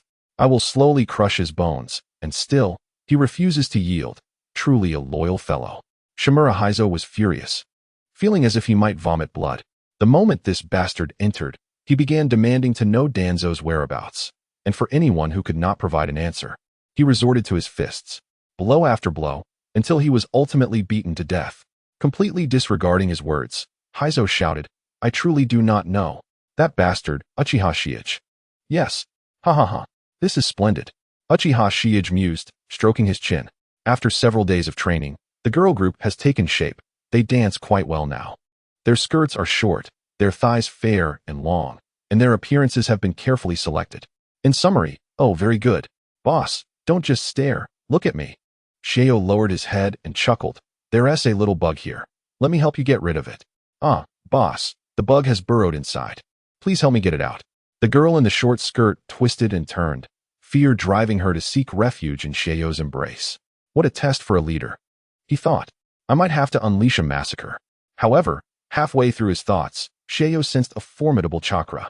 That feeling, could it be Uchiha? Uchiha Itachi, you have finally arrived. I have waited so long for you. The soft, melodious voice startled Sheo, who couldn't help but sigh, acknowledging how arduous the task of assessing newcomers truly was. Nevertheless, as a diligent boss, he had to endure, regardless of the fatigue and hardship. After all, Uchiha Itachi wasn't going anywhere soon. He needed to properly evaluate Sasuke's character and ascertain whether he posed a threat. Otherwise, wouldn't his beloved brother, who adored him so much, be deeply concerned? At that moment, Sasuke wore a pained expression. That rascal Naruto had unexpectedly dropped right into his arms, initially intending to toss him aside. He noticed Naruto was filthy and appeared injured, so he reluctantly decided to show some mercy and tend to him. That voice. So familiar that it could never be forgotten, Sasuke thought, turning around in disbelief. Trembling with emotion, he was consumed by rage. Uchiha Itachi. Without a moment's hesitation, Sasuke activated his Sharingan and charged at Itachi with fierce intent. Kisame grinned, preparing to intervene, but Itachi quickly restrained him. This man was reckless. If he harmed Sasuke, it would break his heart. He was the most experienced in teaching his younger brother. Grabbing Sasuke's lightning-infused hand, Itachi swiftly seized his neck, lifting him effortlessly. Sasuke, why are you still so weak? You've made no progress at all. Itachi's words were cold and unfeeling, yet the corner of his mouth betrayed a hint of pride in his brother's innate talent. To Sasuke, however, this was nothing but disdain. a mockery of his inadequacies. The grip on his neck was as unyielding as iron. No matter how he struggled, it was futile, leaving him on the verge of tears. Regardless of his efforts and suffering, Itachi's power loomed like an insurmountable mountain, its height obscured from view. Uchiha Itachi, if you possess the strength, then kill me. I am waiting. Waiting? Waiting for what? To die, you scoundrel? Why? Why is this happening? Itachi fell silent momentarily. He was acutely aware of Sasuke's pain, yet he felt compelled to act as he did. It was the only solution he could conceive, the path he had charted for Sasuke. All sins would be borne by him, while the glory belonged to his beloved brother. In the enemy camp, he could not afford to relax for even a moment. Only during the stillness of night could he find a brief respite. Yet, gazing into Sasuke's eyes filled with hatred, he often questioned himself. Had he made the wrong choice? But he found no answers. Steadying his mind, he activated his Mangekyo Sharingan, fixating intently on Sasuke. I am waiting for you to possess eyes like mine. At that time, I will personally end your life. I don't understand. I truly don't understand. Tears streamed down Sasuke's face, unable to cease. He could not fathom what this man before him was thinking. This was his beloved brother, who had once cherished him dearly. How could he have transformed into this? The same eyes? But does it even matter? Tell me, brother, what has happened to you? Why have you done this? Why did you kill our parents?